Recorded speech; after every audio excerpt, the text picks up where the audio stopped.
the secrets of creation and make you manifest any reality you want. Hence why the pentagram is used heavily in magic and witchcraft. We have to understand that the pentagram has been heavily demonized. Religions, churches claim that this symbol is associated with Satanism and witchcraft. I personally believe this was intentionally done so that people do not gain their personal power over reality and their life. The pentagram reveals so much about you, and it is one of the most important symbols to understand inside the occult studies. It is one of the most common symbols that you will see across all occult esoteric orders and different occult traditions, such as Freemasonry, Kabbalah, Rosicrucianism, alchemy. You will see this symbol everywhere. And in fact, you even see this symbol, the pentagram, on old church buildings, statues of Jesus next to church buildings.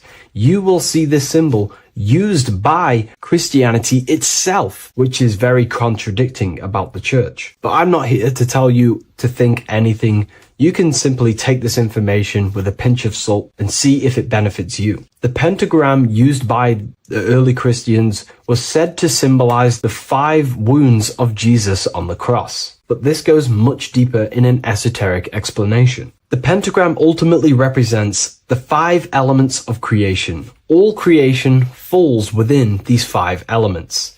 We have spirit on the very top, then you have air, water, earth, fire. This is the correct placement and order of the elements. Air is always on the left, water is always on the top right, earth very bottom left, fire bottom right, and spirit placed on the tip point of the pentagram. It's a 5-pointed star drawn with one continuous line. But this actually reveals much deeper things, and we're going to be going into how to use this symbol for magic and creating your reality towards the end of this video. But now we're going to give you a basic understanding of the pentagram. It's showing you the 4 physical elements symbolized as triangles and spirit symbolized as a circle. The 4 physical elements are made out of the base element, spirit, or what the ancients called ether. Ether is the underlying base of all physical matter. This is the substance that animates physical matter with life force. All physical matter has its origin in the etheric substance, or spirit, what we want to call it. It is simply the life force that animates the physical thing. However, if we go deeper onto this symbol, it also represents something personal to the individual who wears this symbol. If you wear this symbol, you're basically saying you're putting your divine nature over your material nature. Your divine self is in control of your material self. You put your spiritual needs before your physical desires and needs. Hence why the spirit is on top, looking down over the 4 physical elements. The circle is continuous, one line, eternal, no beginning, no end. The triangle has beginning and end and points. You can see the beginning and the end when you draw it. On a deeper level, this is pretty much showing the process that symbolizes the structure of the macrocosm, the universe itself, showing how the invisible spiritual planes condense and crystallize into the visible physical world, spirit turning into physical reality. But if you wear this symbol, you're basically saying, I put my divine nature over my material nature, showing that your spiritual nature rules over your earthly existence. You put your spiritual needs first. If you see this inverted, it is now the opposite, placing spirit on the bottom, basically saying, I desire the physical things over the spiritual. But what exactly is your spiritual nature? Well, your spiritual nature is simply your internal self. You chase things that are immaterial, such as knowledge, love, experience, expansion, gnosis. These are the qualities of spiritual things that the spiritual person likes to chase and desire, instead of desiring the things that are temporary in the material world and never actually lead to fulfillment. True fulfillment is by chasing spiritual things. God, the nature of creation, the self, gnosis, knowledge. But if we go even deeper, this symbol ultimately represents how reality is created. Hence why this symbol is heavily used in Kabbalistic magic and so-called witchcraft. We are all magicians. Each one of us are creating reality. There are just certain ways you can actually create reality by becoming conscious of them. By becoming conscious of the elements and the qualities of the self that actually create your experience in your life in the present moment. If we look at the pentagram, we see that when you draw a pentagram, it is one continuous line. It is one expressed in 5. The order of the elements are very important. Spirit at the bottom, fire at the bottom right, and so on and so on. Because this is showing you the descent of the spiritual into the material, the invisible crystallizing into a material reality. As you can see when you start to draw the pentagram, you see spirit at the very top. You're descending down to fire. Fire is the closest element to spirit.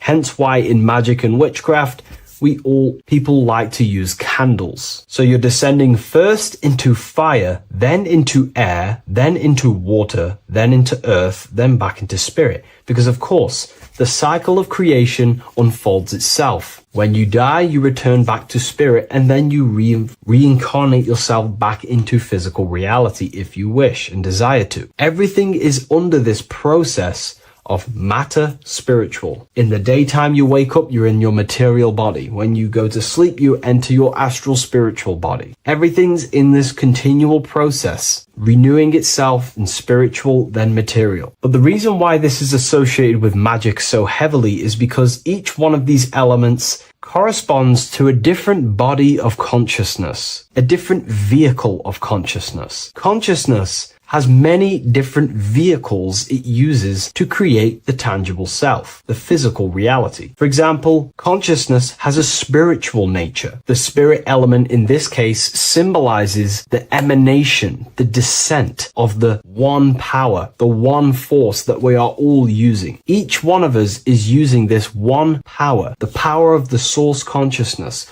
unfolding its creation in the present moment. This represents the source, the emanation, the descent of this continuous flow of energy through us that we are tapped into, like a live stream in the present moment. This descends first, the force descends into fire. Fire symbolizes the willpower, will. In this aspect or vehicle of consciousness, the will is the being that directs intention, initiates action, shapes reality through focus, determination. It sets direction, holds intention, projects a desire into form, and aligns your inner world with the outer creation. The will comes out of the force, spirit. Then the will goes with intention to air. Air symbolizes the mental vehicle of consciousness, the mind, the psychic man. The psychic aspects of your consciousness is thinking, imagination, mental images, logic, using the thought or the mental vehicle body of consciousness. Then that thought has an emotion, which is then water. So it goes from the force to the will to the intellect to the water, the emotional body of consciousness. The emotional vehicle of consciousness amplifies the thought into an emotional desire that you want to take action on. No one takes random actions, and if we do, we say we're very bored and we don't care. The water is the energy, the emotion you have to fulfill something. And that emotion then descends into earth, which is the physical body to take the physical action in the present moment, to fulfill that desire, to fulfill that will, that thought, that desire. And that is how reality is created all the time. Now, there is much more that you can go into with the pentagram, because true magic is about changing consciousness at will, not casting random spells. It's the ability to change the direction of consciousness using the power of the will to direct these forces to create change in the internal world so it can project outwardly in the external world. Because consciousness creates the external reality. What happens within us, we see change outside of us. So true magic is about manipulating the forces and the vehicles of consciousness that exist within our own mind to produce a change in the material world. There are other ways you can use magic, by purifying each body of consciousness or banishing each body of consciousness. Other forms of magic, you can dissect each body of consciousness and work with that specific body. If you think you're using your mind too much, you can start using banishing rituals to banish the power of the mind, to stop overthinking, for example. Or if you have lack of emotional connection with your emotional vehicle of consciousness, we can dissect this body, tap into this body, and invoke this body and strengthen it. We're dissecting each body and vehicle of consciousness so we can work with it to create a specific change inside ourselves, then to be mirrored outside of us. So pretty much this pentagram represents the descent of the spiritual turning into a material reality. Hence why sometimes we see a human figure standing in the point of a pentagram, because it ultimately represents the microcosm. You are the microcosm. You represent the entire process of spirit into matter, the invisible into the visible, the formless into form. The pentagram, drawn in one unbroken motion, captures this divine act of creation, showing how consciousness flows downward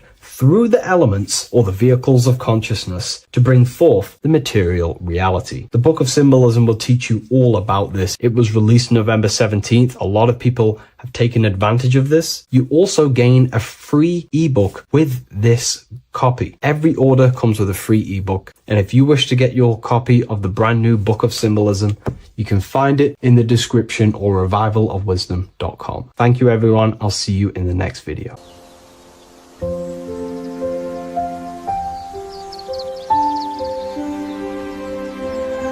bookofwisdom.com. Visit today.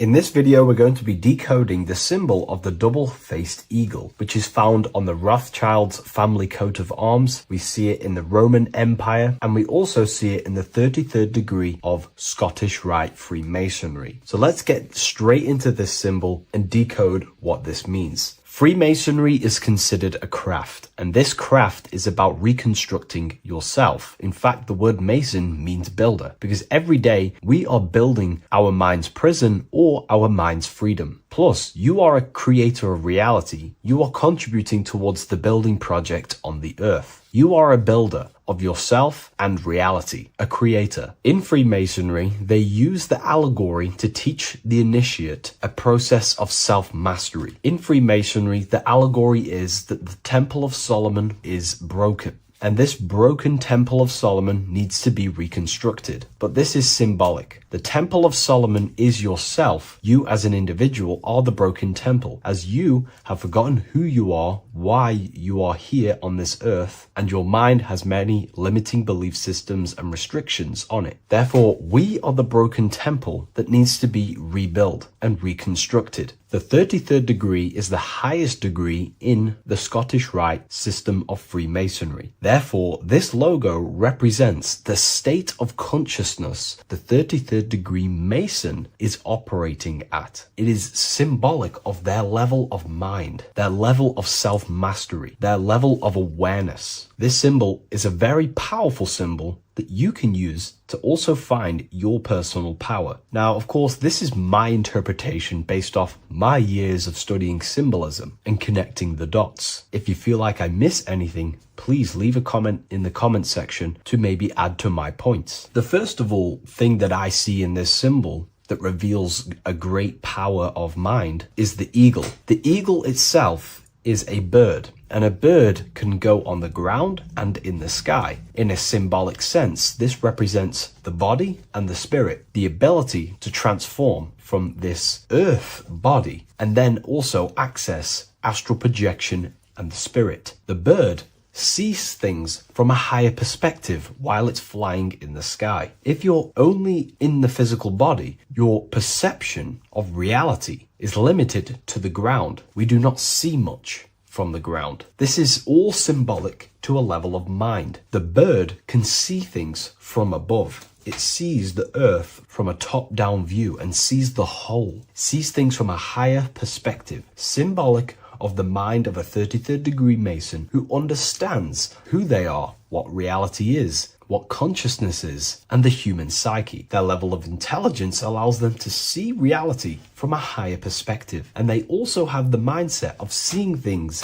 as a whole, which is a great truth. We are all part of a greater whole, the unfolding of creation that is taking place in the present moment. We are all unfolding creation as a collective consciousness, and we are part of a greater whole building project. So this bird, or the eagle, is symbolic of seeing things from a higher perspective and possessing a higher consciousness. The double-faced eagle, one eagle looking left, one eagle looking right. This is symbolic of the past and the future, mastering time. The way an individual masters time and masters the power over time and gains their power over it is by using the past and the future. The way we master time is by looking into our past and see what thoughts, emotions, and actions have led us to this very moment in the present moment in our lives. By looking into the past, you can see what thought, emotions, and actions have led you to this very point in your life and see the mistakes in your thought processes, the mistakes in your emotions, and the mistakes in your actions. You can extract wisdom from the past of your past and apply that wisdom in the present moment to then change your future to a better future for yourself and the collective consciousness and your contribution towards the creation taking place on the earth. That is how an individual masters time. You can do this through memory work. Every time you go to sleep, go through your day backwards. Follow the events backwards. What this does is literally create new neural pathways in your brain and allows you to strengthen your memory so you can remember more. Memory work is massive in Freemasonry based off my research. They make you do rituals, memorize rituals, because they're trying to develop these different aspects and cognitions of the human mind. We see that the double-headed eagle is looking left and right, but then joins. This is symbolic of unity of duality, unifying duality. And the only way you can do that is by connecting with pure awareness without distortion of the mind and body. If you turn off your body, it goes to sleep. If you turn off your mind, you go to sleep. But if you can turn off your mind and body,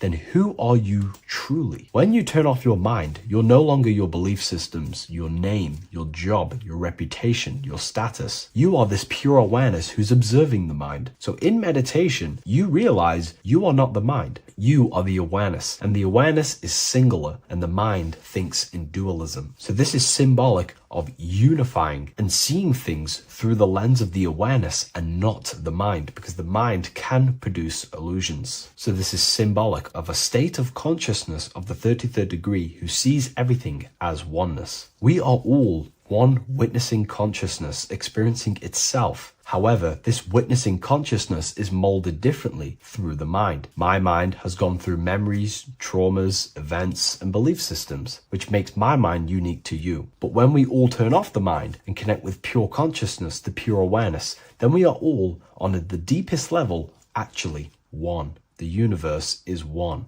This is symbolic of seeing and perceiving that reality and truly maturing that understanding in your consciousness. We also see that the double-headed eagle is standing on a sword, which is a tool. The tools that you possess in life are aspects of your consciousness. Your thoughts are a tool. Your emotions are a tool. Your actions are a tool. These tools are creating and building your reality, and they're also building your soul, building your consciousness. But we see that the double-headed eagle is standing on top of the sword, the tool. The sword is a powerful tool. So this is symbolic of power on the surface level. But if you go deeper and decode the symbol, it reveals something way more powerful. The sword carves through things. It's also a very murderous tool. If you hold a sword towards someone or something, you hold power over it. It is a symbol of power. And that power that you possess is, in fact, the mind.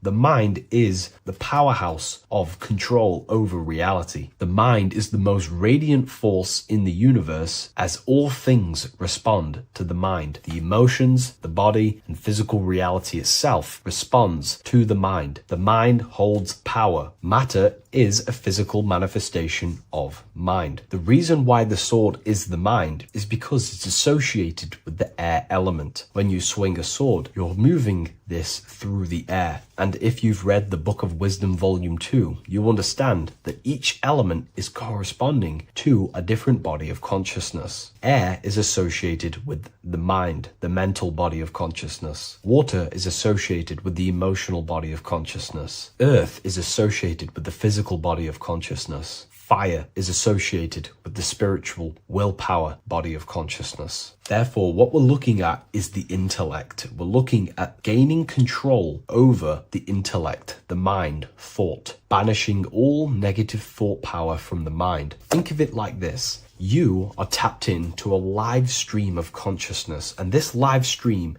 is flowing into you in the present moment. Your mind directs this creational force, this flow of consciousness and power. You can use that mind to think about negative things, anxiety, depression, or you can use that power that's flowing into you for the positive only. The universe does not create what you want. It creates what you are. What you put in is what you get out. Your reality is a reflection of your mind. So it's about using this tool for the good. For example, no negativity even has any space in my consciousness. There is no negative thought that pulls me down. And if there is, I banish it instantly and remove it. So this is about gaining power over the mind and using the mind as a tool to carve your reality with the sword. This is your power. This is your sword. Below we see a banner that says Ordo ab Chaos. Most people see this and understand it as order out of chaos. And yes, it is linked to, obviously, molding society, manipulation. However, on an internal understanding of order out of chaos, it's something much more powerful to the individual. Most people see order out of chaos and see the manipulation that takes place on human consciousness, which is very true. The ruling powers create chaos or a problem in society, then they produce an order and a solution to mold society towards their agenda. That's order out of chaos. However, to the individual, this represents something much more powerful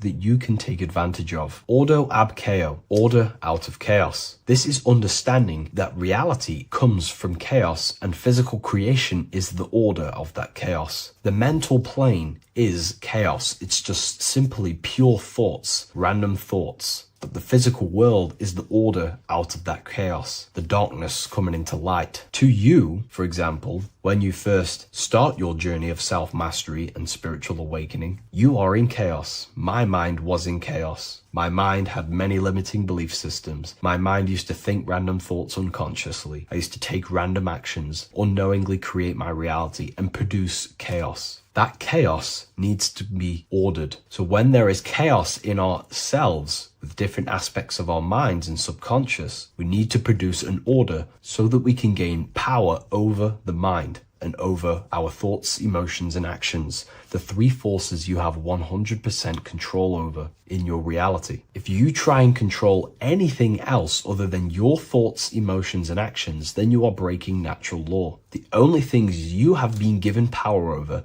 and to control is your thought, emotion, and action, your mind, your heart, and your body. Order out of chaos is about transforming yourself. When you're in a chaotic state, you have to produce order to transform yourself and change your level of consciousness. If you have chaos in your life, you must produce order. And this is how self-transformation occurs through an individual. Order out of chaos. Now, yes, it is also linked to human manipulation, as this applies to everything as above, so below. Above, we see a triangle with the number 33 and light emanating around it. This triangle is highly symbolic of the element of fire. The upright triangle is fire. The downright facing triangle, the opposite to this triangle, is associated with the element of water. The reason why this is an upright facing triangle with the number 33 in it is because fire is associated with dissolving. If I place this pencil in fire, it will burn this material into its raw form. Fire is about removing the illusions in our mind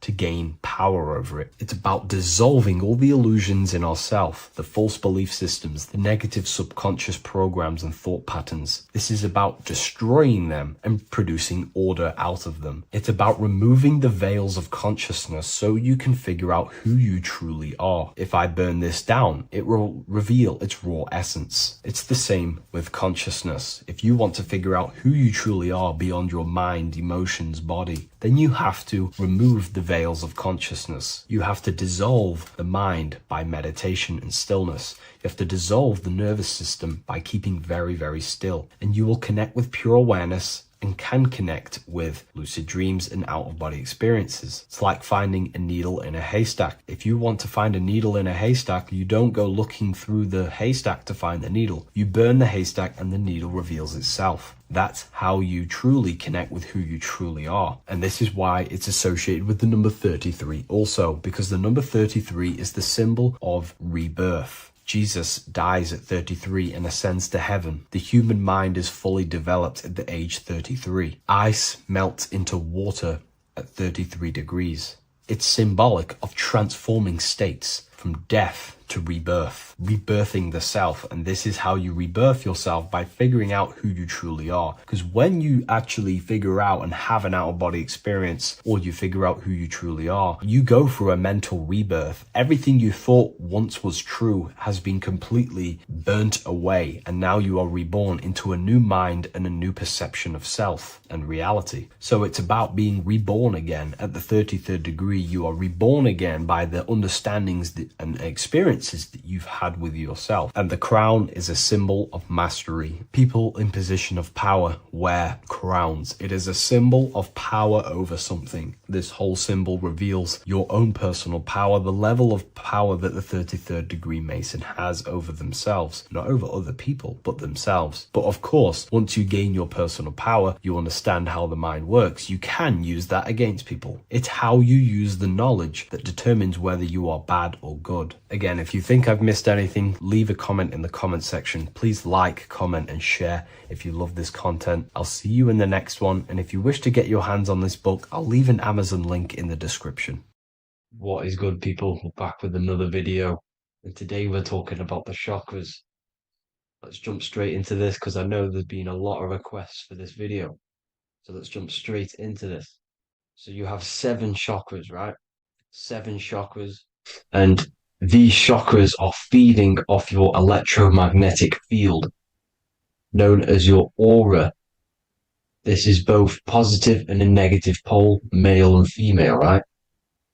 This electromagnetic field is made out of electric and magnetism, and together they come as electromagnetic. Now, your chakras, the word chakra just means wheel, spinning wheel, because that's what they are. They're spinning wheels of energy. They do not exist on this physical plane. They exist on the etheric plane. Okay.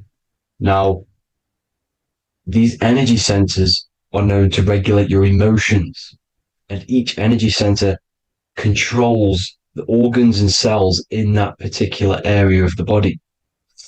So, for example, your sacral chakra will control the cells and organs of your sexual reproduction area. Okay, the navel chakra or solar plexus will control the digestion in your body. Same with the heart, same with the throat, right? So they are like mini brains for each center of your body. They run along up the spine, but notice the crown chakra exists outside the body. It's just above the head. Now, this process of the chakras is obviously the 7 colors of the rainbow, starting from red, which is the lowest vibrational color, all the way to violet, which is the highest vibrational color. This, like I said, these energy centers are feeding off your electromagnetic field. So if these chakras are unbalanced, they are taking too much energy from your electromagnetic field, making it weaker. Now, this is the North Pole. As you all know, the Earth is flat and we live inside of a giant torus field. And the North Pole is the Earth's heart chakra. And this is why the aurora borealis, or the northern lights, whatever you want to call them, that's why they are green, and they are being emitted from the center point of the Earth, because it's symbolizing the heart chakra, which is green, right? Now, you do work your way up to these. However, this is a torus field. You are a torus field. You have different layers of this torus field, right? And you need to balance all of these chakras, but you can't move up these chakras until you open the one below it. So it's like a stairway. You can't go to your solar plexus without going through your sacral. You see? So you have to work up these. However, you have to work up these and then live from the heart, because the heart is the center of the torus field. It's the balance between male and female poles, positive and negative poles. So you have to balance all of these chakras and then bring them all into one, which is the heart chakra. Now, they exist on the etheric plane. They exist on the etheric plane, and the etheric plane is a layer of the material plane. It's the one higher than the material plane. And then after the etheric plane, it melts into the astral plane. So they exist just between the physical and the astral aspect. Now, this is the yin and yang matter, which is the lowest root chakra, physical matter, and then to spirit, because high vibrational matter turns into spirit, low vibrational spirit turns into matter. So they're interchangeable. This is the yin and yang. Now, when you see ancient paintings with the halos, you see this is like a toroidal field coming out the top of his head, you see, with a halo. This was symbolizing in the old days, in the ancient days, that they've aligned their chakra, they've reached Christ consciousness, which is God consciousness, right? Now, this electromagnetic field is the apple that we bit out of in the Bible, because you see that apple is a torus field. So they were metaphorically or personifying the torus field. That's what the Bible is. It's a massive personification. It's all metaphors. You have to read it properly. It's got a greater meaning behind it. Now, when we bit from the apple, we ate from the tree of knowledge, which is good and evil. Our lower mind took over, so we materialized to feed our physical bodies. We materialized through Saturn. That's what Saturn does. Now, if you don't understand that, go and watch the video previous to this one called Occult Secrets of Saturn. And that will show you how Saturn is the materializer. Now, this is one of the secrets behind the Masonic compass, electric and magnetic, male and female, duality, positive and negative. Now, like I said, they teach you about the torus field, about a magnet in school, but they don't teach you about your electromagnetic field. Everything alive has a torus field. It is the building block of this creation. Absolutely everything has a torus field. There's not one thing without it. And as you can see here at the center of the apple, that's where the seed is. That's where the life is. The reproduction of that organism. As you see, this is where the most electromagnetic energy is stored, in the center, because this is where the two duality, this is where the field meets, at the very center. This is why the seed is at the very center. Now, your spine is a elongation of the brain. The brain is heaven, and the bottom of the spine is hell. So this is Saturn, which is the root chakra. The 7 planets are associated with each chakra. Moon equals mind. Okay. Now, Saturn is physical matter, as I've just explained. This is the lowest vibrational color. And they want you trapped down here, which is your hell state, your animal nature. your physical nature. They want you to identify as the physical body. They don't want you to reach these higher states of consciousness. Okay? Now, in the brain, you have 12 convolutions. Now, this is what they were symbolizing in the Bible with the 12 disciples. And obviously in the Bible, it says the upper room where Jesus met with his disciples. This is heaven, the brain, the higher states of consciousness. Now, this is your North Pole. This is Jacob's ladder. Okay. This is why you have 33 levels of Freemasonry, because it's symbolizing the 33 vertebrae, which are these little things here on the back of your spine. Because once the Kundalini energy from the bottom of your spine rises to the top, this is when you get enlightenment and opens your third eye. Spiritual enlightenment. As you can see here, this is Jacob's ladder. This is the Kundalini symbol, right? And they're even showing you this in the medical symbol. They're putting it in your face. But the serpents are wrapped around the spine. Now, the serpents symbolize how the energy moves around the spine, because it's a torus field, you see? At the center of the torus field, it wraps around the center pole. It wraps around it, and this is how the energy moves up. So they're symbolizing it with the serpents. Okay? Now, every religion has a sacred river. For the Egyptians, it's the River Nile. For Christianity, it's the Jordan River, right? This river is the canal, the energy canal at the center of your spine, all the way leading to heaven, to the Holy Land. This is the chamber which the energy rises up, right? Now, they used to say the gods descended from heaven to man. This is just heaven. This is the mind state. And they said the gods were connected by a rainbow bridge. That's the chakra system, the rainbow bridge. Okay. Now, the ancients called this place Midgard, Earth, where both evil and good live, right? Midgard. But you can go to heaven, which is a pure mind state, because once you're in heaven, nothing negative can ever bother you. That's completeness, pure Christ consciousness. Now, this is why Jesus dies at 33. He didn't actually die, but it's symbolizing the death of the physical body.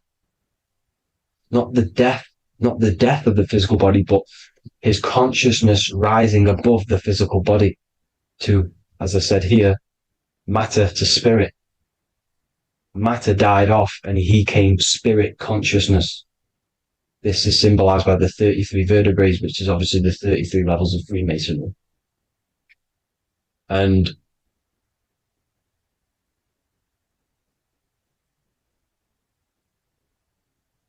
now the pineal gland, which is at the very top of this Jacob's ladder, or the River Jordan, the canal, your 33 vertebrae on your spine. This is where the pineal gland sits, right? At the very top, at the center of your brain. Now, there's multiple ways this was symbolized. The Eye of Ra, which is used by the Egyptians. Now, this pineal gland is the seat of consciousness. This is where your consciousness is stored, right? And the ancient Sumerians used the pine cone, hence why it's got the word pineal gland, the seat of the soul consciousness. It produces DMT, dimethyltryptamine, which is known as the spirit molecule. And the pineal gland is wrapped in microcrystals, and we all know crystals transfer frequency and energy. Now, radios use crystals. A radio is a frequency transmitter, turning a frequency into a frequency that we can hear with our ears, right? Because all the radios are actually playing right now in your ears. However, our ears can't pick it up, so the radio transmits it into a frequency that we can hear using crystals. So this is the power of crystals, and this is what our third eye is wrapped in, crystals. Now, this third eye is not actually your third eye, it's your first eye. When you're being materialized in your mother's womb, this is the first gland that is produced, and everything's built around it, because it is the consciousness. It is your consciousness. Your consciousness never dies, ever. It's an eternal essence. It lives forever. You never actually die. Only the mortal body dies. Now that's what we call life. Life is abided by time, and time is change. And change is what we call life, because everything's constantly moving and transforming into different things, right? Now let's not get off track. The pine cone is obviously, this is in the Vatican here. The pine cone is symbolized as the pineal gland, pine. And this is the opened pine cone. The opened pine cone means, or symbolizes, the awakened man, the awakened third eye. But the ones here, which the Sumerian gods are holding, these are shut pine cones, symbolizing the unawakened man. But let's not get confused, people. These gods were not gods. They are human beings just like you. They reached Christ consciousness. They are nothing more special than you. They just had the ability to reach Christ consciousness. And obviously their knowledge was far more intelligent than ours, far more advanced than ours. They knew the truth about this reality to the depths. Now, the ancient Hindus had a goddess called Kundalini, which is said that she descended by the means of a ladder or a cord from heaven, which is symbolizing the spinal cord. Now, this is what hickory, hickory dock, the mouse went up the clock and came back down. This is all these stories, like Santa as well. Santa comes up and then down the chimney. This is symbolizing the Christ oil. There's an oil which is produced in your pineal gland, right?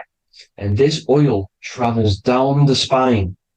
And once it's down on the spine, you must have to raise your consciousness, just like I said, with the chakras.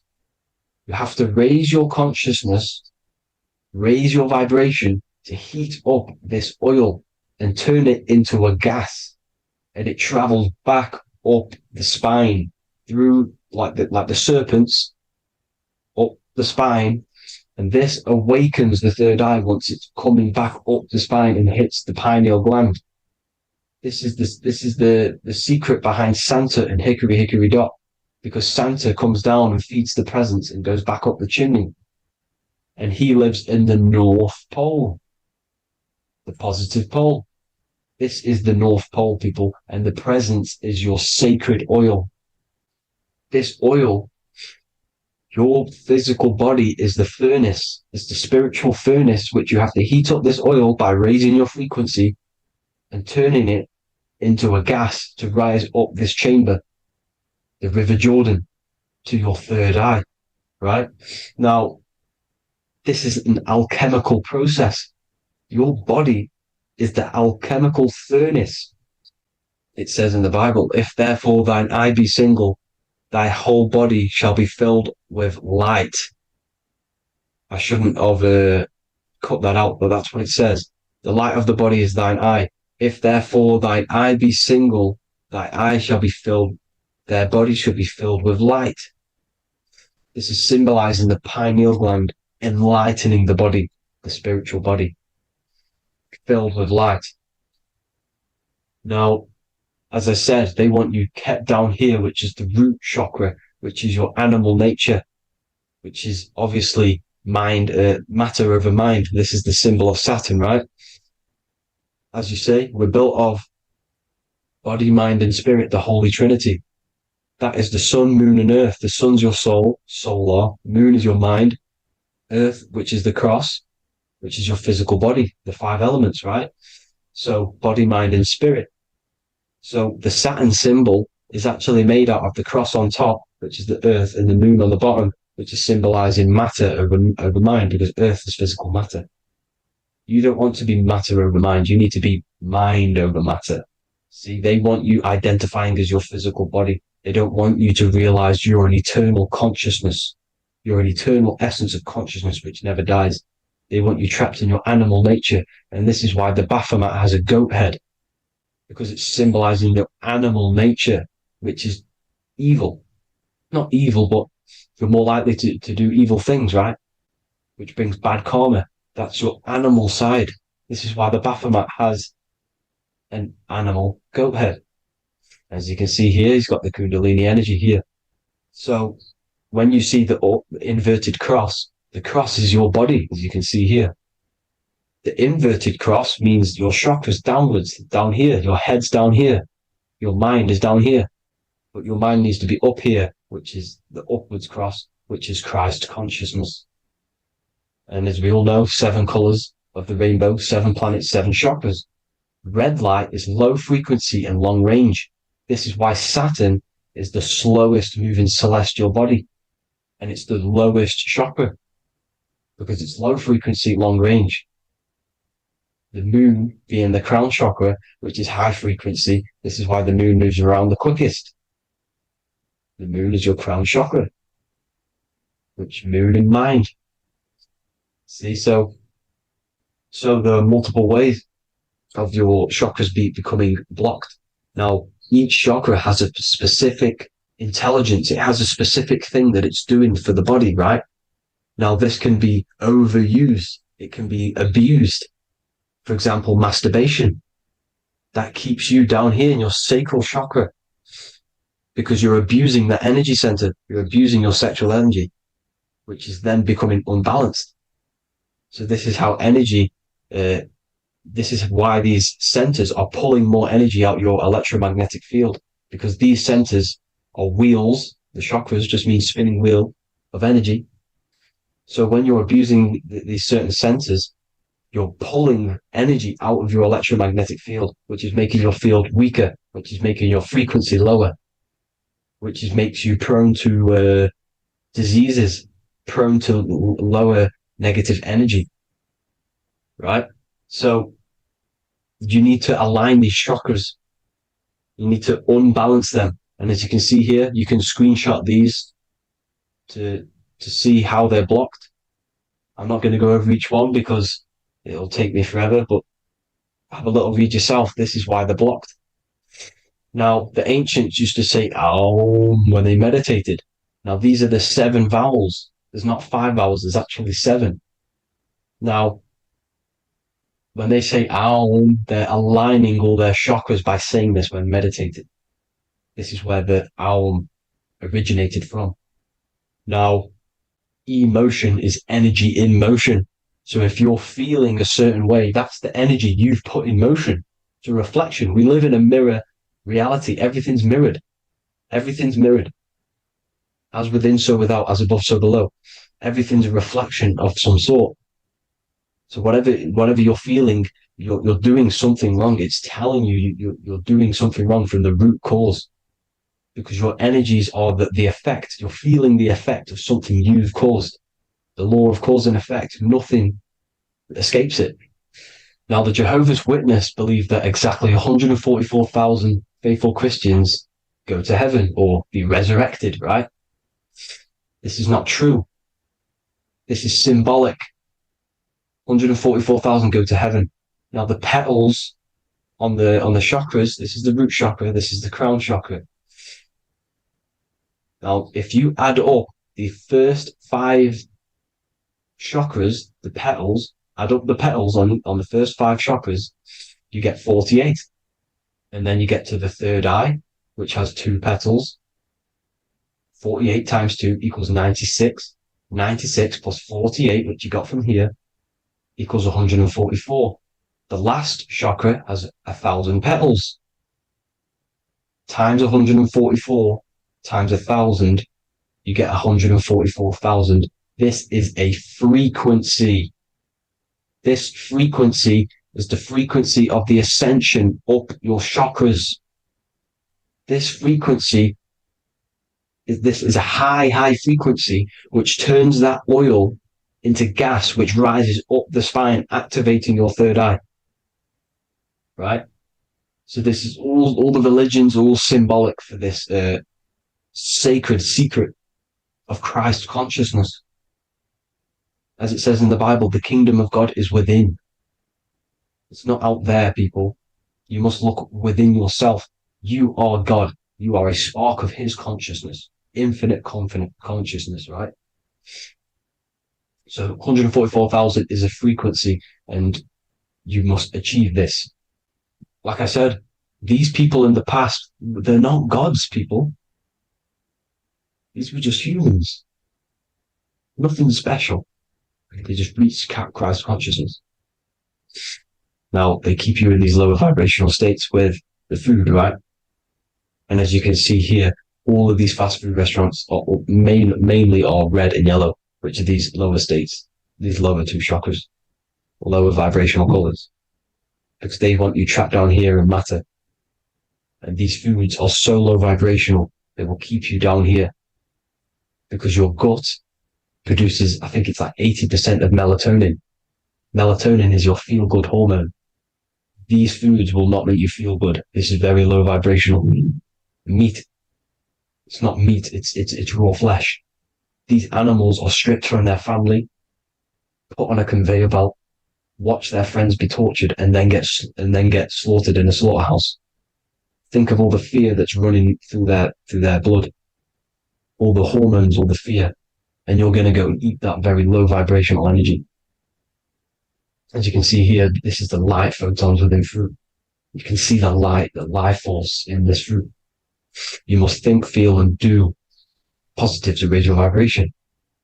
As you can see, earth equals heart. If you rearrange it, everything in nature is green, right? The aurora borealis is green. You must align all these chakras and then live from the heart, because the heart's the center of the Taurus field. You must become the consciousness in the center.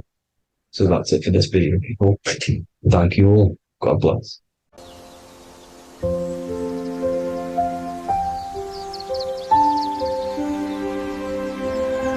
bookofwisdom.com. Visit today.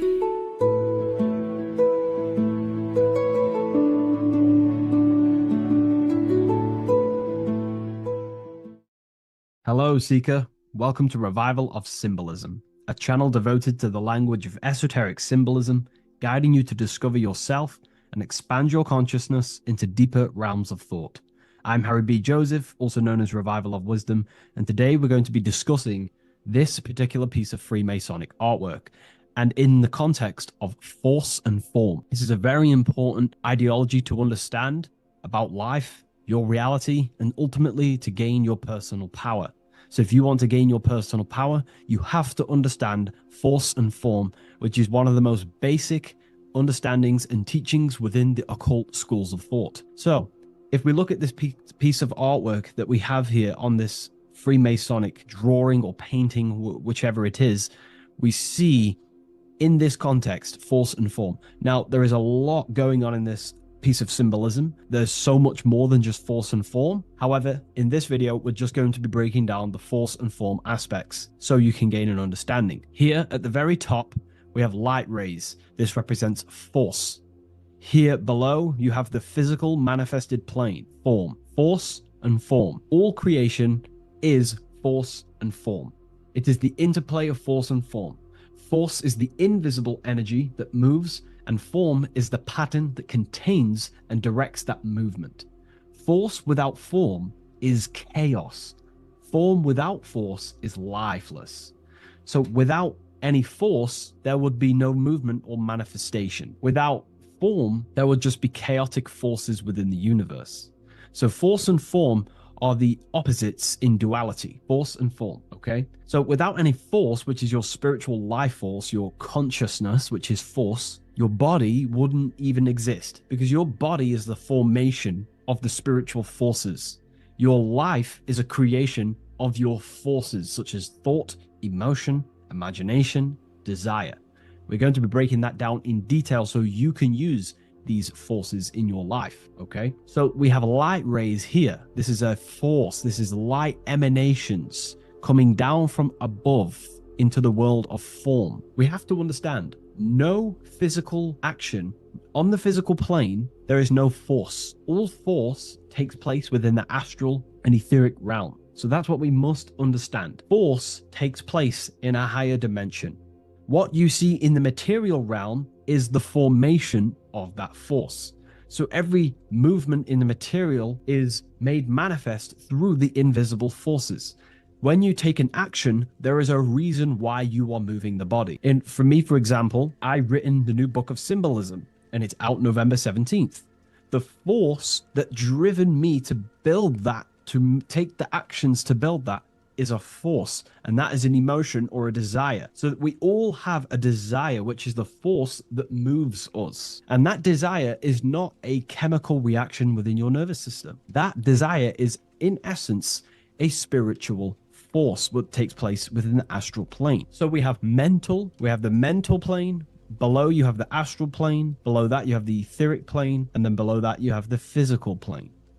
All creation begins in the mental plane, what we think about. But then, if we have a desire about a specific thought, we have a specific emotion towards a specific thought, such as, I don't know, making money. We all have a desire to make money, right? That desire then focuses down the mind, because you can think any thoughts you wish, but if you do not have a desire or an emotion towards it, the mind will not be narrowed down to one specific thought. So then that thought has an emotion or desire behind it, which then manifests itself. The thought descends into an astral form. The thought takes the body of an astral desire or imagination. That imagination and desire feeds the human heart. That human heart feeds the force through the physical brain, through the nervous system, and then allows the body to take physical actions. So each one of us has forces. So it's very, very important that these forces, such as desires, are not random and they are controlled. Because if you desire many different things, you are uncontrolled, you will have many issues in your life. You will have, if you have uncontrolled desires of lust, uncontrolled desires of vanity, uncontrolled desires of low pleasurable things of the flesh, your desire will not be controlled. Therefore, your force is scattered. So in order to gain self-mastery and to get what you want out of your reality, you have to control your desires, your force. So you have force and form. This is why down here you have people taking physical actions. You have, people running around taking action. And up here you have the forces.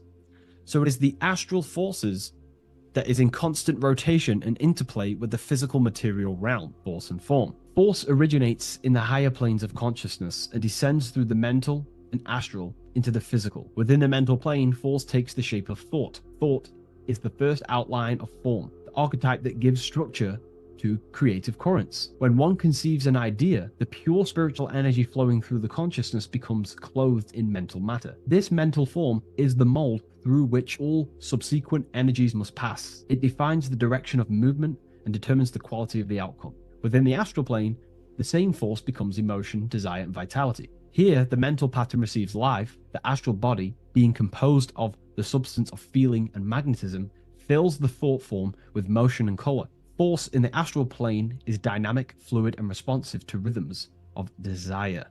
If desire is pure and unified, it directs energy faithfully into the form conceived by the mind. If desire is scattered or conflicted, the astral force distorts the form, producing confused results in the physical world, confused actions, chaotic actions, if you do not have your desires and your heart under control and your emotions under control. Thus, the quality of one's emotional life determines how effectively forces passes through the pattern of thought. So the emotional quality of life, of your life, is determining your actions, because we all take action on what we care about, on the force that is driving us.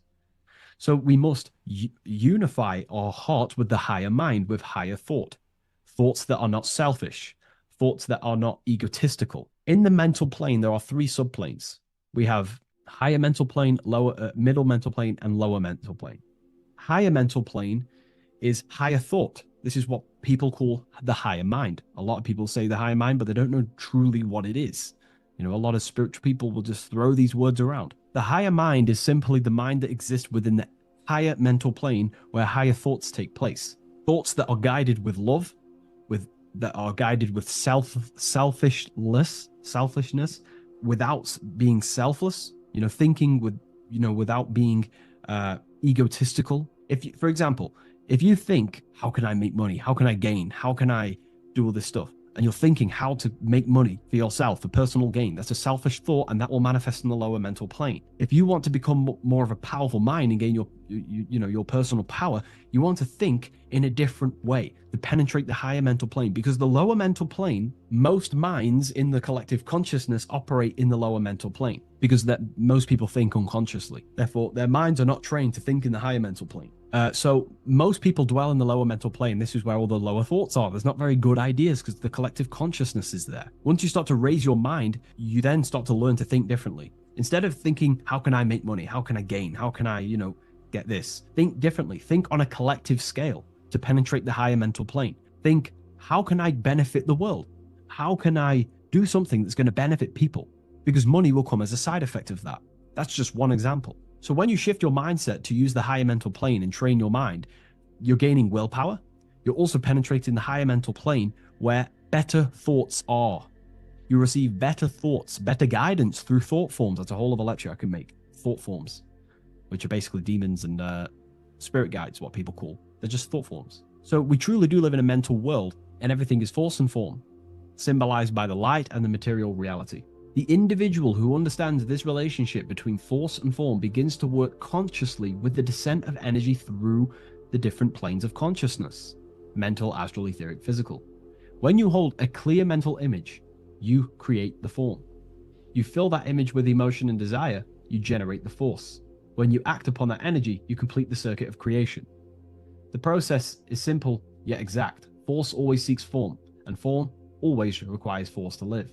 If the mind is undisciplined and the forms it creates are vague, force dissipates into confusion. Energy without direction creates turmoil in the astral body, manifesting as restlessness, anxiety, or inconsistency. If the emotions are intense but the form is weak, the force becomes misdirected, often leading to chaos in one's actions. Conversely, if the mind creates a strong form but the emotions are dull or lifeless, the form remains unanimated, a structure without vitality. True creation requires the balance and union of a defined mental pattern and vibrant astral current. So it's about aligning your mental and emotional states, symbolized by these two pillars here. Well, they are the extremes. So the moon would be your emotional state, the sun would represent your intellectual, or the masculine and feminine. However, they are the extremes. So this middle pillar represents the balancing of those. So when we balance our mental and emotional state, we become conscious co-creators using force and form.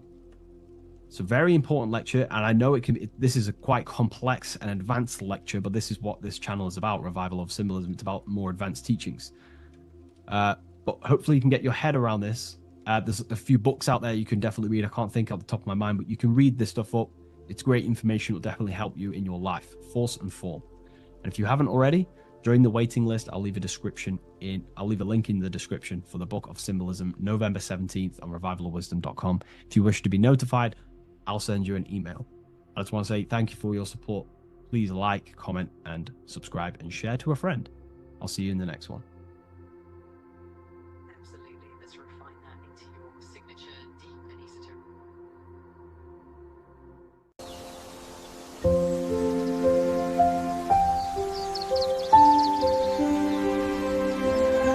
bookofwisdom.com. Visit today.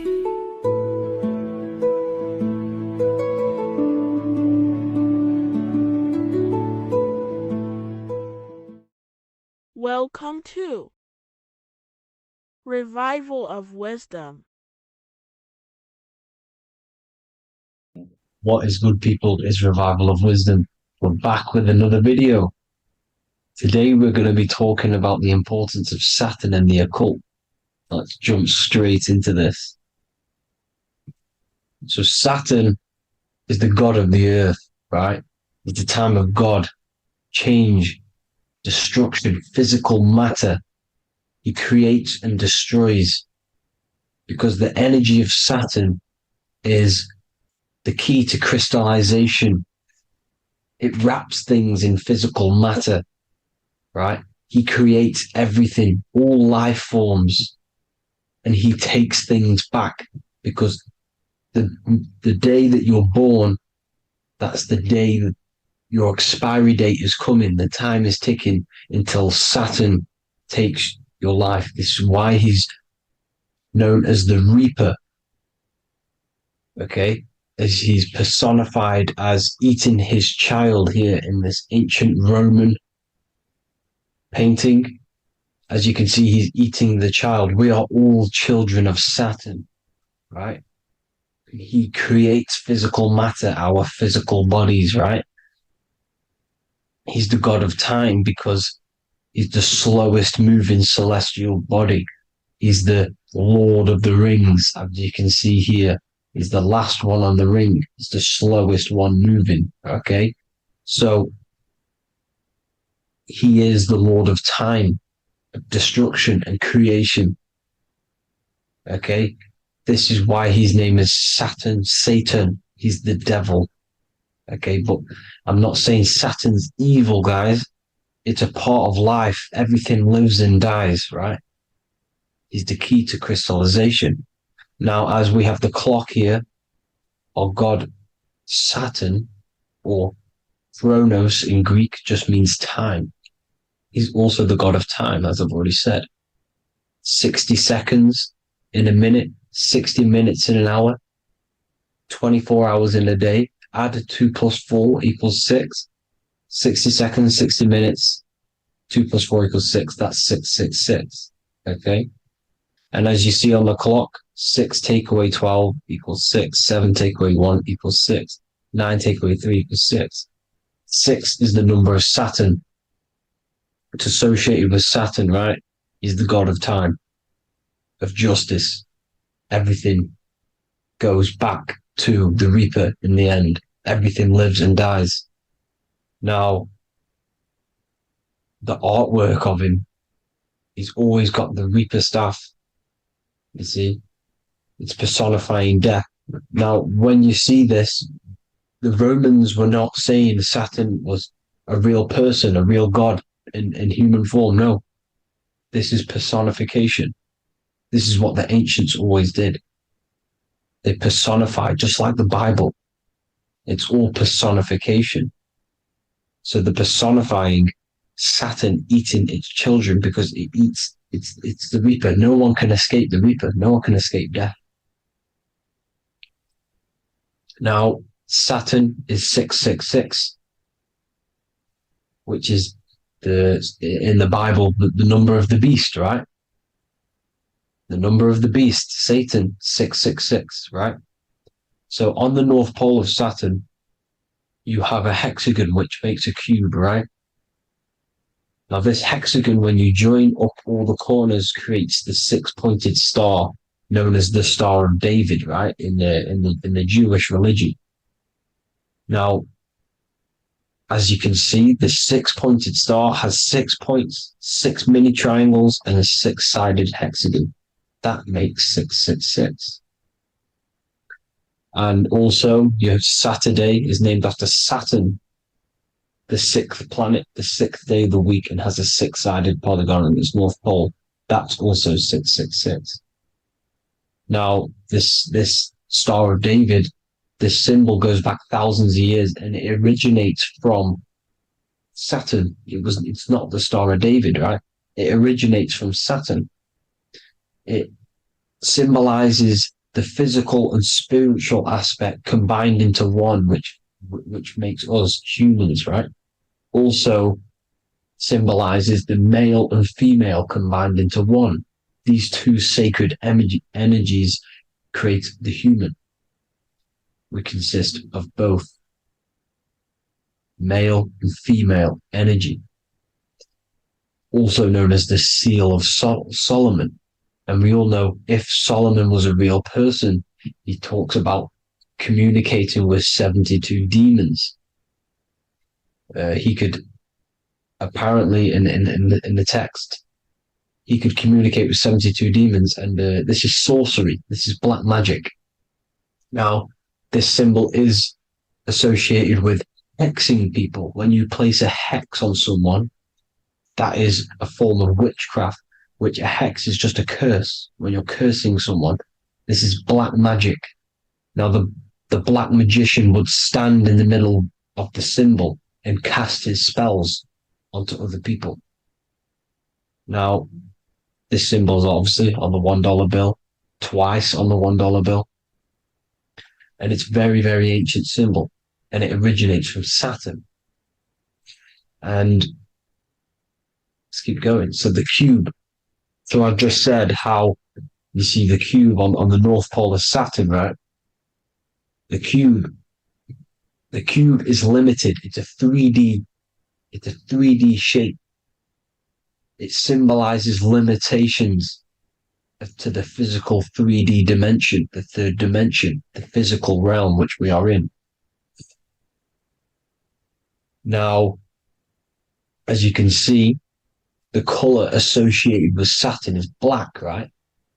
Black is infinite potential. Black is the creation of all things before there was light. Light is born out of blackness, darkness, okay? Now, black is physical matter. And as you can see, the black cube, black symbolizing physical matter, the cube being limited, as the physical realm that we are in is limited. It's not like the fourth dimension where everything can exist in a thought. The third dimension is limited, right? And this is what Saturn is. It limits you to the 3D 666. Your body limits you to your physical body. Now these black cubes are placed everywhere, as you can see: Australia, Denmark, Manhattan. There's one in New York. As you can see, the Apple have a cube.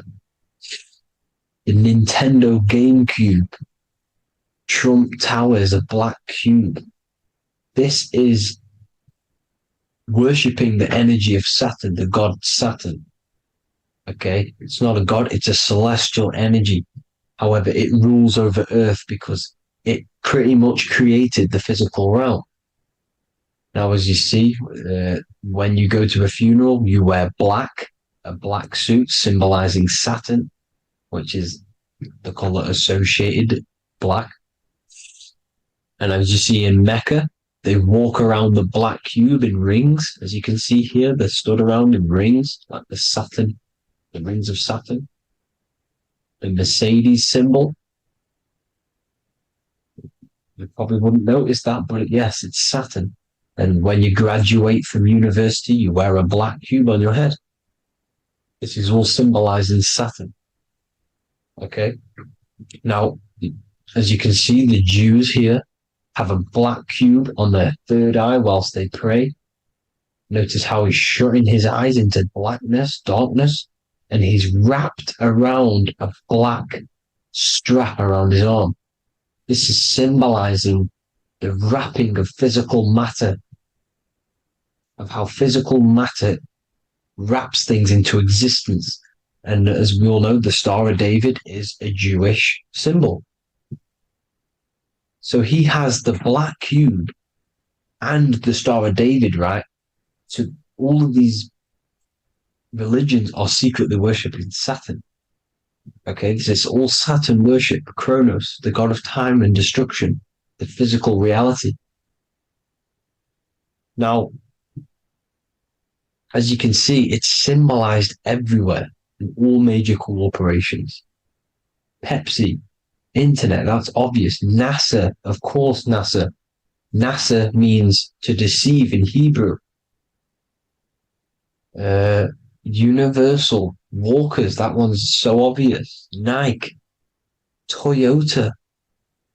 So many different ways they symbolize it. You either see the rings of Saturn or the black cube, as I just showed you here, the Nintendo and the Mercedes, right? It's absolutely everywhere. Now, they also use 666 to symbolize it, as I've just broken it down to you. 666, the World Economic Forum. We all know how they're trying to enslave us into this new world agenda. Google Chrome, CERN, Disney, Coca-Cola, Cadbury's, all of these have 666. Now, every UPS barcode has 666, and even www is Hebrew for 666, as you can see here. Monster. It's the same Hebrew letter that means 666. Drake, 6 God. That's his God, Saturn. Why? Because they love physical realm. They love the physical dimension, the third dimension. Because they can rule here through riches. They can build an empire here. It's not like the fourth dimension. They don't want to ascend. They want to stay down here in the physical realm. Okay? Now, this is why they're cloning. They can move their consciousness into other clones to live forever. This technology exists. This is why they love the third dimension.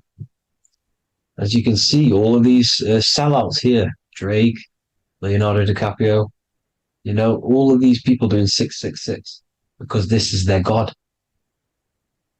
This is their God. They love the physical realm. They sold their souls for wealth and fame in this physical realm. So why would they leave? You see? Now, this isn't all just evil, okay?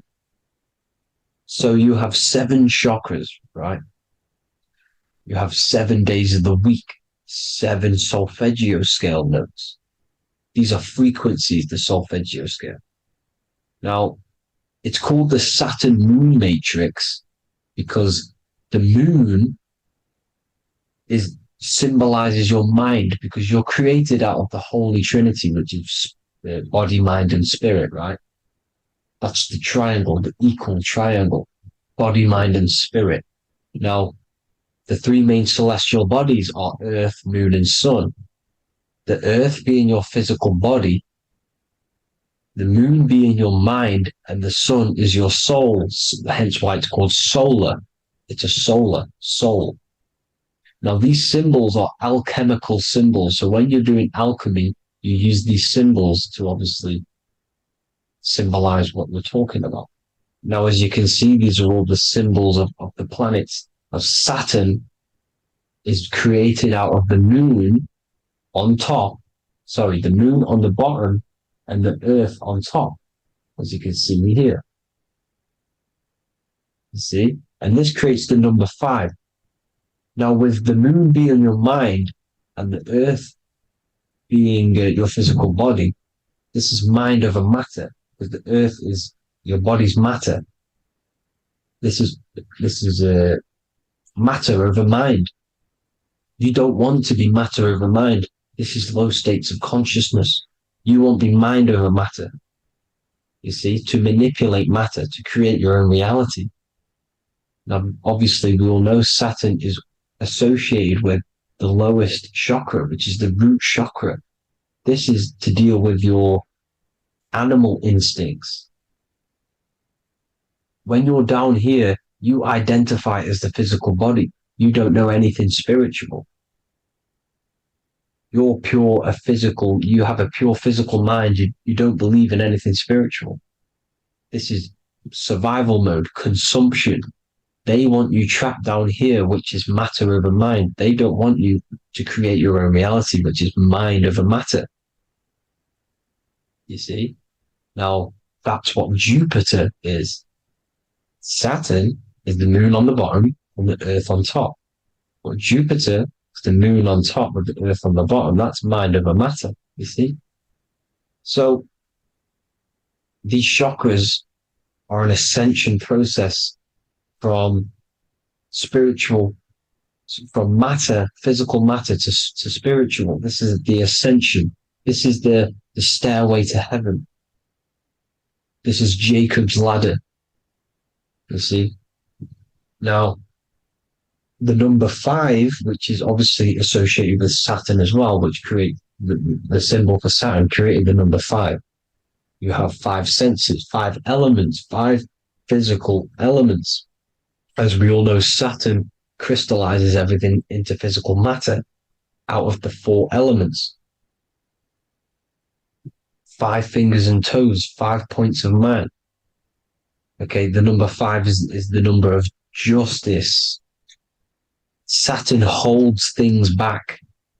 He restrains things from you, makes you learn the lesson. Now, 666 is not all evil. 666 is the atomic structure of the carbon atom. 6 protons, 6 electrons, 6 neutrons, right? We are carbon-based life forms. All life forms are based on the bonding properties of the element carbon. Because Saturn crystallizes everything into physical matter. Now, the Masons symbolize this with the checkered boards. They have the black square, which is obviously matter, as I just said, the black cube. And spirit is the white square, because white is eternal light. White and light, you see. Black is physical matter. Now, this is what we are. The point of our soul is to transmute from matter to spirit, but these are interchangeable. This is the constant cycle between spirit and matter, spirit and matter. High vibrational matter turns into spirit. Low vibrational spirit turns into physical matter. You see? Now, we are carbon-based life forms. This is what 666 is, the number of the beast. When I say we, the physical body is the beast. It's the animal. It's the carbon suit to operate in this physical dimension, in this physical realm. See? It's the vehicle used to operate in this physical realm. But your mind isn't from this physical realm, you see? The brain is the physical manifestation of the soul. Okay? So, as you can see here, the spine is an extension of the brain. Everything goes back to the brain. This is literally what your physical body is. You see, this is the nervous system, and everything reports back to the brain, and everything's controlled from this control center. And this spinal column, at the top of the spinal column, is your third eye, which is known as the pineal gland. And this is the seat of consciousness. It's the center of consciousness. That is your true self, pure consciousness. This body is just a physical body. This body is mortal. This body runs out, but your consciousness lives forever. They don't want you knowing this. This is why they keep you down here in your lower chakra. They want you to believe everything is just physical. They don't want you to believe in the spiritual side of reality. Because this way they can manipulate you, right? They want you matter over mind because they know your mind creates reality. They know your mind is the root cause of reality. You manifest your own reality from the inside out. So this is why they control your perception of reality. They control your information in order to manifest their new world order. You, who are ignorant to knowledge and wisdom, you who are ignorant are manifesting their agenda because you accept their information and their perception of this reality. Now, this is why they tell you the globe model, the heliocentric model, to trap you into physical matter. Now, if you understood about this true form of this realm, you'd understand that there's a spiritual side behind everything. The spiritual side, something has to exist. The root cause of reality is higher planes of existence. It happens in the mind before it happens on the physical plane. You see? They don't want you knowing this. They want you matter over mind, which is the symbol for Saturn. Moon over Earth. The Holy Trinity.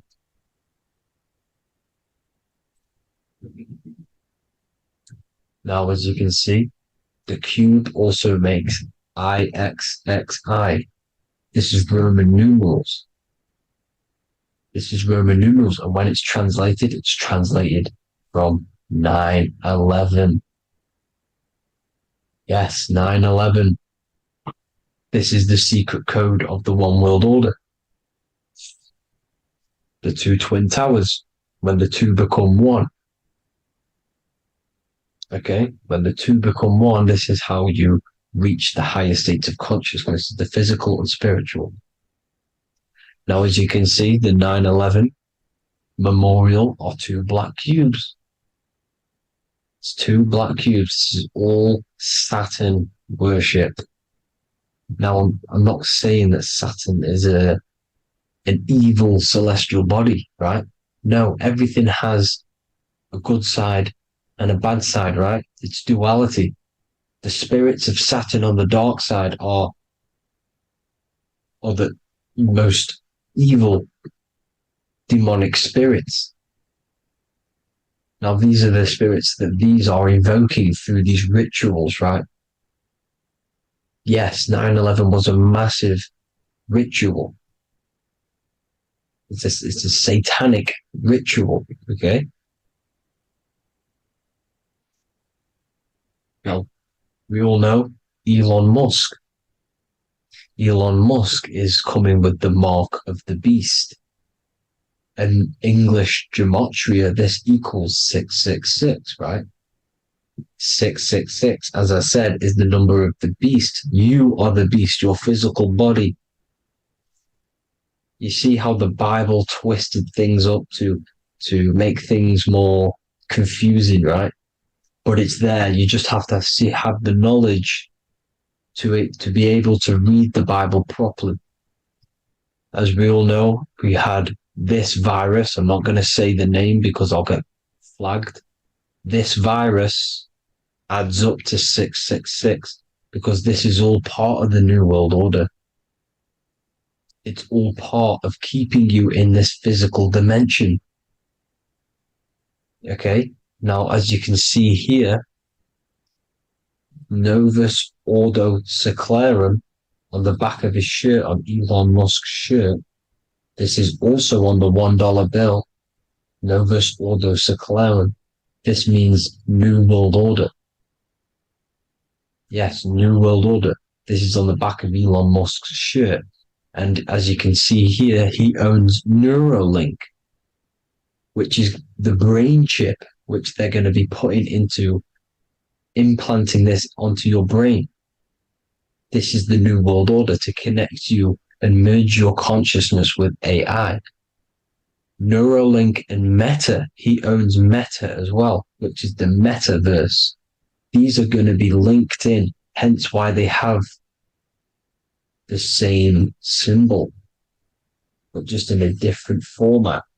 It's the infinity symbol. And the infinity symbol comes from the torus field, as you can see here, your electromagnetic field from around your body. Now, the end goal is for this New World Order is to trap your consciousness inside of an alternative reality being projected from the metaverse. Because the metaverse will be the reality. Neuralink will be the brain chip inside of your brain, projecting your consciousness into an alternative reality while they harness your energy of your physical 666 body. Now, this stuff gets real deep, people. Now, this is the end goal of the New World Order, is to connect you with AI. This is why they're trapping you and keeping you in these lower states of consciousness in the Saturn-associated root chakra, so you don't find out about the spiritual side of reality. Because if you knew the truth of this reality, you wouldn't connect to AI. You see, you have the power within you to travel to other worlds, the astral plane, for example. You travel to different worlds when you are sleeping. Okay? They want you to know it's just a dream. However, their end goal is to trap your consciousness and feed off your energy. Spiritually, and physically. Okay? I don't know why these people are just pure evil. As I said, evil love bondage. They love the physical dimension. They don't want to ascend to other realms. These evil love the third dimension. This is why evil spirits will uh, inhabit bodies, exorcisms, because they miss being in the physical realm. They miss it. Evil love bondage. So this is why they're cloning and putting their consciousness in clones to stay in this third dimension, to stay as further away from the source as possible. Okay? This is why they're doing it. And this is how it's all linked in. So I hope you all enjoyed this video. Hope you gained some wisdom. Please feel free to join the Telegram. And please leave a like and a subscribe. Thank you all, people. God bless.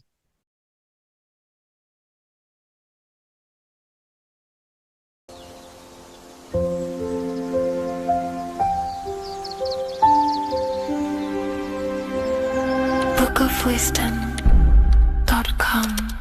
Visit today.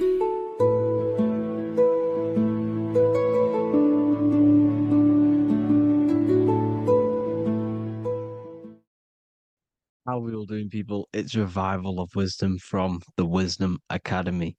Today we're going to be breaking down God, consciousness, and the higher and the lower self, and how to overcome the lower self. Now, the first thing you need to understand is that you are the invisible intelligence within the brain, within the body. This invisible intelligence is known as the mind. But you are not the mind. You are the observer of the mind, which is the soul, the invisible entity. The mind is your intellect, your intelligence. Now, the mind is, it's hard to put this in words, but the mind is something that gives you the ability to explore the universe. And this inner self is the I am. It's the quiet, the inner self, the voice you see in you hear in your head. This is why within spells high twin, inside, internal. The I is also the number one, which is one line. Because the one and only, is the inner self, which is the I am. This is why you say, my name is Harry. You are not Harry, you are the I, the inner self, the intelligence. Okay, this is why Jesus in French is I am. You look with the two eyes and you see with the inner eye. I and I, the same thing. Okay, because the I inside is what gives you the perception of what you're looking at. So when someone's trying to explain something and then you catch on saying, I see now, it's because you're seeing with your inner eye, the one that gives you perception, gives you intelligence, gives you the ability to understand things. This is the internal eye, the invisible self, which the physical body is nowhere near as complicated as this inner self. Is in infinite potential, infinite potential. God, God, generator, operator, destroyer, soul, mind, and body. Brahma, Vishnu, Shiva, the Father, the Holy Spirit, and the Son. They're all the reason why you see God is always a triad is because it represents yourself. Your invisible intelligence is God. Me and you are the same invisible intelligence. We are the invisible intelligence experiencing the program being ran by the central nervous system and the brain. I always say this in my videos, but I have to, in order for you to understand the things that I'm going to say later on in the video, you need to understand this concept. is that you are the consciousness experiencing the nervous system, the tree of knowledge of good and evil, which is you here. You would be in this invisible intelligence right here in the center of the brain. Now, this is why the ancient Christians show God is in the brain. This is the brain stem. This is the brain. This is also the brain stem and the brain. The brain stem and the brain. It's all depictions of the brain because the brain's the computer, the electromagnetic computer, which decodes the demands created by the invisible intelligence, the I, the inner self, you, your true self. The person moving, if you observe what someone moving, this is going to sound, but if you observe someone walking, it's not the body. The body is moving, but the thing telling it to move is the invisible intelligence. Before you kick a football, a decision is made within your invisible intelligence, your mind. And this consciousness, this invisible intelligence, is either stuck between the lower self and the higher self. Okay? When the invisible intelligence, meaning the true self, identifies itself with the physical body, it will trap its mind within physicality. This consciousness that we have is either operating in the lower self or the higher self. It's either feeding the material body or it's feeding the spirit. Okay? But because we are physical and spiritual, we need to be even. We don't want to be meditating all day long because we do have a physical body as well whilst we are here. We are playing a game in physical matter. Okay? Now, the reason that you incarnated here is to learn a lesson because the mind can manifest anything it wants within the astral planes, within the world of imagination. It can manifest anything it likes, but it incarnates into matter, into this game, so we can understand labor, because anything in matter, you have to labor to manifest. But in the astral, you can manifest at the click of a finger. You come here to learn the knowledge of good and evil. And your consciousness, I came out a bit off topic there, but your consciousness is experiencing the lower or higher self. The lower self is manifested in the lower parts of the body. Sex, food, and power, the lower three energy centers. These centers are like mini brains. You are literally thinking with these centers. And when your mind is stuck within these lower centers, you'll think, have you ever heard the term of thinking with your penis or thinking with your, you know what, as a man? Even females maybe, but mainly this is a boy saying you're thinking with your penis. This is a truth, it's truth in plain sight. You think with these energy centers. When you're living off the lower three centers, all you care about is sex, food, and power. Eating, sleeping, and greed. Power's kind of like greed. Now, when we move up to the higher parts of the body, when we live our life within the higher parts of the body, this is considered heaven, love, expression, intuition, and wisdom. This is what we need to be aiming to do, moving out of the lower half of the body and living our life within the higher self, the higher parts of the body, thinking with the higher energy centers, thinking with love, expression, intuition, and wisdom, spreading love, expression, intuition, and wisdom to others. Heaven is even. This is why Jesus is pointing at the heart chakra, always pointing at the heart. Earth rearranged his heart because in earth you're manifested as a physical being. You're in the heart, good and bad. You need to be balanced between the good and bad. Because love can be a demon too. That's a whole nother video, but love can be a demon. Now, the seven chakras are known as the seven seals in the Bible. When the Lamb opened the seventh seal, there was silence in the heaven for about half an hour. This is a verse from the Bible. The Lamb is Aries, which is the higher brain, the cerebrum, the cerebram, Aries. Because when the ram opens the 7 seals, you enter the kingdom of heaven. Because these chakras seal your invisible intelligence. They seal your true self. You are behind these 7 seals, your true invisible self, your true consciousness.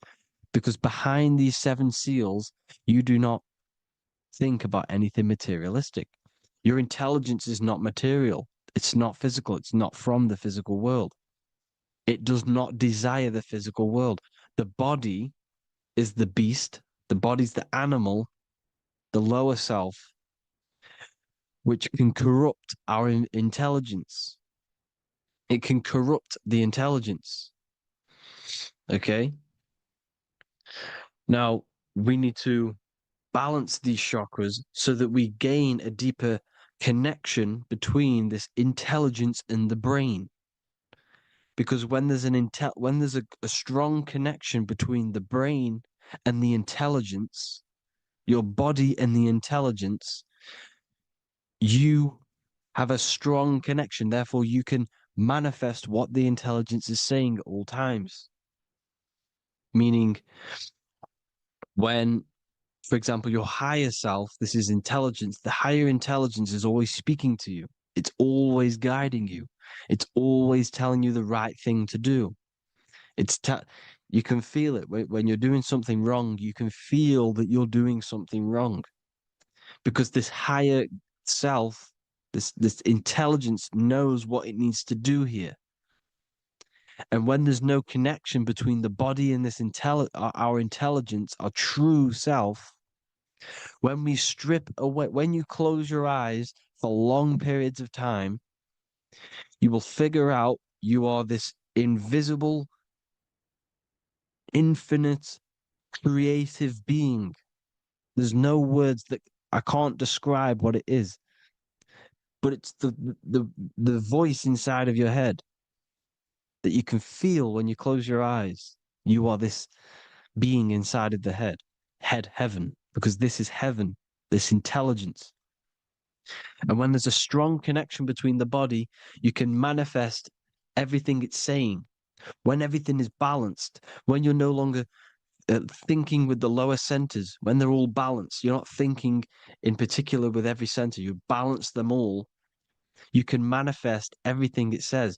Your body will act out what the intelligence is always saying.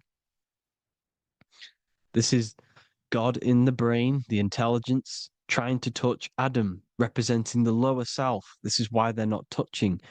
Notice how Adam is resting, but the intelligence is always reaching out, stretching, symbolizing metaphorically saying it's guiding. I'm always reaching out. The intelligence, your intelligence is always guiding you. It's always reaching out to you. But Adam is ignorant of it. The lower self is ignorant of it. And that's why he's so relaxed and God is so stretching out. Because at our highest self, that when you think of when you want to better your life, that highest true version of yourself is God. When you're manifesting this, your highest self, this is God. Your truest form, your most perfect form, that is God. Your highest version of yourself, that is God. Emotions are not what you've been taught. Emotions are not something that should be reactive, okay? You should not let the emotion be you, except that you should experience them instead of letting them become you. You need to understand there's a separation in our consciousness. You have the soul, which is the person who is observing your thoughts. When you think a thought, who's the one observing that thought? The soul, you, the I am, the I, the inner self, the one and only. And inside of every single body, inside of me, inside of you watching this video, there is this same intelligence that is inside of me, inside of you. And it's the exact same intelligence experiencing a different body. And this is what we mean by the universe is mental. We all sharing the same ball of consciousness in a different body. The animals, the fish, the cells, all expressing this one consciousness. Me and you are the same. This is why the golden rule is treat others like others should be treated, because I am you and you are me in a different body. Now, going back, you need to identify that there's different levels of consciousness: soul, mind, emotion, and body. Okay? Your emotions are on a separate layer than the body, the mind, and the soul. So when you identify there's a difference between all of these, you do not let them become you. You do not let your mind rule you, because your mind can be corrupted. Your soul is the one that is pure good, pure love, but your mind can be corrupted. Okay? Your emotions can be corrupted. The body can be corrupted, but the soul can never be corrupted, only layered on top. You can only throw piles of programs within the subconscious, layering the soul down, but deep, deep down inside of every single one of you, there is a loving being. Because love comes from the heart. Love is the universal emotion, expression. Now, your thoughts can become bondage, your emotions can become bondage. Now, what do I mean by bondage? By conquering the lower self, we need to conquer our own mind, because the mind is what's manifesting the lower self. When you're thinking with the lower half of the body, when you're becoming your emotions, you need to experience the emotion, not become the emotion. Do not let the emotion become you. Do not let your thoughts become you, because your thoughts are tools that you can manifest. Your thoughts are the idea. Your emotion is the energy that you can use to manifest that thought. Your emotion is energy in motion, emotion. You use emotion to manifest, to feel as if you already have the thought. Therefore, you become that vibration. Therefore, your emotions are actually a creational force that is given to you to manifest things, because you're a human, a manifester. You're here to manifest things. You're a creator. You are a god. Your inner self, your intelligence, your I am, the one and only inside of you, the inner self, the quiet one, the one that's deep, deep down, the invisible intelligence, is it's creating things all the time. All the time.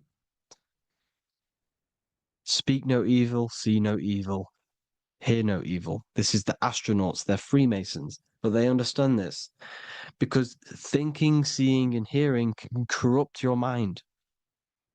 And when you have a corrupted mind, you'll have a corrupted subconscious. The subconscious will manifest into the body, because 90% of your behavior comes from the subconscious mind. So you got to speak, see, and hear no evil. But sin, what is a sin? To overcome our lower self, to overcome our lower self, the 7 deadly sins are not something that goes against an external God. A sin is something that goes against your inner guide, your inner conscience, the inner self that's always speaking to you. It's always telling you the right thing to do. A sin is something that goes against this inner guide. And this is why you can feel something where you can feel you're doing something wrong, because the inner guide is speaking constantly. And when you commit these 7 deadly sins, which are 7 internal states which keep your invisible intelligence bound to your physical body, Because evil, right? Evil love bondage. This is why they stay in this realm and they control this realm, because they love the bondage of the body. They like matter. They want to stay in matter for eternal life. They don't want to ascend back into the heavenly realms where you do not have a physical body. You can explore the universe within the astral planes. They stay bounded to the body, bounded to the 3D construct of the physical world. They have greed, lust, envy, gluttony, wrath, sloth, pride. They want all of this. And if you want that, that's okay. But deep, deep down, you don't want that, because your soul is always telling you the right thing to do. Your soul knows what to do to get out of here. It needs to detach from the external world, detach from all of these 7 internal states which bound you to your lower self, your lower centers. That's what a sin is. You have a left and right brain. The left brain is always analytic. The right brain is metaphorical. So the right brain is producing a holistic view of reality. Now, what do I mean? And not view, perception. When you see, because your eyes are parts of the brain, sorry, when you look at something and you look, that image is produced in the back of the brain in the visual cortex. And then the right brain produces a perception, a holistic, it breaks down what you're seeing into a holistic image, a holistic perception. So, for example, if you're in a woods, the right brain sees the whole woods as one big woods. The left brain is breaking that perception down into individual trees, branches, and leaves. So the left brain's to do with duality, the right brain's to do with wholeness, unified. The left brain's dualistic, analytic. This is necessary so that we can pick things up and manipulate them and break things down. We need the left brain, we need the right brain. I'm not saying any of them's bad, but the left brain, sinister in Latin, means left. Because when you're left-brained, you see everything in dualistic. You see everything is dual, when everything's actually one. We need to be focusing and strengthening our right hemisphere. I'm not saying sit in the right hemisphere all the time, but we need to be strengthening our right hemisphere. And this is why left is sin and right is right. Because when you focus on the right hemisphere, you see the holistic perception of creation. The right hemisphere sees humanity as one unified consciousness. The left hemisphere sees everyone as individual persons and egos.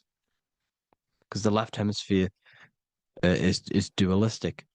And this is why the Bible says, cast the net onto the right side of the ship and ye shall find. John 21:6. What does that mean?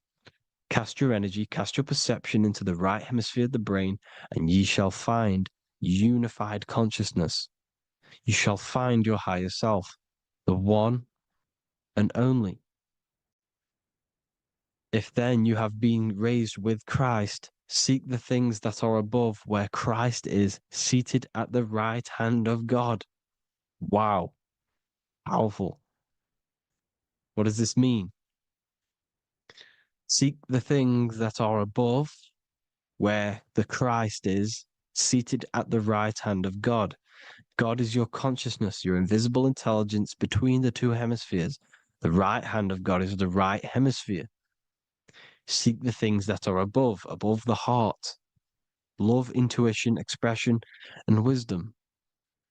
Seek the things that are above the heart, the higher self, the higher part of the body. Because when you seek the things of love, expression, intuition, and wisdom, you create a strong aura. You attract the same frequency. And this frequency is heaven, God. This is the Sumerian artwork showing the lamb This is a step symbolizing stepping upwards, raising up. He's stepping over the lamb up to the bird. His hand is going to the bird. The lamb symbolizes the lower self. Okay? The bird with the wings is in the sky. It represents the higher self. This is why angels always have wings, because it represents the higher self in the sky. The lamb is a ground animal, symbolizing the lower self. He's stepping over the lamb to the bird, his higher self, his invisible intelligence. Horus and Set, Jesus and Satan. Look, Horus has an evil brother, Set, just like Jesus and Satan. Horus is a bird, higher self. Set is a ground animal, lower self, which is the devil and the angel on your shoulder. You see? The right and the left hemisphere, the two wings. So the devil and angels always speaking to you. The higher and the lower self. It's the battle between the higher and the lower self, between the invisible intelligence and the physical body, because the body's the one that wants the sugar, it wants the pleasure, it wants the sex, it wants the porn, it wants all of the materialistic things, it wants the seven deadly things. Okay, it wants this. There's a battle between the higher and the lower self, your intelligence and the body. This is why you need to become balanced, so that there's a deep connection between the body and the invisible intelligence that I am. You need to master your mind with discipline, and you gain a connection between the brain, the body, and the intelligence. Resurrection, transmuting sexual energy. Okay, this is important. Res is Resh, which is Hebrew. The early Hebrew Resh symbol is the head. This is the head. Resh, erection. Erection is a sexual stimulation. Resurrection is rise erection. You got to raise your sexual energy up the base from the spine to the head. This is the Christ, the Christos. Because there's a psychophysical psychophysical oil produced in the brain every month. Go and watch my other video on raising the chrism. Okay? And every month there's this fluid produced in the brain, which takes 2 trips, because one's produced by the pituitary, one's produced by the pineal, magnetic female, magnetic and electric charge. And it takes 2 trips down the spine to the solar plexus, the bread of life in the Bible, or Bethlehem in the Bible, because the River Jordan's your spine. Goes down to Bethlehem. It gets born in Bethlehem, just like Jesus. Because when this oil travels to the solar plexus, it creates the seed, the seed of life, and it feeds the body, all the central nervous system, all the cells. It regulates the blood, does all sorts of good things for the body, this oil. Now, when you save your sexual energy and you raise your resurrection, you awake the Christ, you raise it from the solar plexus or the sacrum bone up to the brain, you activate 100% of the brain, and this is the true resurrection of Christ. Instead of wasting the energy and giving away your sexual fluids, because behind the fluids is the energy. So when you release that fluid, the energy is out there. You've released the energy. Your sexual energy is the most potent emotional force a human could possibly feel. Same with any animal or anything. The sexual urge, the sexual emotion is the most powerful, potent emotion that you can feel. It takes over the whole body. When you feel sexually aroused, it takes over everything because it's so potent.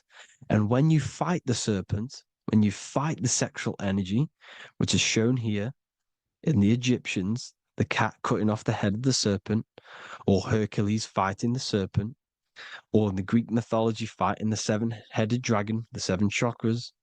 The serpent is your sexual energy because it symbolizes your kundalini. When you fight it and you transmute this energy instead of releasing it, instead of acting sexually on it, you can transmute the energy, transfer it from the solar plexus up to the brain. You can do this with other tasks. Instead of releasing it, instead of raising it from the solar plexus to the brain, you can use it for other things. So, for example, you want to think critically. You can use it for critical thinking. You can use it for going to do exercise. You can transmute sexual energy into anything, but you can do this. You can raise the sexual energy, and you can use this energy to push the cerebrospinal fluid from the solar plexus up through the spine, up the 33 vertebrae to the brain, and it'll activate 100% of the brain. And this is the resurrection of Christ. Jesus was never dead. Jesus was never rose from the dead. It symbolizes the Christ, Jesus Christ. Christ is Christos, which means oil in Greek. The resurrection of the Christ, the Christos, the oil. And when it activates 100% of the brain when it's raised, and it can regulate all the systems, it can regulate all the blood, it can regenerate the body. And this is the true Antichrist. They don't want us doing this process. The Antichrist is not against Jesus. It's against the fluid in our body that makes us live hundreds and hundreds of years and makes us live as gods. This is the true resurrection. And when you fight the serpent, you fight your sexual urges, your sexual emotion, the most strong emotion that you could ever feel. You can do this process. And this is the true secret of transmuting sexual energy. Because when you transmute the sexual energy, you can become a god. And this is why Hercules is fighting the serpent. Notice how the serpent is low. He's reaching down to it. It represents the lower self. Because the lower self wants the lust. It desires sex. The body desires sex. There's a fight between the higher and the lower self. But when there's balance, there's even. Heaven is even. When there's evenness between these, this is the kingdom of heaven. This is when heaven is on earth. So at our highest levels of ourselves, the highest level of our intelligence, this is God. God is something that we manifest. We need to achieve Christ consciousness by battling the body. There is no battle outside of the physical body. It's an internal battle. Jesus and Satan have been externalized. Nothing exists outside of you, because I explained in the beginning how you are the consciousness experiencing the central nervous system. Therefore, there is nothing outside of you. It's all internal. Jesus and Satan have been externalized. Why? Because it's business. The church is a business. It's all a business. They've created these figures to be historical when they're not historical. The Bible's not historical. It's all externalized. It's called exoteric, when the truth is esoteric, internal teachings. So, anyways, people, balance the chakras, balance the two hemispheres of the brain, balance the conscious and the subconscious. Balance is perfect, the yin and yang. You are spiritual and physical. You live in day and night. You need to be balanced. Oneness. Seek oneness. And this is the true kingdom of heaven. And when we all realize that we are all the same intelligence, the same consciousness expressed in different bodies, when we all realize this, we all realize we're all one. Doesn't matter what race you are. It doesn't matter what race you are, where you're from, your nationality, because none of you are actually from here. None of you are from the physical world. You're manipulating the physical world through the physical body. You are the I am. We all have a soul. Every single one of you has a soul. We all have souls. The reason why they say some people don't have souls is because they're trying to suppress your mind. They don't want you to know that you have a mind. That sounds crazy, I know. But a lot of people haven't realized that they have an infinite intelligence called a mind. And behind that mind, if you can observe your thoughts, the person who is observing the thoughts, you have a soul. Everyone has a soul. Don't listen to all these people saying some people don't have a soul, some people do. We all have a soul. Every single one of us. So anyway, you need to break the lower nature of yourself. At our highest levels, we are gods. Our intelligence, our universal intelligence, the I am, the intelligence that's inside of the brain, is God. Our minds are being corrupted within believing that you are the body, and the result of this is a society like today, because everyone thinks they're the body, and everyone's living in the lower nature of self, where everyone only cares about themselves. But when we realize we're all one big consciousness ball, we're all the same consciousness expressed in different bodies, there will be peace. So thank you all, people. If you do want to learn more, if you do want to read my book, it's called The Book of Wisdom. I'll put it in the description. It's an amazing book, people. It's going to give you the best understanding possible about creation, yourself, and the world. It's amazing. The Bible, everything. I have just launched a new cymatic library. A friend of mine has just added this to the website. He creates beats and he creates the purest beats. So they are actually the frequency that it tells you.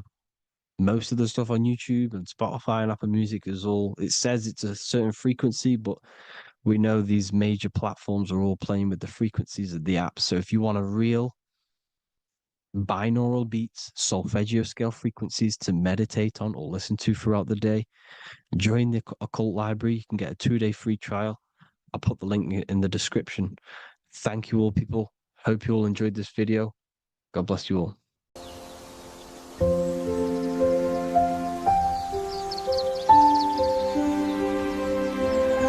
bookofwisdom.com. Visit today.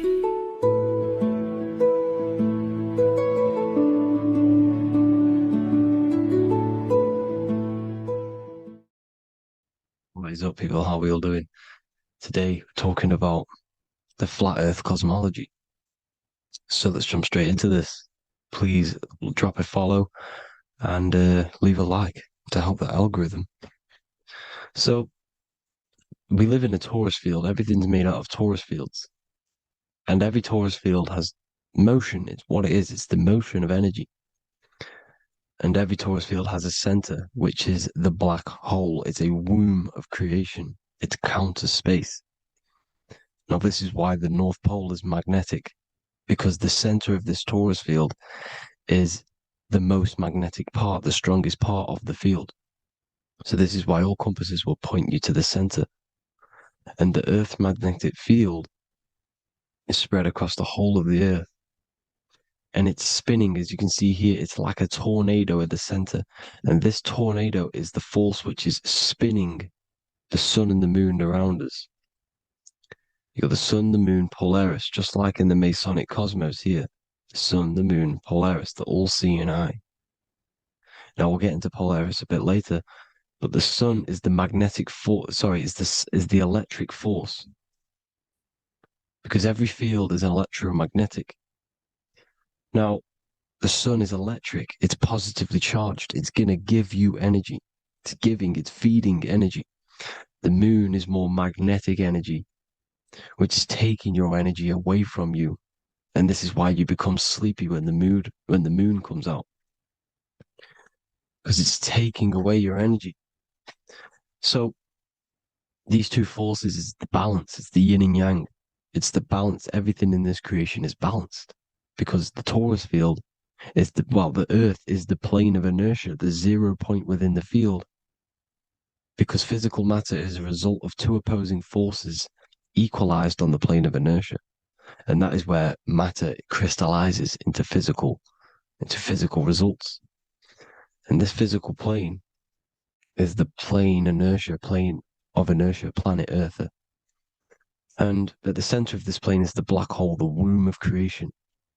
And outside of this black hole gives birth to light. So the torus field is constantly rotating, going into counter space, the black hole, and then out of counter space gives birth to the white hole, white light. You see? So it's going around, black hole, birth again, black hole, birth again. And it just keeps going around. It's an infinite cycle of energy. And this is where the infinity sign comes from. This is the motion, this is the force which is creating everything to spin inside of this circle.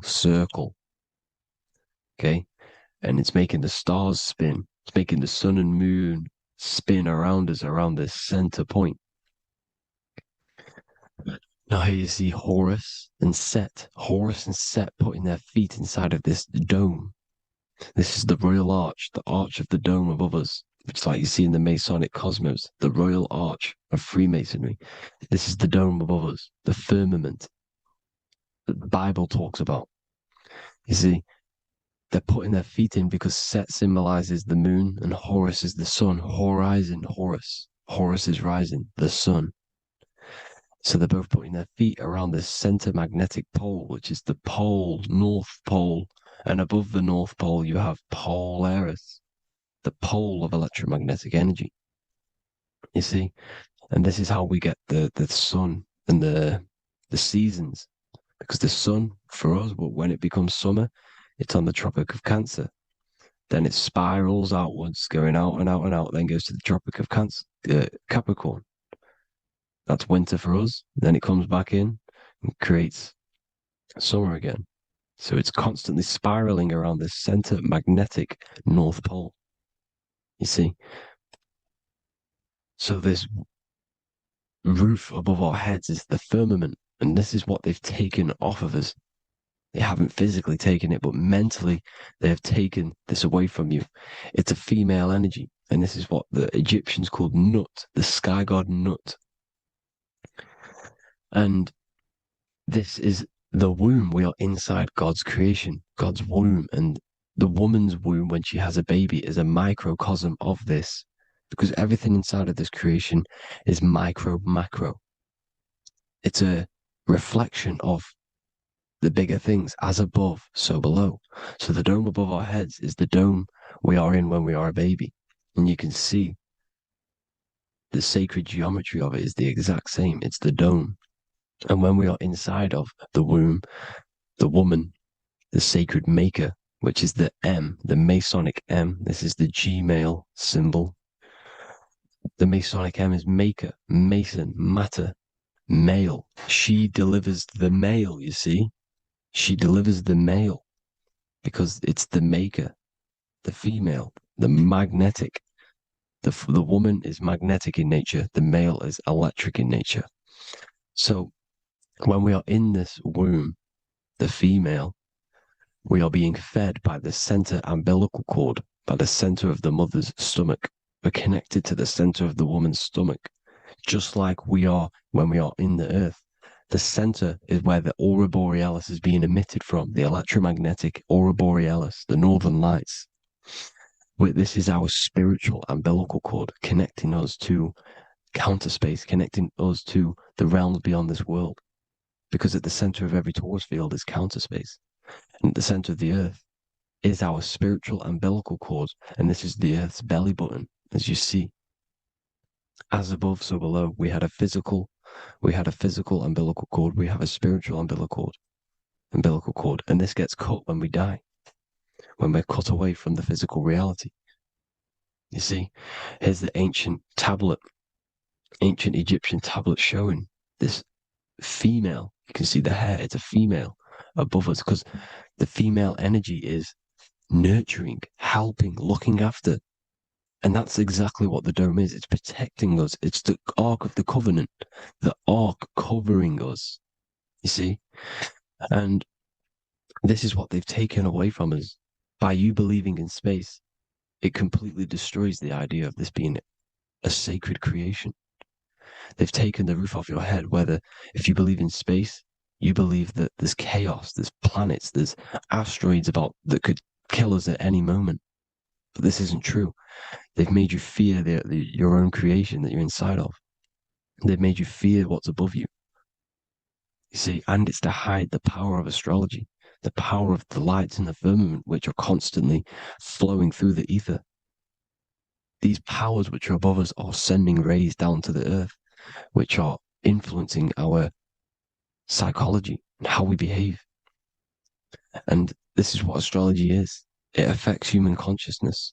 It interacts with our consciousness. And there's a different energy every day because the planets are in different houses, different alignments. And this is, we'll go into this a bit deeper later on. So the world tree, this magnetic north pole, the pole of electromagnetic energy, was symbolized as a tree, the great tree at the center of the earth. You see? And this tree is symbolized everywhere. You can see here how the center person, this Egyptian person, is holding up the sky.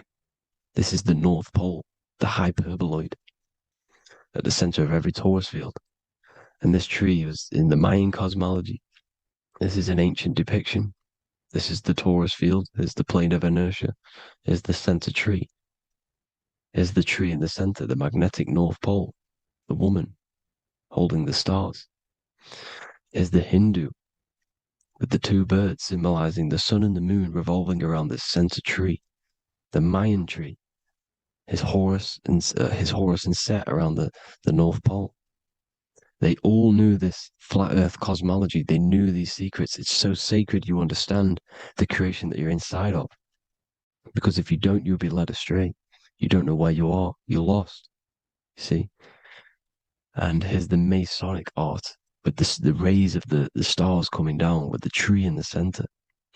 So it was personified as a tree. And we are in Asgard, Midgard, the middle garden, where there's good and evil. So the 7 layers of heaven, which is talked about in the Quran. Each planet has a different layer of the firmament, and this is the 7 layers of heaven, and these are our 7 layers of the energy centers in our body. So we start in the stars, so we are stars in a physical body. And this is why we say Mr., Sister, Fraudster, Sinister. Stir is star, and we are in the stars, and our star descends into the soul system, not solar system. And as we descend into the soul system, we enter Satan's kingdom, Satan's world. As it says in the Bible, Satan is the god of this world. Well, if you've been into my research for a while, you know Satan is Saturn. Saturn's world, because Saturn's the outermost ring. He's the Lord of the Rings. And you enter his kingdom, the kingdom of time. And this is why Saturn's the time god. As soon as you go past the rings of Saturn, you're now in the soul system. You're now in time. You're now bound by space and time. And you're bound to the earth plane, the heart. Earth is heart. It's a rearrangement, it's an anagram for heart. And the heart of the electromagnetic color spectrum is green, and that's why the earth is green. And above green is blue, and this is why the sky is blue. In order to go to heaven on the macro scale, you have to go through the blue sky, through the 7 layers of heaven. In order to reach heaven in your body, whilst you're here, you have to go through the blue chakra to your head, which is heaven. It's micro, macro. Everything is micro, macro inside of this creation. Is an ancient. I think this is a French image, piece of art from the ancient French, with obviously the 7 layers of heaven, which they all depict. And notice how it's like a dome. We'll go into this dome symbolization, the Royal Arch of Masonry, which is next. But these 7 layers of heaven give us the 7 metals, the 7 days of the week, the 7 diatonic tones, the 7 chakras, the 7 everything. It's God's favorite number. And this is why the Masons use the G inside of the compass, because the G is the 7th letter, and God starts with G. You see? So it's 7. God is 7. Here's another depiction of the heart, the soul system, the 7 layers of heaven. La Fermete. You see, La Firmament, with the stars on the outermost layer. Here are the 7 planets: Jupiter, Mars, Le Soleil, the sun, La Luna, the moon. So Saturn. So we are in the heart of this solar system. In order to ascend, we need to ascend up our chakra system, reach 144,000 hertz. God consciousness, the God man. You have to unfold God man, master of the mind, mastery of the mind. So, what are the stars? The stars make everything unique. The stars are constantly rotating around the center, magnetic North Pole, the tornado at the center, which is stirring everything. It's stirring the ether. The center is the ether, and the four elements are born out of this ether. There's five elements: ether, spirit, water, air, and earth. The ether gives birth to the four other physical elements, which the whole of creation are made out of. About them four elements. Four is the number of stability. You know, a chair, a table has four legs. It stables things. It's a foundation, and these four elements are the foundation of this creation.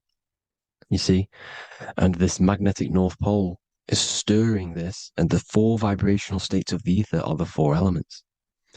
Now let me get back to the stars. I just wanted to give you that. The stars are being stirred around this center point. Center. It's stirring everything. And they're always in different alignments. Every millisecond they're moving in different placements of the stars. And the planets are called the seven wanderers because they're not fixed. The stars are fixed. But the planets are called the seven wanderers, the seven layers of heaven, because they move faster and slower than each other. Each planet is slower and faster, has a different rate of speed it's moving. So these alignments are mixing in with the energies of the different 12 constellations. And this is why you have a unique characteristic. You have a unique look, a unique energy, a unique personality. This is because when you were born and you took your first breath, that energy which was in the ether, because the ether is all around you, and energy travels through the ether. The energy that the stars were casting down and the energy that the planets was mixing in with the 12 constellations was in the ether. So when you came out of the womb and your first breath, because breath is spirit, okay? So that first breath you took, that is the energy that is imprinted within your DNA, your soul. And you reflect that energy, you emit that energy. That's the energy that is with you forever until you die, till this physical body dies off. And that's what the stars are. The stars are giving a unique energy, characteristic, personality to every living thing. Every dog, every cat, every animal has a unique personality because it was born at a different time and place in the sky. Okay, the stars are your destiny. Now, the stars are constantly changing as well. If you look at stars through a telescope, they're constantly changing and forming different forms. You can see here, it looks like water. It looks like light through water because it's the ether above us, a sea of ether. And this light is being emitted through it, and it's just constantly changing, giving different energies, each star. So this is why this is what the zodiac is. It's the expression of energy. It's the expression of the stars. And each constellation has many different personality, different energies, different traits. Each planet has different traits, depending where your planets are, depends what energies you hold. No two person have the same energy. There's no one. It could be similar, but no one's the exact same. It's because of the stars. The stars are never in the exact same split place. The planets are always in different houses. So here's some Royal Arch symbolism. Here's the Royal Arch of Masonry. As it says here, the sun and the moon, the constellations. Here's Cancer, the seven planets, the seven stars. Here's the Royal Arch. This is the firmament. Here's the duality. Black and white, duality, good and evil, rest and motion, dielectricity, magnetism. See? So this is what the Royal Arch is. It's symbolizing the cosmic dome above us. The womb we're in. We're inside God's womb. And here's George Washington, the Freemason, inside of the Royal Arch. You see, with the G, the Masonic G, God, 7. Here you see another depiction of George Washington with the stars in the dome above his head, his Polaris, the sky vault, Polaris. We'll get into that later. Go inside of all of your ancient churches, you will see the dome. Go to the Vatican, you'll see the dome. All of your ancient churches have this dome because it's the dome above your head. The ancients knew this. This was known. We did not live in space. It was known back then. They all knew. This is Crown Court, which is one of the most important courts in the UK. You can see it's clearly so much Masonic symbolism. You've got the 4 pillars of Masonry. The Royal Arch is like an arrow pointing upwards to Polaris. His Disney World is under a dome. In his Polaris, the sky vault. You see? And also 666 in the symbol. Here's more 7 layers of heaven. Here's an ancient depiction. The firmament. Here's the astral plane outside of the firmament. The Royal Arch. You see? It's everywhere. Here's Polaris, the 8-pointed star. Polaris is in between the sun and the moon. It's at the center of the Taurus field. And Polaris corresponds with the pineal gland as well because it's the all-seeing eye. See? So is Polaris, the 8-pointed star, which is at the very top. It's the very center. It's on top of the North Pole. And it's an 8-pointed star that's always symbolized as an 8-pointed star. Here you see the Vatican. The Vatican is a giant key with an 8-pointed star. See, it's a key. Here's the dome. Here's the Space Delta, the USA Space Delta logos. Here you see the Egyptian god looking from the center of the North Pole, looking upward to an 8-pointed star, Polaris. An arrow pointing up to Polaris. Here's another, the bear holding a key with an arrow up to Polaris, 7. Holds the key to Polaris. Here's an eagle holding a key above the North Pole to Polaris. Polaris, and here's another one. There's another bird, like a dragon, holding a key to Polaris. Because Polaris is definitely something to do with leaving this creation. Okay, maybe, I can't say for sure, but maybe it's to do with ascension, and this is why the Vatican hold the key to the 8-pointed star. And this is why the space, well, we all know space is a lie, but they're showing Polaris and its sacred symbology. Maybe it's to do with something leaving this creation, going to another. Here's some North Pole symbolism. As above, so below. You see the four seasons of the Big Dipper constellation going around Polaris. This is Polaris, this is the Big Dipper constellation, and this is the swastika. This image gives us the swastika because all the symbols we use are created in nature. They're created somehow in nature. This is how we get them. As above, so below. This is the map of the North Pole with the 4 rivers looking like the Big Dipper constellation. It's the Masonic, here's the ancient cosmology with the 4, you see the 4 islands, Mayan cosmology, 4 islands. This is the alchemical symbol for Earth, 4 sections. The windows, because the center of the North Pole is a window to another dimension. The 4 lucky 4-leaf clover, which is supposed to be lucky. It's truth in plain sight. And here's Hitler looking at 2 flat Earth maps. So this swastika has been used for thousands of years, thousands and thousands of years. And it's symbolic for the most sacred land on this plane, the North Pole. Shambhala. Do some research on Shambhala, people. It's a it's a Hindu mythology about the sacred lands at the center of the earth. And it's known to be full of enlightened beings. And it's all symbolized at the center. You can see their paintings of Shambhala. It's all at the center, the North Pole. And it's known to be the most godly place ever because it takes you to a portal to the higher places. And maybe this is something to do with Polaris. connecting you to this sacred land at the very center. But anyways, people, thank you all for tapping in. Hope you all learned something. Have an amazing day. Please follow, subscribe, like, all the links in the description for the courses, the PDF. Please have an amazing day. God bless.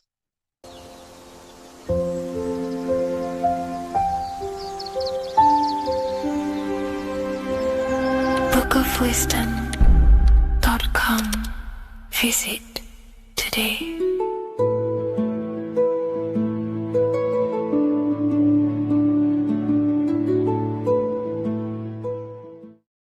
Creation demands destruction. Every time you release your sexual fluids, you're destroying a part of yourself to create an extension of yourself. For example, if you want to create a business, you have to destroy your time, attention, and energy in order to create the effect of the business. All creation demands some sort of sacrifice or destruction. This falls under the law of polarity in the universe. It's the same with your sexual fluids. Your sexual fluids, especially as a man, contains minerals, all the minerals in your body. It contains your vitality. It contains your DNA. It contains the blueprint of you, and it can create a whole new human being. You are literally playing with the power of creation if you are releasing your sexual fluids too much. Sexual fluids also extend beyond the physical plane. They contain astral forces because all physical creation is a mental creation. We live in a mental universe. Everything begins as a thought in the mind, then the thought takes the form and the body of imagination, which is an astral force. Imagination turns into etheric emotional energy. Then the etheric emotional energy turns into the physical action and the physical manifestation. We live in a mental universe. Therefore, these dimensions do not exist separately. They are permeating and mixing in with all. Your physical body has an astral body. Everything physical has astral forces behind it. Semen is known as the astral fluid of the soul. It feeds nerves, the channels of life force and consciousness within the body. And every time you release it, you're destroying a part of your vitality, your brain, your nerves, your energy levels, your creativity, and your DNA to create an extension of you. Therefore, it is a sacred fluid within your body and not something to be played with and to be released too much. Think about it. This is a very creative energy, your sexual fluids. It can create a whole new human being. This is how powerful it actually is. It is the power of creation, and the misuse of this power can destroy your own vitality and your life of your body, because that life you are giving in order to create an extension or a child is the same life you could keep inside of you and not waste to recycle and regenerate the body. Sexual energy has been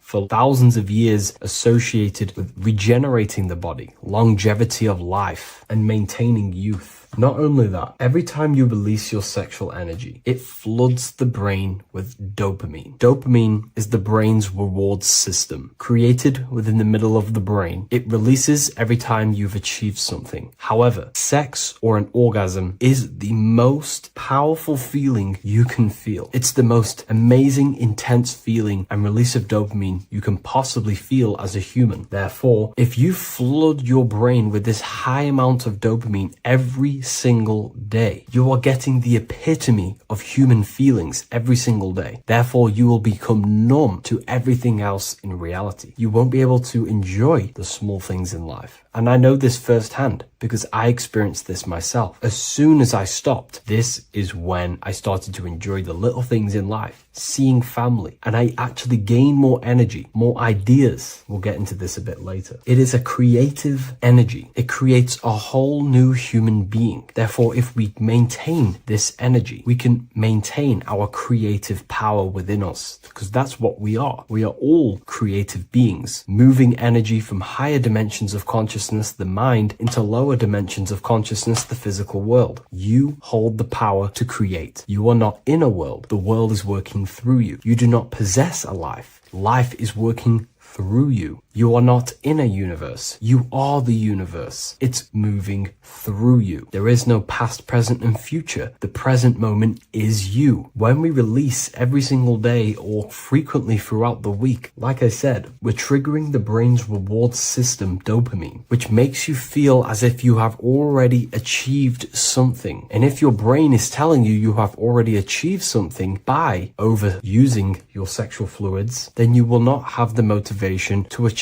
other things in your life. I know this firsthand. I became very lazy. I didn't want to work. I didn't want to do anything because subconsciously my brain felt as if I've already achieved. If we look at the symbol of the Baphomet, we notice the Baphomet has horns and a goat head. Now we look at the word horny. When you become sexually aroused, it's known as horny, which is the horns, representing the lower mind. The lower mind is the mind we use for our animal instincts. We have two parts of our mind. A higher mind, which is contained of higher thought, which chases spiritual things such as love, wisdom, knowledge, and God. Then we have a lower mind, which chases the things of the material world closely associated with the ego, chases validation, material gain, status, and physical sensation, physical pleasures. It is these physical pleasures that can keep you in an endless loop, making you feeling empty inside, because nothing material can ever satisfy our internal world. Nothing. You can achieve millions of dollars. You can achieve your dream house, your dream car, your dream watch. And if that is the only thing you are chasing, you will feel empty inside when you achieve it, because nothing of this material plane can satisfy you. Nothing of the lower mind can ever satisfy you. This is why we must sacrifice the lower mind and overcome the lower mind and the lower instincts. One thing I found amazing when I mastered my sexual urges and my lust is that my mind became a lot more clear. The thoughts and the time and the attention that I used in my mind to go towards lust, sex, and chasing these things was taking up a lot of mental space, time,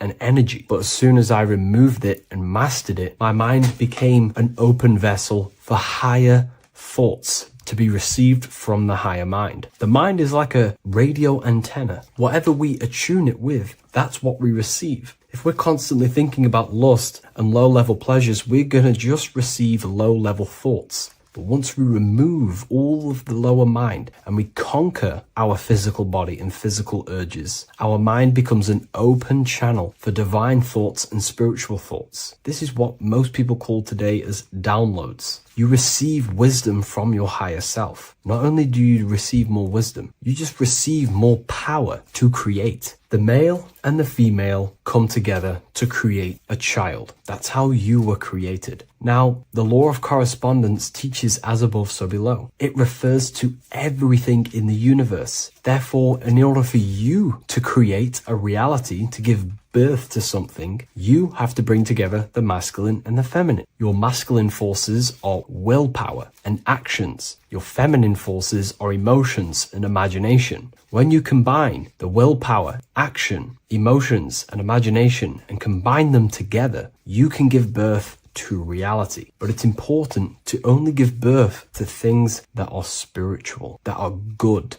that are for the benefit of yourself and humanity, and not for the ego and the lower mind. Killing our lower mind is essential for spiritual ascension when we die. The thoughts that we give the most attention and energy to when we die are pretty much the same thoughts that we're going to think when we die. When you die, your physical body and external world is stripped and you're left with your internal world of consciousness, more than likely be resonating within the lower astral plane before you move on to any higher dimensions of the astral. It's important that we kill any addictions such as sex, food attachments, emotional attachments to people, any desire for material things before we physically die. The Hindus taught this, Buddhism taught this, the ancient Egyptians taught this. We have to remove the desires in our heart for material and things before we physically die, because when we die, we cannot fulfill physical pleasure. Therefore, we will create our own suffering within the astral dimension. So sex is the biggest part of this.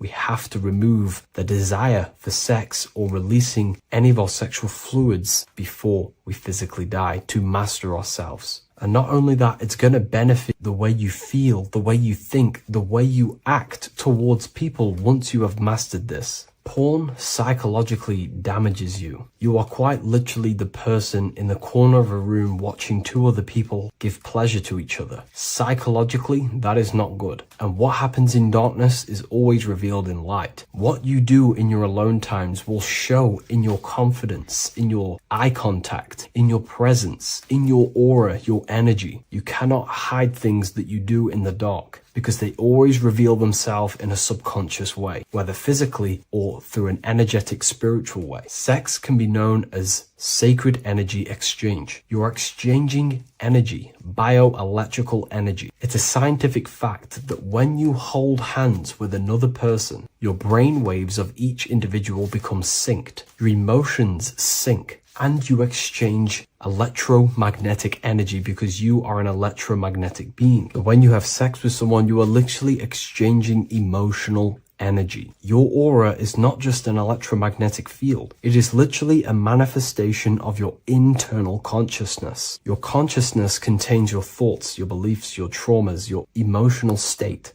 And this manifests externally through the vortex of your heart into an energy presence around your body. This is why you can feel sad when someone else is sad next to you, because their energy is merging with yours. When you have sex with someone, you are quite literally exchanging consciousness, beliefs, traumas, emotions, feelings, vibrations, and your consciousness merges with their consciousness. So be careful with just having casual sex. Now, I'm not here trying to say never release, never have sex with your partner. I'm not saying that. I'm saying take caution with these things. Take my teachings with a pinch of salt. If it benefits you, that's great. I'm not here to tell you how to live. I'm simply giving you my research and the things that have helped me in my life on my esoteric research, awakening, or spiritual path. I don't like calling it a spiritual path, because it's not spiritual. It's simply just life, the knowledge of consciousness and the self. So I hope this video helps. If you'd love to read this book, I'll leave a link in the description. This book I wrote myself called The Book of Wisdom, Volume 2.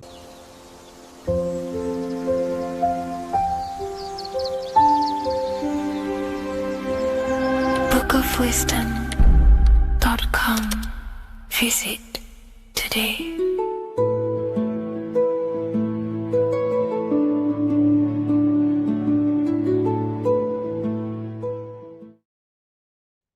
What if I told you many people around you have probably sold their souls? It's more popular than you think, and it's very easy to do.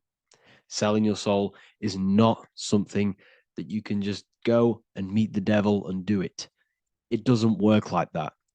But before I tell you exactly how you can sell your soul and how not to sell your soul, what is the soul? So looking at Jesus, we always see two lights surrounding his head, one surrounding the heart.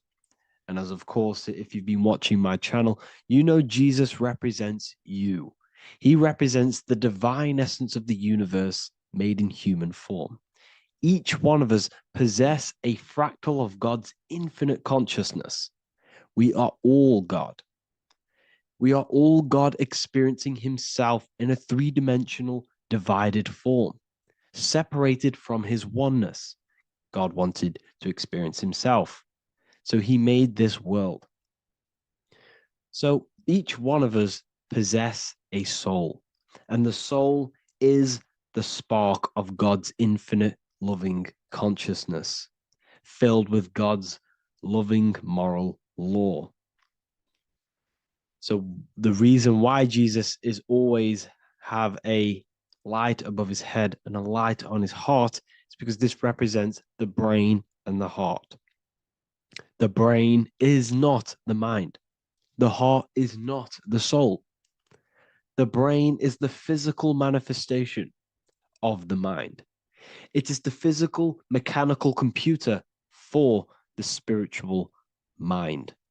The heart is the physical manifestation of the soul. The heart is a brain. In fact, it contains 40,000 specialized cells, which are the exact same cells found in your cranial brain. Yes, Your heart is an emotional brain. Your cranial brain is a thought brain. It's a computer. Okay? Everything that exists physically exists non-physically. This is what the ancients called spirit. Just means invisible force. The mind, the thoughts are not made of atoms. You can't touch, you can't find tangible thoughts, imaginations. These things exist spiritually in metaphysical counterspace. It's the same with your emotions. The emotions are spiritual. They are not physical. You can't touch them. So thoughts are the language of the mind. Emotions are the language of the soul. Sometimes we can become eluded by thought and we can become eluded by emotion. If we are led purely by emotion, we can create illusions in our perception. The same if we rely only on thought. We must balance these two. Okay? So the mind is the creator, the soul is the operator. Every thought we think is being judged by our soul. The soul is the judge. The soul tells you what is right, what is wrong. And even the Freemasons depict this spirit and matter in their black and white checkered boards. White is spirit, black is matter. Matter is dead, spirit is life. This is what this represents. Physical reality is not just physical. For every physical object, for every physical manifestation, there is a spiritual force bringing it into existence. Consciousness brings everything into existence. Before you kick a football, there's a change in your inner consciousness before you take that action of kicking the football.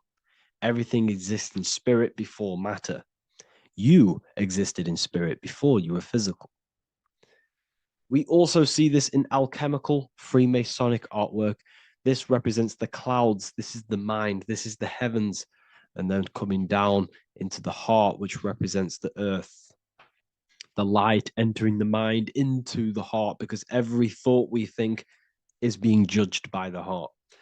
The heart speaks to you through emotion. The soul speaks to you through emotion. Every thought you think, your heart is telling you that is right, or it's telling you that is wrong. Why? Why is this? Emotions can guide us, okay? Emotions are the language of our soul. Our soul guides us to our soul purpose. Each one of us contains a purpose in this physical life. There is a reason you are alive. There is a reason why you came from spirit into a material reality. Your jealousy reveals where you need to be in life. If you are jealous of someone, this is your soul saying you need to be there. That's where you need to be. Your fear reveals your greatest growth in order for you to reach your life's purpose. If you fear something, this is your soul telling you you need to overcome this in order to reach your life purpose. This is the next obstacle. The soul, your life purpose is not found in your passion. It's found on the other side of your greatest fear. The soul's always seeking, it's always seeking truth. It's always seeking to expand, to learn. The soul must go through pain in order to overcome, in order to grow. That's why we are here, to grow and expand and create. We also see this in alchemical artwork. Again, the mind in the clouds, the heart and the soul. They must work in unity. Each one of us contains the spark of the divine, which is the soul. Okay? Which is the soul. This is the operator. God, generator, operator, destroyer. The generator is the mind. The operator is the soul. The destroyer is the body. Everything will generate, everything will operate, and everything will die. That's the Trinity, the Father, the Son, the Holy Spirit. There's always a Trinity, Brahma, Vishnu, Shiva. Okay, so each one of us contains God's law, and it's encoded within our consciousness, within our soul, within our heart. That is what's judging everything you do.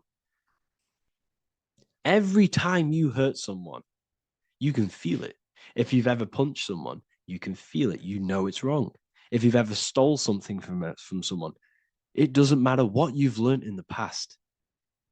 If you steal something, you know deep down within your soul it's wrong.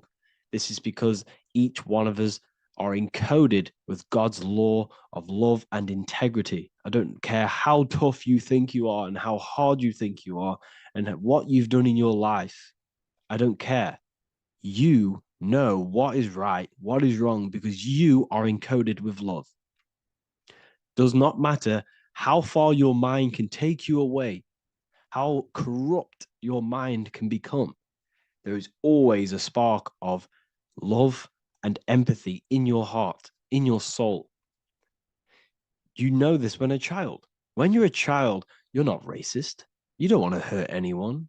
You don't want to steal. As a child, you're pure love, you're pure awareness, you're pure. You would never think about being racist. It's the corruption of the mind that leads us to corruption. Our soul always wants to do good. So the soul is encoded with God's law. And when we go against this law, this destroys our body. Yes, because your body is electromagnetic, and that's being casted from your heart. So every time you go against the heart's guidance, moral law, we weaken our electromagnetic field, which weakens our body. If you've ever looked at someone who's very negative, you can see them. You can see that they are aging quicker. You look at Scrooge, for example. If you ever watched Scrooge, look at how corrupt he looks. That's his heart. You can see the people's hearts on their face. People who do negative things and have negative thoughts, negative emotions, you can see it in their eyes and their face. It's because it corrupts you. It corrupts the body. It ages the body. Goodness is life. Okay. So can you sell your soul? You cannot sell your soul physically. But what you can sell is your conscience. What you can go against is that moral law. And you can exchange physical material things such as money, fame, cars, houses, business, in order for you can exchange that to go against your inner dialogue. For example, these rappers, celebrities, what are they doing? They're not selling their soul. You can't sell your soul to some entity on the astral plane. But what you can do, you can take money to say, I'm going to go against my heart. I'm going to go against my inner moral law. I'm going to take that money and I'm going to do something wrong. It's basically going against your soul. It's selling your soul's guidance of moral law. That's what selling your soul is. And that's what these rappers are doing. That's why they're so sad. You know, this is why all these rappers are on drugs, doing all sorts of things to escape, to short-term escape what they've done. They're going against their inner guidance for money. And yes, short-term pleasure may be happy for now, but in the long run, it will leave you feeling voidless because nothing material can ever satisfy your soul. Nothing. You could gain £1 million tomorrow, guaranteed within 2 weeks, you'll be back to the exact same position mentally, emotionally as before, because nothing physical can ever satisfy you. Guaranteed, if you received $1 million if you received $1 million now, in a week's time, you'd be hunting for the next million because it does not satisfy you. There's a reason why these billionaires don't stop working, because they're so addicted to earning and earning and earning. It doesn't satisfy you. The only way you can satisfy yourself is through Christ consciousness, is through self-love, is through loving thyself, knowing thyself, and becoming balanced internally in consciousness instead of seeking external validation through material things, which end up leaving you feeling voidless, empty inside, and sad and depressed and anxiety. Everyone's looking outside of themselves for validation when true validation comes from within. True satisfaction, true happiness comes from within, reaching Christ. Christ is a state of being, a state of consciousness that we must cultivate within ourselves so we can live a happy, balanced life. You can have all these material things when you're satisfied inside, but don't rely on them. Me, I enjoy material things, but I don't desire them. I don't chase them. I don't rely on them for happiness, for validation. You can have big cars. You could have your favorite watches. You could have Lamborghinis. Yes, it's fun, but don't let it give you your happiness. As long as you're happy on the inside, it's okay to have these things. You should seek balance with your inner world and outer world. Okay, so this is what they are doing. Rappers, celebrities, actors, Hollywood, this is what they've done. They've exchanged their inner integrity, their inner law, their inner moral compass for exchange for material wealth, fame, money, and cars. That's what they've done. And power. It corrupts you. They slowly corrupt you. So yes, you cannot sell your soul. And if you wish to learn more, I'll see you inside Ethereal University with my community, where we are learning every day to master ourselves, to expand our consciousness. If you want to lucid dream, astral project, master yourself, create the desired reality you want, learn about human consciousness and your full potential, then Ethereal University is for you, and I'll see you inside. The link will be in the description. Thank you for watching.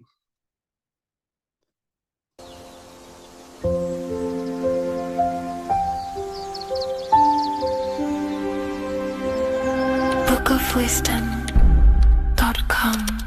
Visit today.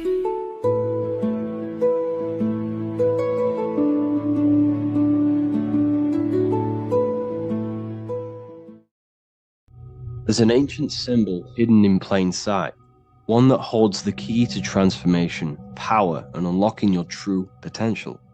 It's been used for centuries by mystics, rulers, and even modern science, but almost no one understands its true meaning. Once you do, it will change the way you see yourself and the world forever.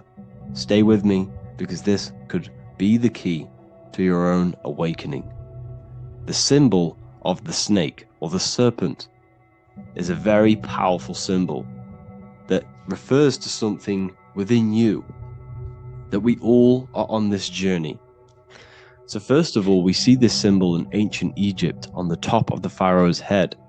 We also see this with Buddha, with the snake on top of the Buddha's head and below. We also see this in Rome, with the Roman god Mercury holding the staff with the snake. We see this in Adam and Eve's story with the snake tempting Eve. We even see this today on the medical facility. What does this mean? Why is this symbol being used for thousands and thousands and thousands of years? It has a very deep esoteric meaning. We see this in the Caduceus staff, and we even see the snake representing the Kundalini. What does the snake actually mean? A lot of people think it represents the Kundalini, which it does. However, there's a deeper interpretation of this symbol, and it goes very far beneath the surface of what the snake actually represents. Okay? So first of all, when looking at symbols, we need to observe what the snake does in nature. The serpent sheds its skin. The serpent shedding its skin is a sacred symbol of an inner transformation. It transforms from its old self to a new self. It sheds layers of itself. As the snake discards its old exterior, it mirrors our own journey of realizing outdated beliefs and patterns, paving the way for a renewed, authentic self on the esoteric path of awakening. Essentially, it represents transformation, but not transformation of our physical bodies, transformation of our inner world. Now, This is where things get a little bit tricky and you may become a little bit confused, but I'm going to make this very clear for you. The snake symbol or any symbol can be used for different context. For example, the Kundalini. We see the snake representing the Kundalini.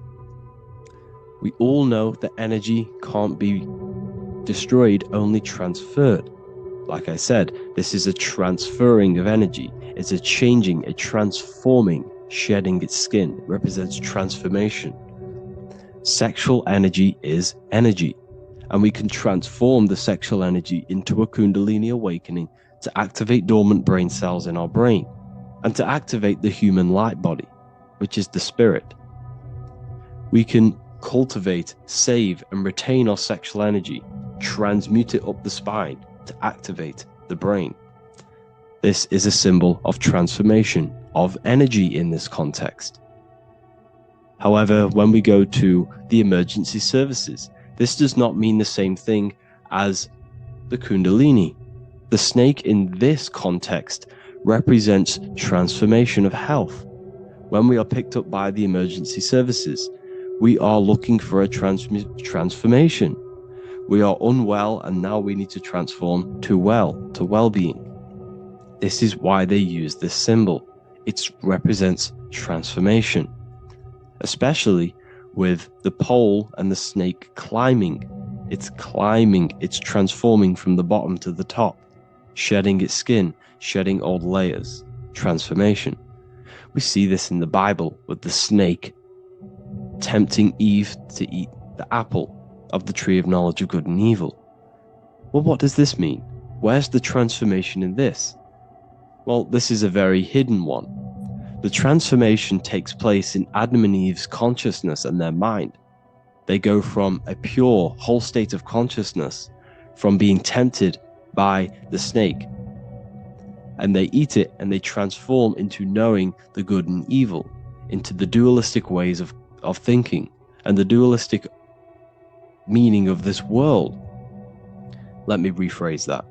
They understand the dualism of this world, and they now understand the two good and bad ways of thinking. They know the knowledge of good and evil, of duality.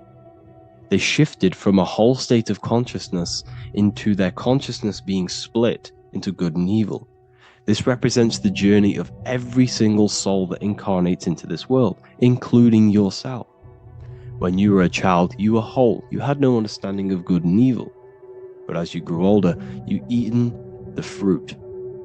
You grew to understand the knowledge of good and evil. Your consciousness split from a whole into a separate and divided way of thinking and divided understanding of the world. We suppressed aspects of ourselves to fit in with society norms. And we just limited ourselves with limiting belief systems. We knew the knowledge of good and evil. Our consciousness split from a whole state. This is what Adam and Eve is symbolic of. We see this with the Roman god Mercury, with the snake. Mercury represents intellect, communication. He's always flying in the air, which represents the air, the mind, the intellect. He's holding the snake to represent transformation of the mind. This is what we call mental alchemy, turning base metals into gold, turning the unenlightened aspects of our mind into enlightened ones, turning our negativity into power and control. We see this with Buddha, and Buddha is all to do with transformation of the inner world, transformation of the mind and the soul and the emotions. And it also represents the Kundalini. We see this in ancient Egypt. We always see the snake on the head, representing the place where the third eye is, representing the intellect or the mind's eye, the third eye, whatever you want to call it. This is the place of the invisible intelligence within us. This is our mind or intellect. And this is the transmutation of the mind. This is why the snake is on the head, representing the transformation of the mind, going from the unenlightened into the enlightened, going from the uncontrolled to the controlled mind, so that we can control the very fabric of reality. I've kind of just given that away. Why is this important? Humans are creators. We're the architects of creation. endowed with the divine power to channel the fourth dimension, which is the imagination, into reality. Each thought and intention is a seed.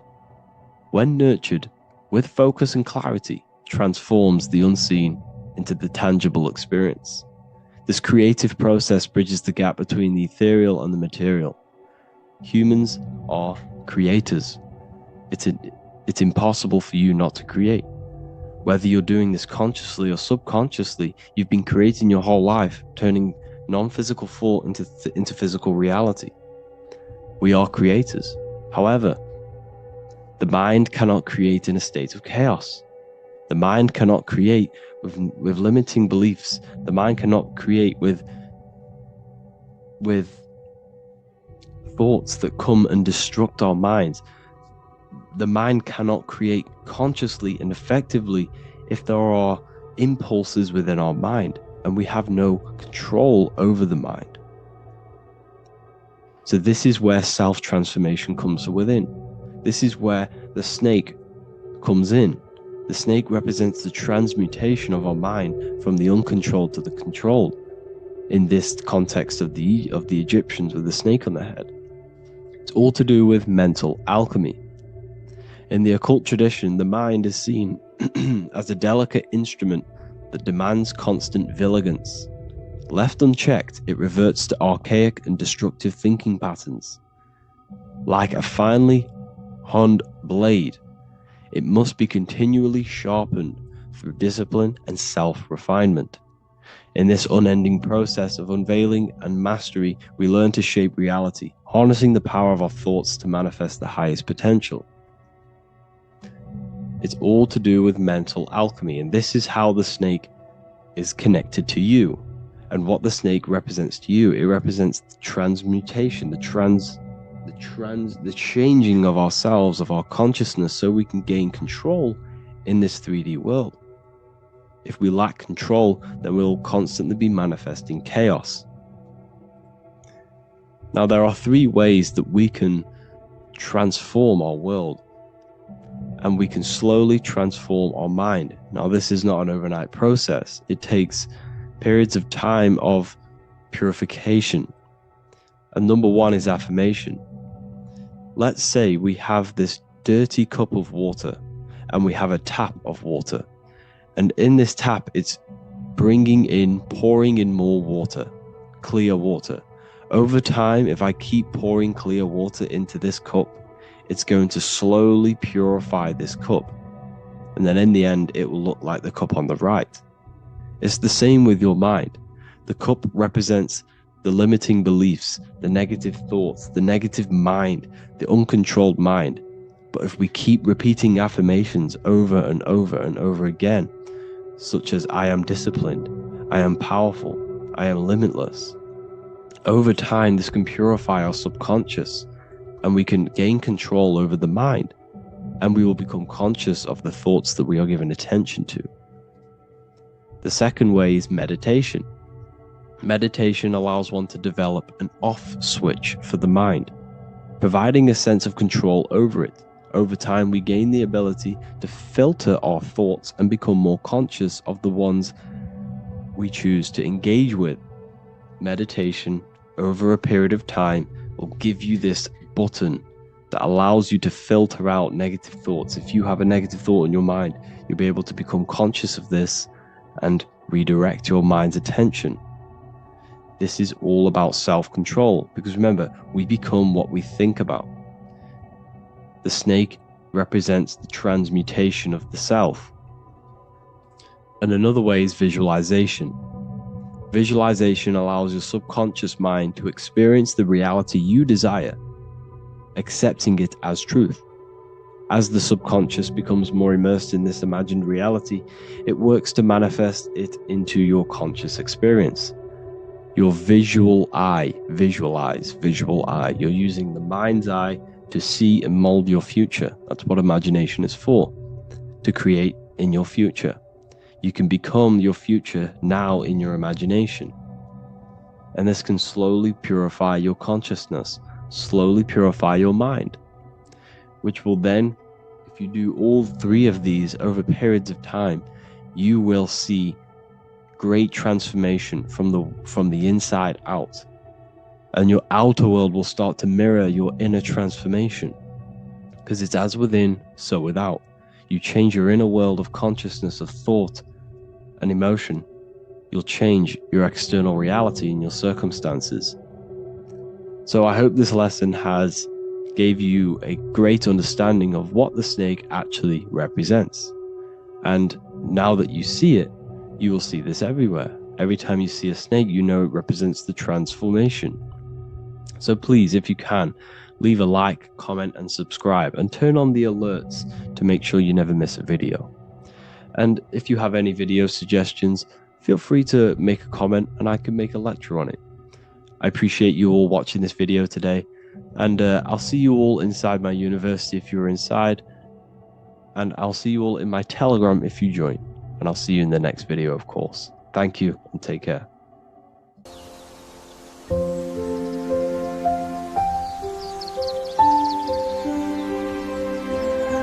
bookofwisdom.com. Visit today.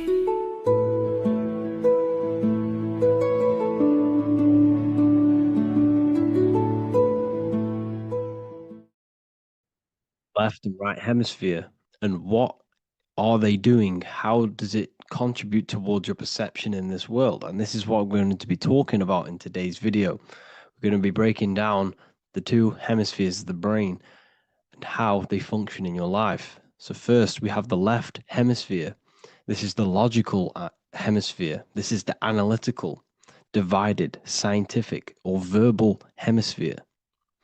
The right hemisphere is creative, wholeness, artistic, symbolic, and metaphorical. The right hemisphere does with non-verbal things. It produces a holistic perception. It is more to do with creativity. Because what you must understand is that we are not in the external world. The world is produced by our brain. We see with our brain. Our eyes are a part of the brain. What we touch is the brain's interpretation of electrical signals on the nervous system. What we smell is the brain's interpretation of smell through the nose. What you taste is your brain's interpretation of chemical reactions on your taste buds. So what you are experiencing is the brain. The brain is a computer creating a simulation. And you have two hemispheres which breaks down this reality.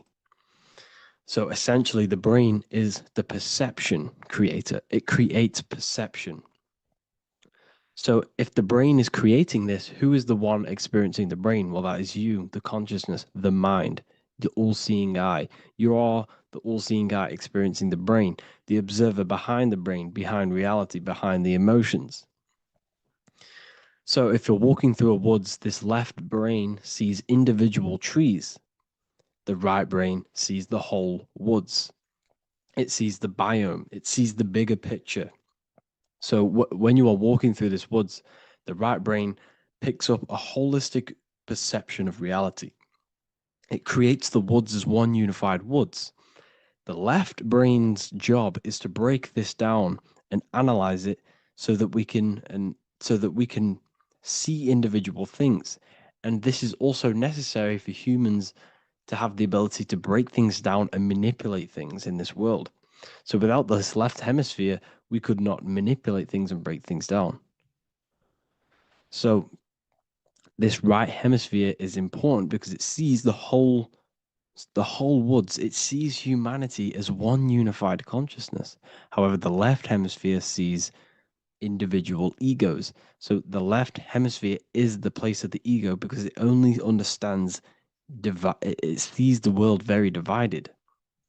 Okay.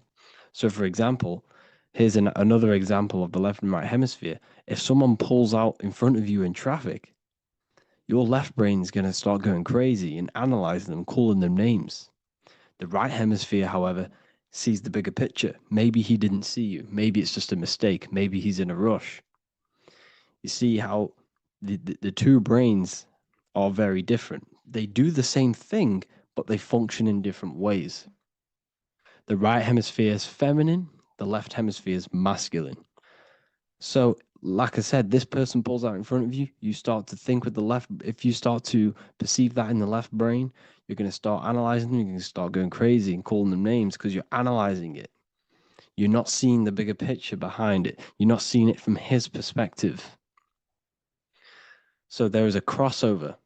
So the left hemisphere of the brain controls the right side of the body, the right ear, the right eye. Everything to do with the right side of the body is connected to the left hemisphere, and the right hemisphere controls everything on the left side of the body, including your eyes, your arms, your legs. So everything is crossed over, and even your visual field is crossed over. So this is your visual field, as you can see here, and even the left side of your visual field goes to the right brain. There's a crossover. No one really knows. There's not really a reason for this. However, this is how the human body is designed. As we all know, the human body is the most advanced piece of technology on the face of the earth. They cannot replicate the human body. And they tell you it has no creator. This is crazy. People are that brainwashed, they can't even understand that their body is the most advanced piece of technology.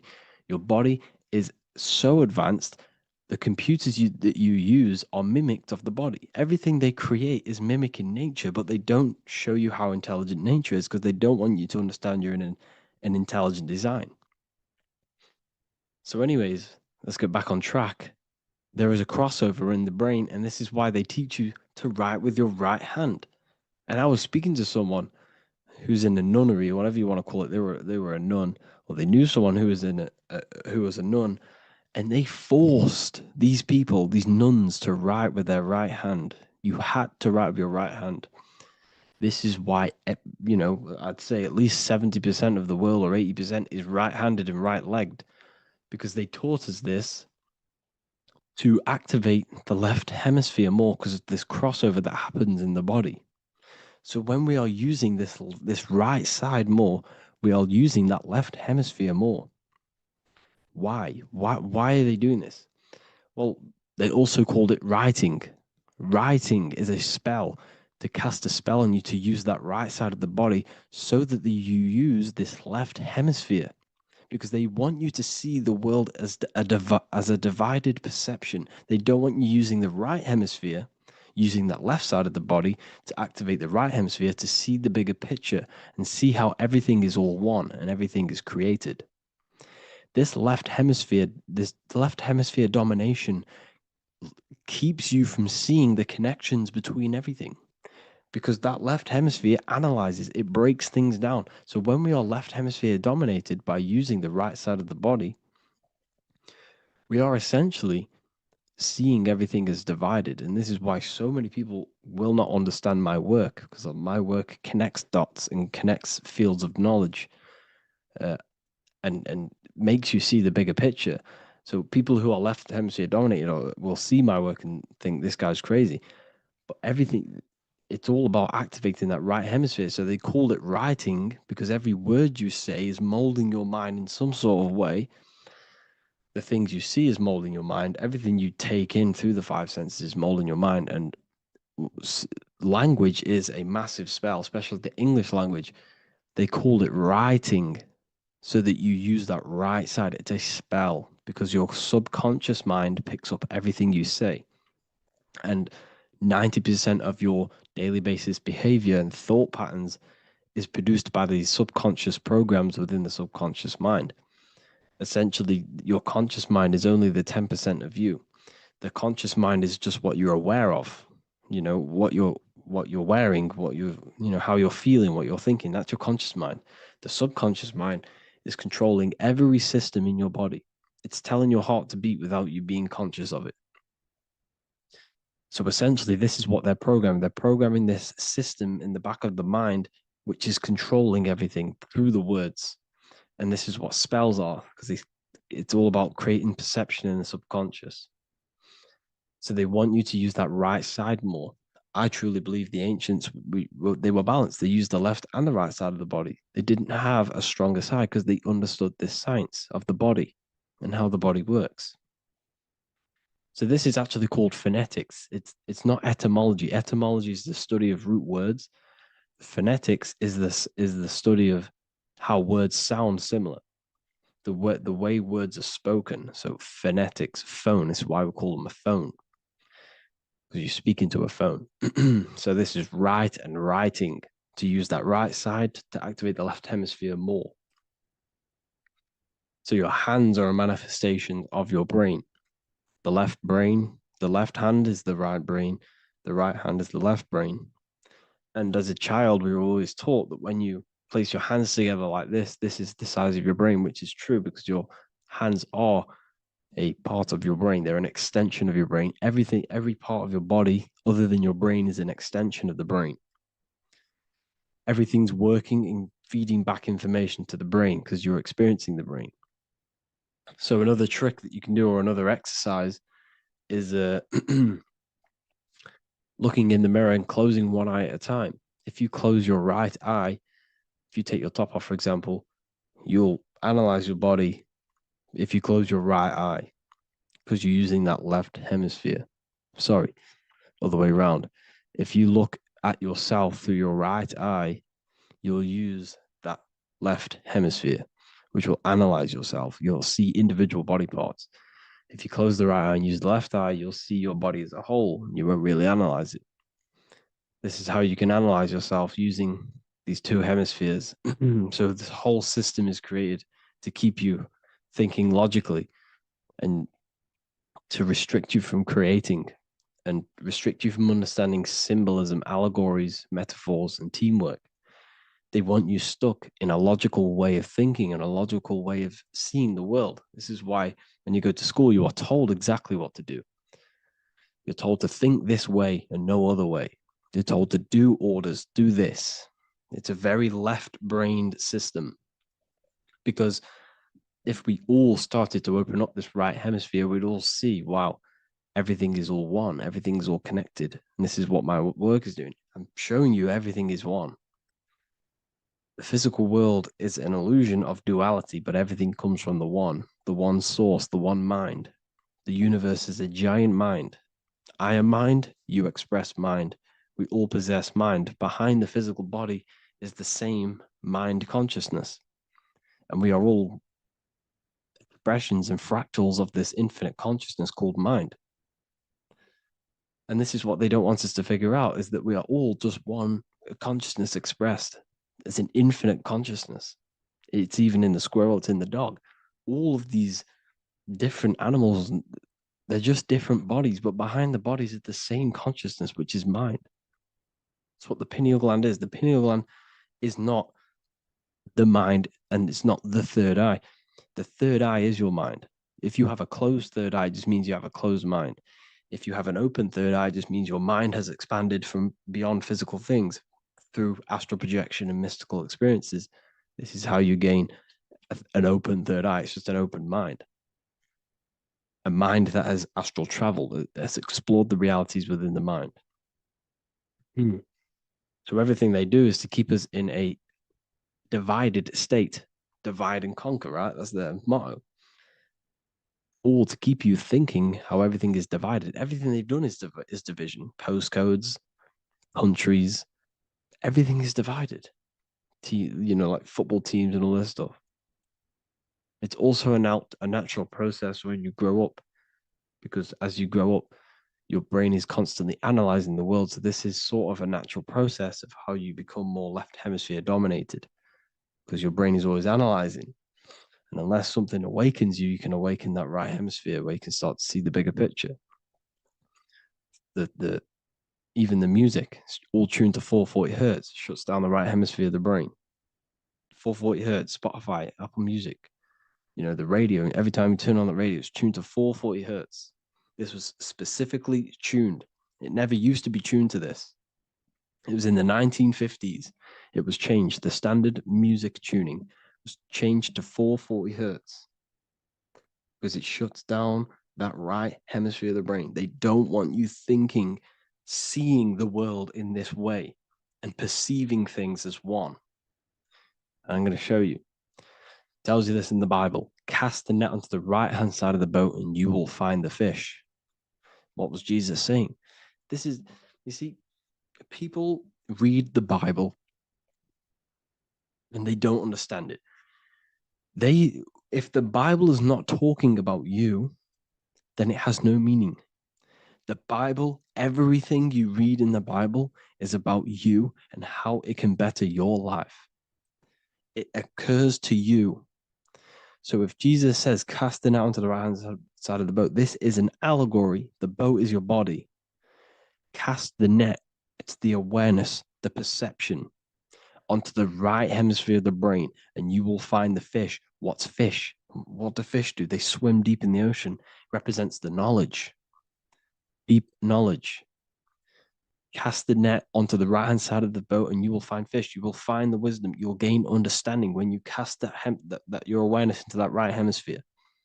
You will see that I am you and you are me. We are all one consciousness. You will see everything. You'll see that the trees are the same patterns as the nerves in your body. You'll see everything is connected. Everything is a fractal of the one infinite consciousness. And how many fish did they catch? 153. That adds up to 9. This is now numerology. The Bible's filled with numerology. Adds up to 9. What's 9? Human consciousness. It represents consciousness. You're in the womb for 9 months. Feminine. It's all about consciousness. And then Revelation 14. And I looked, and behold, the Lamb standing on Mount Zion. That's the spines, the mountain. With him, 144,000. 144 adds up to 9. It represents consciousness on top of the spine. You see? And he had his name the name of his father written on the forehead. What's the father? The higher mind, the higher consciousness within you. Where is that? In the forehead, the pineal gland. The pineal gland is the radio receiver for the higher consciousness. Because every body part of the body has consciousness. Your heart has consciousness. Your gut has consciousness.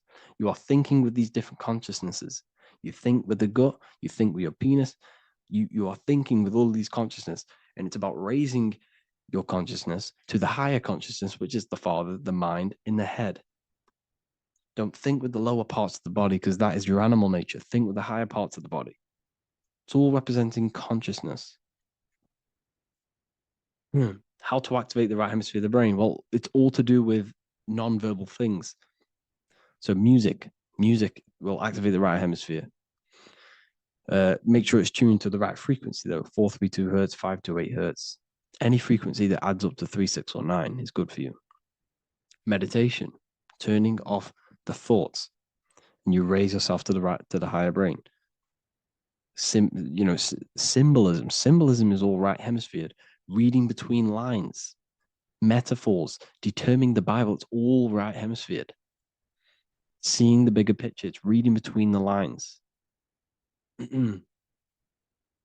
So tithing in the Bible. These people in the churches are giving 10% of their money to the church. It's nothing but a scam. What these people have done is they have externalized the Bible. They have taken the Bible and literalized it so that they can make a business out of it. So what they're doing is 1/10 of the produce of what it says in the Bible, 1/10 of the produce of the land, whether grain or fruit, is the Lord's and is holy. So what's that saying?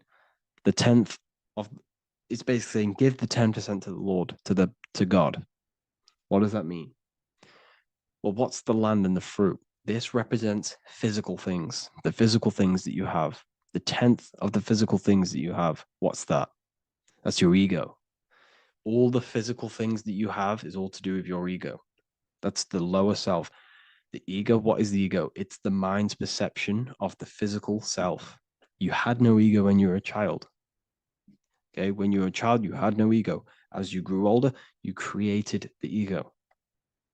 But the ego is the full self. It's the echo. Ego, echo. It's the echo of the full self.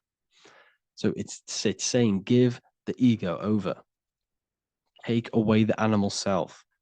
In that left hemisphere, that's all to do with the left hemisphere. That left hemisphere sees the ego. It sees individuality. It's divided. So it's saying give that 10%, give that 10% of you over to the right hemisphere. the 90%. The 90% of you is in that right hemisphere, the higher self. Now, I'm not saying the left hemisphere is bad. Okay, I'm not saying that at all, but it sees things divided. It's like I said, the left, the hands are manifestations of the brain. So when these Christians are praying, they're putting their hands together. What are they doing? They're syncing the brain hemispheres. What you're doing, because everything's an extension of your brain. So if you put your hands together, you're putting the two hemispheres together. And what's happening when you place the hands together? All the electricity in the body is now running in a circuit. Once you connect these two hands, the electrical energy is now running in a circuit, and energy can move around the body quicker and more efficiently. So when you pray, when these people are praying, they don't realize that they're engaging in ancient forms of meditation, of balancing the two hemispheres. So now we're talking about balancing the hemispheres, not the right hemisphere. This is what Israel is. Look at the symbol for Israel, the up triangle and the downward triangle. What's that? The up triangle represents male. The downward triangle represents female. Okay? So this is talking about the brains. Israel is Ra. Isis, which is female, the Egyptian god. Ra. El. El means God. Electricity. That's the force of the physical world. It's the force that runs this world, electricity. It's the force of God. El, consciousness. It means God. Is Ra El. Isis, Ra, and El. It's the two hemispheres of the brain, the holy land of Israel. It's the holy land, it's the brain. Once these two hemispheres are synced, this is how you unlock your consciousness. This is the easiest way of astral projecting. Hemisphering, I forgot the word for it. Hemisphere syncretization, something like that. It's about syncing the hemispheres. This is how you unlock your consciousness. Once the brain is running as one electrical system, this is how you balance the two masculine and male opposing energies. Once these opposing energies are no longer in war with each other, the brain, they come together to work as one. You unlock your consciousness. You are born again. What happens when a male and female have sex? It creates a new child. It becomes one. You are born again. Once the two hemispheres of the brain, you are born again. You can then have an out-of-body experiences. So this is why the symbol of the Holy Land, Israel, is the up and down triangle back combined together, because it represents unification of the male and female, unification of the hemispheres. You're born again. You unlock consciousness. And you can get this for free. It's called the Gateway Tapes on my website. Basically, it's a audio track from the government, and they did this in the Gateway Experience. It's a CIA document, and what they do is there are different forms of meditations you go through. I think there's about 5 waves of meditations you do, half an hour each one, and it will teach you. It will sync your hemisphere, because what does it do? They understood that playing one frequency into one ear and another frequency into the other, they understood that the right ear is connected to the left hemisphere, the left ear is connected to the right hemisphere. So when you play 2 different frequencies into both ears, what happens? The brain picks this up, the 2 hemispheres of the brain picks this up, and it syncs it. It syncs these 2 hemispheres, these 2 frequencies together. So now the brain is working as one to sync this frequency. So this is how you can sync your hemispheres, through listening to these frequencies. Okay, you can get them for free and do the meditations yourself. This will definitely help you. This is an easy way to astral project. So it's all about syncing the hemisphere and seeing reality from a unified perception. We should all aim to get out of that left hemisphere. I'm not saying don't use it, but we should now start to see.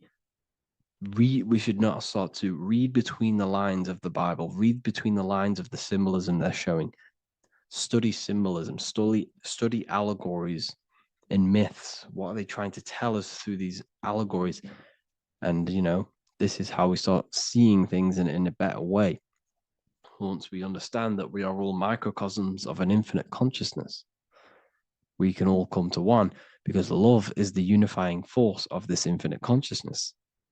We are all divided. We are all disconnected from our hearts. Once we all connect with our hearts and see that everything is one, we can all start to love and come together as one, because love is the unifying force of consciousness. So if you haven't already seen, I now have launched the Ethereal University.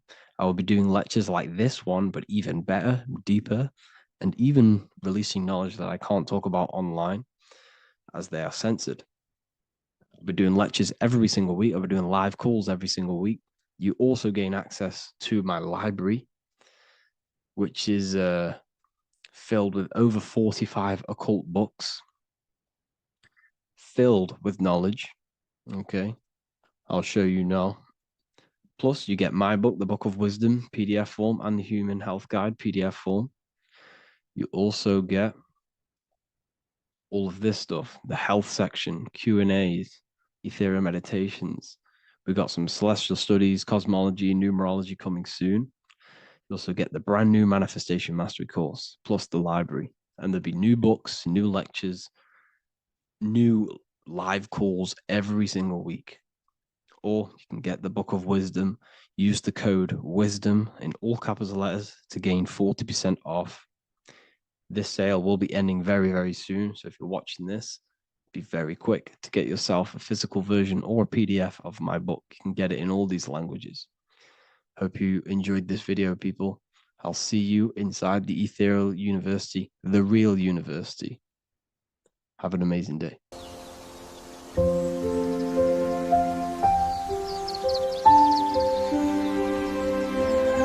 bookofwisdom.com. Visit today.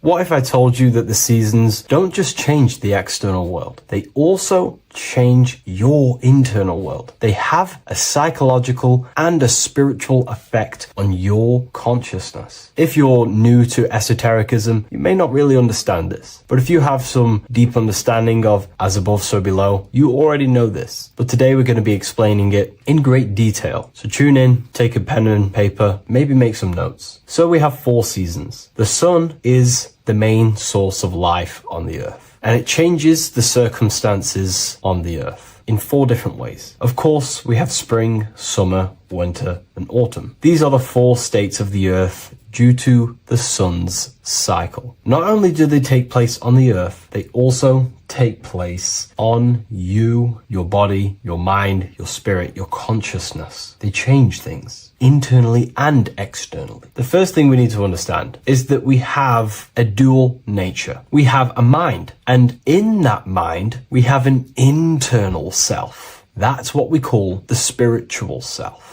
It is the individual that exists within their own mind, within their own consciousness. It is the self that imagines, thinks, feels. That's the spiritual self. And internally, that self is the true self. When it's detached from the false identifications, of course, such as the ego. But the true self dwells within the mind, and that's the immortal self. That's the self that will never die, never perish, that will always be there, and it always has been there. The internal self. But on the other side of the mind, the outside of the mind, we have this, what we call our physical human body. This is our external physical body. So outside of us is a physical reality, but inside of us is a spiritual, non-physical reality. Inside of us cannot be measured. Outside of us can be measured. So we have an internal world and an external world. I think this is the reason why the word individual has the word dual at the end. Dual meaning opposing or two. We have a dual nature. Inner world, in the mind, and a self out the mind. And the mind acts as some sort of doorway. It is a doorway into ourself. So in esotericism, this is what it's all about. It's about we work with the internal world. We try and figure out who we are from the inside out, not who we are outside of us, because we realize that the external world is nothing but a crystallization of what's happening inside of us. Our lives are a result of every single thought that we thought in the past. So let's not get off track here. Let's carry on. As I was discussing the seasons, we have an internal world in the mind and a self outside the mind. And this is reflected even in the cycles of the heavens. This is how you know the universe is intelligently designed, and the law of correspondence corresponds with everything. The law of correspondence is as above, so below. It's not a Hermetic principle. It's not a Freemasonic principle. The law of correspondence, as above, so below, is just the law of life of the universe. It is in everything. So the daytime, the sun, this is external impressions, or expressions, should I say. We express ourselves outside the mind, in the outside world, in the material body, taking actions outside of us during this daytime. The sun represents outward expression. The daytime, this is when we wake up, we're conscious, we do things outside of our mind. But then the nighttime comes around and it becomes dark and the moon rules over the nighttime, and we return back to our internal world. We return back to the darkness. We return back to the internal self, the self in the mind. Really is fascinating. And this is as above, so below. This follows the correspondence. This follows the law. Although that the outside world has a cycle of day and night, so does our own mind have this cycle. As above, so below. As within, so without.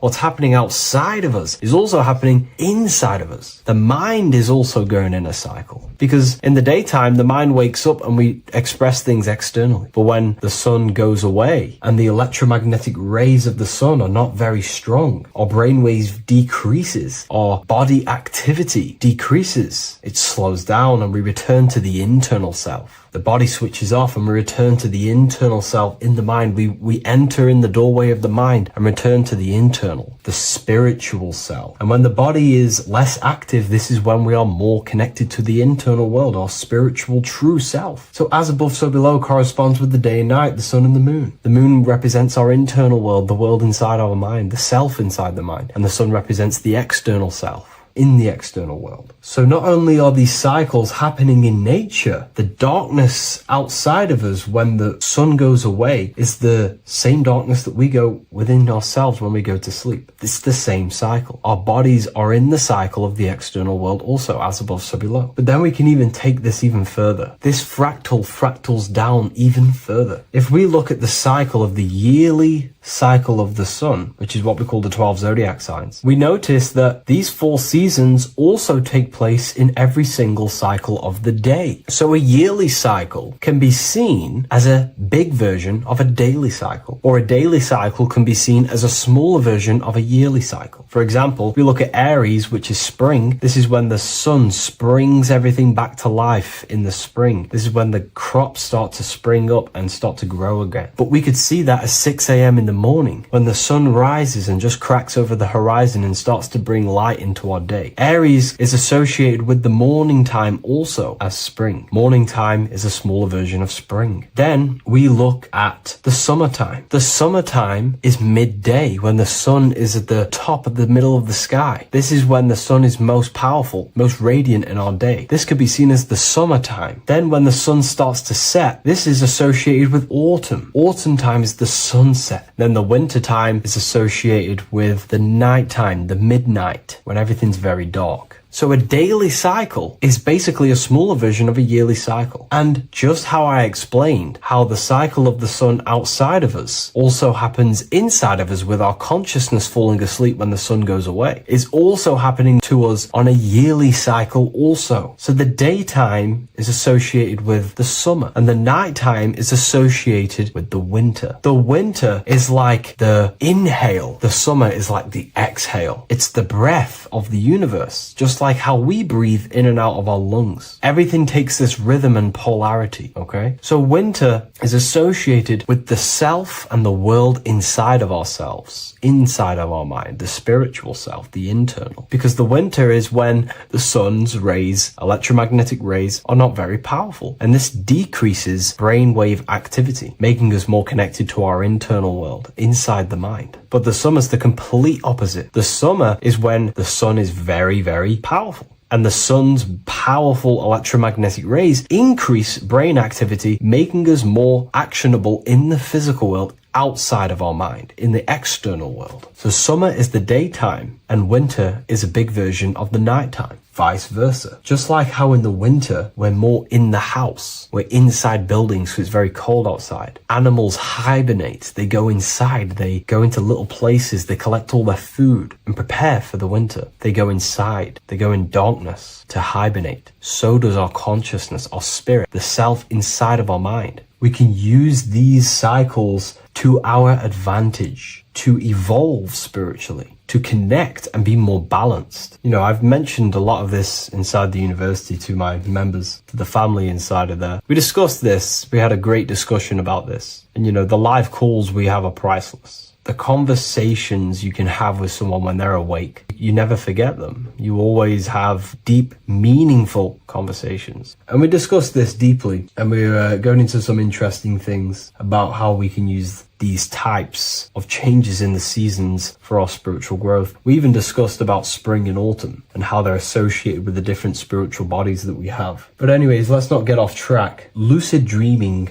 dreaming itself, and astral projections, I find are more easily accessible during the winter and the night times. Like I said, because the brain activity is decreased due to the sun being not powerful, we are more reconnected with the self inside the mind, the spiritual self, the immortal self. Wintertime is a great time to work on yourself, to start to gaining discipline, to meditating, to really working on the subconscious. Because spiritual work is harder than any physical labor. You really got to dig deep within yourself and be honest and true with yourselves. I think this is the reason why, you know, a lot of people convert to spirituality from religion. They come into spirituality and then they go back to religion because they realize spirituality is it's difficult. You have to be honest with yourself. You have to really face the traumas, the negative aspects of yourself, the dark side of yourself, and bring it to light and transform it. And that sort of work is a lot more difficult to do than any physical labor. So the winter time is the time that we go inside ourselves. We reflect a lot more. We need to work on ourselves, on our mind, on our negative habits, on our dark traits, on our things that we have been pushing away and not controlling. The winter time is that time we can really start to connect with the internal self, work on our imagination, work on our mental willpower, work on all of these things like lucid dreaming, astral projections, and purifying ourselves, removing any mental barriers, any negative belief systems that may be subconsciously holding us back. It's easier to access the subconscious in the nighttime and in the winter, especially the winter. That's why I made this video, because we're in autumn now. We're transitioning into the winter. So I thought I'd share this with you all. And it's important to understand that you are a microcosm of God. Like I said, the law of correspondence associates with everything in the universe, people. Everything. And that's the best thing with the law of correspondence. And I've been using this for the past 3 to 4 years, right? The law of correspondence has determined and filtered out so many lies that was given to me, that's given to you, that's given to everyone in the world. The law of correspondence is like a filter. If someone gives you a piece of information, for example, gravity, and it does not apply with the law of correspondence, then you know it's a lie, because it's a universal thing. What happens inside of me also happens outside of me. What happens in my astral world happens in my material world, more than likely. As above, so below corresponds with everything. The same structure in my veins, in my nervous system, is the same structure in the trees, in galaxies, in everything. As above, so below, the universe is a fractal universe. Therefore, the point that I was getting at is that you are a microcosm of God. The same mind that God manifested things through thinking. He thought the stars, the earth, nature, the human body, designed everything with the God mind. He thought everything into existence. And that mind, them powers that God used to manifest everything into physical existence through the power of thought, is the same mind that you possess, but on a smaller scale. God manifested the macrocosm through thought, as the universe is a mental universe. Everything you see around you was thought, then manifested into physical reality. God manifested the macrocosm, the world, through thought, and that same force of thought you use to create the microcosm, to create your own world. You think your life into reality, your world into reality. Your body is a microcosm, a miniature universe. Every thought you think commands 50 trillion cells in your body, and your cells religiously execute on every command that you give it. You're in charge of 50 trillion cells. You're literally commanding a whole civilization inside your body. And this is how you are a reflection of the divine. The God mind created the macrocosm, the world, and you create your own world inside that world using the same power as thought. Very powerful. So everything that happens outside of you is also happening inside of you. The law of correspondence is the most important, the law that you could possibly learn because it makes everything so clear for you in the universe. Makes life so clear. You see reality for what it truly is. It's a reflection of the higher dimensions. Just like how reality right now is a reflection of what's happening inside of people's minds and consciousness. We can't blame the elites for all the negative things that's happening in reality because all the negative things that's happening in reality is the negative things that's happening in people's minds. We need to take control of ourselves. So with that being said, thank you all everyone. If you wish to read more, 90% of you watching this video have already got this book. I want to say thank you for your support. It means the world to me. It makes me research more and write more books. And the book of symbolism is coming very soon. So thank you everyone. I'll leave a link in the description for the university, for the live calls, and for the book if you wish to join. Have an amazing day. How are we all doing today, people? It's Revival of Wisdom, and today we're going to get real deep. This video is going to get real deep. A lot of people are not going to be ready for this sort of knowledge. Okay, you really have to do is to really deprogram the mind because everything we've been taught is a complete lie, is to keep us trapped. Okay, this is really advanced knowledge. Now, let's get straight into this. All of the ancients depicted other worlds, and they called this place Midgard. Midgard is the mid-garden, the middle garden.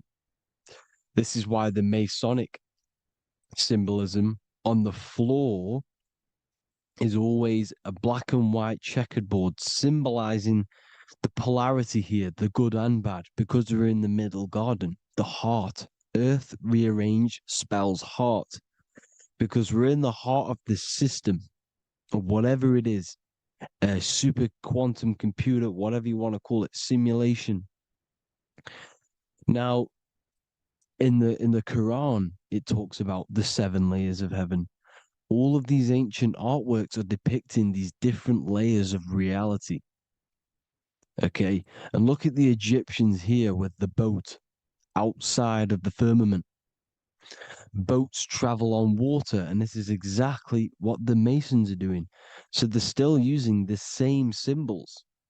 Why? Because it's the same knowledge, just hidden. The Egyptians have the same knowledge as the Freemasons. It's just hidden.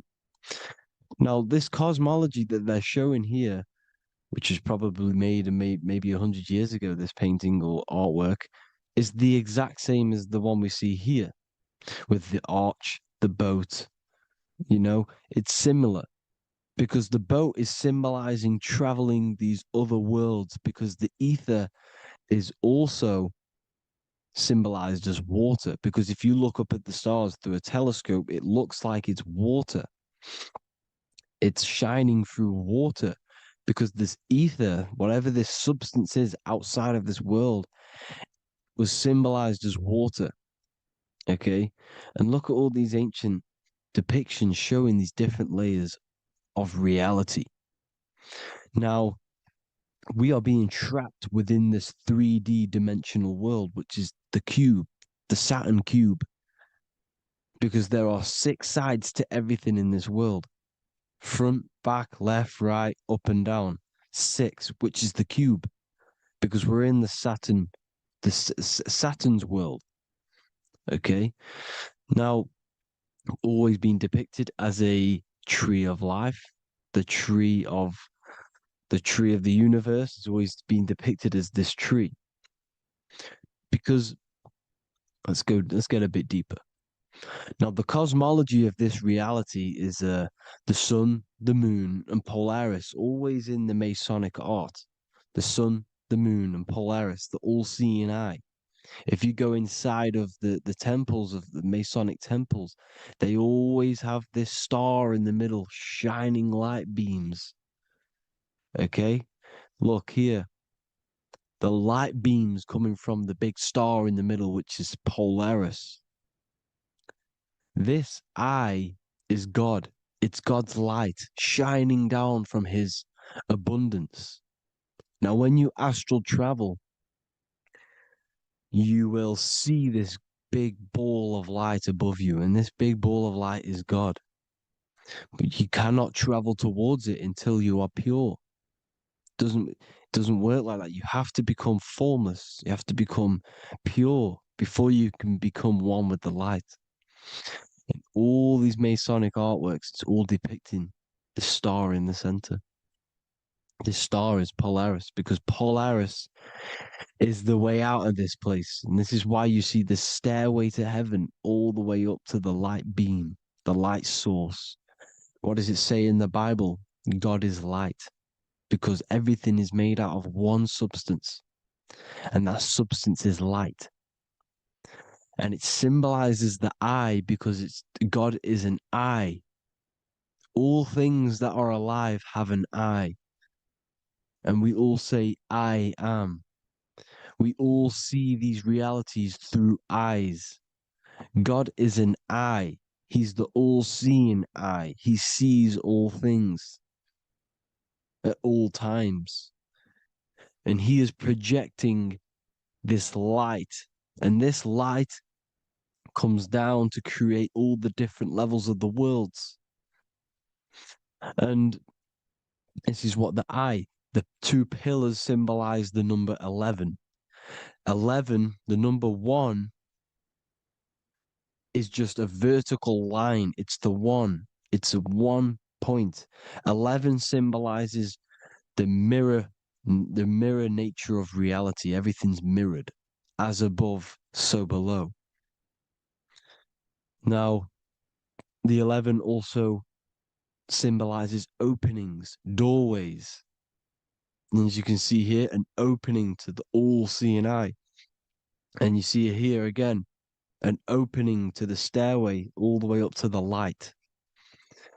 This light is the light of God in the astral worlds, beyond this world.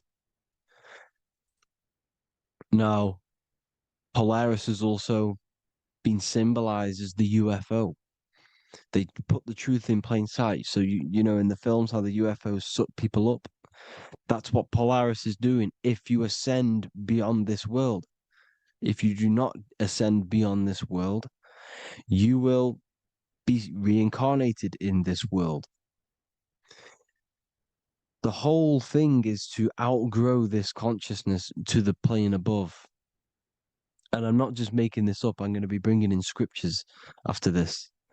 But you can see with the Christmas tree, we always put a high, big star at the center, at the top, which is the star of Polaris, which is exactly what the Masons are doing here. The star at the top. And it's on top of our Christmas trees. And all of these symbolize the other stars because Polaris is the most high star. And all the other stars are wrapped around the firmament lower than Polaris. And that's exactly what the Christmas tree is. And it's a triangle. It's a triangle, just like light beams travel from one point in the triangle, just like the all-seeing eye. It's a triangle. The light is coming from one point and sending its rays downward. You see, it's kind of like you see here with the water. And the lower you go, the darker it gets, the more evil it becomes. And this is what the ancients would call hell. Now, this all-seeing eye is Polaris. And below Polaris is Mount Meru, the North Pole, the magnetic North Pole. The Tower of Babel, which is in the Bible. The etymology of the word Babel, Ba meaning spirit, which gives the ability to move the soul through the worlds, which is that's the ancient Egyptian description of the word Ba, meaning of the word Ba. You have the Ka, the Ba, the Ak, but the Ba is the one that gives the ability for the soul to move through the worlds. Your soul can't speak into a world without incarnating into it. Now, the Tower of Babel symbolizes Mount Meru because it's the word Ba is the spirit which gives the ability for the soul to move through the worlds. The Tower of Babel is the magnetic North Pole, Mount Meru, which gives the ability to move through these different worlds. And you can see the ancient Tibetans always showing this depiction of these different worlds coming from the center. Because we have to ascend our consciousness. It's not about how good you are to reach heaven. It's about how you expand your consciousness, you expand your mind. So they teach now that you have to be good in order to reach to heaven. It's about expanding the mind, expanding your consciousness to these different planes, these different realms. So that's what it's about. And Jesus was known as the fisher of man. Now, Jesus is a massive part of this. He was known as the fisher of man because he was fishing. He could have been fishing. He could have been one of these deities that had come down from these different higher realities and pull people up. So they would so they called Jesus the fisher of man. And he says unto them, follow me and I will make you fishers of men. So these deities that we see in the past, like Buddha, Krishna, Hermes, Thoth, Jesus, could all be these entities who were coming down to pick up the minds that were worthy enough to see the higher planes of reality. And this is why they called him the fisher of man.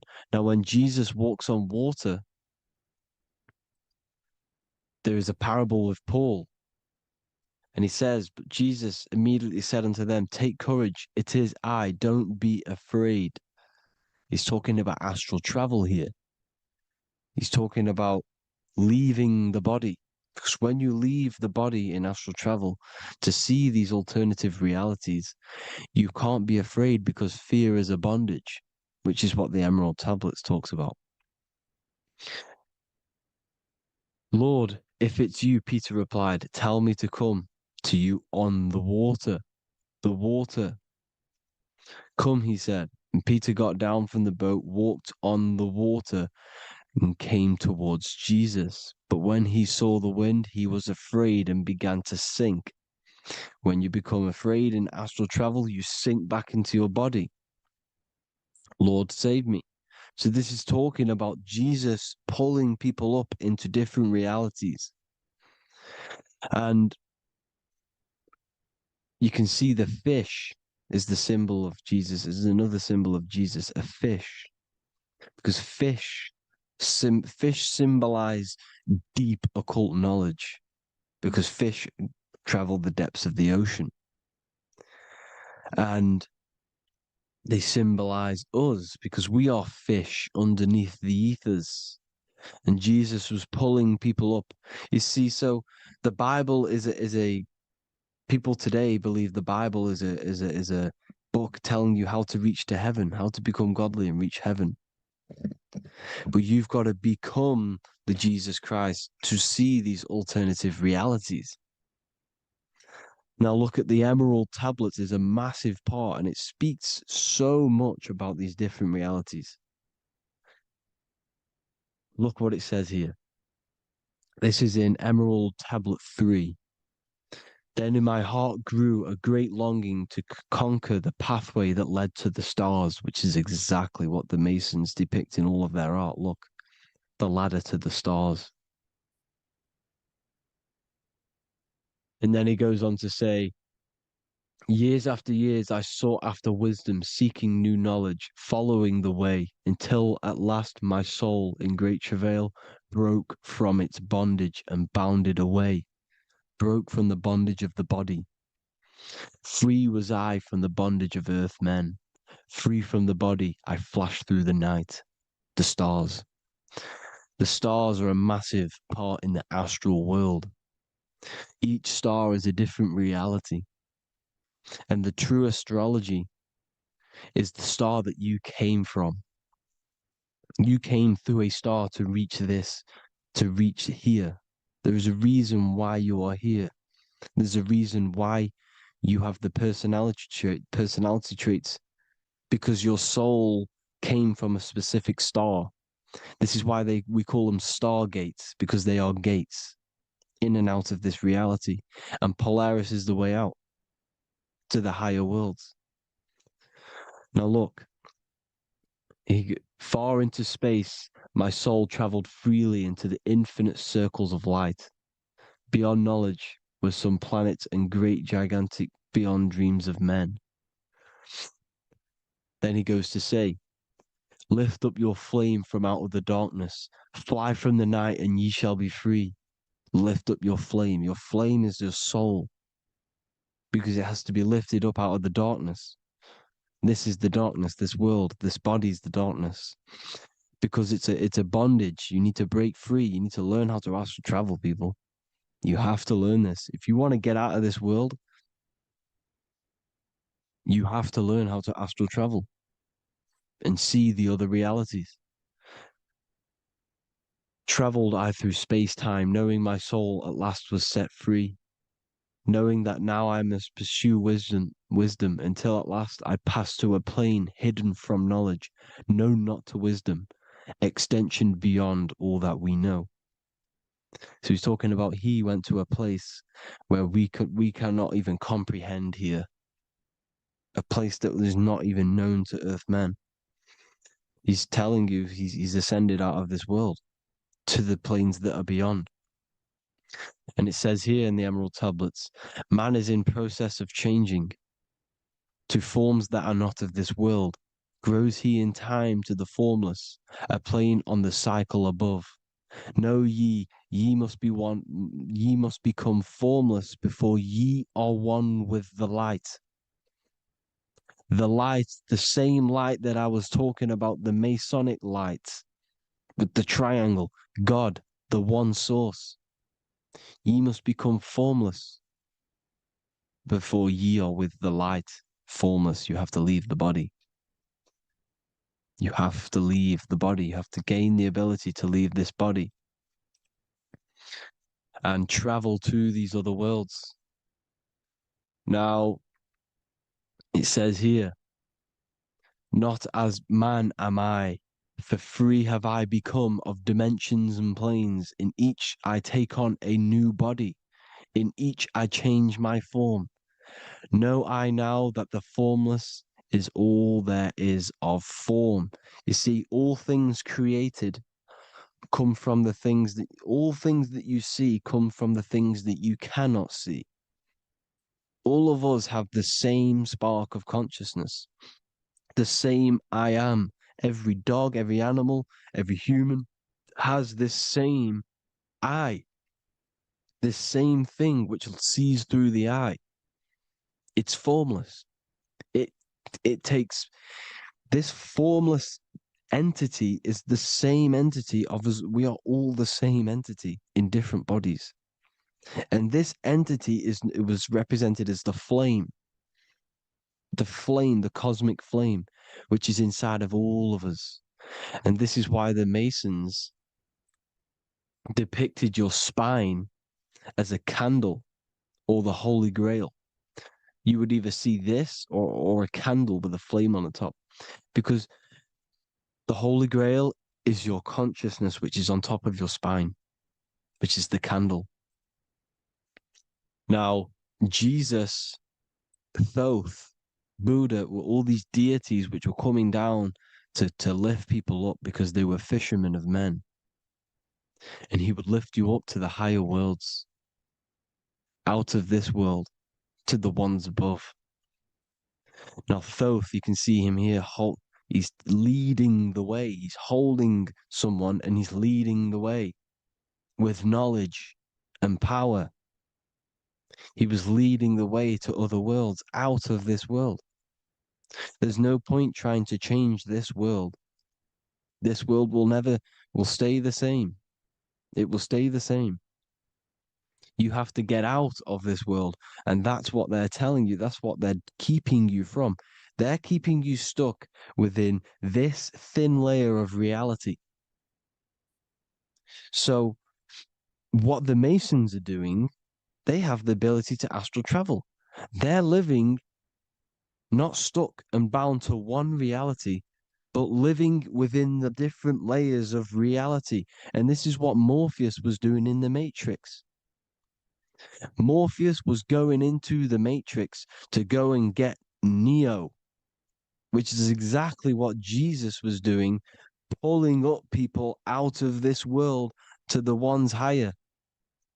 And that's exactly what Morpheus is doing in the Matrix. If you haven't watched the Matrix, go and watch it. It will blow your mind. Everything I'm saying in this video, you will see it. Except that you don't need to use a machine to enter the Matrix. You just use your body. Well, you use your consciousness to leave this body. You see, Neo was also uploading himself into the simulation to pull people out of the simulation. And this is exactly what all of these gods were doing. The Fisher of Man. Look, he was pulling people up out of this reality with the knowledge. Now, Jesus was always depicted with the mushrooms. Look at all this mushroom art. Mushrooms were literally the origin of Christianity. You can see it everywhere. There's mushrooms in all of the ancient art. Every single one of these paintings you see here, there's mushrooms on them. Mushrooms have the ability to see alternative states of consciousness. Now, if you go and do them and you go to sleep, if you pop mushrooms, you go to sleep and you will wake up in another reality. You will wake up in another reality. Don't try it if you don't want to do it. But if you've got the heart to do it, do it. Eat them and go to sleep. You'll wake up in another reality. And Jesus was handing out mushrooms to the bright minds, to the minds that he wanted to fish out and pull up to the higher realities. He was giving them mushrooms to see themselves in an alternative state, in an alternative reality. This is why there was so much mushroom art, and it's not just ancient Christians; it's Sumerians, it's the Mayans, the Celtics, the Egyptians, all used mushrooms, all of them. Look at all this art. It's on stones. It's everywhere because mushrooms. See, everything in nature is a micro macro. Look at the form of a mushroom. It's literally your spine and brain because they alter your consciousness. Your body is just a radio receiver. Everything that you're experiencing is a program being ran by the central nervous system, and your consciousness is experiencing this program, these electrical impulses of the nervous system, because it's all feeding back to one point, which is the pineal gland. And this is the candle with the light on it. Type in Masonic candle and you'll see it. It's your spine with your spark of consciousness on top of the spine. And it's a mushroom because this sends you to alternative states of consciousness, alternative realities. Now, they were all doing this, the Egyptians, the Mayans. Now, there's more symbolism which goes into this. Look at the Christmas trees we use. The Christmas tree with the presents underneath them. Magic mushrooms grow under trees. And these are the presents under the trees that we symbolize today with Christmas. Santa's red and yellow for the red and yellow mushrooms. The same mushrooms Mario has to collect. And when he gets enough mushrooms, he levels up. And then what does he do when he go past the world? When you win that world in Mario, you go to another reality. You go inside of another world. It's truth in plain sight, and it's using mushrooms. It's using mushrooms. Everything, all of the characters in Mario, well, a lot of them are mushrooms. Look at this one. The presents, black, yellow, and sorry, red and white. Red and white mushrooms. And the bow on the top is the mushroom head. That's a bit of a reach, but you know, the symbolism never lies, is what you need to understand. And it's as above, so below. Now look at the Sumerians. The Sumerians were also multi-dimensional beings. Okay. Look at how they have the double faces. They had one foot in this reality and one foot in another reality. And look at this one, a double-headed god inside of like a portal. You see? Because and look at these with the wings, the astral travel. Birds, ancient birds symbolize the soul because the soul is a bird. It flies to different worlds. It flies around the cosmos. And mushrooms gave you the ability to see these alternative states of consciousness, these alternate realities, because you exist in infinite realities. You exist in infinite realities. Now look at the 33rd degree Ordo Abkeo badge. You get this badge when you become a 33rd degree Freemason, and it's a double-headed eagle. A double-headed eagle.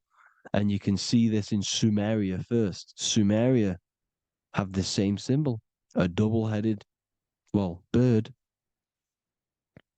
You can see it here as well. And the Masons are still using this symbol today. And when you become a 33rd degree, 33 vertebrae on the back of your spine, above the vertebrae is your consciousness, and it's a double-headed eagle. One reality in one. You become a multi-dimensional being in the 33rd degree. And I've heard many interviews of Masons say it becomes Luciferian. You see, they speak in code. These Masons can't tell you about what they learn about, but they will speak in code. They said it becomes Luciferian. The word Luciferian is lucid. The root word of Luciferian is lucid, and lucid is lucid dreaming, alternative realities, dream worlds. You become a god. Luciferian means you're becoming your own god, pretty much. Because you are becoming a multi-dimensional being living in between the different layers of reality at the 33rd degree of Freemasonry. And look at the double-headed eagle, because the birds symbolize the soul. And they reach high, they fly high, just like the soul wants to fly high to the light, to become one with the light, like the Emerald Tablet says. Now look at Janus. Janus was another god, and he's known as the god of doorways. Janus always depicted with a double head. Janus is why we say janitor or January. And January is entering a new year. Janus is known as the god of doorways with keys, always got a key, because keys open doors. That's why the janitor holds all the keys. And Janus always has double heads, because he had one foot in this reality, one foot in another. He was a multi-dimensional being, a Luciferian, living between the different layers of reality, except from instead of being stuck in one like we are. Well, a lot of people. And that's the whole point. You see, all of this stuff is about like changing the world and stuff like that. This world will probably never ever change. It's probably been like this forever. Well, forever, for a long time. But it's about moving out of this reality to the higher states. And the Masons always depict the ladder to the luminaries, the stars, with a key, the same key of Janus. The Vatican is a key, and it's in charge of all the religions. Why is it a key? Because they're holding back the key. They're keeping you stuck within this reality, keeping you stuck as identifying yourself with the body, identifying yourself with this world. You are not in the world is within you. This is a program being ran by your central nervous system, and your consciousness is experiencing this reality. Now, this is going to be a mind-blowing video for some people. You have to have an open mind. You have to let go of all the programs. I'm repeating what the ancients are talking about and the ancient symbolism. Look at Janus with the double-headed god. He was just another god coming down, giving keys to people who had the worthy mind to be pulled up out of this reality, to be pulled up to heaven, just like Jesus was teaching how to reach heaven. But really, it's an encoded scripture. But anyways, hope you all gained some insight on this video. Have an amazing day. Please like, share, comment. All the links are in the bio for the PDF, for the Manifestation Mastery course, and all the other amazing stuff. And if you want to support the channel, I'd greatly appreciate if you became a Patreon member. Hope you all have an amazing day, people. God.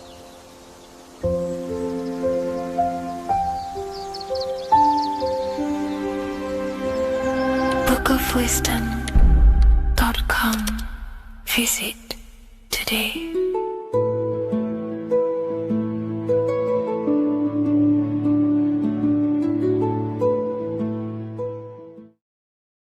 In this video, we're going to be talking about the evolution of consciousness. You are born human, however, you possess consciousness, which is the awareness behind your being, the awareness behind your thoughts, the experiencer behind your five senses, the experiencer, the observer behind your thought, emotions, and senses. You are an eye, an invisible consciousness looking through a lens, which is your body. Your body produces this physical world that you experience. Your brain produces this world. Your brain and body is a technological computer. However, you are an infinite, ever-expanding consciousness behind this physical body. And there is an evolution of consciousness, a cosmic journey of expansion. And this is why we see so much pyramid symbolism in the occult and esoteric world, and especially within Freemasonry. Because the pyramid represents climbing, an evolution, a raising state of consciousness, a journey. Steps symbolize a journey upwards. This is the raising and the evolution of consciousness, our inner world. The transmutation of our inner selves, of our souls and consciousness and our minds. So when we see this pyramid, we're seeing a evolution, a way up to source consciousness. And the eye in the pyramid represents your source consciousness. It represents illumination. It represents divine guidance through this evolution of consciousness. This is why we see the ladder. Consciousness is ever expanding on an infinite journey of evolution. Each individual is a part of this cosmic process, contributing towards the ongoing expansion of both mind and awareness. As we evolve, we collectively explore deeper levels of existence, expanding the boundaries of thought and consciousness. The mind has the ability to expand infinitely into new realms of thought, into new dimensions of mind. The mind cannot be filled up. It is not a physical substance. The body can be filled up because it is a physical thing, but you cannot fill the mind. Therefore, the mind is constantly expanding, ever expanding into new fields of thought. So what we see in Freemasonry, the ladder, is again a journey, an elevation of consciousness. When we are born with an infant consciousness, and as we gain older, we gain an adult consciousness. Our inner world, our inner mind, and our emotional intellect changes and evolves. We are significantly different from when we were very young as an infant. It's because our consciousness evolutes, it changes, it alters like water. So, just like this evolution of your own consciousness as growing up, there is consciousness of beings existing in cycles beyond our own. And their consciousness is unimaginably different from ours. They operate on a higher level of understanding and knowing, experiencing reality in ways that transcend our current comprehension. Our minds right now cannot comprehend the highest states of consciousness. There are entities, there are beings beyond our own, existing in higher dimensions of consciousness that we cannot comprehend because they have expanded. They are on a further way up the ladder of consciousness. However, we are all on this same journey. None of us can take the same journey. There is one ultimate goal, reaching source consciousness. However, this is always ever expanding. However, we are all on a different journey. There is one truth, one source, one goal. However, there are billions in different ways of reaching it, and we are all on these different paths to source consciousness, to this ladder, this evolution of universal evolution. Okay? Their awareness is attuned to new dimensions of existence, reflecting a more advanced stage in the cosmic journey of consciousness evolution.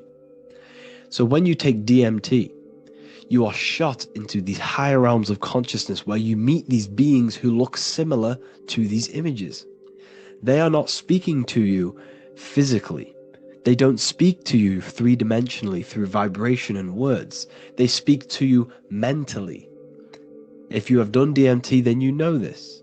And if you have met these beings, then you know this. You might have even met some of these types of beings on mushrooms or any psychedelic drugs. Because ultimately, when you take these mind-altering substances, it's altering your consciousness. It's merging your consciousness with the spirit of that substance. And you are essentially attuning your mind to higher dimensions of consciousness. That's why we say we're getting high when we take these substances. Therefore, when you meet these beings on DMT, you are essentially meeting beings who are attuned to higher dimensions of consciousness, and they speak to you mentally. They speak to you telepathically through thought, because the universe is mental. Everything exists within the mind. The way you are now, your physical existence, is a state of mind. Mind, thought creates matter. Spirit and matter are two opposing ways of thinking. If we have a very spiritual mind, we have an expanded mind, we are a spiritual person through the mind. However, if we have a very low state of consciousness where we think about food, sex, lust, and all physical things, then we have a physical consciousness. Matter and spirit are two opposing forces, two ways of thinking. The mind attunes itself to different levels of understanding in different dimensions. So, essentially, this is what we're looking at. The body is a vessel for the fluidic, formless consciousness, a temple that houses the essence of our awareness. While the five senses are limited to perceiving only the physical plane, the mind transcends these limitations, capable of perceiving the full scope of reality. It is through the mind that we access deeper truths beyond the material, tapping into boundless nature of existence. Physical existence is a thin band, a thin layer of reality. It's like 0.001% of reality. And your five senses are only tuned into this layer of reality. But the five senses are, by design, only allowed to perceive physicality. But the mind has the power to expand beyond this physical five sense state. The mind has the power to expand and evolute. It is a conscious decision whether you want to take this path or not. You can stay in a three-dimensional way of thinking, or you can expand your consciousness from within. It's not an external journey. There is no God going to save you. You must save yourself. Therefore, behind every single one of these eyes is the same source consciousness. However, we are all different cells in a different journey. The organs in your body, the cells in your body are all alive. They all possess same consciousness, universal consciousness. However, we are all on a different journey of evolution. As above, so below. As the baby is in the mother's womb, when the baby becomes conscious, there is a world outside of its mother. What does it do? It presses and seeks a way out to be born in the other world outside of its mother. It is the same with your consciousness, your mind. When your mind becomes aware that there is realities beyond the immediate surroundings, it seeks a way out. And this is exactly what I'm doing to you now. I am now expanding your mind and telling you there is other ways of reality. There is other dimensions of consciousness which you can access through inner transmutation, through different ways of thinking, spiritualism, and meditating and connecting with yourself and detaching from external things. We can upgrade our consciousness. Your body is a womb. Why Jesus says you must be born again to see the kingdom of God, because you are born physically and then you must be born again spiritually, awakening your inner consciousness. So like I said, as the baby is in the womb, it's the same principle. As above, so below. You were a baby, you were in your mother's womb, and you figured out there is a world outside of your mother, so you seek to weigh out your mother to be born in another world. It's the same now. You must do this now. This is your spiritual evolution. This is the evolution of consciousness. It's ever expanding. When you die, this is a transition. You must learn to not fear death. This is another part of your spiritual journey. You must master death. Therefore, like I said before, the mind has limitless capacity to expand into new realms of thought, continuously exploring uncharted ideas and concepts without boundaries. The mind can ever expand. It can never be filled. It can never ever know everything. There is infinite fields of knowledge, infinite fields of thought. Your current state is just one stage on an infinite pathway. You won't remain human forever. The human experience is a crucial phase where we learn to balance polarities, master the fundamental laws of the cosmos. It is a period of growth and transformation, preparing us for the next stages in our cosmic evolution. The goal is to strive for perfection, yet the true perfection is unattainable. It's like a tunnel, and there is a light at the end of the tunnel. And as you walk through this tunnel, the light is ever moving backwards. You should forever seek to meet that light, but you will never meet that light because consciousness is ever expanding. You should strive for perfection, yet knowing that perfection is forever unattainable. The journey is endless, with each step revealing deeper layers of understanding and experience. The pursuit of growth and expansion is itself the essence of our evolution. You can find all of this knowledge in the amazing book that I have read for years. I have read this book, The Emerald Tablets of Thoth, the Atlantean, by M. Dorial, translated by M. Dorial. I'm telling you now, this book, now that I've told you this, you have some context on the book. The whole book is about evolution of consciousness. He's talking about higher dimensions beings. He's talking about how you can transcend this physical plane. It is truly the most amazing book you will probably read. One of the best spiritual texts you'll see. It's hard to understand, so you must read it over and over again. And the more your mind progresses, like for me, I read this every couple months, and the more I learn about consciousness, the more I expand my own consciousness. And every time I read this book, I pick out something new that just completely blows my mind, because you can only understand this book to your level of consciousness, to your level of understanding. So now that I've told you all this information, go and read this book and it will absolutely blow your mind. And so will the Book of Wisdom Volume 2, which is now available. I released it the other day. I'm just going to read a page out now. This page is called Spirit and Matter. The Earth is not merely a dense, lifeless rock drifting through space. It possesses spirit, a living essence that animates its form. But what do we mean by spirit? Spirit in esoteric terms refers to the energy, the life force, animating the principles infused in matter.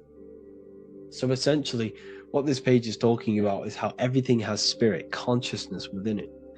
You are the middle, you are spirit and matter. You have the ability to expand your mind to the God self and raise above our animal instinct, our material self, and know the divine and expand. Animals cannot do this.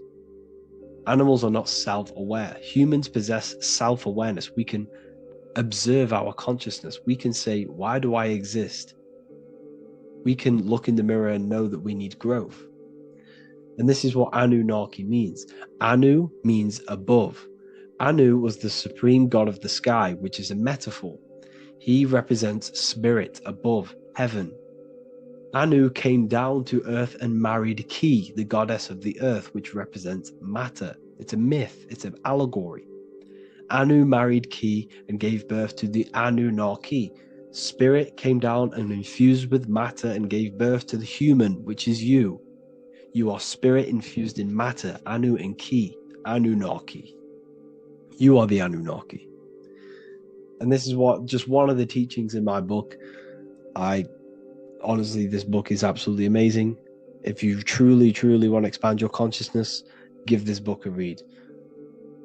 And obviously, if you're inside the university, I give you this book for free, a paperback version. If you join the university, follow the steps inside of the general chat, you'll be able to download this book. Sorry, not download it. Order a paperback for free. All you have to do is pay for the shipping. You'll also gain amazing knowledge inside of my library, where your mind will just be overblown with the amount of esoteric books. There's over 45 rare occult books, plus you get a PDF of the Volume 1 and Human Health Guide. You get reoccurring updates where I expand on symbolism, occultism, where you will just feel absolutely amazing once you understand esotericism in yourself. You'll also learn how to create the dream reality that you want with the Manifestation Mastery course, where I teach you how your consciousness creates reality. You'll have a real lectures where I post lectures on symbolism, occultism, esotericism. There's a conscious community and live calls and Q&A where you can ask me questions and I'll answer your questions. I just want to say thank you to everyone who has joined the university. Thank you for even liking and watching this video. Any support I just appreciate every single one of you. Please, if you can, leave a comment and a like on this video and let me know any videos you want me to make in the future. And I will start uploading a lot more to the YouTube. So yeah, thank you all for tuning in today. Have an amazing day.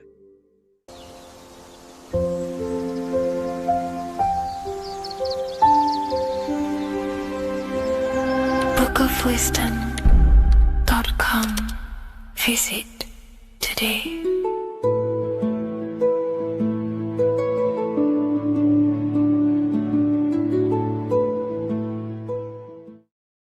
So depression doesn't actually exist, and in this video I'm going to show you how depression is actually a choice. And I'm going to give you some solutions on how to deal with it. And this is probably going to change your life forever just by doing this alone. Okay, So the first thing you need to understand about depression is that it exists in your conscious mind. It exists in your thinking mind. So what is inside your thinking mind? You have your body, your name, your reputation, your trauma, your memories, your family, your worries, your interests, your bills, your passion, dislikes, goals, right? Most people identify their lives with this. They identify their lives with their thinking mind. They think they're their name, their job, their reputation, their memories. But this is not who you actually are. Who you actually are is the observer of that. What happens if you stop thinking? What is left? You're left with unconditioned consciousness. You're left with the self, which is what we refer to as I. We are the consciousness, not the thinking consciousness. You are not these labels. You are not your thoughts. You are not your job, your name, your reputation. Okay? And the reason why I'm telling you this is because it's very important, is that we are something beyond this body, beyond this name, beyond our thoughts. We are the consciousness. So depression exists inside of the thinking mind, the conscious mind. Okay? So if you want to get rid of depression, you must learn how to escape the thinking mind. And not only just escape, but that's step one. In meditation, you do meditations, right? We sit still and we have to learn how to control the mind and turn off the thoughts. And when we turn off the thoughts, depression goes out the window because there's no thought present in your mental field of consciousness to be depressed. Okay? You must understand, who is the one suffering from the negative thoughts? Who is the one suffering? Your mind is not suffering because the mind is producing the thoughts. Your body's not suffering from the negative thoughts. You are suffering. And who is you? You are a soul. You are that feeling. You are that person beyond the thoughts, beyond the feelings, beyond that. You are the one experiencing. You are that. Meditation gives us the ability to turn off the thinking mind. This allows us to escape our thoughts. Okay? And it gives us, over a long period of time after meditation, you'll be able to turn this switch. And this switch will be able to turn off your thoughts. And by doing this, we will be able to control our conscious mind directly by the hand. So when you notice yourself gaining them negative thoughts, we can then turn off the switch of turning off the conscious mind and rising to our authentic self and knowing the thoughts are just illusions. Now, let me tell you something that's very powerful. Most of your thoughts are coming from beliefs. Most of your feelings are coming from beliefs. So if you have a feeling of lack, this is coming from a belief that you don't have much. If you are feeling alone, this is coming from a belief that you are alone. So what we must do is restructure ourselves. We must restructure the subconscious mind. And we do this in many different ways. We can do this with meditation. We can do this with visualization, visualizing our desired reality as if we are living it. We can do this with affirmation. Now, a lot of people think, oh, I'm trying to speak something into existence with affirmation. No, you're not using vibration to try and change reality with what a lot of these new age people will teach you. Vibration, your words will not have much an impact on reality. That's the truth. But what they do have an impact on is reprogramming and recrafting and refining your mind. If you repeat, I am wealthy all day long, your subconscious mind, that word will be lingering inside your subconscious and you will start to mold that into your conscious. You'll start to be consciously thinking about this. Most of your thoughts are coming from your subconscious. So if you want to get rid of depression, you got to figure out the trigger. What are you depressed about? What are you feeling? What are the beliefs that are making you feeling and thinking this way? And that's what you must restructure. You must restructure your subconscious mind through visualization, meditation, and affirmation. You do these all the time. You do these every single day, and you will slowly, if not surely, restructure your subconscious mind. While by doing the practice of meditation, you'll gain the off switch as well. Sometimes depression comes from not living in your authentic self. You're not doing the things that your soul is telling you to do. We all know what we should be doing at all times. I don't care what you have on. We all know we should be doing something. We all know that we have there's a higher aspect of our mind that tells us, oh, we need to be doing this, but I'm actually sat here on my phone. Oh, I shouldn't be eating this, but I'm doing it anyway. There's always that higher voice. And that is the voice that has to be connected to. And when your body's not acting out the voice of the soul, then the soul becomes sadder, and suffers more and more and more. There has to be a connection between the soul, the mind, and the body. They have to work in unison. Okay? So I hope this video helps with depression, with whatever you're going through mentally. This isn't just spiritual fluff. Your words are vibrational commands that teach your subconscious what to believe and what to create in your reality. Now, I'm not going to sit here and tell you how words are these vibrational things that create reality. In fact, they are. However, the power of words does not hold in the vibration of the word. Yes, it has a little effect on plants. Yes, every word is a vibration that speaks to every cell in your body. However, this is not the main power of words.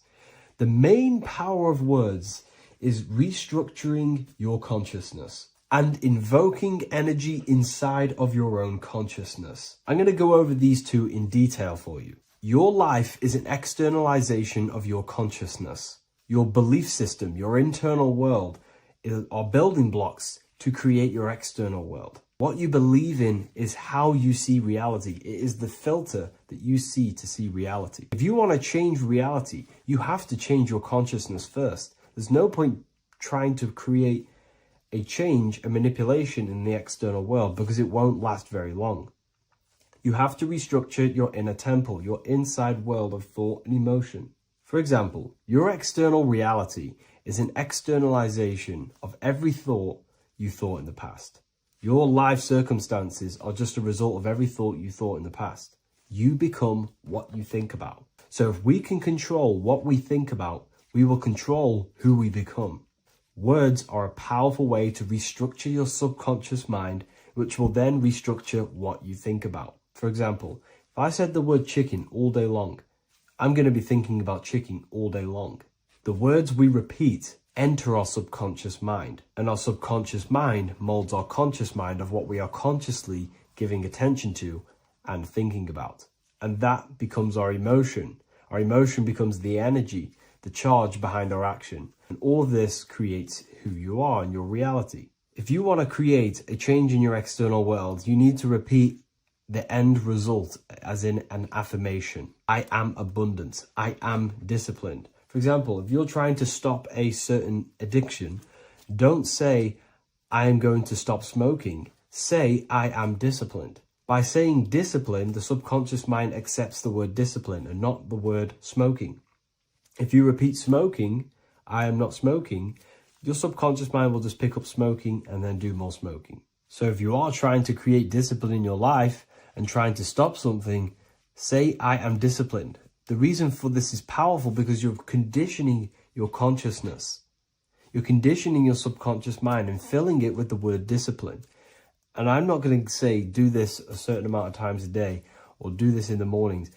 I want you to do this as much as possible. I did this as much as possible. Whenever I had free time, whenever I had a free minute, I would say these words either physically or mentally, just to condition your consciousness. Words are the most powerful way to restructure your belief system and restructure your inner world, which will then mirror in your outer world. Words are also a powerful way to invoke energy. This is why when you see these magic occult rituals, you see people chanting and doing these things. It's because if you slowly chant a word, you can actually invoke the emotion. There are three aspects of creation: thought, emotion, action. Emotion is energy in motion. By repeating a word over and over again, you can actually begin to invoke that energy, that emotion inside your heart.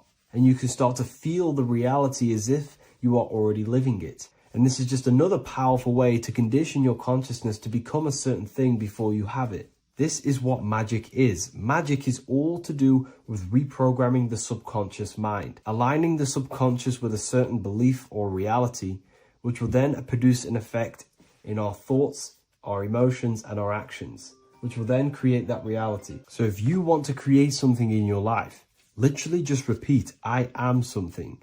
I am is referring to your consciousness. I am is the highest aspect of you. It is the true self. Whatever you condition your consciousness will be mirrored in your external reality. I am abundant will condition your consciousness to feel and believe you are abundant, which will then seep into your thinking. And then you will start to act more on this because you are thinking about it, which will then change your external reality. Words are vibration, and vibration is powerful. However, if you truly want to change your reality, you have to change your inner world of consciousness. And words are the best way to invoke feelings to become the reality you want. And words are the best way to condition your consciousness to a certain belief or a thought. And by doing this, you're actually creating a root cause. The cause is your consciousness, your mind, and you have to restructure the mind to create that reality. Words are a great way to restructure your consciousness and create reality.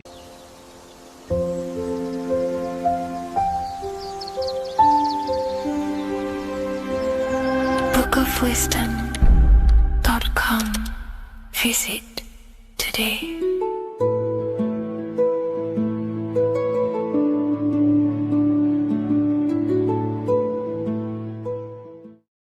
What if I told you that the seasons don't just change the external world, they also change your internal world? They have a psychological and a spiritual effect on your consciousness. If you're new to esotericism, you may not really understand this. But if you have some deep understanding of as above, so below, you already know this. But today we're going to be explaining it in great detail. So tune in, take a pen and paper, maybe make some notes. So we have 4 seasons. The sun is the main source of life on the earth, and it changes the circumstances on the earth in 4 different ways. Of course, we have spring, summer, winter, and autumn. These are the 4 states of the earth due to the sun's cycle. Not only do they take place on the earth, they also take place on you, your body, your mind, your spirit, your consciousness. They change things internally and externally. The first thing we need to understand is that we have a dual nature. We have a mind, and in that mind, we have an internal self. That's what we call the spiritual self. It is the individual that exists within their own mind, within their own consciousness. It is the self that imagines, thinks, feels. That's the spiritual self. And internally, that self is the true self. When it's detached from the false identifications, of course, such as the ego. But the true self dwells within the mind, and that's the immortal self. That's the self that will never die, never perish, that will always be there, and it always has been there. The internal self. But on the other side of the mind, the outside of the mind, we have this, what we call our physical human body. This is our external physical body. So outside of us is a physical reality, but inside of us is a spiritual non-physical reality. Inside of us cannot be measured. Outside of us can be measured. So we have an internal world and an external world. I think this is the reason why the word individual has the word dual at the end. Dual meaning opposing or two. We have a dual nature. Inner world, in the mind, and a self out the mind. And the mind acts as some sort of doorway. It is a doorway into ourself. So in esotericism, this is what it's all about. It's about we work with the internal world. We try and figure out who we are from the inside out, not who we are outside of us. Because we realize that the external world is nothing but a crystallization of what's happening inside of us. Our lives are a result of every single thought that we thought in the past. So let's not get off track here. Let's carry on. As I was discussing the seasons, we have an internal world in the mind and a self outside the mind. And this is reflected even in the cycles of the heavens. This is how you know the universe is intelligently designed, and the law of correspondence corresponds with everything. The law of correspondence is as above, so below. It's not a Hermetic principle. It's not a Freemasonic principle. The law of correspondence, as above, so below, is just the law of life, of the universe. It is in everything. So the daytime, the sun, this is external impressions, or expressions, should I say. We express ourselves outside the mind, in the outside world, in the material body, taking actions outside of us during this daytime. The sun represents outward expression. The daytime, this is when we wake up, we're conscious, we do things outside of our mind. But then the nighttime comes around and it becomes dark and the moon rules over the nighttime, and we return back to our internal world. We return back to the darkness. We return back to the internal self, the self in the mind. Really is fascinating. And this is as above, so below. This follows the correspondence. This follows the law. Although that the outside world has a cycle of day and night, so does our own mind have this cycle. As above, so below. As within, so without. What's happening outside of us is also happening inside of us. The mind is also going in a cycle. Because in the daytime, the mind wakes up and we express things externally. But when the sun goes away and the electromagnetic rays of the sun are not very strong, our brainwave decreases, our body activity decreases, it slows down and we return to the internal self. The body switches off and we return to the internal self in the mind. We enter in the doorway of the mind and return to the internal, the spiritual self. And when the body is less active, this is when we are more connected to the internal world, our spiritual true self. So as above, so below corresponds with the day and night, the sun and the moon. The moon represents our internal world, the world inside our mind, the self inside the mind. And the sun represents the external self in the external world. So not only are these cycles happening in nature, the darkness outside of us when the sun goes away is the same darkness that we go within ourselves when we go to sleep. It's the same cycle. Our bodies are in the cycle of the external world also, as above, so below. But then we can even take this even further. This fractals down even further. If we look at the cycle of the yearly cycle of the sun, which is what we call the 12 zodiac signs, we notice that these 4 seasons also take place in every single cycle of the day. So a yearly cycle can be seen as a big version of a daily cycle, or a daily cycle can be seen as a smaller version of a yearly cycle. For example, we look at Aries, which is spring. This is when the sun springs everything back to life in the spring. This is when the crops start to spring up and start to grow again. But we could see that at 6 a.m. in the morning, when the sun rises and just cracks over the horizon and starts to bring light into our day. Aries is associated with the morning time also as spring. Morning time is a smaller version of spring. Then we look at the summertime. The summertime is midday, when the sun is at the top of the middle of the sky. This is when the sun is most powerful, most radiant in our day. This could be seen as the summertime. Then when the sun starts to set, this is associated with autumn. Autumn time is the sunset. Then the winter time is associated with the nighttime, the midnight, when everything's very dark. So a daily cycle is basically a smaller version of a yearly cycle. And just how I explained how the cycle of the sun outside of us also happens inside of us with our consciousness falling asleep when the sun goes away, is also happening to us on a yearly cycle also. So the daytime is associated with the summer and the nighttime is associated with the winter. The winter is like the inhale. The summer is like the exhale. It's the breath of the universe, just like how we breathe in and out of our lungs. Everything takes this rhythm and polarity, okay? So winter is associated with the self and the world inside of ourselves, inside of our mind, the spiritual self, the internal. Because the winter is when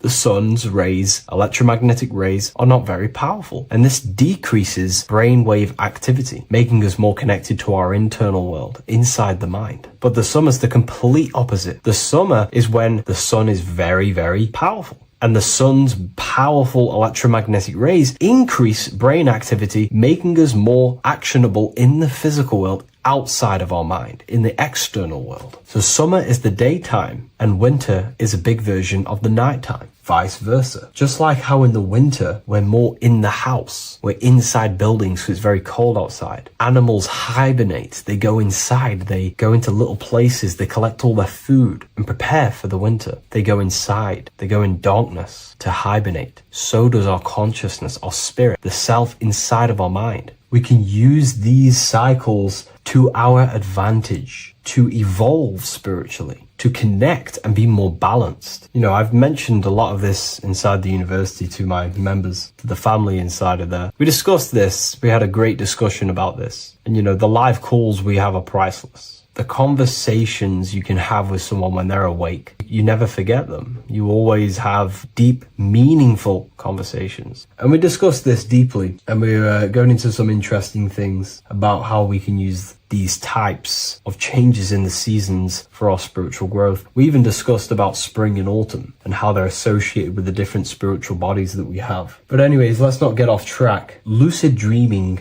dreaming itself, and astral projections, I find are more easily accessible during the winter and the night times. Like I said, because the brain activity is decreased due to the sun being not powerful, we are more reconnected with the self inside the mind, the spiritual self, the immortal self. Wintertime is a great time to work on yourself, to start to gaining discipline, to meditating, to really working on the subconscious. Because spiritual work is harder than any physical labor. You really got to dig deep within yourself and be honest and true with yourselves. I think this is the reason why, you know, a lot of people convert to spirituality from religion. They come into spirituality and then they go back to religion because they realize spirituality is it's difficult. You have to be honest with yourself. You have to really face the traumas, the negative aspects of yourself, the dark side of yourself, and bring it to light and transform it. And that sort of work is a lot more difficult to do than any physical labor. So the winter time is the time that we go inside ourselves. We reflect a lot more. We need to work on ourselves, on our mind, on our negative habits, on our dark traits, on our things that we have been pushing away and not controlling. The winter time is that time we can really start to connect with the internal self, work on our imagination,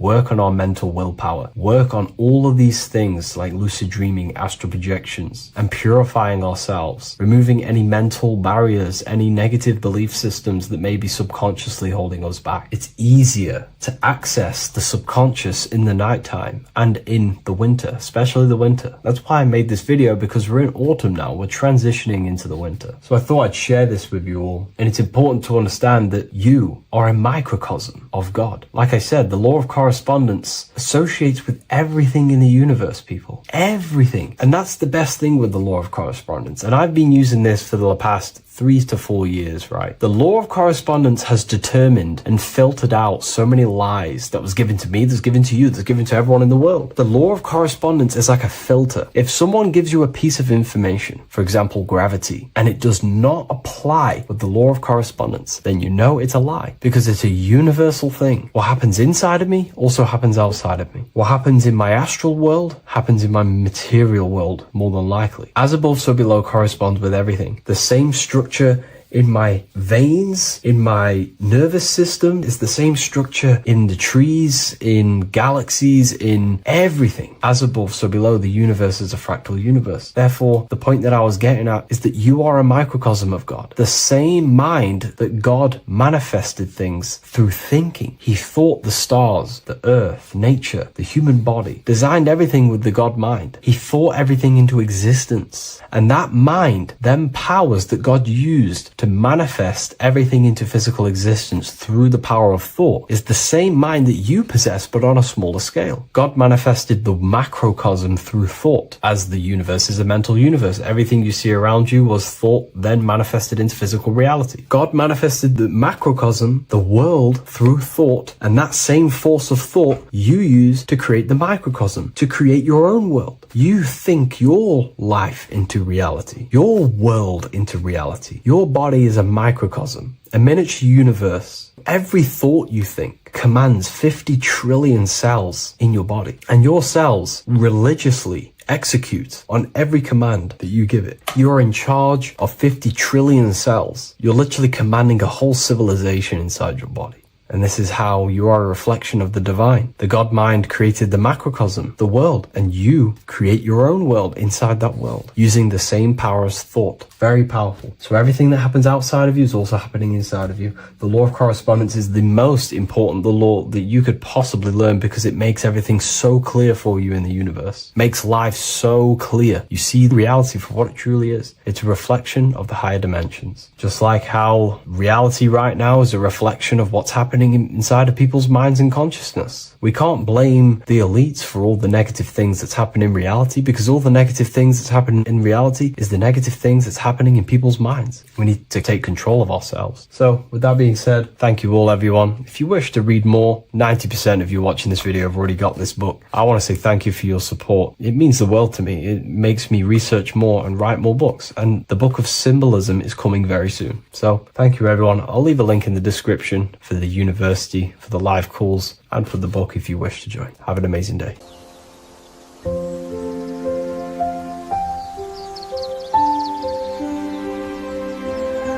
bookofwisdom.com. Visit today.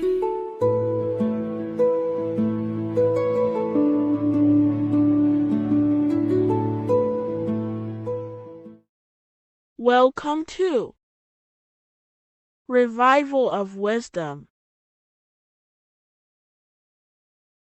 Today, we're going to be talking about portal symbolism, what portals are, okay, and how they show them to us, because they have to tell you the truth, guys. This is the thing with the universal law. They have to tell you the truth. And they tell you through symbols, they tell you through movies, and different things like that. But let's jump straight into this. So first, I want to talk about the Freemasonry symbols.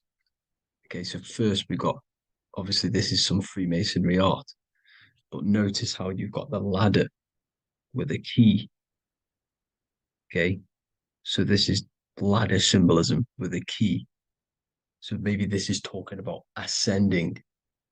Okay, because look, because this is ascending into the heavens, because it's a ladder with humans going up it with a key. In order to ascend, you must have the key. Okay, so what else do we have with a key?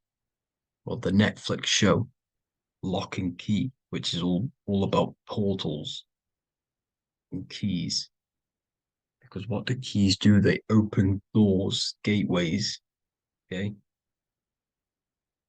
So what's interesting about this is that they've got this key here, which represents the Kundalini energy rising up the spine. Okay, but we'll come back to this. But it's that same portal key symbolism. We've also got the Vatican. The Vatican is in the shape of a key. Okay, so you can see the start of it here and the end. So this is key symbolisms. Keys open doors. And notice how it's got the 8-pointed star. Okay, what is the 8-pointed star? Okay, we'll come back to this. This all ties in, guys. I'll break it all down for you. But then you've also got the god Janus. Janus, okay, is known as the god of the doorways. He's an ancient god of Rome, and they worshipped him. However, he's not a god, he's more like a high-level ranked demon. Because he is the god of the doorways. And notice how he's got two faces. Because doorways always have two sides. You're going into somewhere, there's always two sides of a door. And he's always depicted with two sides of a face and a key, because he holds the key to the doorways, to the portals, to other worlds and realms. Okay, as you can see, he's always got two faces and a key. Okay, so So now we have the Sumerians, the Anunnaki, and they are always depicted with the two faces. Why do they have the two faces? Because they're symbolizing doorways, and the Anunnaki come to Earth through doorways and portals. So these are what these gods are symbolizing in their artwork. But they always have the eight-pointed star. Okay, what is the eight-pointed star? You see how they always have. Look, let me try to find another one. It's the eight-pointed star. This eight-pointed star is Polaris. Okay, Polaris, just like the Vatican has the eight-pointed star with a key. Polaris is the center star. Polaris is a fixed star. It doesn't move. Okay. So the Anunnaki's symbol is also the eight-pointed star. So this is symbolizing the portals and doorways that they come through in order to get to the Earth. But Polaris is that center star which does not move. It's always symbolized with the eight-pointed star, just like a compass. Why is a compass the eight-pointed star? Because at the center of our realm is where the most electromagnetic energy is stored. As you can see, we have an aura field, an electromagnetic aura field. So does the Earth. And in the center, so like our heart, for example, is where the most energy is stored. And like the center of the Earth, this is why all compasses point to the center, because this is where the most electromagnetic energy is stored. It's at the center of our realm. Okay. So like I was saying with the lock and key series, see this here? The Kundalini energy rising up the spine, just like your Kundalini energy rising up the spine. Let me try. I can't zoom in, but you know what I'm trying to say here. Let's go back to Polaris, because at the center is where pole. Can you see the pole of electromagnetic energy? Polaris, the North Pole. It's symbolized. The truth is in the words. It's like a pole of electromagnetic energy. And this is where the aurora borealis comes from. Notice how it's got the word aura in it, because it's the Earth's aura, electromagnetic field. Just like you have an aura, also known as the northern lights, because it's coming out of this center hole in the center of our realm, where the black sun is. And this is where the electromagnetic energy is coming up from. And this is what the aurora borealis is, or the northern lights. It's just electromagnetic energy. And it's symbolized through our symbols, the original O. Okay, because it's like a pole through the middle. Polaris. So this Polaris is the sky vault. It's the portal into this realm, because this is what the Anunnaki are always talking about, always symbolizing with the eight-pointed star. And just like a compass is the eight-pointed star, pointed to the center, to Polaris. Okay. See here on the Sumerian tablets with the eight-pointed star again. And how we know it's talking about portals with this eight-pointed star is because CERN 666 are opening up portals to the underworld, letting in demonic entities into this realm. How do we know it's a portal? Because their Hydro Collider has 8 points, just like the eight-pointed star. So they are creating synthetic portals to the underworld to let these demonic entities into our realm. But what is the key? Because if we're talking about ascending through Polaris, notice how here on the masonry art, this luminary here, so this is the sun, that's the moon. This is Polaris because it's a luminary with what? 1, 2, 3, 4, 5, 6, 7, 8 beams coming off the luminary, just like the 8-pointed star. So you see the ladder with the key going up to Polaris. It's symbolizing ascending out of Earth. So what is this key that they're keeping from us? Because it's a human holding a key going up the ladder to Polaris. Well, chakras. We have 7 chakras. Okay, so this is what they are telling us in the lock and key symbolism. The Kundalini energy rising up the spine. Okay, just like they have 33 vertebrae on the back of your spine. Okay, this represents the Kundalini energy going up your 33 vertebrae, just like in masonry has 33rd degrees. Okay, so what is the key? Your chakras. Your chakras have to be unlocked. Okay, you have to unlock your chakras, and you can't unlock this one without going through this one. You have to go through them all. It's like a ladder, just like Jacob's ladder. You can't go from the bottom to the top. You have to unlock each one. Okay, just like you have 7 chakras, you have 7 layers of your aura. Okay, you have to unlock your chakras to the highest point in order to reach Christ consciousness. And this is the key that they're talking about. They're symbolizing the organic portal within each and every one of us to ascend out of this realm. Okay, so this is the key that they're talking about, and they're holding back this knowledge to keep us trapped in this 3D realm.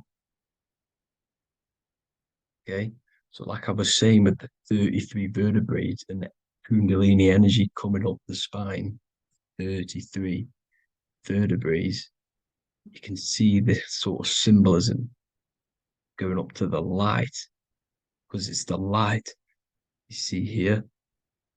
Your crown chakra turns on and becomes enlightened, just like the Illuminati symbol. Can you see it? But also, Jesus also died at 33. So this is symbolizing, okay, they're symbolizing the death of the ego, the body. So once you open up your chakras and reach Christ consciousness, which is your 33rd vertebrae, once your Kundalini energy goes up your 33rd vertebrae, your body technically, not physically, but spiritually dies, because you then become formless. You reach Christ consciousness. So then you can travel other worlds. Okay. This is what they're talking about with Vatican, 8-pointed star, and the key. Janus with the key. The Sumerians with the 8-pointed star. Anunnaki, the 8-pointed star. Polaris, 8-pointed star. So Polaris is the way out of this realm, which is at the center. Pole, North Pole. Okay, so the key is that they're hiding from us is the knowledge to unlock our chakras. Okay, and without this knowledge that they keep from us is trapping our souls in this reality to keep reincarnating. Okay, But thank you all for tuning in. I'm going to leave you all there. Make sure to leave a like and a comment in the comment section. Let me know some topics to talk about so I can break it down for you. God bless you all.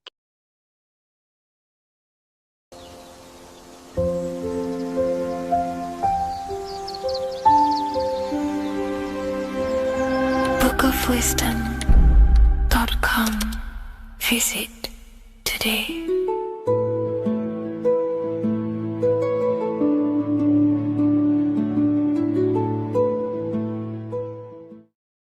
Welcome back, people. We're back with another video.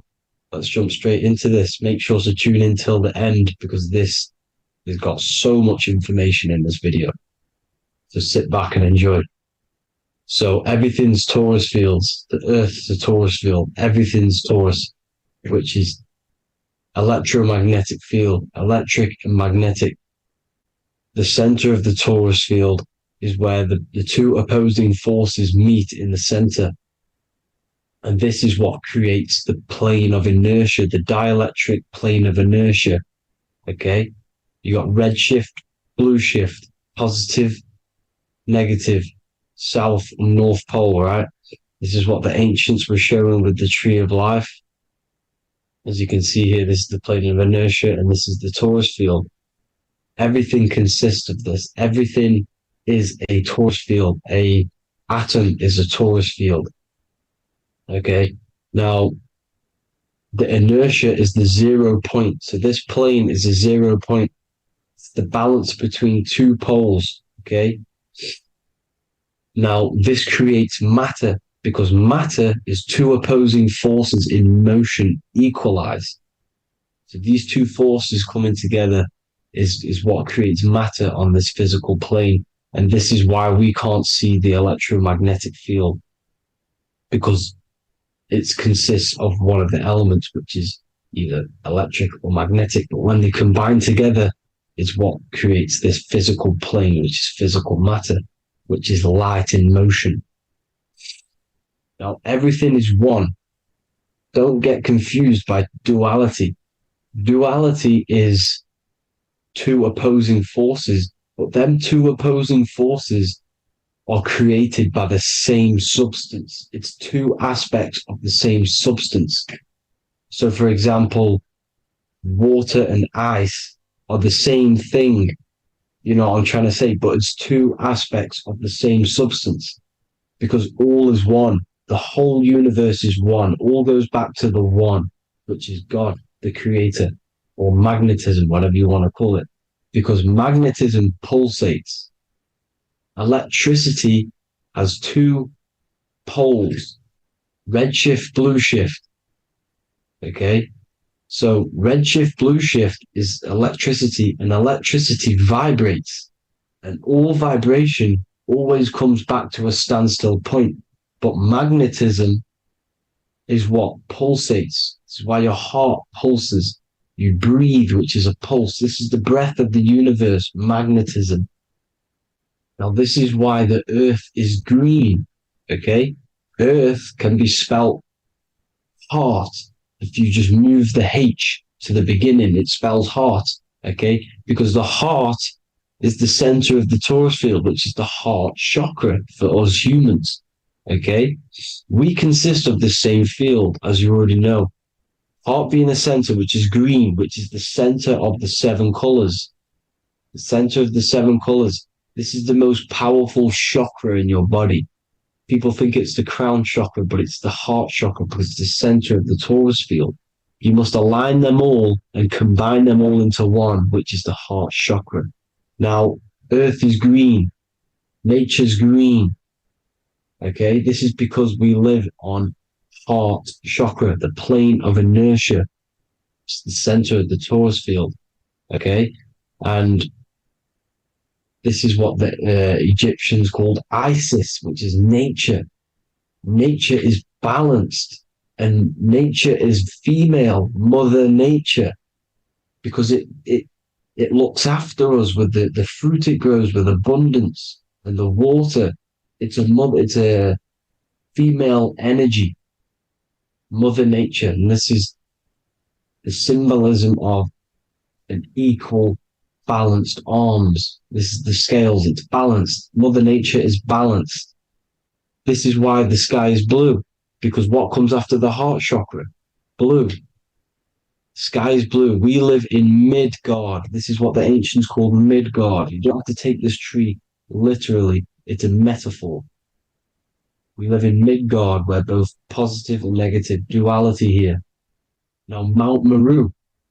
Mount Meru was known as the center of the earth, okay, or known as Hyperborea. And this is the North Pole, the electromagnetic North Pole. But when I say Mount Meru, it's not an actual mountain. They weren't saying there was a real mountain in the center of the earth, a magnetic rock. No.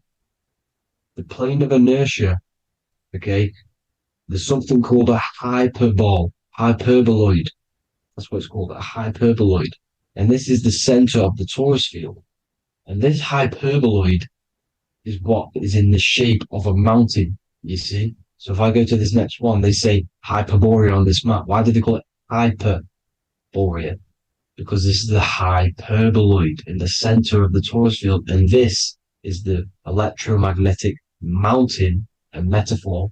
Mountain, what they're metaphorically saying, this is the electromagnetic mountain at the center, the double vortex, the center of the torus field, which is the North Pole. Pole of electromagnetic energy. So this is why they call it Hyperborea. It comes from the word hyperboloid. And the center of the earth is so sacred. And they symbolize this with, obviously, the North Star, which is Polaris. And this is where the swastika comes from, because it's the 4 seasons moving around the North Star. This is the Big Dipper constellation moving around the North Star, which is Polaris. There's that pole again. Pole. Magnetic pole of the torus field. And this is where the green, emerald green, aurora borealis comes from. It comes from this center hyperboloid at the center of the earth, where the most electromagnetic energy is stored. The center of the plane of inertia. The center of the plane of inertia. This is the all-seeing eye as well. As you can see, they've got the sun, the moon. This is the Masonic cosmos, the sun, the moon, and the all-seeing eye, because the eye is Polaris, the eye of the stars. It's all a big eye. Now, the eye means a lot more as well. It's not just that. There's different ways you can interpret symbols. Now, this is the emerald tablets. Deep in Earth's heart lies the flower, the source of the spirit that binds all in its form. Okay? The flower of life is thine own place of thine spirit, and stream through the earth as thine flows through thy form, giving off life to the earth and its children, renewing the spirit from form unto form. This is the North Pole. This is what he's talking about. He's talking about the aurora borealis. Aurora borealis. It's the earth's aura. Emerald green. Heart chakra. Plane of inertia. Green. Earth. Heart. You see? All related. Now, there's many symbolism of this. So much symbolism of the ancients. The 7 layers of heaven. 7 layers of heaven, which are the 7 planets. Okay? These planets are the solar system. It's the solar system because we are the soul. We are the sun, the soul. And we're inside of a solar system, which is the 7 planets. That's why there's 7 layers of heaven. Okay? The rings of Saturn, the rings of the planets are moving around us. Okay? So this is what the ancients were depicting in their cosmology. Now this is the Hebrew cosmology of the earth. This is the Mayan cosmology of the earth. You see, it's all an enclosed system. We live inside of a giant torus field. All is atum. It's what the ancients said, the ancient Egyptians said. All is atum. Atoms are torus fields. Don't be tricked by the modern science today with the current model of an atom. It's completely wrong. They're hiding the torus field. They're hiding the electromagnetic field, which is in everything. Absolutely everything is in motion, and motion comes from this field. And you see, this is the This is upside down, but this is the I think it's pretty sure it's candles, but the 7 candles, the 7 planets, the 7 Elohim. You see? It all goes back to the stars and the heavens. Now, this is how the earth really works, with the stars on the outside of the cosmic egg, and then the torus field spinning around the sun and the moon, the positive and the negative charge. The sun gives you energy, the moon takes your energy. The moon controls monthly cycles. Moon is mon. This is etymology. Mon, month, money, demon, monster. Stir is star, moon star. We are all stars. Youngster, minister, superstar, Hollywood star. We're all stars. We come from the stars, which is heaven. Our soul comes from the stars. You see? We are the universe. The image of man is made in the universe. We are a microcosm of the universe. The universe is a macro. We are micro. We consist of everything.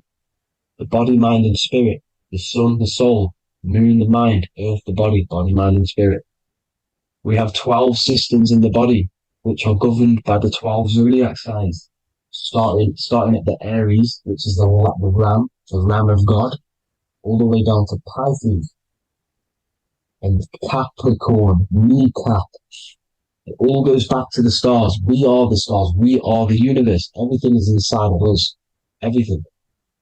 Like they say, the Temple of Solomon, the Temple of the Soul and Man. The soul, the temple is the body. The soul is the soul, and the man is the mind. The temple of the soul and the mind. Body, mind, and spirit. We consist of the 5 elements: air, spirit, water, earth, and fire. We consist of everything. We are the universe. We're made in God's image, which is the universe. You see? Now, everything goes back to the stars. The ancients worshipped the stars because the stars govern everything. They govern the systems in the body. They govern your life. This is why your zodiac is so important, your sign. Each zodiac has a specific element associated with it as well. Aries, which is the first sign, the Ram of God, the Lamb of God, which is a fire sign. Fire, first. Fire, first. F-I-R, this is etymology. The cerebrum, ram, which is in the brain. Aries, the ram, control the head, the face, and the nose upwards.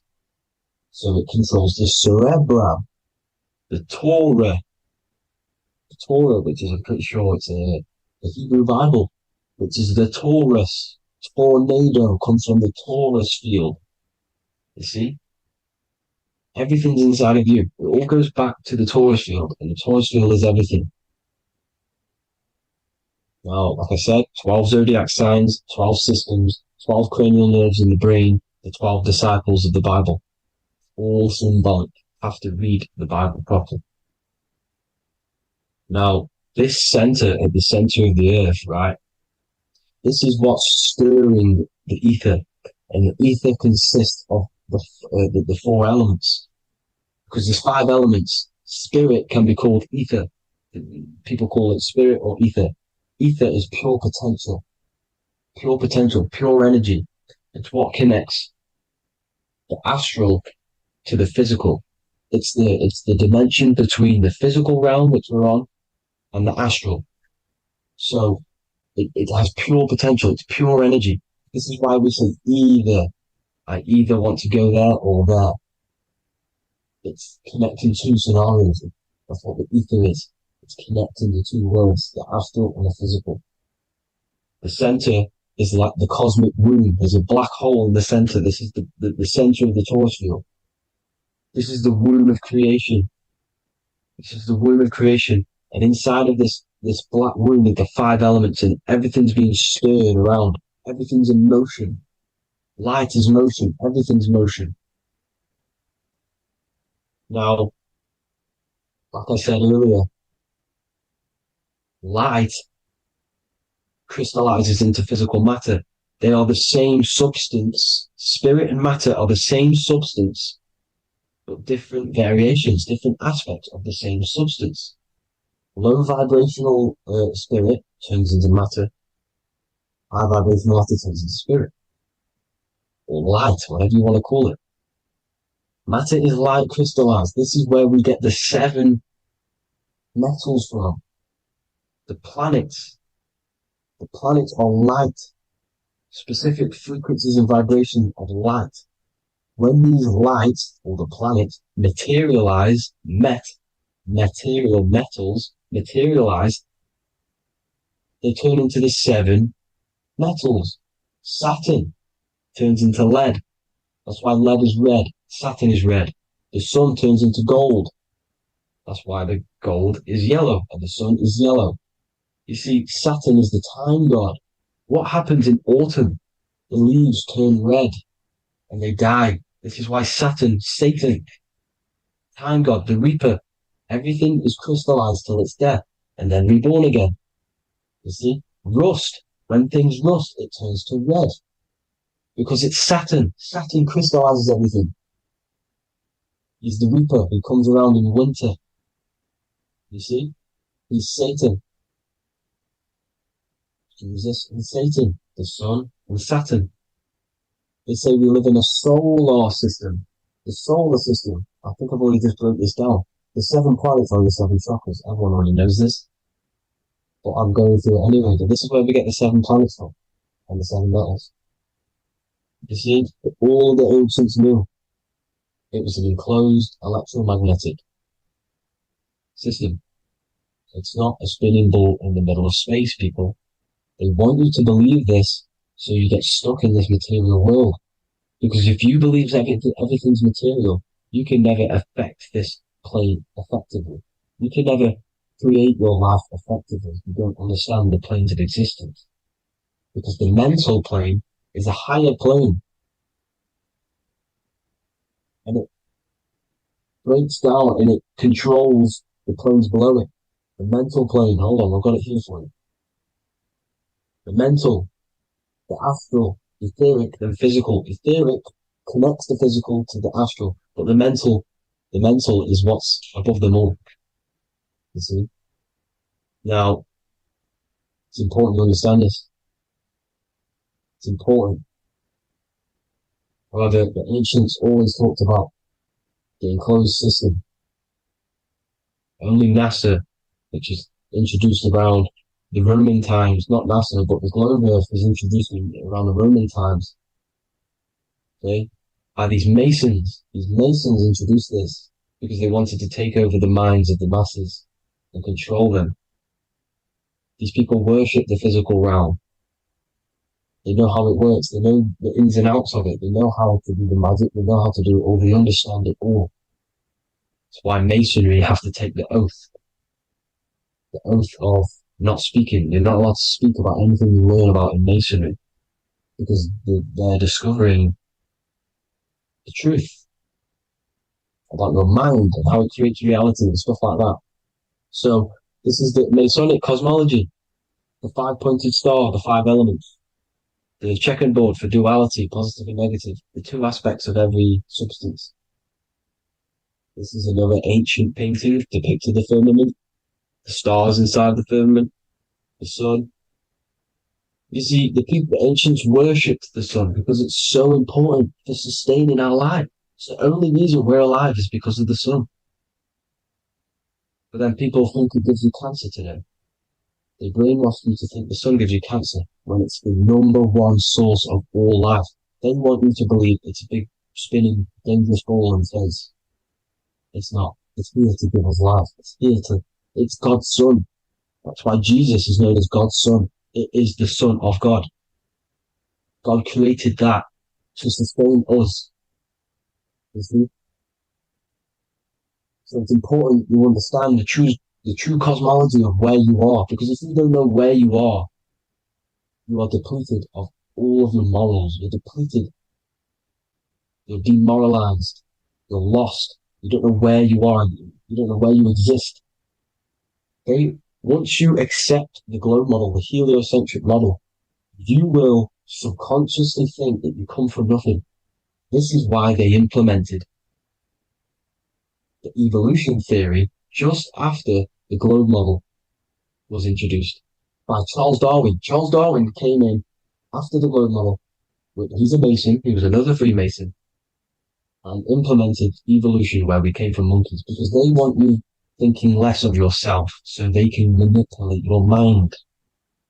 You see? They want to manipulate your mind, and they have done since you got here.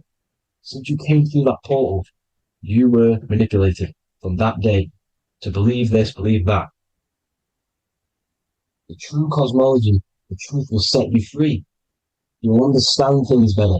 You will feel better in yourself when you know the sun is here for you. You'll feel better in yourself that you know that you didn't come from a monkey. You were created as a human, a manifester, a creator.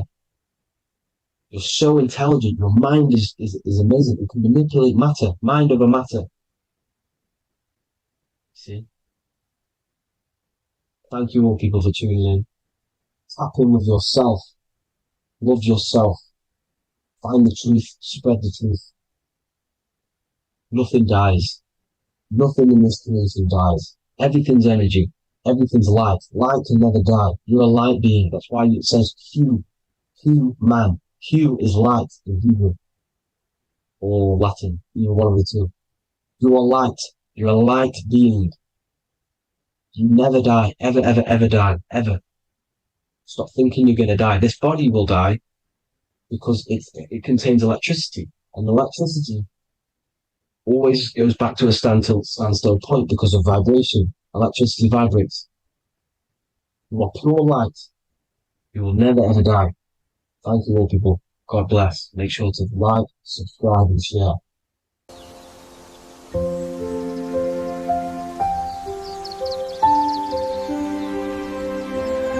bookofwisdom.com. Visit today.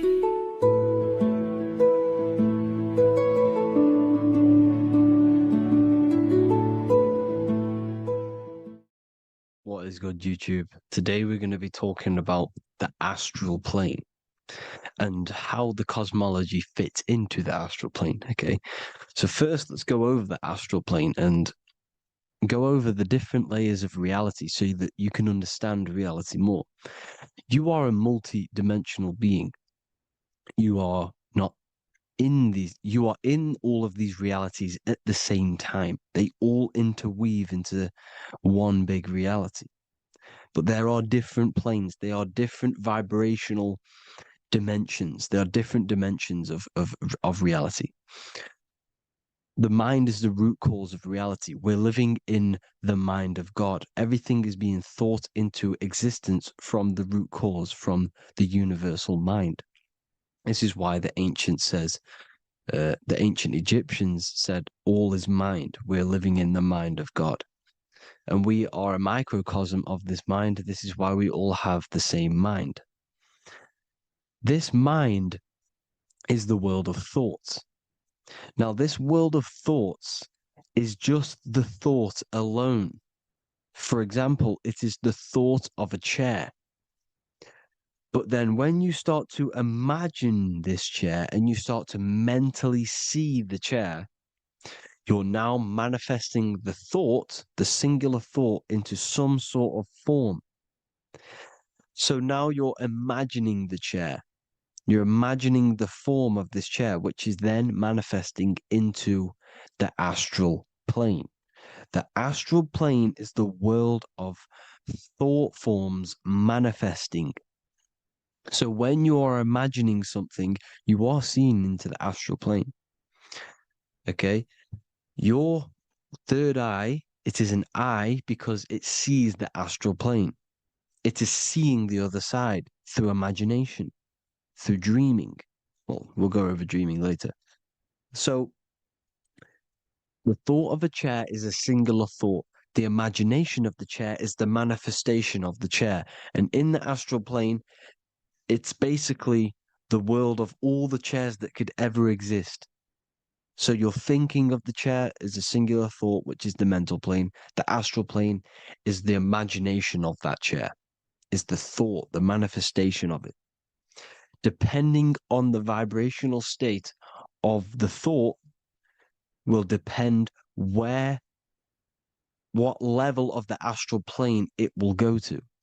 For example, if you're thinking about a chair to torture someone on it, it's going to go on the lower astral plane.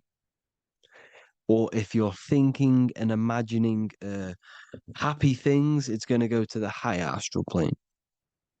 So wherever your mindset is, that we call it a mindset because your mind is setting frequencies to certain things. Thoughts are frequencies. And a mindset is setting your frequency, setting your mind to a certain frequency. So when you set your mind to a certain frequency and you imagine something in that frequency, you're going to match everything in the astral plane that are on that similar frequency, just like you would in the physical world. Because we're all in these worlds right now as we speak, but we can't see them with the two physical eyes. We can feel it though. When you're around someone and you've just met a new person, for example, you can feel their vibration. And if you're not if you're not on a similar vibrational match, you will not get along with that person, or you just won't not get along, but you won't connect with that person because you're on two opposing frequencies, not matching. And this is something you can't see, you can only feel because it's the astral plane. It exists within the astral plane. Everything in the astral plane is made out of vibrations. So if you do astral project, and if you already know how to astral project, you will see beings and people and things that are on the same frequency as you. This is why before you astral project, you need to sort your vibration out before you astral project, because you are projecting your consciousness into this. It's the mind. The mind is the bridge. It can move between realities. You are a observer. You are a observing soul which observes different realities. And the mind is the bridge between all of these different realities. The mind can choose. If you want to project into the astral, you set your mind to it, you can. Okay? So let's not get off track.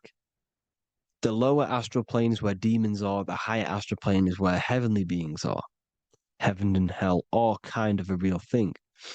The etheric plane is a powerful substance, the ether, the fifth element that they don't tell us about. If you type in on Google the five elements, they will try to remove it with wood or metal because they don't want you knowing about the ether. Ether is the energy double behind all physical objects. So the ether is very important. It is the fifth element. It is part of the physical world, but it's also part of the astral world. It is on either side. You see? You see how they're showing you the truth in the language? Ether and either are the same word. The ether has 1 foot in the astral and 1 foot in the physical world. It's a substance that connects the physical to the astral world. It is the either. It's on either side of reality. It's on the other side. Other, either, same word. Ether is connecting the physical to the astral plane. It's the world of frequency. Frequencies, EMFs, torus fields are in the etheric plane. It is the energy plane. It's where energy moves through the ether. Okay. So then you have the physical world, the world of effect. Everything you see in the physical world is the effect of the higher planes. Each plane is a product of the plane above. So, and it melts into each plane. The physical plane is the lowest plane, it's the most densest, and the highest is the most fluid. This is the most fluid, this is the most dense. This is where we get the saying, as above, so below from. As above, so below comes from the different planes of reality. And magicians understand this. This is why magicians always say as above, so below. Because they understand if you manipulate the higher planes of reality, you manipulate the lower planes. Because the astral plane is a is a direct copy of the physical world, but in the astral plane. It is mirrored. The physical world is mirrored in the astral plane. They are both the same world, but just different vibrational states of the world. Kind of. It's hard to put this in words, people. So just try and understand. The astral plane is the double. It is whatever happens in the astral plane happens in the physical plane. This is why magic works. This is why demons work. This is why spirit communication works. Because if you manipulate the higher planes, you manipulate the lower planes. As above in the astral, so below. Leonardo da Vinci showing you to look up, pointing up. You got to look up. He's telling you to change the mind, you change the physical world. You change your emotions, you're on the astral plane, you change the physical world. You change your reality by changing the higher planes. This is the Masonic 11, the two pillars. This is the 11, also symbolizing the two hemispheres of the brain here. But the 11 symbolizes the two mirrors. 11. 11. 9, 11. 9, 11 adds to 11. 9 plus 1 plus 1 equals 11. The Twin Towers were in 11. Flight 11 was hijacked because it's a mass ritual within the astral plane. Now, we're going to go deep into that later, and I'll show you these rituals they do in order to manipulate the astral plane. So, this is what the 11 is. It's the mirroring of reality. If you contact spirits and conjure spirits, you can either summon or attract demons and spirits. Summoning is creating a spirit. You create demons. Okay. Like I said here, the mind is the root cause of reality. If you think of if you think of a traumatic event that happened in your life over and over and over and over again for years and years and years, where attention goes, energy flows. The mind is the director of energy. If you are directing energy into the specific emotion, the specific thing that is torturing you in your mind, that will manifest as some sort of being in the astral plane, which is called an elemental. And this elemental being that you have created through your thought forms and emotions will latch onto you and feed off this energy. So it's important that you get your mind right. Okay. It's important that you sort that you file the mind and you discipline the mind. Make sure it's only entertaining positive things, because you are quite literally creating your own demons. Creating the word demon has the word mon in it. And if you've watched my videos to know, mon means moon. The moon is your mind, the sun is your soul, the earth is your physical body. Demon is mon means mind, moon is mind. You create demons with your mind. Summoning. Now, this is where the rituals come in.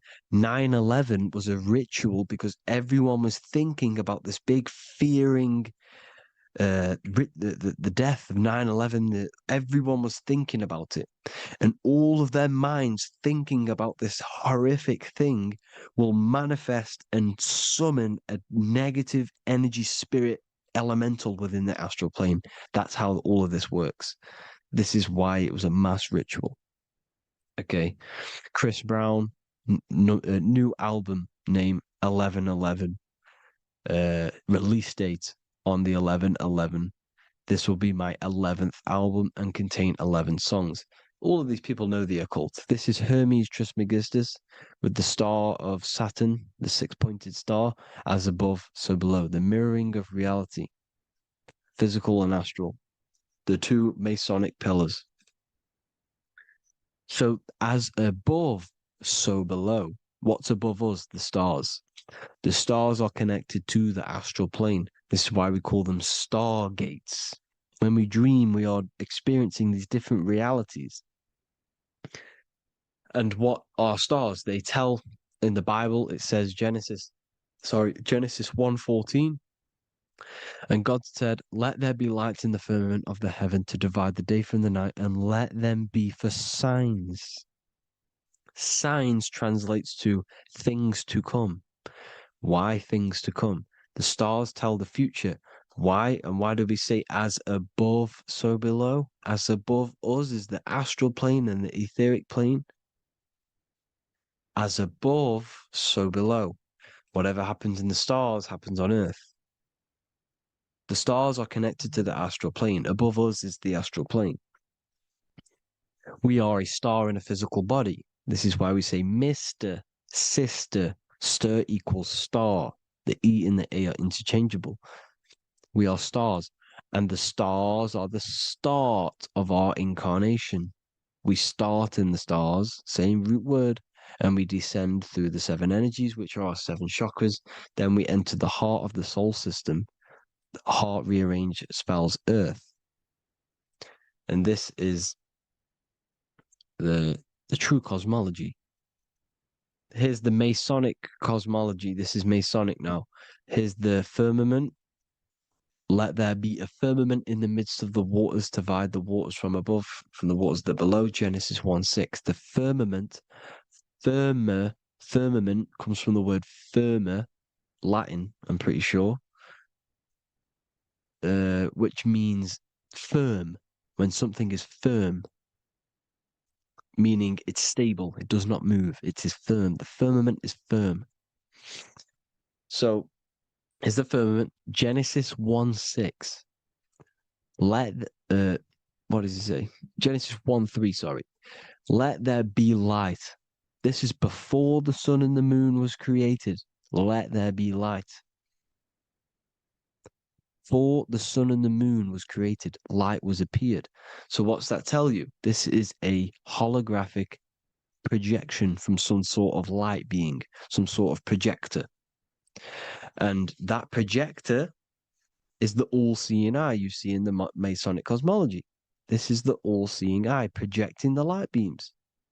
Let there be light. Everything is made out of light.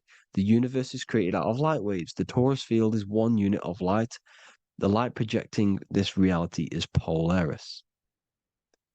Okay, the famous all-seeing eye. Now, what else? Then we have after let there be light in Genesis 1:16, and God made the two great lights. This is the sun and the moon, electric, magnetic, male and female. Then we have the Masonic checkerboard, the black and white symbolizing dualities within the dualistic reality we are in, spirit and matter, light and matter, rest and motion, positive and negative, good and evil. Everything's dualistic here. Okay? And it's a dance. The universe is a dance between flickering of white and black light, which is the torus field. We're not going to go over that, but this is all connected to the astral plane. This is the true cosmology. The astral plane cannot work on a spinning monkey ball in the middle of space. Does not work. Cannot work. It's impossible. Okay? Impossible. So, even in the Quran, it says, Allah has made the earth for you as a carpet, flat. Quran 15:19. And the earth we have spread out like a carpet, set there on mountains, firm and immovable. It is immovable. In the Quran, it also says 65:12, it is Allah who has created the seven heavens of the earth. The seven heavens meaning the seven layers of heaven, the seven planets. And Psalms 104:5, he set the earth on its foundations and it can never be moved. Never. So here you see in Isaiah 40:22, he sits enthroned above the circle of the earth and its people are like grasshoppers. He stretches out the heavens like a canopy and spreads them out like a tent to live in. We live in a tent. This is the tent. The projection of light. Here you see an ancient picture here. Here you see the ethereal barrier, meaning the firmament, the etheric barrier, and you see his head popping out. Why is his head popping out? Because your head is heaven, your heel is hell. Your head has access to the astral plane. This is why your head is heaven. The pineal gland, when stimulated, has access to project itself, project consciousness into the astral plane. Here you see another ancient picture here with the Masonic Royal Arch with the zodiac here, the zodiac on the top, arching because there's a firmament above us. Here's God in the brain. Consciousness is God. Here you see the Masonic Royal Arch, symbolizing the firmament. George Washington above the Masonic Royal Arch. These are the stars. This is Polaris projecting reality. Here's ancient churches with the dome. Polaris projecting reality with Jesus. Disney World is under the dome. The Seven Layers Heaven, ancient paintings, all depict if you go and look at the ancient paintings, they'll all depict the firmament, the arch above us. This is where we get interesting. The Masonic Royal Arch has the 6-9, which is Cancer. The constellation Cancer, which is 6-9 is associated with portals because CERN is the 6-9. Okay, CERN is opening portals. They're trying to create a portal to the other side. Cancer has the word CERN within it. So there is a link between Cancer and the opening, the firmament opening above us to ascension. Here you see the Masonic art with the Royal Arch and the light and the opening. Here you see the light and the opening. This is the opening of the firmament. Here's the Hebrew cosmology with Sheol, the underworld, and the opening. So Cancer is definitely some sort of portal in and out of this reality. I'm just connecting dots here. Now, we're going to go change a bit now. These celebrities that you are seeing they have not sold their soul to Satan, okay? They have not sold their soul to Satan. Satan is a demonic, low vibrational energy that has been summoned over the thousands and thousands and thousands of years of evil occult arts. So since Babylon was summoning this demonic energy, and this demonic energy in the astral plane will grow and grow and grow. It has no form. It has no physical form. Okay? But you can see it in the rappers. If your third eye is open, you can see clearly that these people are demonic. You can sense the energy that they're manifesting. Selling your soul is not what you've been told. It is gaining, because your soul is pure love, okay? Your soul does not want to do anything bad. So when you sell your soul, you're gaining physical gain, you're gaining physical wealth, for example, like for these rappers, they will be given millions of pounds because the people in control of the music industry, which is the dark occultists trying to brainwash the masses, the people in charge, they're dark occultists. They understand Satan and the energy. They are satanic energy, which has been summoned in the astral plane. They see that they have influence over the masses, so they will go to them and say, "I will give you this amount of money forever if you manifest this satanic, demonic energy through the music and through social media to blind the masses, to brainwash the masses into this demonic energy."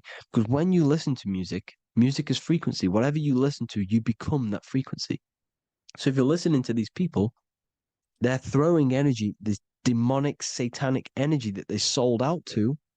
Sold, soul, same word. When you sold something, you've got your soul involved. They have exchanged money, physical gain, so that they manifest this satanic energy within the astral plane and through the music, through the videos, through social media to keep us in this vibrational frequency, in this low state of consciousness.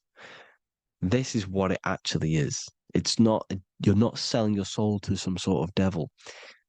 This satanic energy has no physical form it is formless in the astral plane. It's a summoned energy.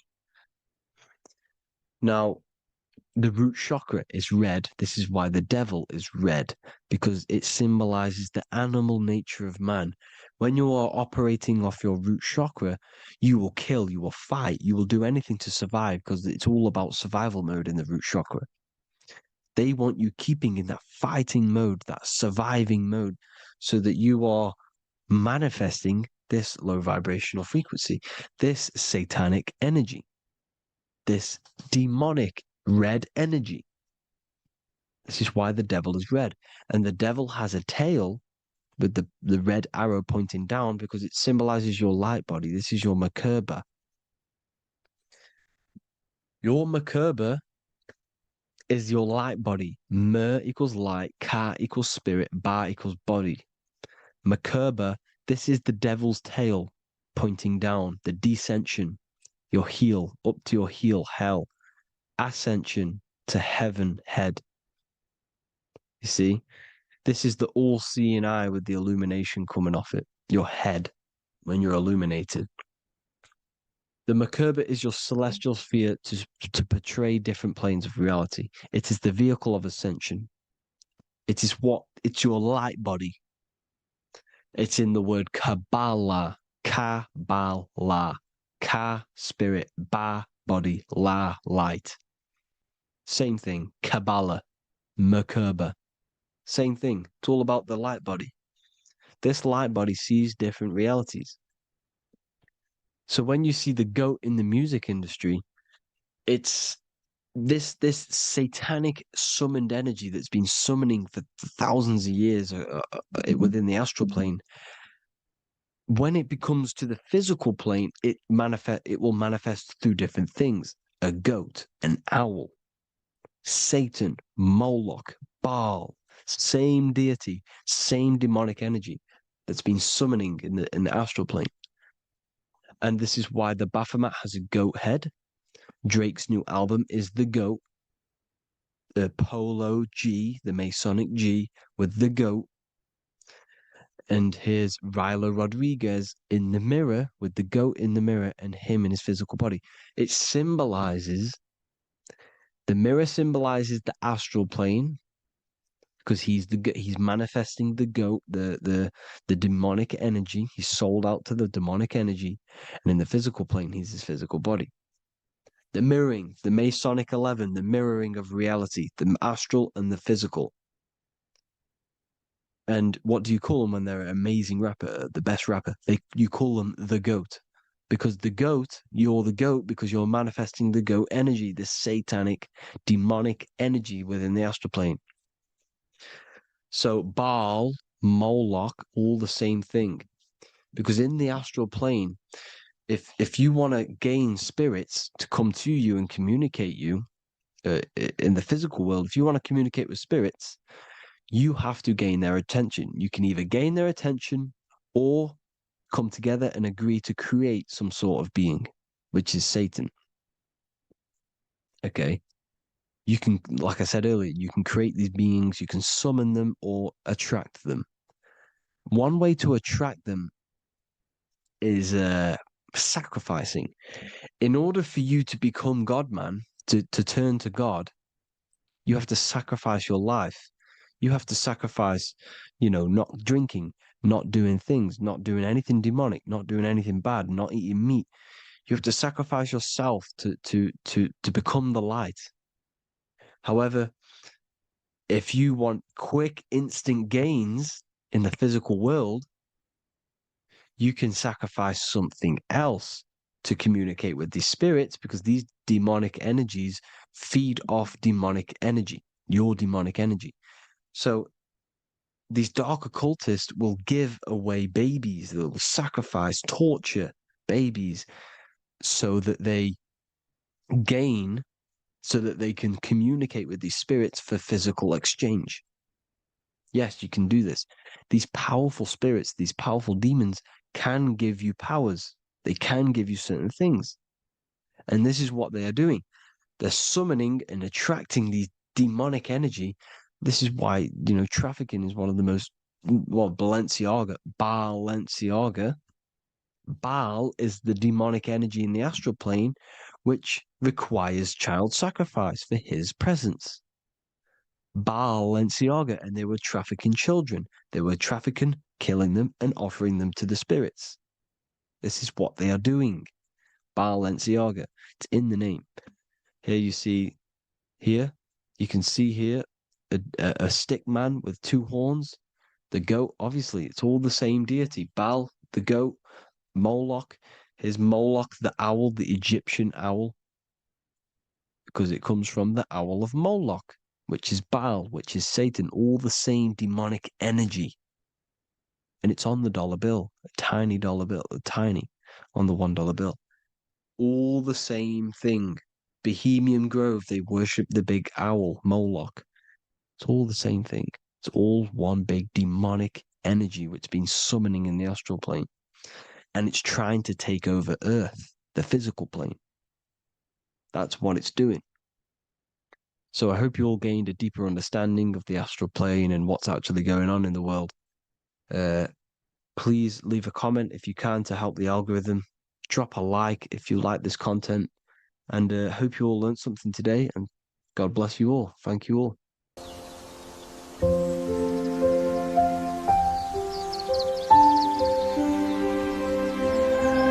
bookofwisdom.com. Visit today.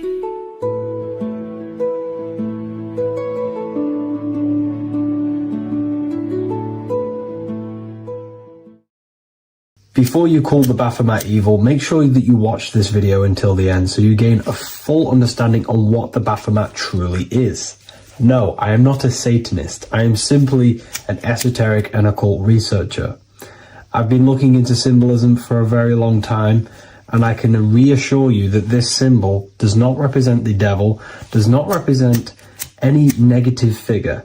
It's a very deep, occult, esoteric symbol. What we first need to understand about the Baphomet, it is indeed a symbol. Every symbol we see around us is neutral. The pentagram, the Baphomet, is neutral. It depends how you use it, whether it is used in a good or bad way.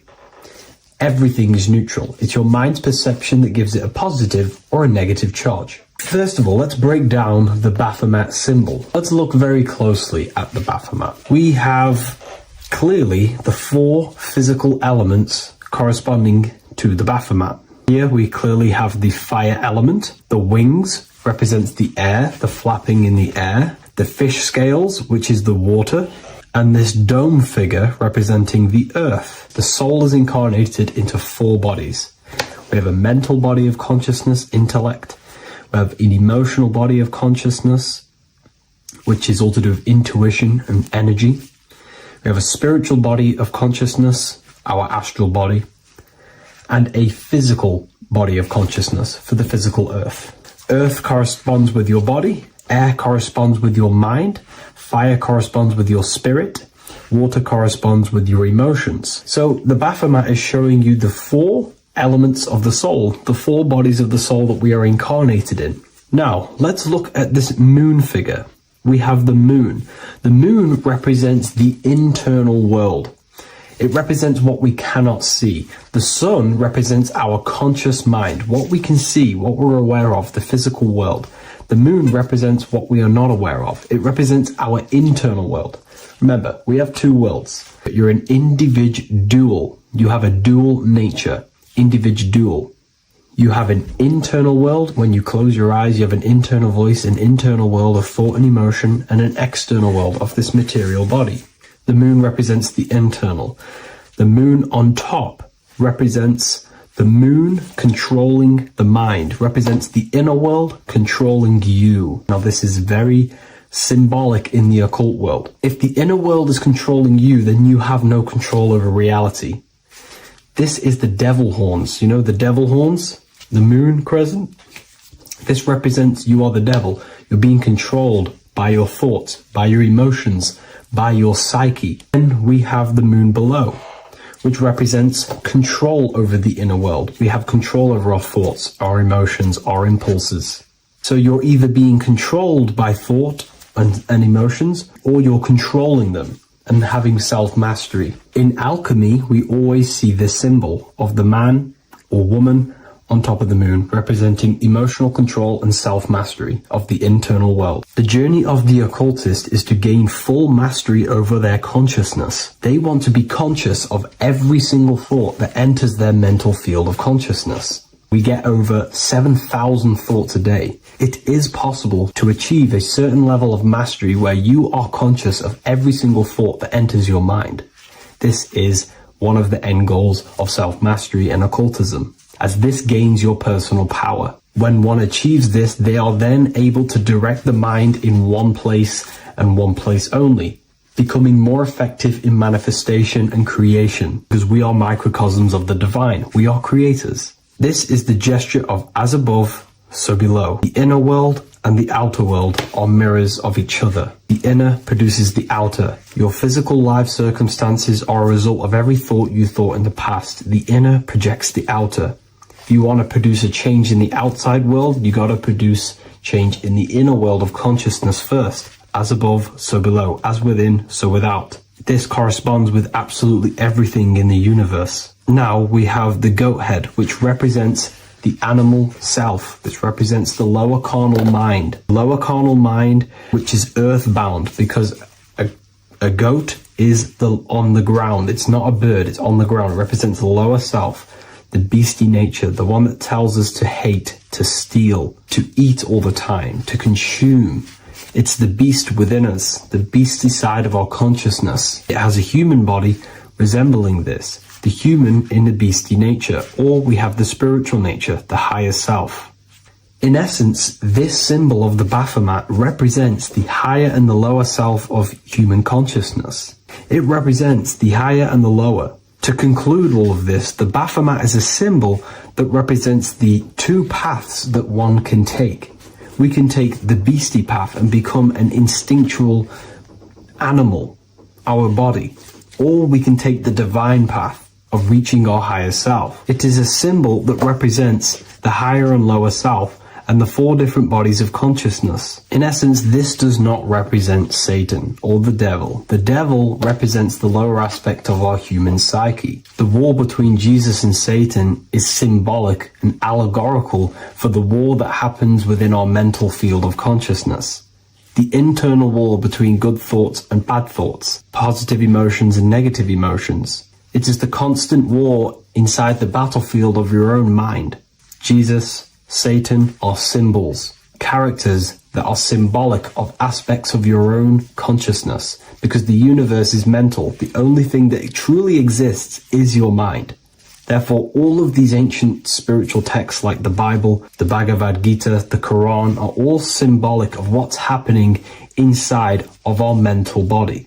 It is the inner chaos that can destroy our life, or when we create structure and restructure our inner world, we can live a peaceful life. If you are struggling from the internal world and you want to gain mastery of yourself while learning the occult secrets, join Ethereal University, a community of like-minded individuals who are all striving for the best versions of themselves. We host live calls and we have an abundance of lectures that you can watch. Or check out the Book of Wisdom. This is volume 2. I'll leave all the links in the description. Have an amazing day. What if God is not watching you every move, not judging every mistake that we make, not deciding in real time who goes to heaven or hell? What if reality does not work through God micromanaging everyone in his creation, but through a law? And what if you are not separate from those laws, but an active expression of them? Once you understand this, everything in your reality will shift. The idea that God micromanages everything and does everything by himself to hold up his creation is illogical. It makes no sense. There are billions of souls and living people in this world. There are plants. There's no way there is an intelligence out there micromanaging everything. If you die and pass on, there's no one waiting in a queue to be judged by God. This is totally, just religion creating up their own version of the Bible or whatever holy book it is. We have to remove that system out of our mind that's being heavily implanted into us. If God were personally judging every soul the moment they died, there would be an endless queue of people waiting to proceed, punish, or rewarded. Reality does not operate like a courtroom with a single judge overseeing every case. Instead, reality operates through systems, through structure, through law. God does not intervene moment by moment. God sets laws into place, and creation unfolds by obeying them laws automatically. Think of like a video game. Reality works like a code, not a control. When someone creates a video game, they do not sit there creating and controlling every character, every movement, every outcome. They write a code. They define rules, gravity, collision, cause and effect. Once the code is set, the game runs on its own. Reality functions the same way.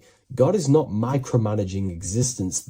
There are laws that were written into the fabric of reality itself, and everything operates through them. And these laws are not just in the fabric of reality, like I just said.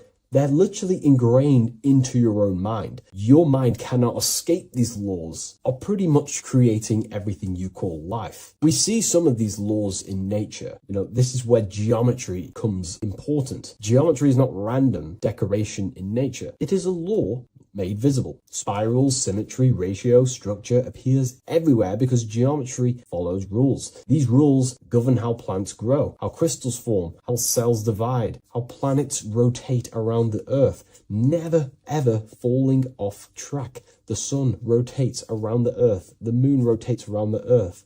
What is the order? What is the law that these intelligences are following? Why do they never distort? Why do they do the exact same thing every day and never fall off path? There is an order.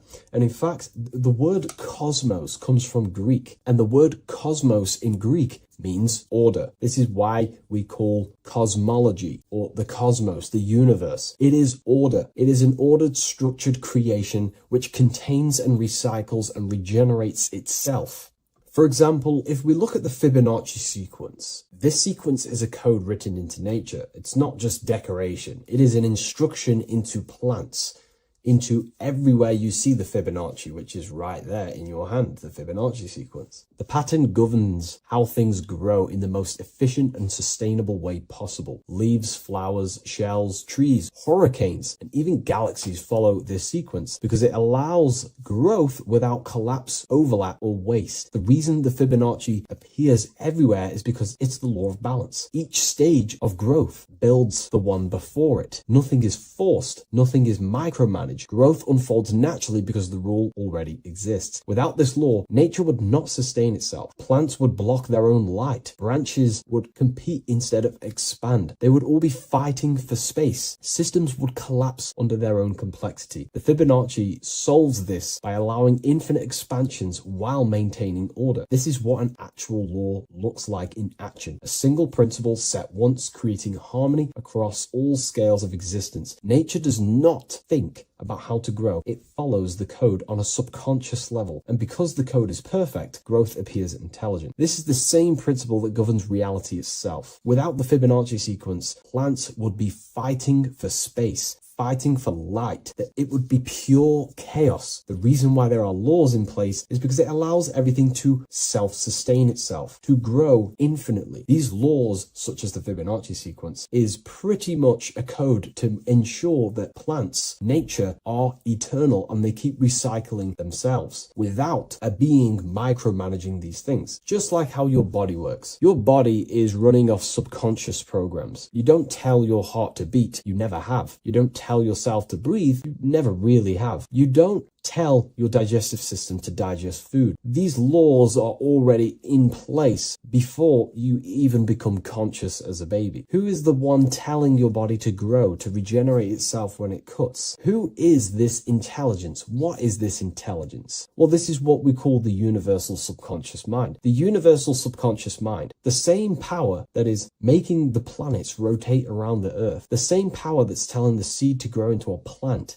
the same power that turns your cut into a scab, then into skin, is the same power that is running your heart, that is telling your lungs to breathe. We're all interconnected with this universal subconscious blueprint which sustains reality and creation itself.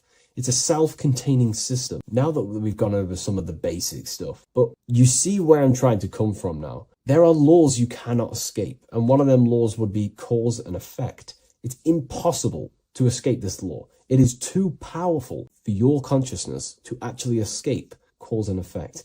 Every cause will produce an effect, and every effect will produce a cause. It is an endless, infinite circle or cycle. It creates everything in your reality. The way I like to use cause and effect is before I make a decision, I know I'm trying to push my life towards who I want to be, towards my higher mind, but towards my goal. So every decision I make, let's say my friends contact me and say, do you want to come out? Let's do this. Let's say it's, something that's just going to waste my time and it's not very important. Of course, it's good to have time with friends, but let's say it wasn't important, for example. Before I make any decision in life, I say, well, what is this cause going to affect? Is that effect that this cause I'm about to decide on going to push me towards who I want to be, where I want to go in life, or what I want to achieve? Is it pushing me towards who I want to be? If it's not, I will not take that action. I will not produce that cause. I only take actions that I know are going to make positive effects. Now, of course, there are things we can't control, but we can minimize these things. I only take causes, which is just an action, if I know the effect is going to benefit me. I know sitting here, making videos will help me produce value for the world and for yourself and to help people awaken to these things. I know this is the cause, this is going to benefit humanity and help people awaken even more, because that's all I want to do. I want to help people, provide value, to change people's lives. Another law that you can't escape is obviously time. You can't escape these laws. They are eternal principles that were set into place by some sort of intelligence. We live inside them. We express them. We are shaped by them. But you are not separate from creation standing outside the system. You are geometry. Geometry is right there in your hand. That's the Fibonacci sequence. You are the law made conscious. You are thought crystallizing into experience. Every object, every person in your reality is pretty much an externalization of your mind. The friends that you have a similar thought process to you, or they maybe have similar thoughts to you, or similar things that you both like. Your friends are mirrors of yourself. Reality responds to you because you are part of the same structure that governs everything else. Thought becomes action, and action becomes consequence. Consciousness shapes your environment. This is not punishment or reward. It's simply just reflection. It's either punishment or reward depending on how you perceive things in your belief system. Everything you experience is neutral. It's just your mind's perception on whether it's labeled good or bad, because that's what the mind likes to do. It likes to think it's in control. But in truth, if you just observed it without the mind, just with pure awareness, it's neutral. So there are mainly 8 laws that govern your reality, and I've talked about these before in a previous video on my YouTube. This is what creates the seed of life. The seed of life is 8 circles, and each circle represents a law, and these individual circles come together to create a geometric form, which is a flower. So it's symbolic of how nothingness turns into something. When geometry comes together, it creates physical matter. And the reason why they're circles is because circles represent something that is invisible, something that cannot be measured, such as a thought or a law. Anything that is considered spiritual or unseen by the human eyes is symbolized as a circle inside the occult traditions. The reason for that is because circles' surface area cannot be calculated. You can't find the exact surface area of a circle, which means it symbolizes something that you can't actually measure or see or tangibly touch. Therefore, the seed of life represents the 8 laws that come together to create a flower, the 8 laws that come together to form matter, the 8 laws that crystallize mind into a physical experience. These laws would be the first one, mentalism, the big circle around the seed of life, the big circle. So mentalism just reveals everything is mind. Without mind, there is no existence. Mind is reality, pretty much. You experience life not just outside of you, but mainly inside of yourself. Therefore, all of the laws that come after mind correspond to the mind, because mind is the first law. The second law will be vibration. Every thought has its own vibration, and you attract to you the thoughts that you put out based on the vibration. If you think negative, low vibrational thoughts, you will receive back to yourself more negative thoughts. If you think positive, you will receive more thoughts. If you think about football, you will receive more thoughts based on that vibration that you put out into the mental field. The third law would be correspondence. Everything corresponds, which means everything is just a reflection of something. Your reality is an externalization and a reflection of your mind. The things that you possess, the things that you've achieved, all comes from the internal mind. Everything corresponds to everything. As above, so below. Your reality is just an externalization of the thought loop that you live in every day, because thoughts work in cycles. 90% of the thoughts we thought yesterday, we will think again today. It's the thought loop that manifests our reality. So to change our reality, we have to change our thought loop. And once we change the internal, this will be mirrored in the external, which is the law of correspondence. Fourth law would be gender. Everything is masculine and feminine, conscious and subconscious. These two work together to create your reality. You have masculine and feminine forces of consciousness. Masculine forces of consciousness would be physical actions, willpower, thinking. Feminine forces of consciousness would be intuition and imagination and emotion. These are all aspects of the mind, the first law. The next law would be cause and effect. Very simple. We went over that earlier. Every cause produces an effect, and every effect will produce a new cause. It's an endless cycle. The next law would be rhythm. Rhythm is everything is in cycles, like I just said, day and night, winter, summer. The universe works in cycles. And just like I said, the law of correspondence, as above, so below, as within, so without, because the physical world has cycles, so does your mind have cycles. Thought loops. We think 90% of the thoughts that we thought yesterday. The subconscious mind responds to rhythm. The more you say something, the more you believe it, the more it becomes a program and more suggestible to your conscious mind. And the last law is care. It's impossible to escape care. You cannot not care. It is important. It is impossible to escape. If you hurt someone, you know deep down that that was wrong. And care also corresponds to creation. You only act on what you care about. You care about paying the bills, right? So we take the physical actions to go generate money to pay the bills for our house or whatnot. Or if you love someone, you care for them. You take the actions to message them, to contact them, to see them. Human action is driven by love or care. This is how all reality is created. So once we understand these things, it's life-changing once you work with the law. That's what I mean. Most people are unconscious of the law. The laws are there, but they're just not aware of them. Now that you're aware of these laws, you can consciously work with these laws so they're not working against you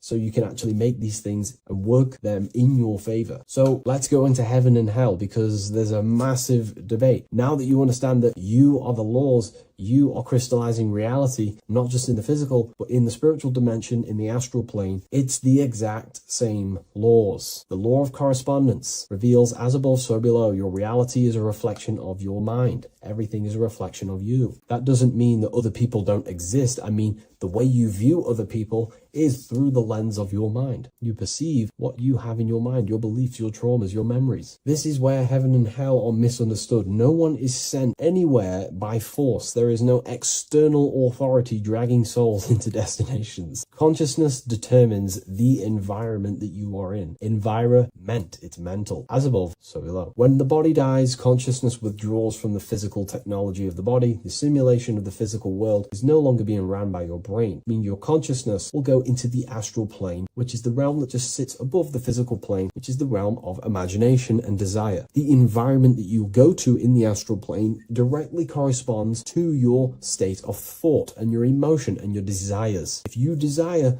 hurting people your whole life, then you're going to go to an astral realm, as above, so below. You're going to be in an environment where that goes on, but in a non-physical sense. Wherever them thoughts, whatever the strongest thoughts you thought throughout your life, that is the environment that you go to. If you were so caring and loving to your family, all you wanted to do is provide for your family or whoever, and you pass on, you will go to a place where people care. Souls are manifesting them thoughts and them energies. It's vibration. Whatever vibration you're vibrating at, you will reflect and correspond on in your reality when you die. Therefore, you create your own suffering by desiring such low vibrational things, or you create your own heaven if you are truly operating from a place of love in your heart. You see, your mind can lie, but your heart cannot. Your heart reveals your true desires, your deepest wants and needs, and it reveals your true self, and that will be projected and responded in the astral plane, because astral matter is very respondable to consciousness.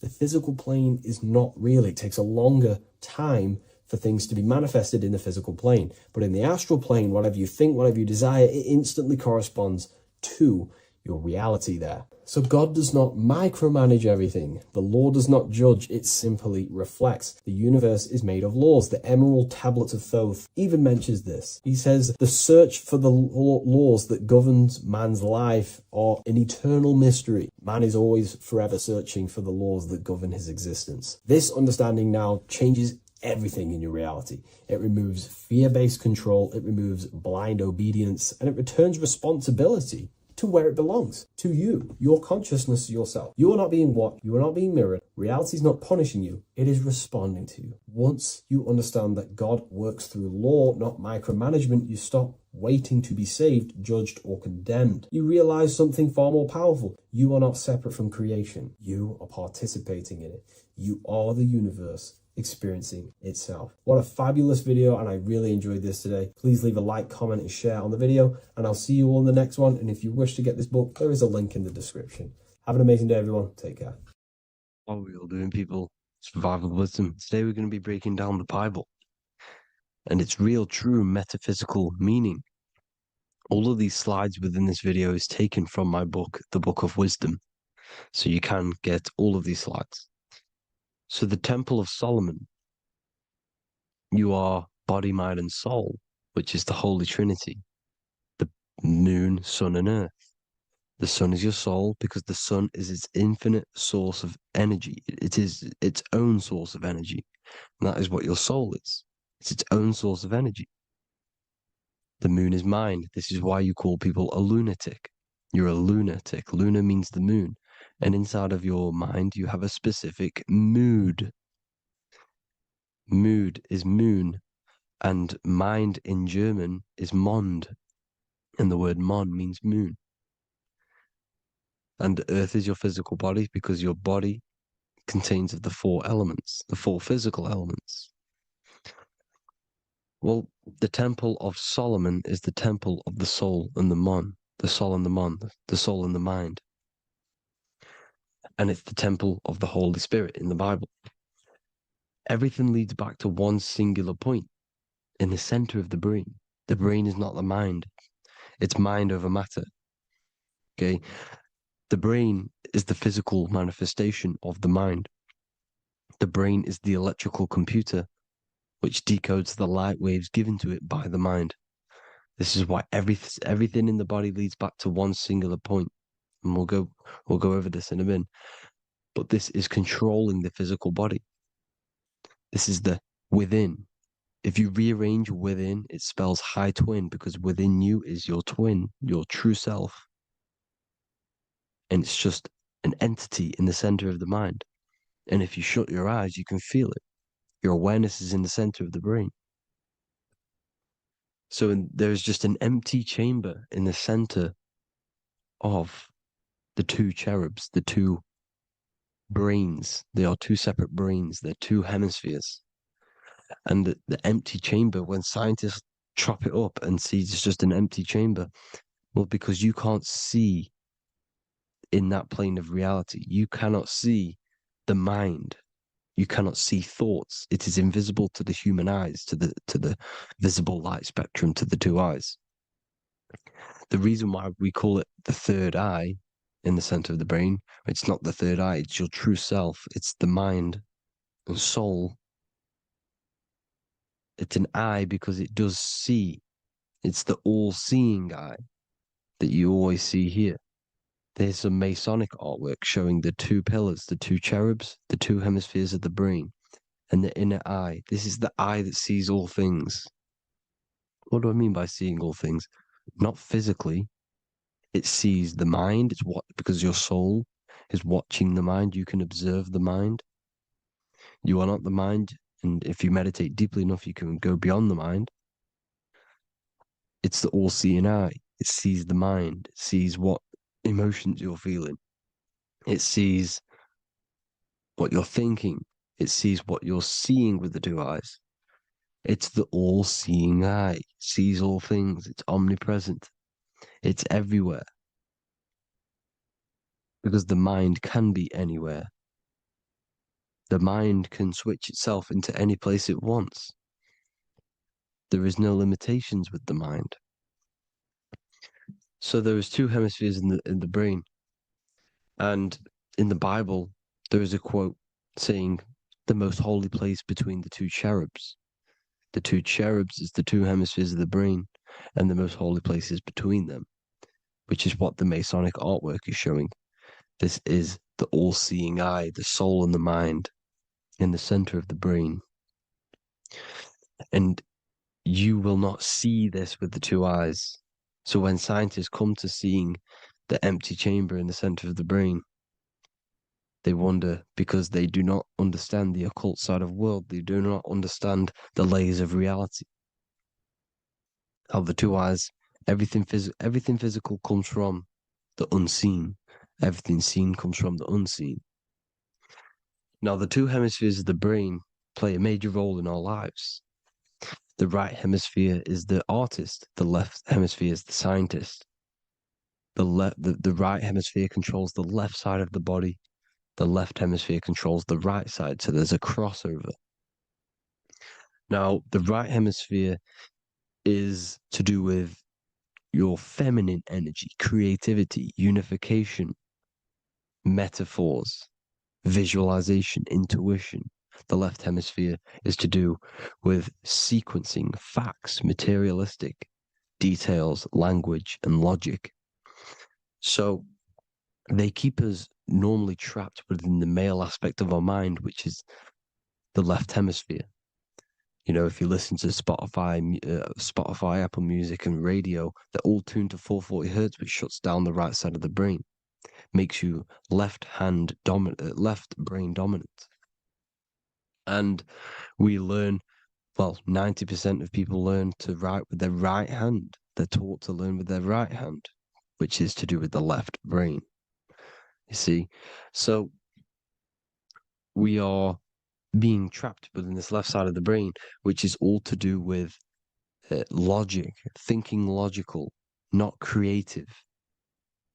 You know, very analytic.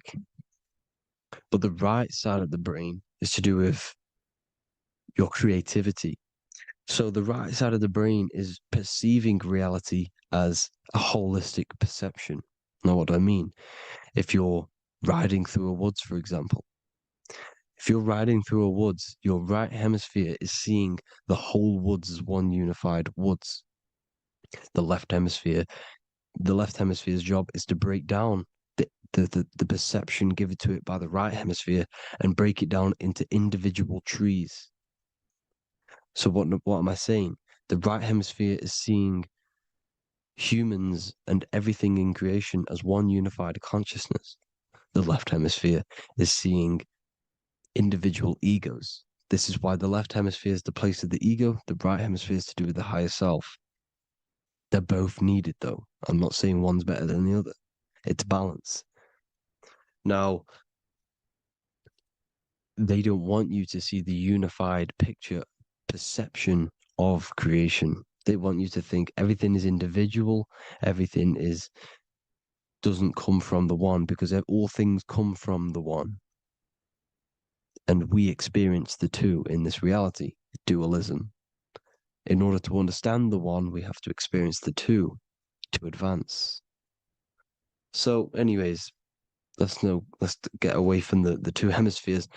The right hemisphere, like I said, is to do with the higher self. And this is why in John 21:6, it says, cast the net onto the right-hand side of the boat and you will find fish.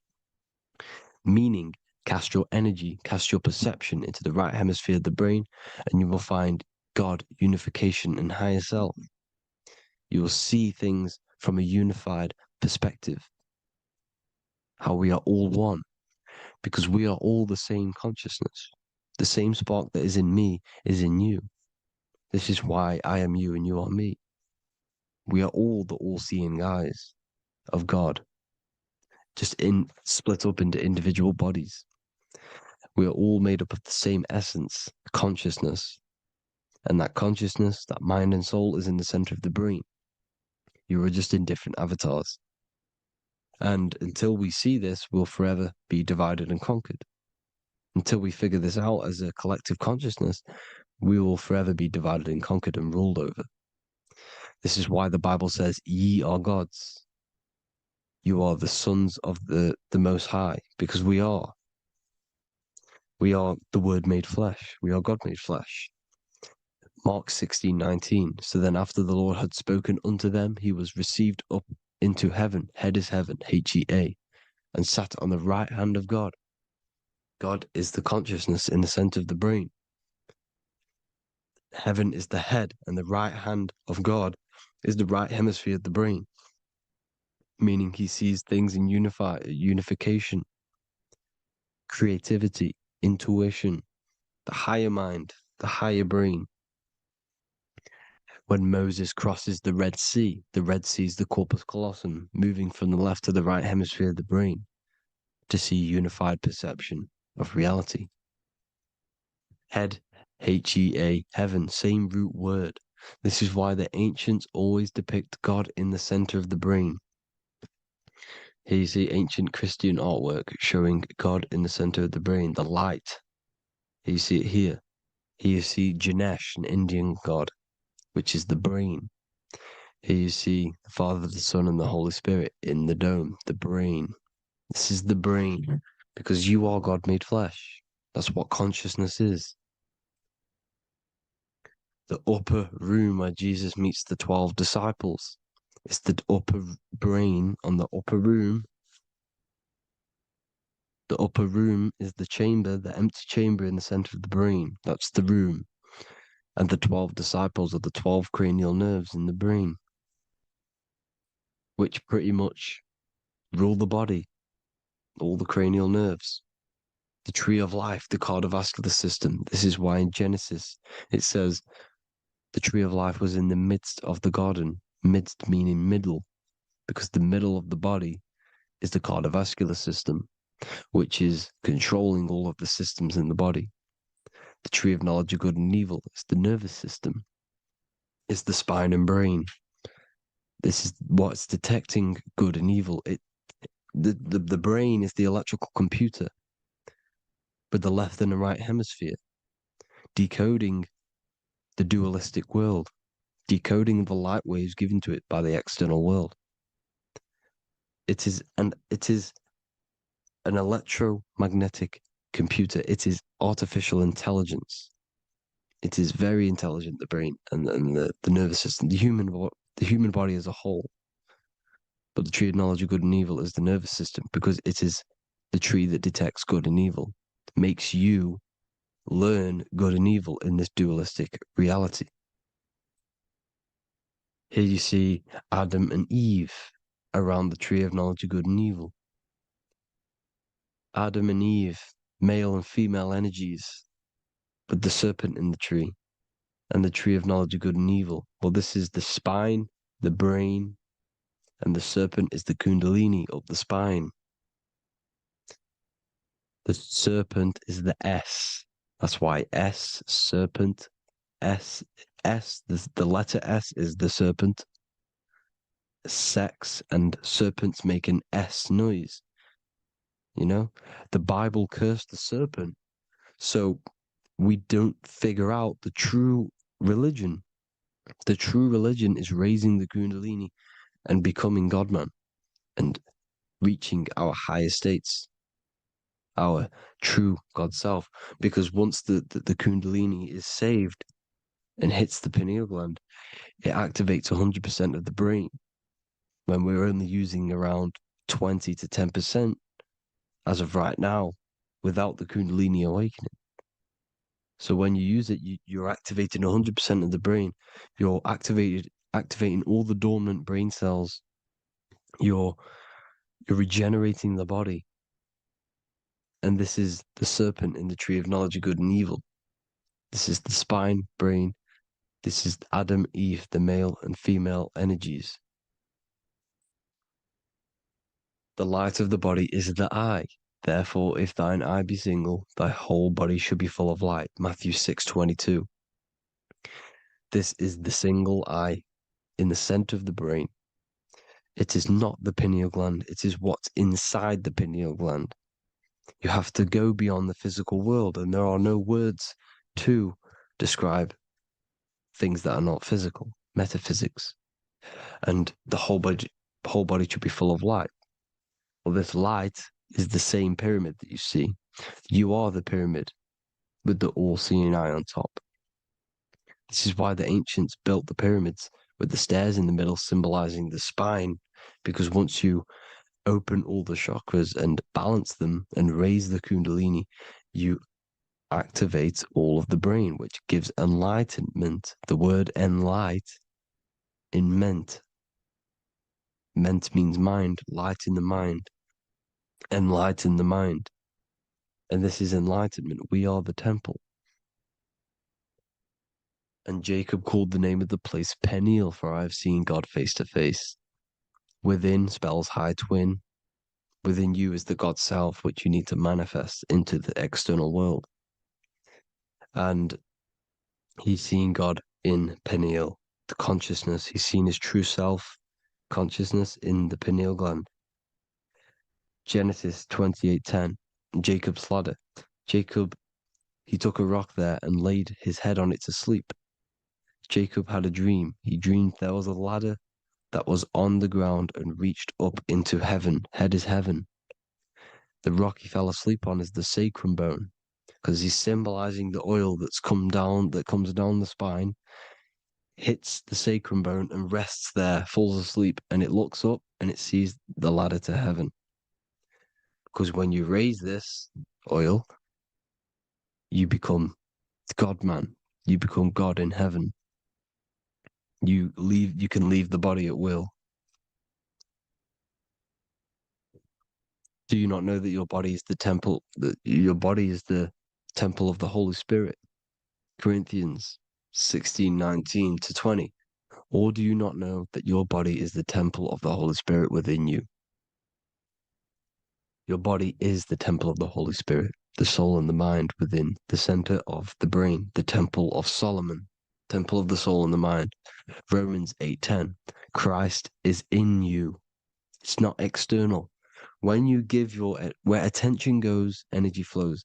When you give your energy to external things, your attention, your worship to external things, you're giving energy, meaning it's draining you, and you're feeding something within the astral plane, a mental thought within the astral plane.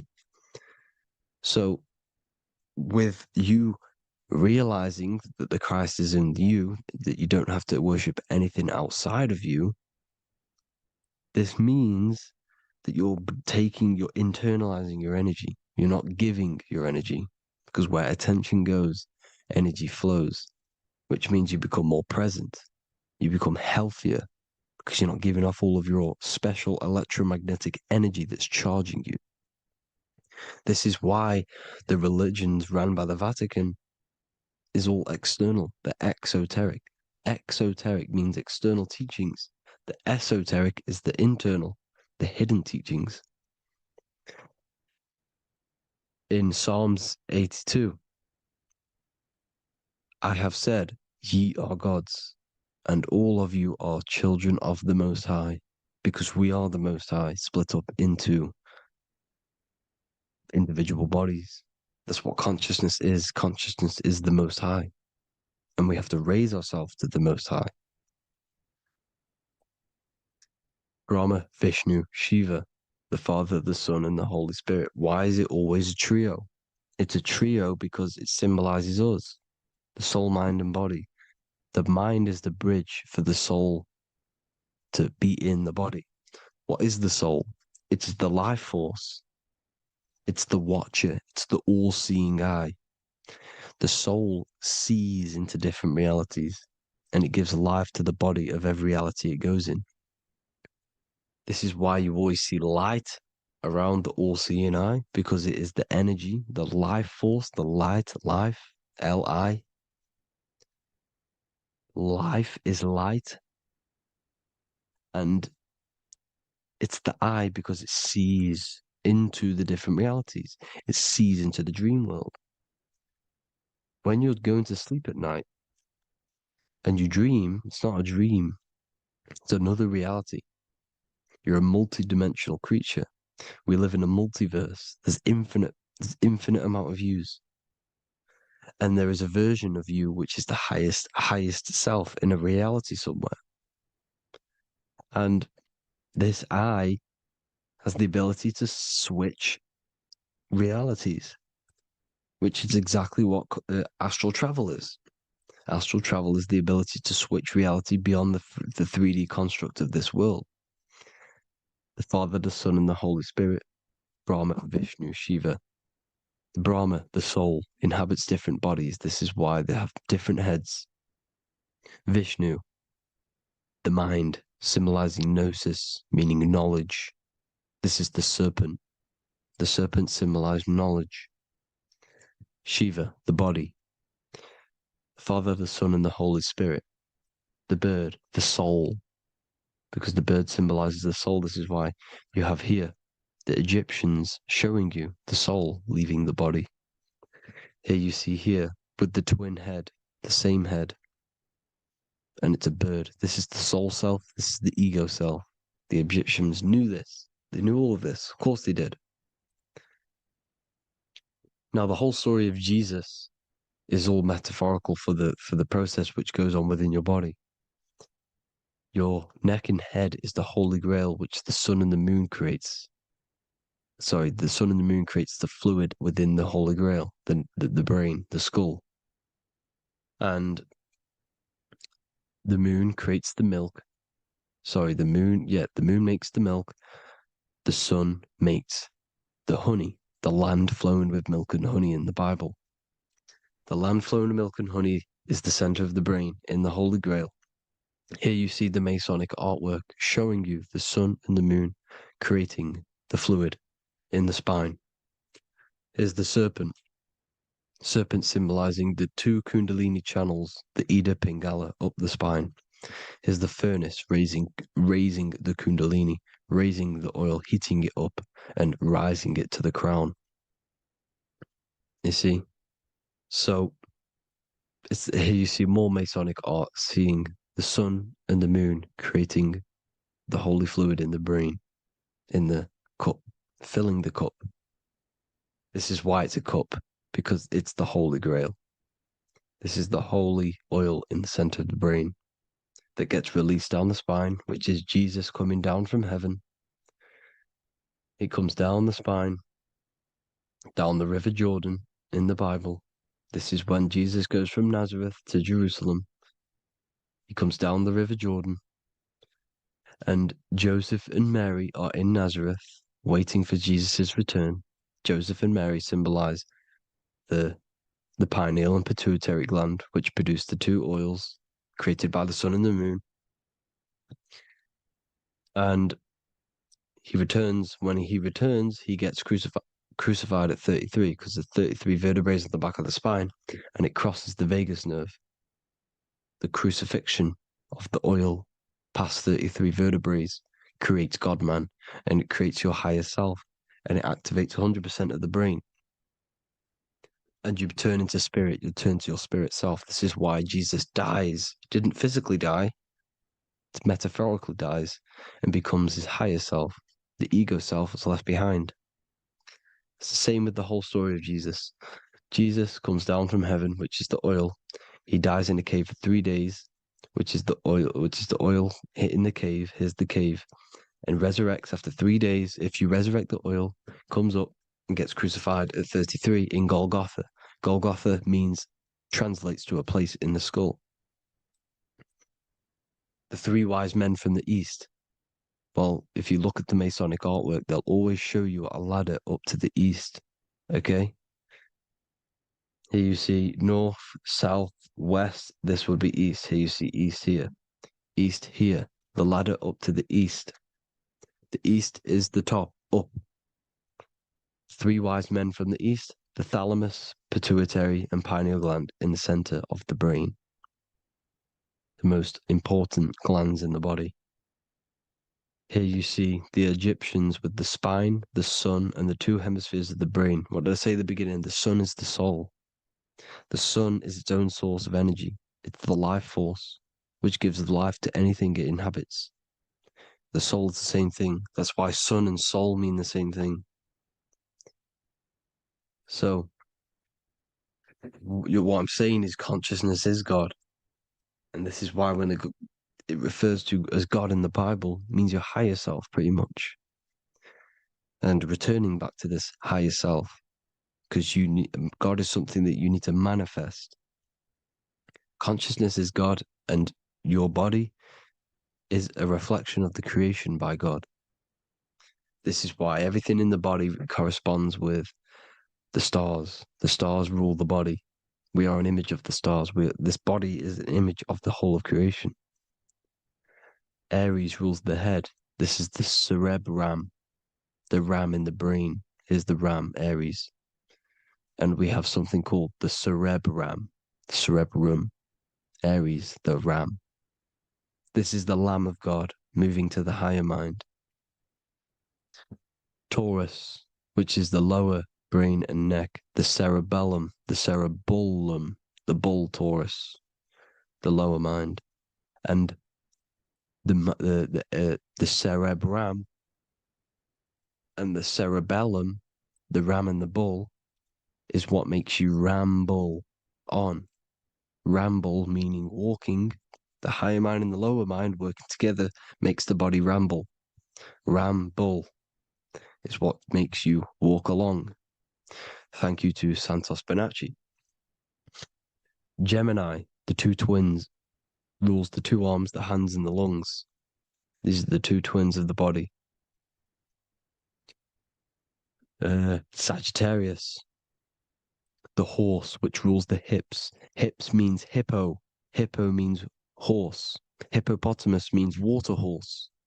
Hippo means horse, and this is why we call them hips, because horses have massive hips. Capricorn, the kneecaps. Pisces, the two fish, the 2 feet. Then they make us swim. We are an image of the stars, people. Well, the body is anyway. Consciousness is God, and the body is the image of the whole of creation. It's a reflection of the whole creation, as above, so below.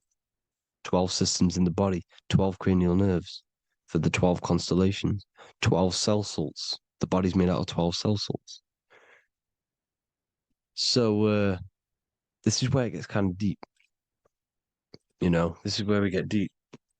And he said, Jesus was known as the fisher of man. And fisher of man, meaning man does not mean man as in the male. Man means mind. He's the fisher of minds. So the Bible is not patriarchal. It's not patriarchal. Man just means mind, pretty much. So the fisher of mind, man, because he was fishing minds out of this reality into the higher realities. He was teaching people how to leave the body when he walks on water. Walking on water is the physical, etheric, astral, and mental. These are the different planes of reality. The ether is the either, because the ether is the substance that's on either side, astral and physical. It's the fifth element, is ether. And the fifth element is the water. The same water at the beginning of the Bible when it says, let the firmament divide from the waters above from below. The water symbolizes the ether. It's the base of all physical matter. And the ether symbolized is known as the water. So when you're walking on water, you're walking on the ether, meaning you're leaving the physical body. So when Jesus walks on water and he's teaching Paul to walk on water, Paul becomes scared and falls back into the water. Well, when you astral travel and you become scared when you're projecting, you'll fall back into your body. So he's pretty much saying walking on water is leaving the body, and walking on the ether, because the ether is the veil between the astral, and that's what devil means. Devil has the word veil in it, because the devil is trapping you between one veil, which is this world. They're trapping you in this world, this thin layer of reality. Your dreams are different veils. The ether, the astral, the mental are different veils. Devil is deveil. Deveil. You need to escape being stuck in one reality and live in between realities. And this is when you truly become a multi-dimensional being, because your soul is just the eye. That's what you are. You're just an eye, and you see into different worlds. And it also, when Jesus means the fisher of man, the fisher of minds, he is. I truly believe, because of my research, that there is other worlds. It's not just this one. There's higher worlds. There's an infinite amount of you, and you've been in you, in them dreams you call dreams. Them dreams are other realities that you are in. That's why when you're there, you don't feel like you're in a dream. You feel like it's 100% real, because it is real. So this is why the ancients always depicted the many different heads, because there's many different versions of you. And this I, the soul, the watcher, is switching itself into different bodies at all times. Well, when you sleep, when you astral project. And this is what the ancients were doing. They understood the multiverse, and they could switch bodies at will. And this is what the 7 seals are in the Bible, also known as the 7 chakras. These are literally portals within us to these different worlds. We're in the heart at the moment. Earth, rearranged, spells heart, meaning middle. This is where good and evil exist. It's the middle point, the midpoint of realities. So I hope you all enjoyed the video. All of this knowledge that I've give you in this video is inside of my book, the Book of Wisdom. The Book of Wisdom gets updated every single month with new pages. It's a one-time payment for a lifetime worth of research and knowledge by me.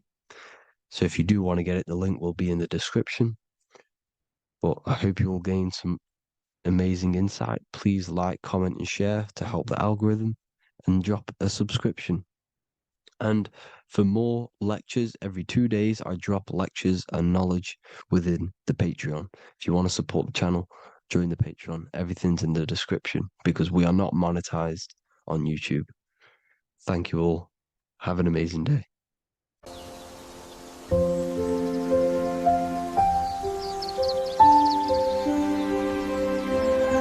bookofwisdom.com. Visit today.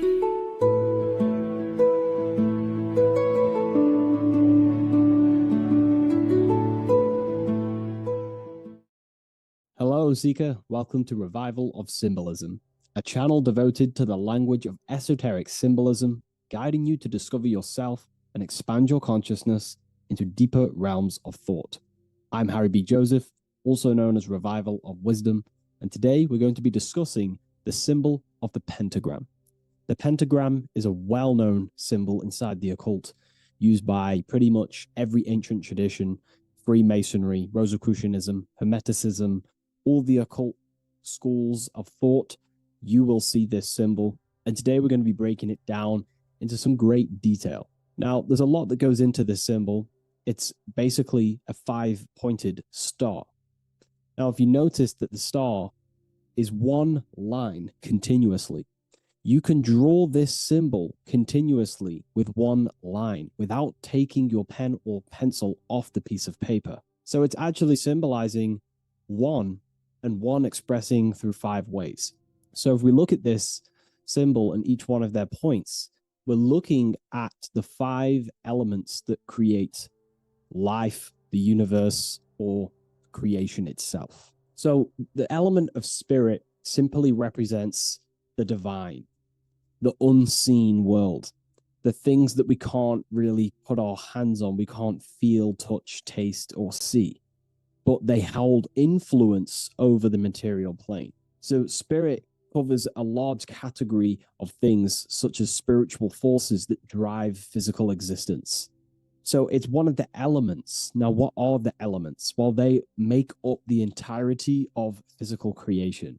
Air, water, earth, fire. These are the 4 tangible that we can see, feel elements that make up physical creation. They create the whole universe.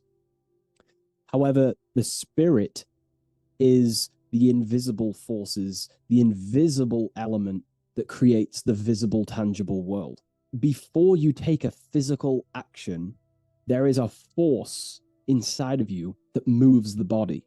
There is an intention, which is a spiritual force, an invisible, intangible force that makes a physical action be taken in the world of manifestation called Earth. This is the element of the divine. The divine comes down creating the world. Okay? So, as I previously mentioned, how this pentagram is one line. It's a one continuous line. So if we draw this pentagram together, let me make this a little bit thicker for you. If we draw this pentagram together, it goes from spirit to fire, to air, to water, to earth, back to spirit. So it's one continuous line, and the elements are always in their proper place. These elements always have to be in this specific order. This is the correct order. If you see air down here, then the pentagram is incorrect. Okay? So it always goes spirit, water, fire, earth, air. This is the correct order of the elements. Now, this is highly symbolic, which is what we'll break down in just a minute. But before we go into the deeper aspects of this, I will explain pretty much what it means on a basic level. So we'll come back to this drawing. So spirit is on the top, which means spirit over or more superior or more dominated over the earthly elements. Now, what does this mean to an individual, to yourself or me? If I wear this pentagram, I am basically saying my spiritual divine self, my internal self, is more superior than anything the material world can pretty much give me. My spiritual journey is more superior. My spiritual self is more dominant over the earthly world and the material things. Okay? Now, not many people are like that in today's society. Most people chase the material things, which means they're ignorant of their spirit. They're ignorant of their divine nature. They're ignorant to consciousness and their internal world. They have no connection with their internal world. All of their thought, emotion, and action, their 3 creative powers, is totally expressed only on material gain and external things. However, if you see an upright pentagram, you're seeing someone who is basically saying, my spiritual nature is more important than my earthly nature. My spirit comes first before anything material. And ultimately, this is how you become more happy and fulfilled in life, by chasing, well, not chasing, but putting your spirit first, putting your internal world first. You know, seeking the things that are untangible. For example, knowledge. I'm addicted to knowledge. You know, I would rather chase knowledge because knowledge is power. Knowledge of self is so important.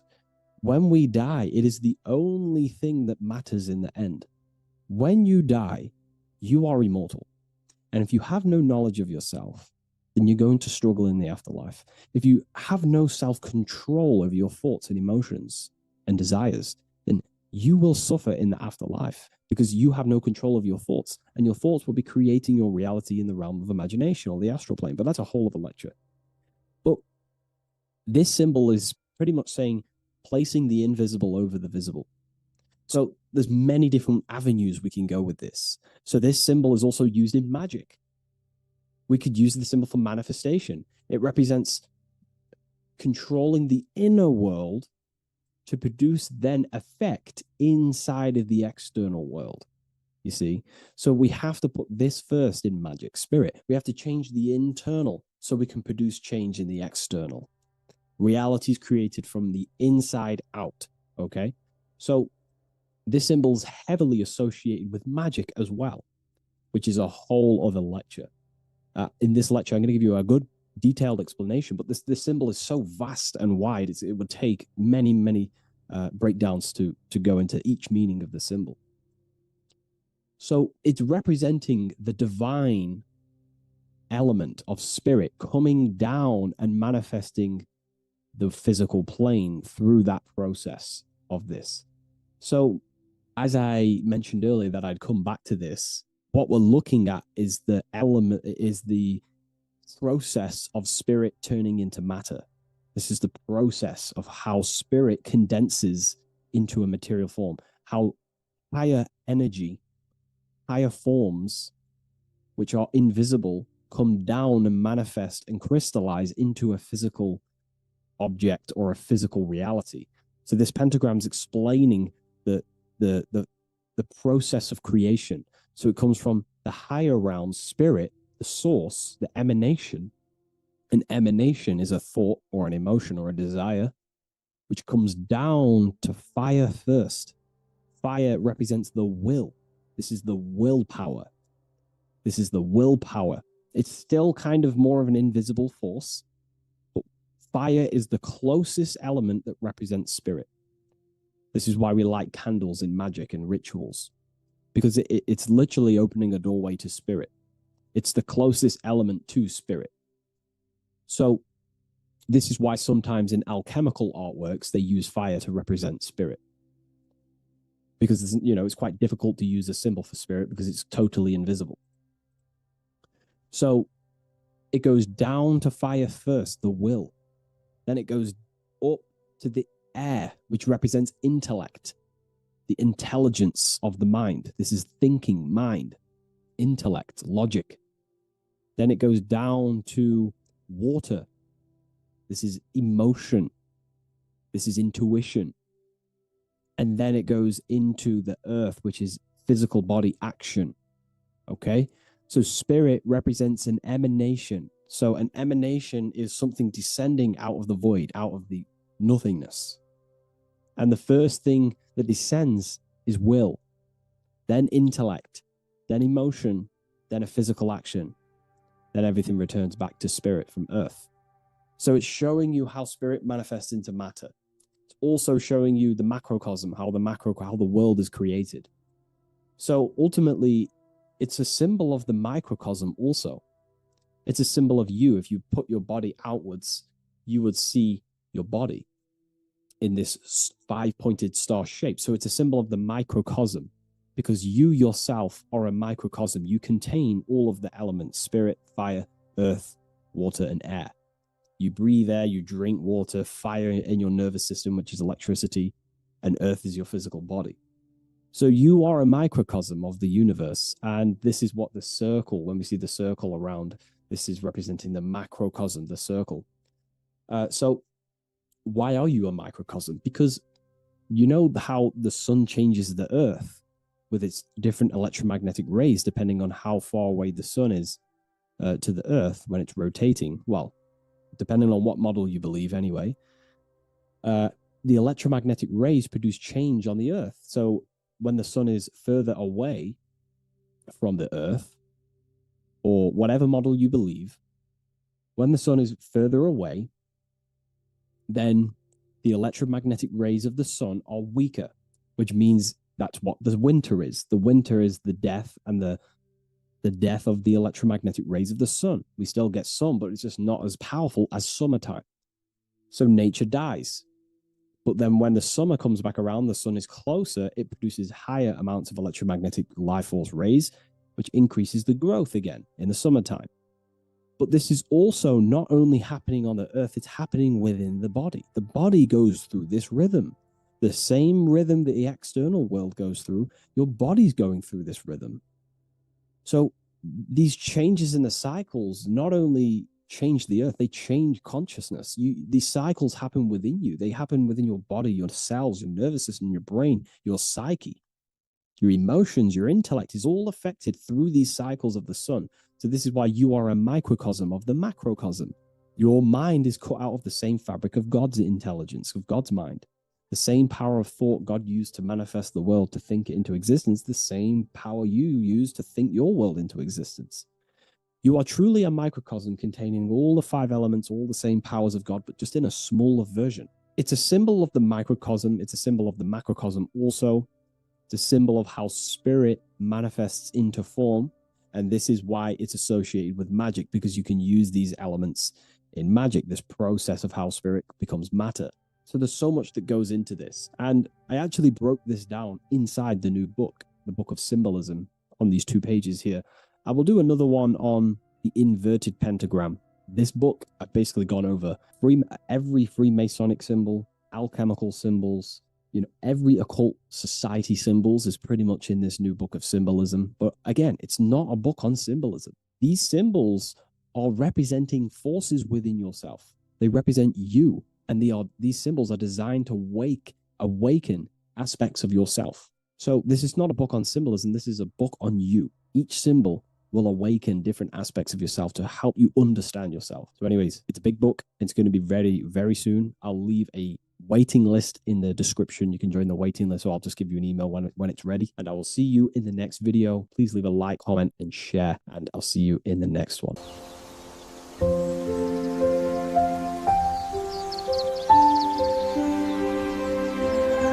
bookofwisdom.com. Visit today.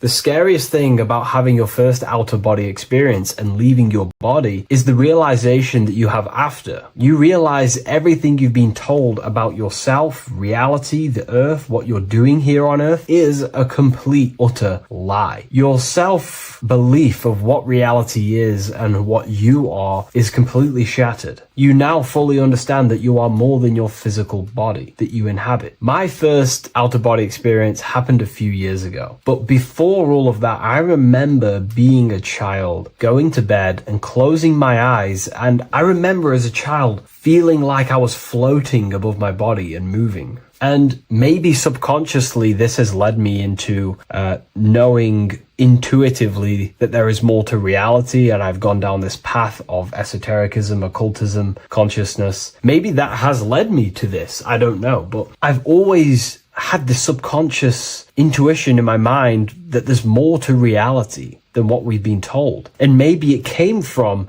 having these experiences as a child. And I'm pretty sure some people in the comments will also have that experience, feeling like you're floating when you close your eyes in bed as a child. I remember this very vividly. But a few years ago, I had my first out-of-body experience, and it completely shattered everything. And it confirmed to me that I am eternal, and there is so much more to the self, to consciousness. I then realized after my first out-of-body experience that our self is not just here in the physical dimension, it's existing in every dimension there is in the universe. However, our mind is focused primarily on this physical time space. When your mind is totally giving its attention and time to this particular time space, it locks in the mind or consciousness into that particular body of consciousness, such as the physical body, right? But for example, let's say you have a daydream and your full focus isn't in the present moment and your environment that you're in physically. Your mind kind of wanders off into a daydream, what we like to call it. That again is shifting time space. Your consciousness is 40% here in the physical plane because your body's there, but then the other 60% is in this daydream, this imagination. So you're shifting time space, and what an out-of-body experience does is allow your mind to reduce that attention to the physical body and access attention to this altered body or dimension of consciousness. So I'm going to give you the story of my first out-of-body experience, because I know when I was researching this, I was always looking for personal stories about someone's out-of-body experience, and there's not many out there, to be honest with you. Well, based off my research, I couldn't find many. You find a few, but I'm going to give you my experience of my first out-of-body experience that happened a few years ago. It was early in the morning. I kept on waking up and falling asleep to my alarms. I went back to sleep after waking up for like the third time in the morning. When I fell back to sleep, that is when I had my out-of-body experience. It's also good to mention that I have been listening before that about podcasts, books about our out-of-body experiences, astral projection, and things along them lines. So this was stored in my subconscious, this topic. And I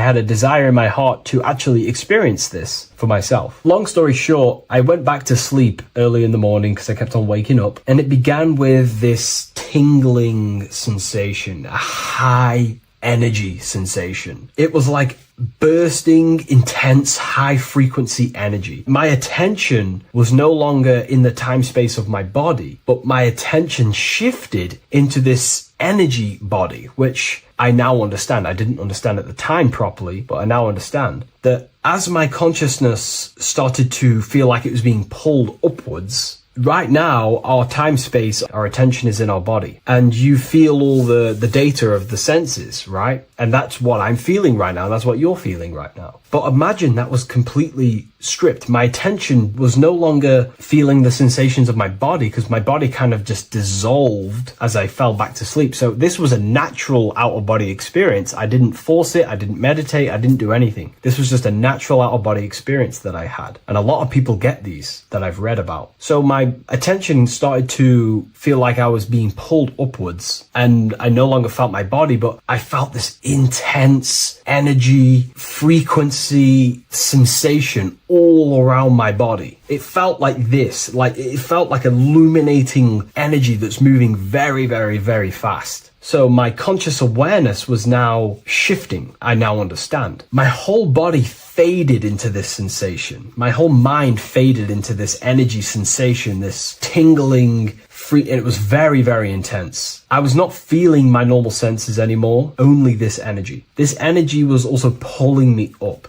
The more I was lifted up, the more intense the frequency became. So think of it like just a frequency resonator, how it just goes up and down, up and down. But then imagine the frequency resonator just going higher and higher and higher frequencies, and it was just getting more and more and more intense. The energy was moving faster. This tingling was faster and faster and faster as I was being pulled up. Part of my mind began to fear this. My arms and legs grew very tense. I started to tense up because at this moment in time of the experience, I was very vaguely conscious. I was half there, half not. And as I was being pulled up, my physical body started to tense. And this is again when I started to feel my body again. But then I remembered what I heard out of body experiences is that you have to submit to the process. If you try and force an out-of-body experience, it will never happen, because an out-of-body experience is not truly out of body. What we're trying to do is trying to find a needle in a haystack. If you're trying to find a needle in a haystack, you don't go rummaging through the haystack to find the needle. What you do is you burn the haystack and then the needle reveals itself. It's the same with an out-of-body experience. We dissolve the senses of the body, so the body falls asleep, but the mind stays awake. As soon as I let go of this fear and I let go of the tensations in my body, I started perceiving through another state in this energy body, but I didn't see my body. It was just like perceiving and seeing, but no body, like a camera. When you look at a camera view, you don't see what the camera looks like. You're just seeing through the camera. It's the same as that. I had no form, but I was just seeing. I was just like a floating eyeball, seeing into this altered state of consciousness. I was just seeing. I first saw my street outside my house with lots and lots of people walking on the street, but I could not see the people directly. Everything was black and green. The background was black but I couldn't see the people. I could just see a glow of light around people, like an egg shape. They were just walking on either side of the road, other directions. I could just see more and more people moving faster and faster and faster. I didn't realize then, but then I did start to realize later on in my journey that that was more than likely the etheric plane that I saw. The etheric plane is the plane of life force and vitality and electromagnetic auras. So that was my awareness shifting from physical into then the etheric plane, the plane of life force and energy. Now, the etheric plane is very, very, very difficult to actually access consciously. The etheric plane acts as a bridge between the physical body and the astral body. To actually access the etheric plane alone is very, very, very difficult, and only certain trained individuals can do that. The etheric plane is not really a conscious plane where you can stay there and be conscious. It acts as a bridge between the physical and the astral plane. I could see the glowing auras around people moving along the pavement. The people moved faster and faster until the scene started to just dissolve as these people were just moving faster and faster. It was not very clear at first, but I subconsciously knew that I was having an out-of-body experience. This is when I really started to realize that I'm being shot out my body. When I realized this, I submitted even more. I started to just let go. The more and more I let go, I kind of like split through a veil, and everything became super clear. Before, in the etheric plane that I think it was, the ethereal plane, things weren't very clear. I could only just see glowing auras. However, as I split through the veil of the etheric, this bridge, this place that I was going to, I then split and everything just came super, super clear. I was floating in the sky. I subconsciously knew that I was having an out-of-body experience when I realized this. As I was still being lifted upwards, I then split through the layer where everything just suddenly became super clear. But then I was awake, fully conscious, but I was not in my body. I was just like a camera in the sky. I had no body, no form. I could just see. When I entered this plane, there was some sort of voice guiding me through this whole process. It was a male voice, and it was basically guiding me where I was going. It was telling me what I can do here. This voice was pretty much saying, you can fly, you can think things into reality, you can do this, you can do that. While he was saying this voice, there was no being around me, but I felt a presence of another being. But this voice was just speaking to me mentally. Like, you can't hear it, but I just knew what it was saying. It was so weird to describe. It was like telepathy. You couldn't hear it, but I just knew what it was saying. But it was a male voice. It's so hard to describe. I still could not see any form of myself. I was not seeing my astral body or any shape. I was just perceiving a point of awareness like a floating eye, like I said earlier. While this voice spoke to me, I saw fractal patterns as he was saying, you can do this, you can do that. And while he said, you can fly, I remember just seeing this line like splitting and creating fractals. It was like this black line that was just splitting off into duality, creating fractals. But then my physical body just went through this line, split, and then split into fractals again. So strange. Very difficult to explain because it's four-dimensional. To explain it in physical language, it's very difficult to actually explain what was going on. So as he was saying what you can do, I was seeing these fractals dividing and then creating fractals. When he says you can think things into reality or something along them lines, my awareness just did a full 360 as if I did a backwards flip. I had no conscious control over this. That's something that you later develop as you keep having these out-of-body experiences. Your first out-of-body experience, you probably won't be able to control what's going on, but you will have an out-of-body experience if you seek them. I could see all around as I rotated. I looked all the way down and then back to my original angle and point of awareness. During that rotation, when I started to turn upwards to do the backflip, I looked up and it kind of looked like the sun in the sky. It was very dark and gloomy.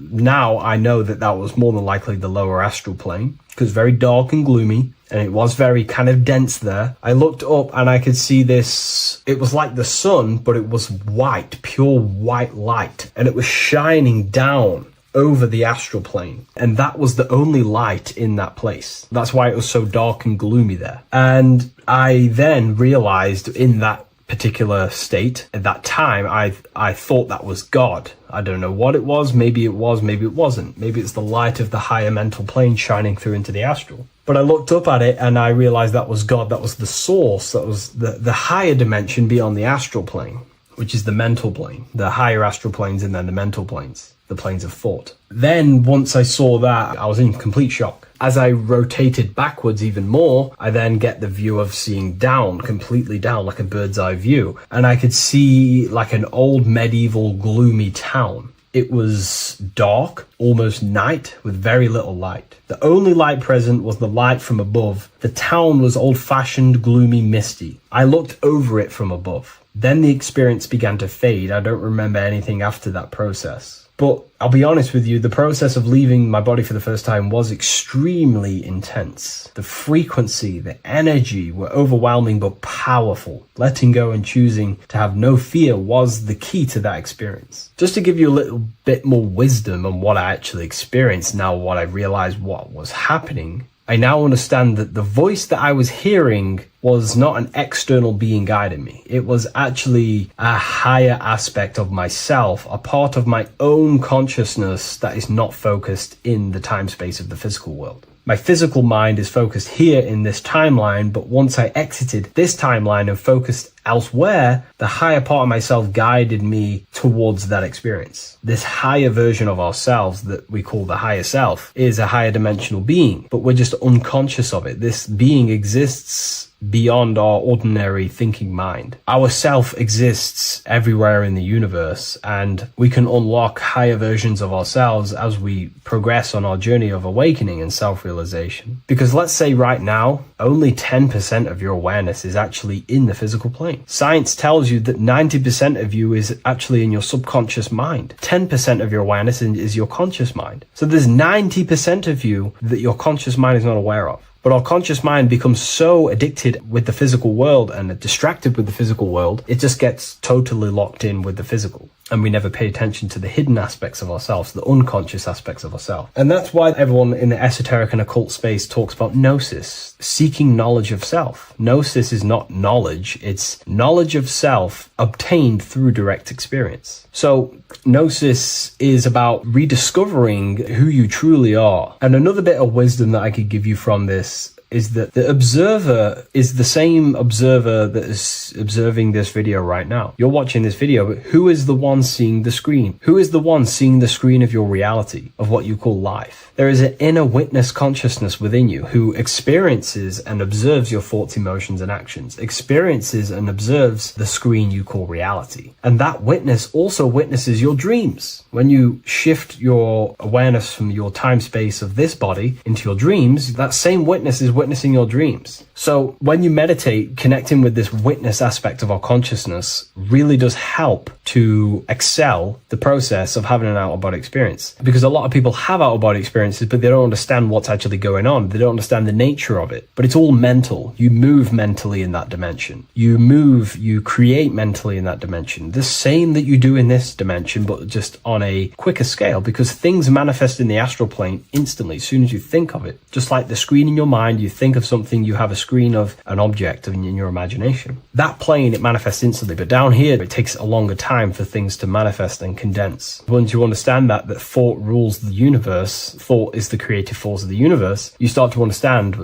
these different dimensions and these experiences that you have. But really connecting with that witness consciousness, that part of yourself that observes everything, really does help with excelling the process of having an out-of-body experience, or mystical experiences, or lucid dreams. Because connecting with that witness consciousness just makes you more conscious. Even in your physical life, staying conscious. Most people aren't conscious. They think, feel, and act unconsciously throughout their day, and they unknowingly create their reality. Connecting with that witness consciousness allows you to actually stay conscious over your thoughts, emotions, and actions, because they are giving birth to realities. That's pretty much my experience, my first out-of-body experience. What that did for me was make me so much more confident and powerful. Most of my fears just disappeared overnight. The fears of death, the fears of unknown, the fears of that I had of things shattered, disintegrated, because I understood that I am eternal. No one can use death against me to control me because I know I am eternal. I now take riskier actions because I know I am eternal. I know that I will never truly disappear or die. So it really, really does help you, and it gives you a lot of internal power because no one can make you scared of anything. You should not fear someone who can hurt you physically. You should fear someone who can corrupt your soul. That is the worst thing. Who can corrupt your internal world, because that is what truly matters. So I hope this helps you understand out-of-body experiences. Hopefully this can help you move along in your journey. It's good to hear other stories because this is exactly what I was seeking when I was researching this stuff. Maybe in the future I can share some more stories about my out-of-body experiences now I'm a bit more advanced. But yeah, please leave a like, comment and subscribe on the video, and thank you all for watching.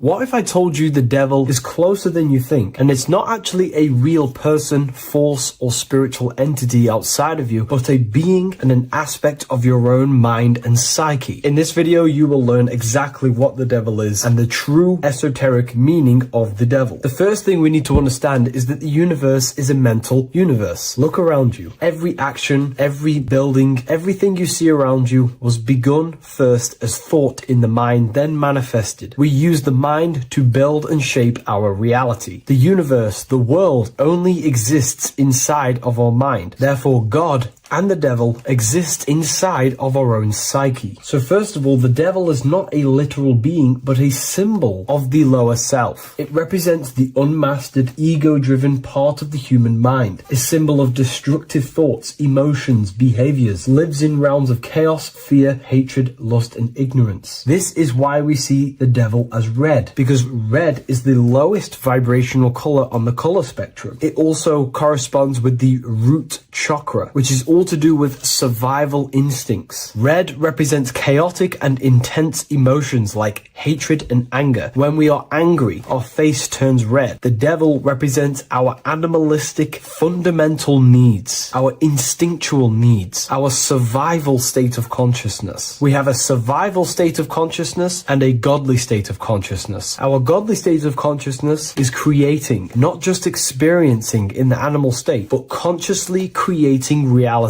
This is why we see the devil with a goat head, an animalistic head, and the head is where the brain is. The animal head represents living off instinct, the part of our mind that lives on urges, impulses, and instincts. Eating, sex, power, ego-driven actions, and ego-driven thoughts. Animals are only aware of themselves. Animals live on instinct. They have no ability to consciously create like humans. This is our lower desires for the material world. That's not to say the material world is evil. However, when our consciousness is only seeking material things, this leads us down a path of self-destruction, because nothing material can ever satisfy our soul. Everything material is temporary. Therefore, the devil represents the part of us that seeks only material desires, only material fulfillment, the ways of thinking where we only think about ourselves and ego-driven thoughts. It also represents the unchecked, unconscious self, where we have no mastery over our thoughts, over our emotional impulses, and no mastery over our actions. We're living in instinct and impulsive states, which causes chaos, selflessness, destruction, and keeps us bound to our lower material 3D state of consciousness. It's important to recognize that the word devil was never present in the earliest Gospels. Instead, what was mentioned was a spirit of evil. This distinction is crucial because it underscores that the idea of the devil, as popularly conceived, does not actually exist as an independent entity. Rather, it is a personification of the lower aspects of the human mind, a facet of our own consciousness. The term spirit of evil was not meant to denote a specific deity or being, but rather any force of negativity, whether it manifests as a destructive thought, emotion, or action. A spirit is a force, an energy, and we have three forces that create our reality: thoughts, emotions, and actions. We have full control over these three aspects, which transform and mold reality. A destructive thought, a destructive emotion, a destructive action is a spirit of evil, and it originates from the darker aspects of the human psyche. So now, because we're on the topic of the devil, we have to look at the pentagram, which is obviously connected to the devil heavily. The upright pentagram represents spirit, air, water, earth, fire. Upright, which represents spirit, the most important element on top of the earthly elements, showing showing spiritual principles over material principles. As spiritual beings as we are, we have to put our spirit first, our higher self first, and material things second. Why? Because material things never satisfy us long term. Seeking material fulfillment will leave us feeling unfulfilled in the long run and very unhappy, and we can lose ourselves in illusions. We have to put our spiritual principles first. Seeking wisdom, knowledge, connection to the divine, and connection to our higher self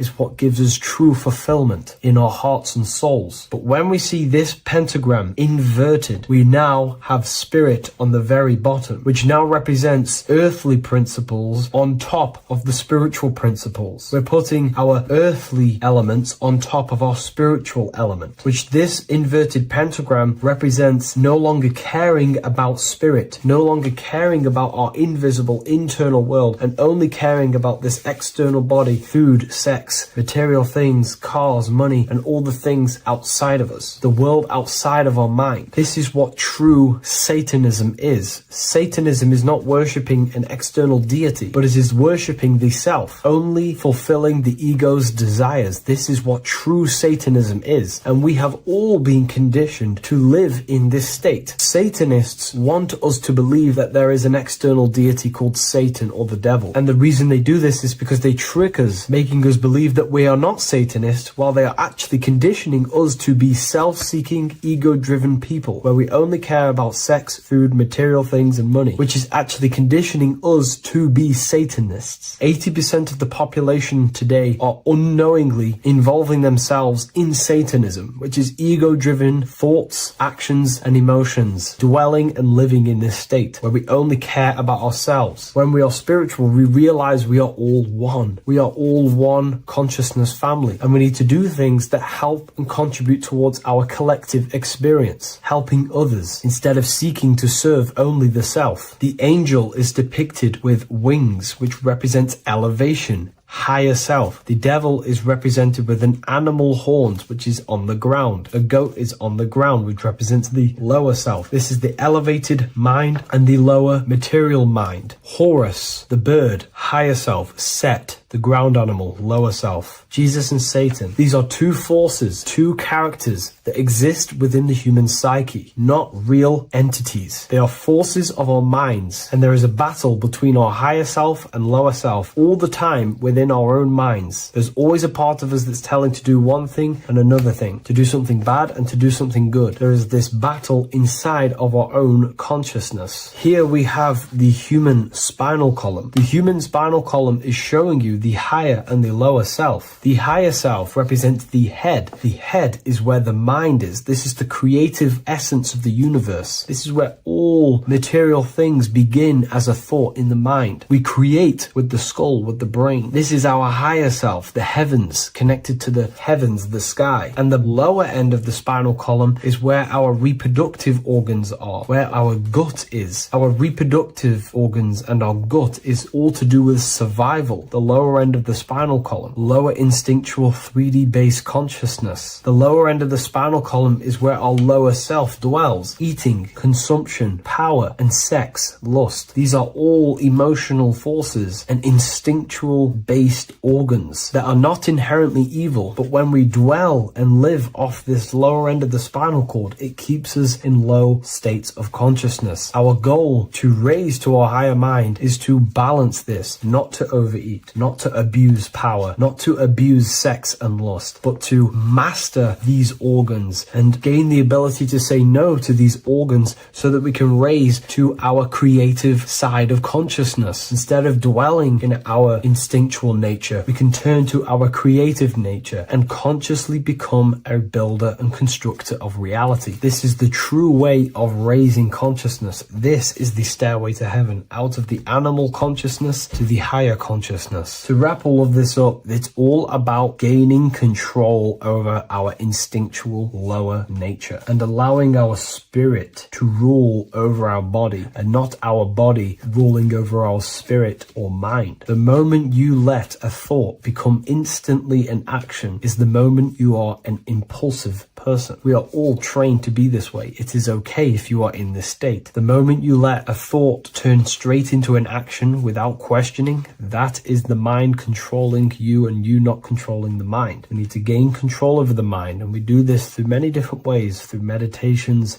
affirmations, and discipline. We slowly gain control over our minds. And once we gain control over our minds, we gain control over our thoughts, and we gain control over the attention that we give certain thoughts. We can then start to uplift our mind, our thoughts, out of our instinctual state to the higher mind. If you wish to learn more about consciousness, I'll leave a link in the description for the Book of Wisdom, Volume 2.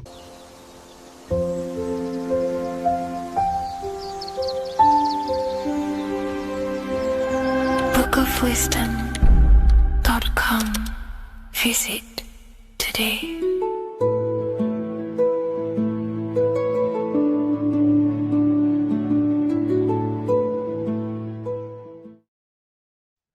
Hello, everyone. Today we're going to be discussing the esoteric and occult meaning behind the story inside of Genesis, the story of Adam and Eve. This is a widely known story, but not many people know the true esoteric meaning behind it. Okay, so today we're going to be breaking this symbolism down. Before we get into this, please leave a like and a subscribe on the channel. I would greatly appreciate it. And please comment below any lectures or anything you wish to know, and I could maybe make it in the future. The first thing we must understand about the Bible is that it is an esoteric and occult book. It is written in allegory. It is written in such a way that we understand the book compared to our level of perception. Now, what do I mean? If a child read the Bible, they would gain a standard meaning and story behind it. They would gain a normal interpretation of the book, of being good, praise God, and be a good person.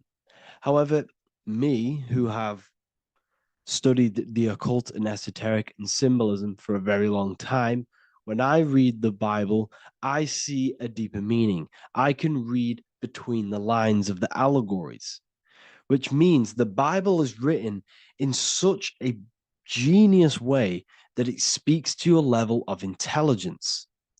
Depending on how advanced you are mentally and with knowledge, will depend on how you decipher this book and how the parables inside the book can speak to you in your personal life. Okay, so the Bible is the greatest psychological book ever written in history. This is why it's known as the greatest story ever told. It's a story. What we must understand with the Bible is that the Bible creates on the surface a logical way of thinking, which is what we call religion. We read the Bible and if we think logically and we take that book literally, then we gain a religion. But if we look beyond the surface, this is what we call esoteric, metaphorical, symbolic. You can read between the lines using our right hemisphere of the brain in deciphering this book and what it truly means to us and the evolution of our mind, body, and soul. What this book actually reveals between the lines is instructions and stories which teach you how to level up your consciousness, how you can sync the mind, body, and spirit and the soul all together so you can live like a god. This is what the esoteric is. It's the purification of consciousness. Now, when it comes to Adam and Eve, okay, what we must understand is that this is the beginning of creation. This represents the beginning of your life in an esoteric way. This is symbolic for the beginning of your incarnation into this physical world. Okay. And we have Adam, masculine, Eve representing feminine. These are the two masculine and feminine energies which create the whole material universe. Okay. And as we are born with a pure consciousness. We are born with pure consciousness. Well, now, what do I mean? As a baby, we have no knowledge. We are pure essence of the soul. You know, we don't gain the knowledge of good and evil. We are pure. Yes, we're not happy all the time as a baby, and we're not sad all the time, but we have no ego. This is what I mean. Our consciousness is not split. As a baby, you are whole. You have a whole consciousness. You are yourself. You have no false identifications, no limiting belief systems, nothing. You are pure awareness and the pure soul and the pure mind. Now, this is what Genesis is representing. As we grow older, the more experiences we gain, the more thoughts we start to think, the more knowledge we gain of this world, the more impure our mind, our heart, our soul, our spirit becomes, the more impure our body becomes. As we grow older, we're infected with negative beliefs, negative thoughts, and society norms. This is a big one. As we grow older, we are molded by society. We shut off areas of ourself and we push them away so that we fit in with society. We all know this. We all did this in school. We pushed away parts of ourselves to act cool or to fit in, whatever it may be. Whatever type of person you were in school, we all went through this because society and culture is programmed. So as we grow older, our consciousness splits. We gain a persona, an ego, and we gain a shadow self, the subconscious, and we gain an ego. Now, the ego is what you show to people. It's that character that you show, that you put on to your culture, to your family, to your friends. This is a false identification. And we also gain a shadow self. The shadow self is gained through experience. This is the subconscious. Our ego is created through experience. And so is the subconscious and the shadow self. Okay. So as we gain age in this material body, we fall from the Garden of Eden. We gain the knowledge of good and evil. This is what the symbolism represents of us leaving the garden, us eating from the fruit. Now, the fruit represents the knowledge, it represents the insight, the experience, which splits our pure consciousness. Our soul splits. Okay? We lose connection with the divine. We lose connection with our pure self through material experiences. We may lose ourselves in material experiences. We may lose ourselves in lust and material gain, wealth, and all of these lovely things that the material world offers. We lose ourselves in this. Okay? And not only that, there's another symbolic thing that we're missing with being a child. There's another symbolic meaning behind this tree in this story of Adam and Eve. And this is sexual energy. Okay. As we are a baby, we have no ability to create another human life. We have no sexual urges. We have no desire for the material things as a baby. Nothing. As we grow older, our sexual energy cultivates around the age of, it's like 10, maybe earlier for some people or later for some people. This is what we call puberty, when our sexual energy activates. This is when the masculine and feminine energies are present within the body. And we are now given the ability to create human life. We're now given the ability to bring in a soul into the material world. Now, this is what we believe and know in the esoteric world. That is what sex is. You're bringing a soul from the astral into the physical. Okay. So as you grow older, you gain this ability to use the power of creation. You gain this force within you that allows you to open a portal in the astral and bring in a soul to the material. Now, this power can be misused.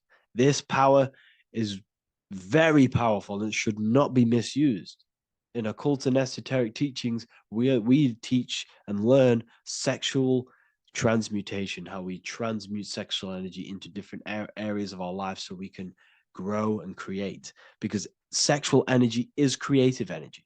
It creates a whole new human being. So if we retain it, we can transmute it into creativity.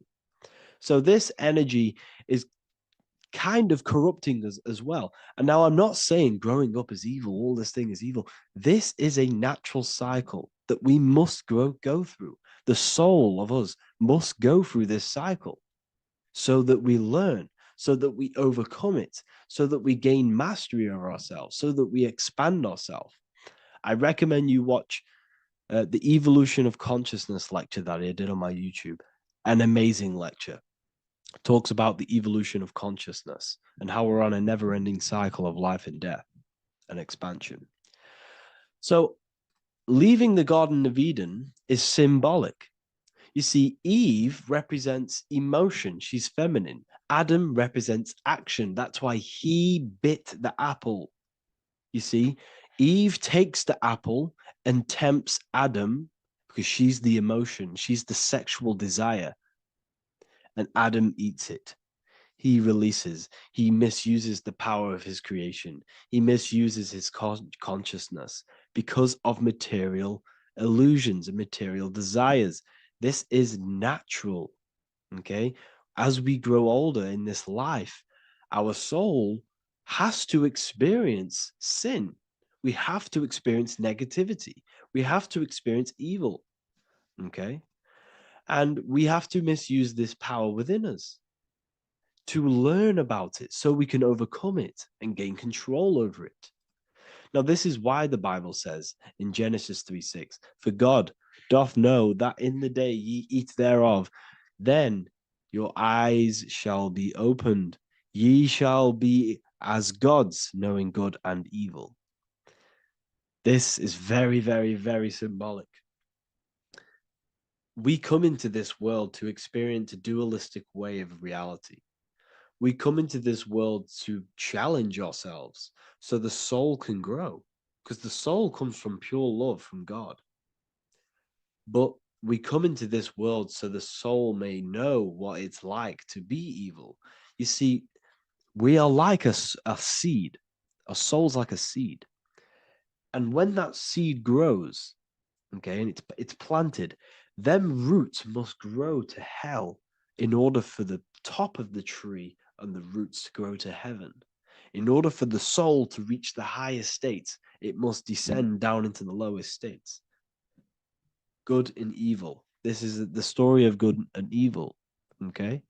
And this is the story, a psychological story of how the human mind has functioned in this life. This is what this story is representing of how our soul and mind is functioning, how our consciousness is splitting and growing up and evoluting.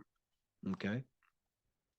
Like I said, snakes represent sexual energy. They represent, snake, when you've been snaked. This is why we say you've been snaked, because it represents a temptation of sexual energy. This is why the Kundalini is symbolized as a snake. This is the serpent within us that we can rise to activate dormant brain cells in our brain. Now that's called the Kundalini awakening. I'm not going to get into that into this video, but this is what it symbolizes, the tree and the knowledge of good and evil, because our body is the tree. Our central nervous system is the tree. The snake is our sexual urges and this false temptation that tempts us to interact with sin, the material world, okay, and go against our higher divine self. This is what it represents. Now, it's very, very symbolic. Not everyone is going to agree with this, but this is my interpretation of Genesis based on my research of occultism, symbolism, metaphors, and me studying the Bible. This is my interpretation, and I hope it resonates with you. It might not resonate with you, but this is what makes sense to me, and this is what has made sense to many other occult researchers who are in this space as well. Okay. So please leave a like, leave a comment, leave a subscribe.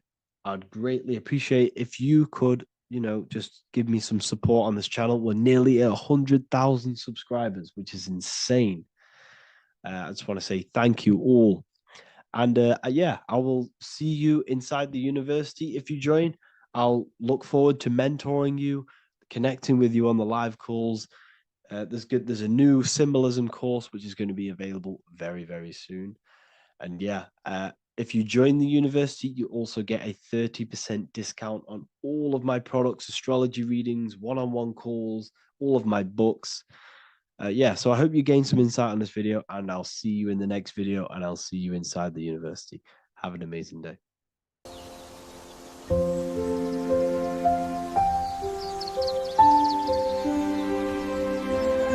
bookofwisdom.com. Visit today.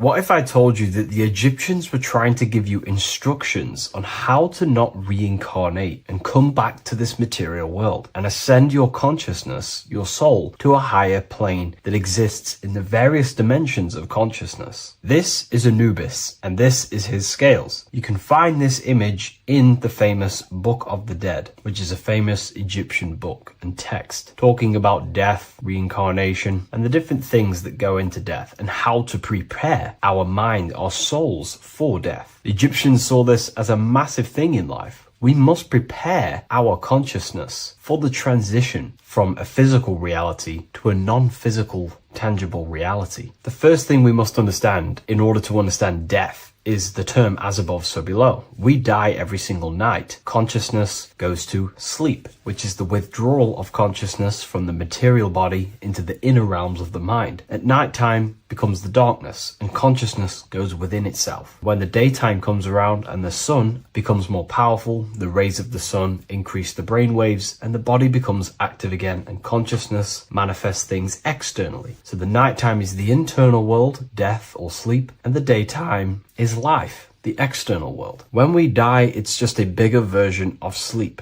We enter into our inner realms of consciousness. However, this transition needs some preparation. In order to understand the universe, understand what happens after we die, we have to understand that life is mental and the mind is not the brain. The brain is just a physical computer for the mind to operate the physical technology of the physical body. What you are seeing right now in your eyes is a simulation produced by your brain. Light waves entering in your eyes and the visual cortex at the back of the brain producing an image of what you call reality. Therefore, reality is not outside of you, it's a simulation produced by the body. The five senses are just electrical threads of light, all sending information back to your brain, and your brain is interpreting these electrical signals as senses: touch, taste, smell, and hear, and see. So everything you're experiencing right now is a simulation produced by the brain and the nervous system, but you are the observer of that reality, of that simulation produced by the technology of the body. So when you die, the technology,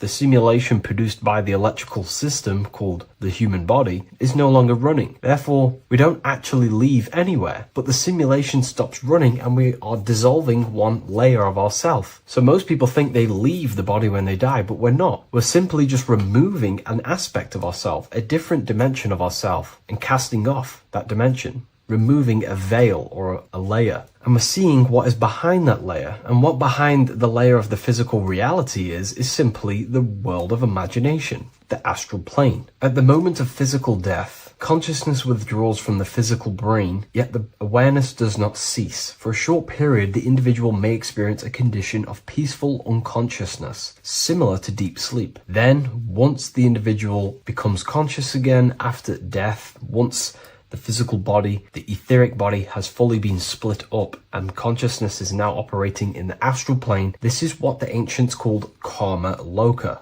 Arthur E. Powell mentions this. C.W. Ledbetter mentions this place as well. Karma Loka is a place in the astral plane. The astral plane is the realm of imagination. It is where the forces of the mind manifest desires as imagination. All of your desires, your desired realities, the screen that you have in your mind, that screen you manifest a visualization on, exists in the dimension of the astral plane. It is a realm made of thoughts. It is an object made of thoughts. If you think of a chair, for example, and imagine that chair in your mind's eye, that screen you are seeing in your mind's eye is a thought animated. That thought is an animated desire, and that exists in the realm of the astral plane, a realm of subtle thought forms. Therefore, the physical world has an exact copy of this world, however, in the astral plane. Just like how if you remember the house that you grew up in as a child, if you could sit down right now, wherever you are, and you can imagine, walk around that house in your mind. You can imagine the layout of the street of the house. So in our minds, we have our own layout and map of our house, but then now connect all of the collective consciousness's minds and memories of places on the earth come together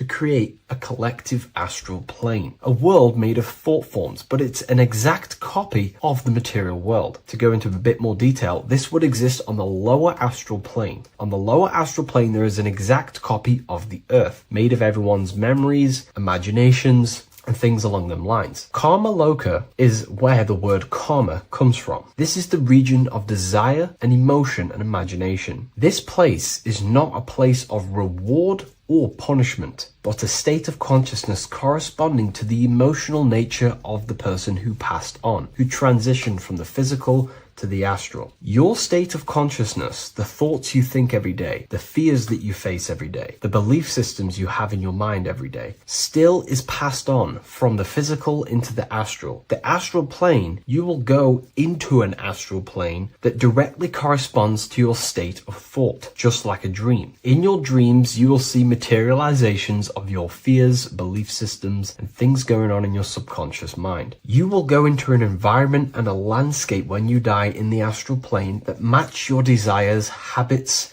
and your state of mind. If you believe in Jesus, you will go to a place where then thought forms manifest in the astral plane. If you believe in Buddha, you will go to a place where then thought forms manifest. That is the environment. It's mental. Reality is your level of realization. You are seeing through the lens of your mind, of your beliefs, and you see the world tinged with your belief systems. Karma Loka is a place where you balance out your desires, sensual cravings, ambitions, jealousies, fears, emotional fixations continue to assert themselves in your mind when you die. Yet because there is no physical instrument through which they may be gratified, they gradually burn themselves out. These desires start to be balanced out again, and your mind becomes more balanced. The more refined the individual in physical life, the shorter and gentler this stage becomes. The more desires you have in material things, sex, whatever it is, the longer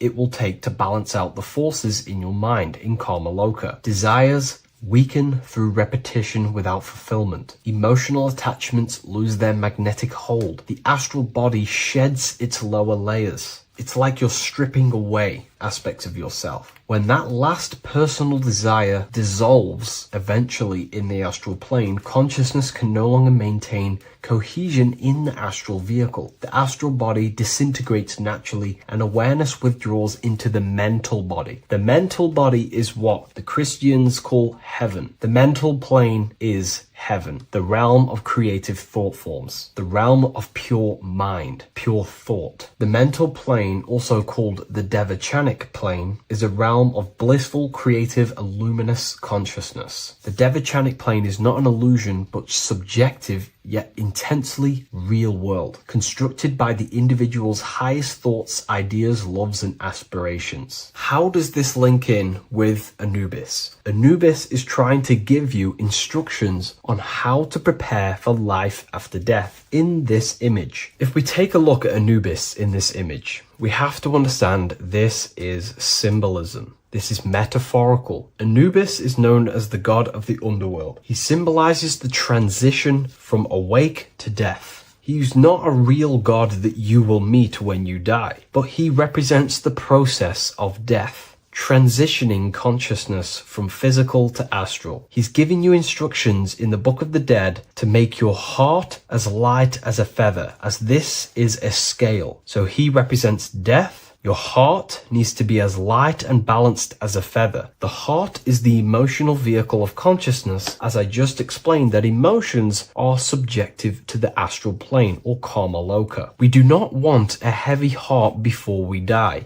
We do not want addictions to smoking, addictions to pornography, addictions to status, the ego, material gain. If we die with these things, this means we have a heavy heart, and this will manifest in the astral plane when you die and take longer to balance out them emotions and desires. So this is telling you to remove any addictions, any emotional attachments, mental attachments you have to the material plane. This does not mean go full monk mode and don't have anything physical, don't chase after anything material. We should definitely have material things as we are spiritual and material. However, do not place your heart on it. We should all aspire to have the best possible life, have the most possible resources as possible in our lives, have an abundance in everything. That's completely fine. But placing our soul on it, your desires on the material world, will only pull you down in life after death, take you longer to balance out them forces and desires. This is why transformation during physical life is essential. We need to release attachments to master our thoughts and emotions and align with truth. We don't want to die with false identifications, that thinking and believing that we are the physical body. We need to balance out our heart. Yes, have material things. Yes, chase the best possible life for ourselves, but also have connection with the divine and practice detaching from the material world, maybe even fasting from any addictions that you have, the phone and things along them lines. When this is achieved, when you are fully balanced and have no more addictions and attachments to your mind and consciousness, the scales are balanced. The soul becomes free and rises beyond the lower planes of existence when you die. It transcends the physical body and more than likely enters the mental body. We can't take anything physical after this life. The only thing we can take is spiritual things such as wisdom, understanding, and connection. We can only take internal things. So we have to master our internal world before we pass on to a world where we cannot fulfill our physical desires. Now, this is kind of what heaven and hell is. There is a hell realm in the astral plane. If you desire horrible things, you desire to kill people, or you desire to do horrible things, then you will manifest in a place where that is taking place, with people, with entities that assimilate with that vibration. You might have to watch this video a few times to get a full understanding of this, but Anubis is trying to teach you, make your desires as light as a feather, purify your heart, purify your soul, and place your heart on the spiritual things, knowledge, information, connection, thought. Because if you desire material things, then you will more than likely desire to manifest yourself back into the material world and reincarnate. If you've read the Book of Symbolism, you already know this information. You can now find this book in the description of this video. Please leave a like, comment, and subscribe to the channel if you like this information. And we also have the Book of Symbolism available on Amazon.com now. Take care, everyone. I'll see you in the next video.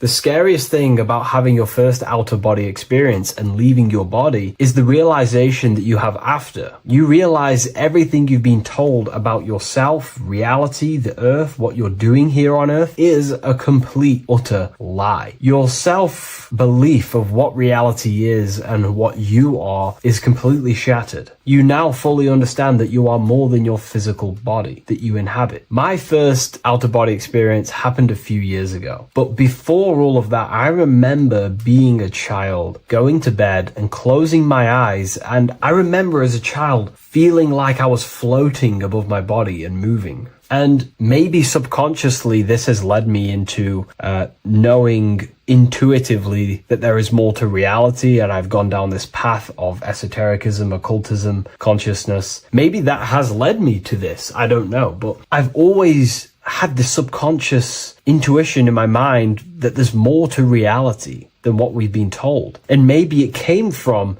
having these experiences as a child. And I'm pretty sure some people in the comments will also have that experience, feeling like you're floating when you close your eyes in bed as a child. I remember this very vividly. But a few years ago, I had my first out-of-body experience, and it completely shattered everything. And it confirmed to me that I am eternal, and there is so much more to the self, to consciousness. I then realized after my first out-of-body experience that our self is not just here in the physical dimension, it's existing in every dimension there is in the universe. However, our mind is focused primarily on this physical time space. When your mind is totally giving its attention and time to this particular time space, it locks in the mind or consciousness into that particular body of consciousness, such as the physical body, right? But for example, let's say you have a daydream and your full focus isn't in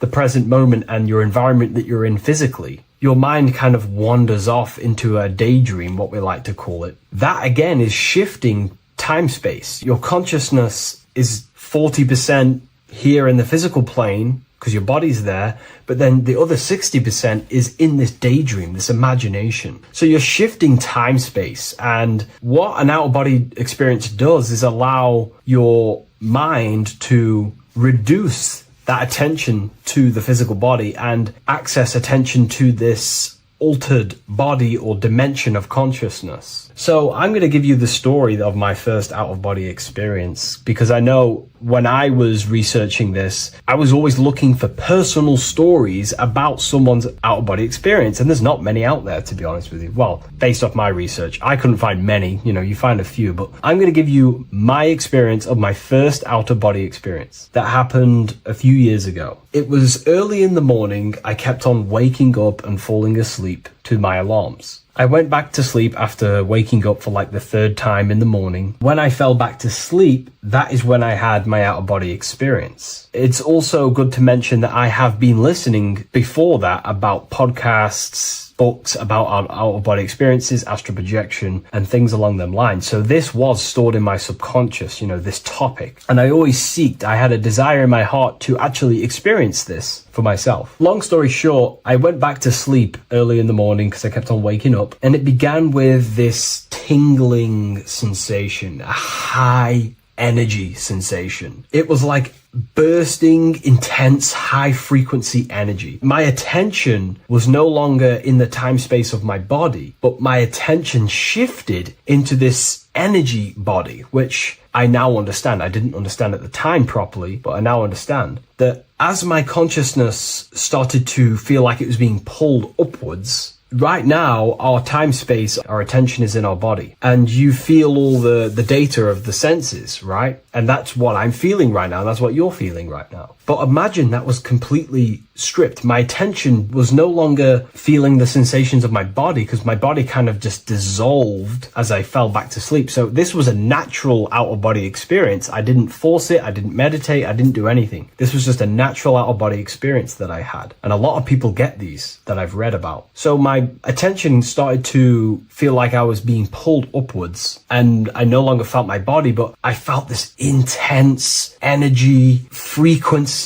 sensation all around my body. It felt like this, like it felt like illuminating energy that's moving very, very, very fast. So my conscious awareness was now shifting. I now understand. My whole body faded into this sensation. My whole mind faded into this energy sensation, this tingling free. And it was very, very intense. I was not feeling my normal senses anymore, only this energy. This energy was also pulling me up. The more I was lifted up, the more intense the frequency became. So think of it like just a frequency resonator, how it just goes up and down, up and down. But then imagine the frequency resonator just going higher and higher and higher frequencies, and it would just get more and more and more intense. The energy was moving faster. This tingling was faster and faster and faster as I was being pulled up. Part of my mind began to fear this. My arms and legs grew very tense. I started to tense up because at this moment in time of the experience, I was very vaguely conscious. I was half there, half not. And as I was being pulled up, my physical body started to tense. And this is again when I started to feel my body again. But then I remembered what I heard out of body experiences is that you have to submit to the process. If you try and force an out-of-body experience, it will never happen. Because an out-of-body experience is not truly out of body. What we're trying to do is trying to find a needle in a haystack. If you're trying to find a needle in a haystack, you don't go rummaging through the haystack to find the needle. What you do is you burn the haystack and then the needle reveals itself. It's the same with an out-of-body experience. We dissolve the senses of the body, so the body falls asleep, but the mind stays awake. As soon as I let go of this fear and I let go of the tensations in my body, I started perceiving through another state in this energy body, but I didn't see my body. It was just like perceiving and seeing, but no body, like a camera. When you look at a camera view, you don't see what the camera looks like. You're just seeing through the camera. It's the same as that. I had no form, but I was just seeing. I was just like a floating eyeball, seeing into this altered state of consciousness. I was just seeing. I first saw my street outside my house with lots and lots of people walking on the street, but I could not see the people directly. Everything was black and green. The background was black, but I couldn't see the people. I could just see a glow of light around people, like an egg shape. They were just walking on either side of the road, other directions. I could just see more and more people moving faster and faster and faster. I didn't realize then, but then I did start to realize later on in my journey that that was more than likely the etheric plane that I saw. The etheric plane is the plane of life force and vitality and electromagnetic auras. So that was my awareness shifting from physical into then the etheric plane, the plane of life force and energy. Now, the etheric plane is very, very, very difficult to actually access consciously. The etheric plane acts as a bridge between the physical body and the astral body. To actually access the etheric plane alone is very, very, very difficult, and only certain trained individuals can do that. The etheric plane is not really a conscious plane where you can stay there and be conscious. It acts as a bridge between the physical and the astral plane. I could see the glowing auras around people moving along the pavement. The people moved faster and faster until the scene started to just dissolve as these people were just moving faster and faster. It was not very clear at first, but I subconsciously knew that I was having an out-of-body experience. This is when I really started to realize that I'm being shot out my body. When I realized this, I submitted even more. I started to just let go. The more and more I let go, I kind of like split through a veil, and everything became super clear. Before, in the etheric plane that I think it was, the ethereal plane, things weren't very clear. I could only just see glowing auras. However, as I split through the veil of the etheric, this bridge, this place that I was going to, I then split and everything just came super, super clear. I was floating in the sky. I subconsciously knew that I was having an out-of-body experience when I realized this. As I was still being lifted upwards, I then split through the layer where everything just suddenly became super clear. But then I was awake, fully conscious, but I was not in my body. I was just like a camera in the sky. I had no body, no form. I could just see. When I entered this plane, there was some sort of voice guiding me through this whole process. It was a male voice, and it was basically guiding me where I was going. It was telling me what I can do here. This voice was pretty much saying, you can fly, you can think things into reality, you can do this, you can do that. While he was saying this voice, there was no being around me, but I felt a presence of another being. But this voice was just speaking to me mentally. Like, you can't hear it, but I just knew what it was saying. It was so weird to describe. It was like telepathy. You couldn't hear it, but I just knew what it was saying. But it was a male voice. It's so hard to describe. I still could not see any form of myself. I was not seeing my astral body or any shape. I was just perceiving a point of awareness like a floating eye, like I said earlier. While this voice spoke to me, I saw fractal patterns as he was saying, you can do this, you can do that. And while he said, you can fly, I remember just seeing this line like splitting and creating fractals. It was like this black line that was just splitting off into duality, creating fractals. But then my physical body just went through this line, split, and then split into fractals again. So strange, very difficult to explain because it's four-dimensional. To explain it in physical language, it's very difficult to actually explain what was going on. So as he was saying what you can do, I was seeing these fractals dividing and then creating fractals.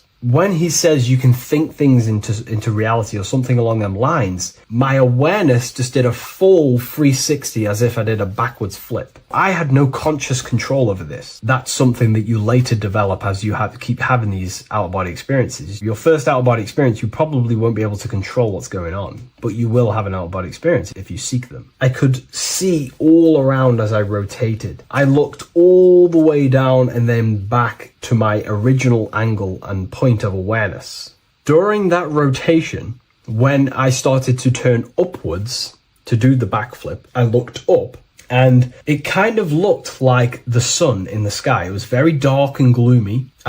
Now I know that was more than likely the lower astral plane, because very dark and gloomy, and it was very kind of dense there. I looked up and I could see this. It was like the sun, but it was white, pure white light, and it was shining down over the astral plane. And that was the only light in that place. That's why it was so dark and gloomy there. And I then realized in that particular state, at that time, I thought that was God. I don't know what it was. Maybe it was, maybe it wasn't. Maybe it's the light of the higher mental plane shining through into the astral. But I looked up at it and I realized that was God. That was the source. That was the higher dimension beyond the astral plane, which is the mental plane. The higher astral planes and then the mental planes, the planes of thought. Then once I saw that, I was in complete shock. As I rotated backwards even more, I then get the view of seeing down, completely down, like a bird's eye view. And I could see like an old medieval gloomy town. It was dark, almost night, with very little light. The only light present was the light from above. The town was old-fashioned, gloomy, misty. I looked over it from above. Then the experience began to fade. I don't remember anything after that process. But I'll be honest with you, the process of leaving my body for the first time was extremely intense. The frequency, the energy were overwhelming but powerful. Letting go and choosing to have no fear was the key to that experience. Just to give you a little bit more wisdom on what I actually experienced now, what I realized what was happening, I now understand that the voice that I was hearing was not an external being guiding me. It was actually a higher aspect of myself, a part of my own consciousness that is not focused in the time space of the physical world. My physical mind is focused here in this timeline, but once I exited this timeline and focused elsewhere, the higher part of myself guided me towards that experience. This higher version of ourselves that we call the higher self is a higher dimensional being, but we're just unconscious of it. This being exists beyond our ordinary thinking mind. Our self exists everywhere in the universe, and we can unlock higher versions of ourselves as we progress on our journey of awakening and self-realization. Because let's say right now, only 10% of your awareness is actually in the physical plane. Science tells you that 90% of you is actually in your subconscious mind. 10% of your awareness is your conscious mind. So there's 90% of you that your conscious mind is not aware of. But our conscious mind becomes so addicted with the physical world and distracted with the physical world, it just gets totally locked in with the physical. And we never pay attention to the hidden aspects of ourselves, the unconscious aspects of ourselves. And that's why everyone in the esoteric and occult space talks about gnosis, seeking knowledge of self. Gnosis is not knowledge, it's knowledge of self obtained through direct experience. So gnosis is about rediscovering who you truly are. And another bit of wisdom that I could give you from this is that the observer is the same observer that is observing this video right now. You're watching this video, but who is the one seeing the screen? Who is the one seeing the screen of your reality, of what you call life? There is an inner witness consciousness within you who experiences and observes your thoughts, emotions, and actions, experiences and observes the screen you call reality. And that witness also witnesses your dreams. When you shift your awareness from your time space of this body into your dreams, that same witness is witnessing your dreams. So when you meditate, connecting with this witness aspect of our consciousness really does help to excel the process of having an out-of-body experience. Because a lot of people have out-of-body experiences, but they don't understand what's actually going on. They don't understand the nature of it. But it's all mental. You move mentally in that dimension. You create mentally in that dimension. The same that you do in this dimension, but just on a quicker scale, because things manifest in the astral plane instantly as soon as you think of it. Just like the screen in your mind, you think of something, you have a screen of an object in your imagination. That plane, it manifests instantly, but down here, it takes a longer time for things to manifest and condense. Once you understand that thought rules the universe, thought is the creative force of the universe, you start to understand,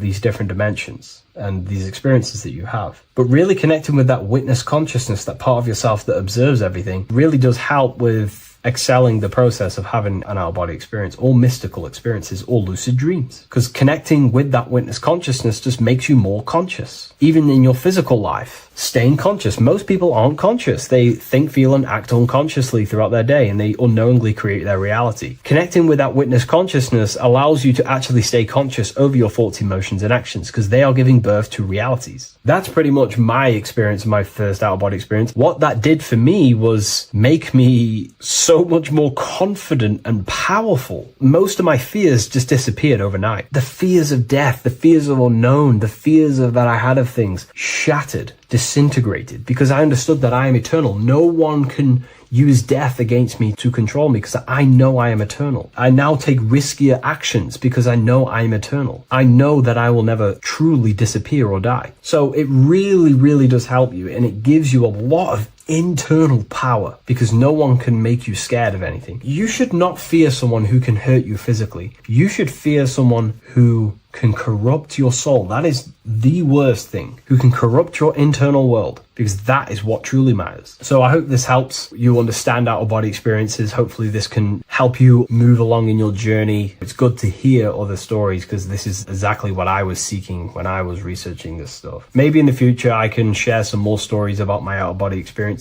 now I'm a bit more advanced. But yeah, please leave a like, comment, and subscribe on the video, and thank you all for watching.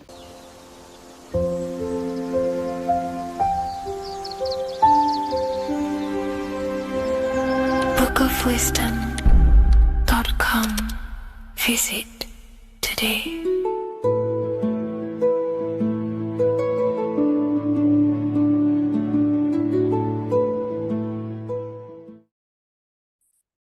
The Pope is supposedly opening 5 portals on Christmas Day.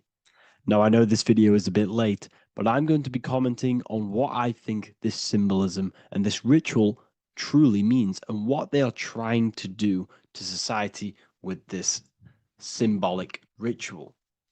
So the first thing we must understand is that everything these people do on a mass scale, all of these major events that they take place on, are all symbolic. They're all ritual. They all have purpose. Okay?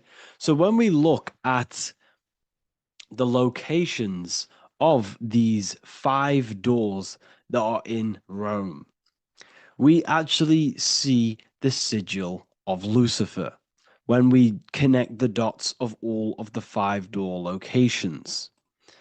This is the sigil of Lucifer.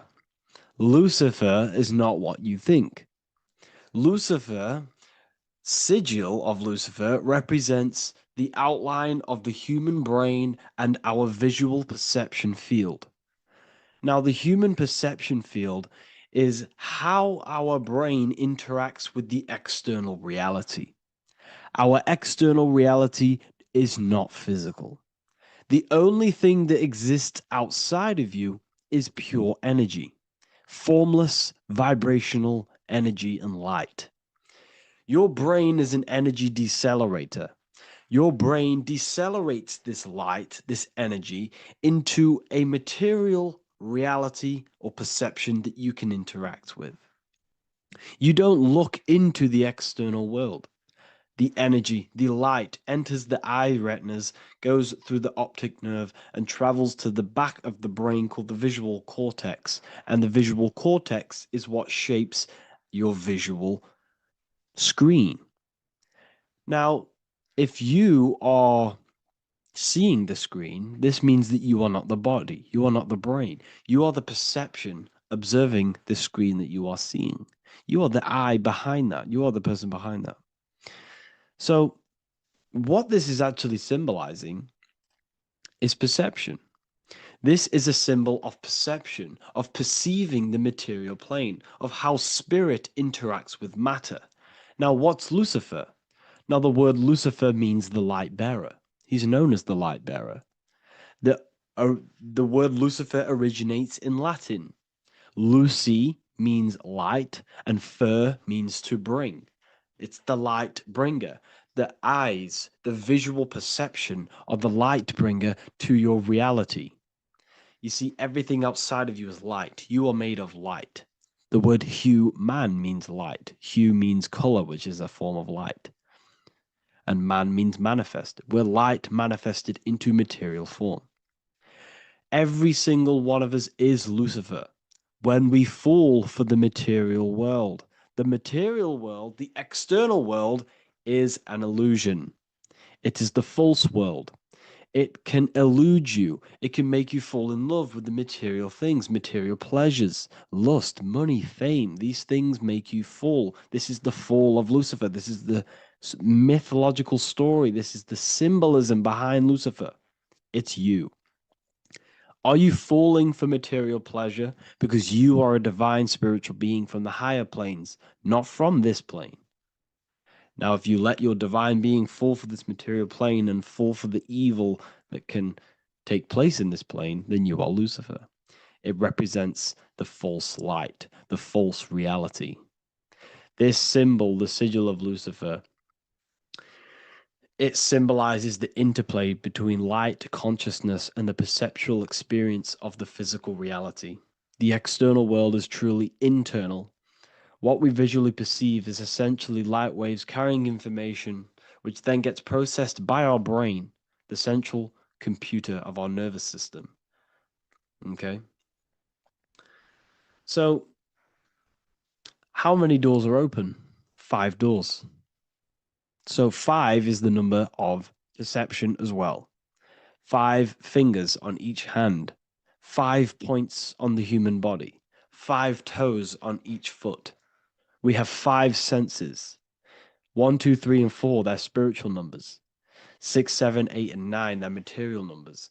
5's the gateway. 5 is the middle bridge of how our spiritual self interacts with the physical self, how spirit interacts with matter. So this ritual is symbolic of perception. This is maybe bringing in a new perception. A new event will happen after this, a new perception of the world. Or personally, I think this ritual was to obviously shape the collective consciousness, because your reality is an externalization of your inner consciousness. It's simply just a mirror. Your material life, your material world outside of you is simply a mirror reflecting with mathematical and geometric precision of your internal consciousness. Your consciousness is creating and causing the effect called reality, physical reality. Your life is a result of every thought you thought in the past. Therefore, with that being said, everyone who perceives this ritual of, oh, the Pope's opening 5 spiritual portals, who's letting in demonic energy into the world, they're going to let demonic energies and demonic spirits all in the world. Well, what if I told you the only portal they're opening is a portal in your own mind for negativity? By you believing in negative forces coming into the world and going to possess everyone, that's opening up your own mind. The collective spiritual community has been brainwashed in thinking there's going to be demonic energy. Therefore, what will happen? There will be demonic energy. Not because the Pope opened up a portal to the demonic energy, it's because everyone opened up their own minds to the demonic energy. Therefore, we as a collective consciousness shape the external world on a macrocosm scale. For example, the microcosm is your personal life. Your personal life. You have created it through consciousness. Your belief system is just externalized in your world. But on a collective scale, we all believe in money, for example. And because we all believe in money and we believe that this piece of paper holds value in our minds, okay, in the mental plane, this has an effect on the physical plane by shaping the physical plane by being ruled by this belief as on a macrocosm scale. Yes, I know that money doesn't exist. It's just a belief in my mind. But that doesn't have an effect because the collective consciousness believes that money has effect, has power. When it doesn't, it's just a piece of paper with the belief behind it. If the collective consciousness stopped believing in money, then the collective consciousness would have broke the spell and we would have no longer had a material plane ruled by money. You see, our beliefs is ruling and shaping our physical plane. This physical world outside of you is truly just an effect of the mind, an effect of our consciousness, our inner world. So I believe this ritual was done to change our perception, to make us think the Pope is bringing this spiritual energy and negative forces into the world. And it's just simply us creating the negativity in the world by believing in this, by thinking this. Remember, they have the power to send messages into millions of people's minds through media. And then messages are then believed, and that belief is shaping our world. What have I told you? That the New World Order is not manifested by the elite, it's manifested by you and us. We're all manifesting the New World Order. They can't manifest it. We can, because we are the ones believing it. We believe it. It is reality. It shapes our own prison. We're all shaping our own prison by believing in the prison, by believing in money. So this ritual was all to do with perception, creating a new perception, creating fear in our minds to, of course, distract us from what's really going on. This is all a ritual to implant messages in your own mind. So I hope you all understand this video, and I hope you all gain some insight, and I'll see you inside the university.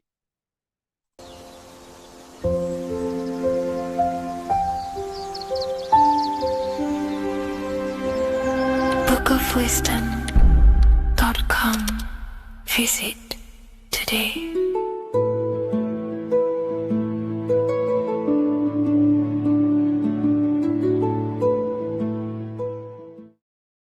Welcome people, we're back with another video.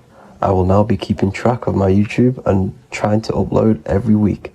In this video, we'll be talking about the chakras. The chakras are the 7 attributes of God, and they are the 7 planets. These are literally vortex portals within us that connect us to these vices and characteristics of God. Each one of these energy centers are a spinning wheel of energy which controls the cells and organs in that particular area of the body. For example, it's literally a mini brain for that area of the body. Each chakra has a vice which you need to turn to a virtue in order to climb up through the system. They work like a stairway system. You have to go through each chakra in order to unlock the one above. This process is turning matter into spirit as you descended from spirit to matter. Saturn is Satan, that's why it's the lowest chakra, and that's why the devil is red, because red is the lowest vibrational color. When you are in these lower states of consciousness, you are in your animal nature. This is your physical side of your nature, and you are mainly being driven by your animal instincts, or your ego. Moving back to your higher self or your spirit self is not an easy process, it takes a while. However, with discipline, consistency, and motivation, you can achieve this, and this is what the ancients called Christ consciousness. Once you have achieved this, it is basically a state of mastery of the mind. You no longer lust for the lower animal nature things. Now, let's start with the root chakra. This is located at the base of your spine. And you can feel this chakra by tensing your anus. This energy center is in control of your survival needs, your vitality, your stability, and security. Now, if this chakra is unbalanced, you will feel insecure, fear, anxiety, unstable, low self-esteem, anemia, over or underweight, and constipation. In order to balance this chakra, you need to feel grounded, embodied, stable, calm, centered, a sense of safety and trust in yourself and the world around you. The next chakra is the sacral chakra, which is located around the belly button area. You can feel this chakra just by sucking in your belly. This chakra is to do with relationships, self-worth, creativity, empathy, and most importantly, sexuality. This is the most important one in order to start to raise your vibration overall, is giving up the over-sexualized nature. In order to balance this chakra, you need to come into harmony with all the toxic relationships that you have. Get rid of the fear, the anxiety, the isolation, and 100% get rid of the over-sexualized nature. Lust is one of the most lowest vibrations you could possibly feel. It is literally manifesting hell. In order to work on this chakra, you need to feel self-worth. You need to do creative things, empathy, healthy relationships, and 100% being confident. The next chakra is the solar plexus. This is to do with personal power, will, metabolism, eating, happiness, and your self-esteem and self-identification. You can feel this chakra just above your belly, below your ribs, and you can suck in this area.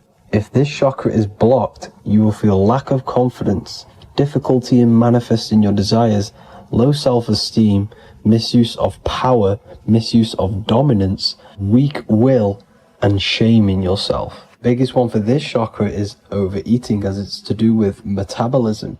If you are overeating, you are literally unbalancing a lot of your lower chakras, not just the solar plexus.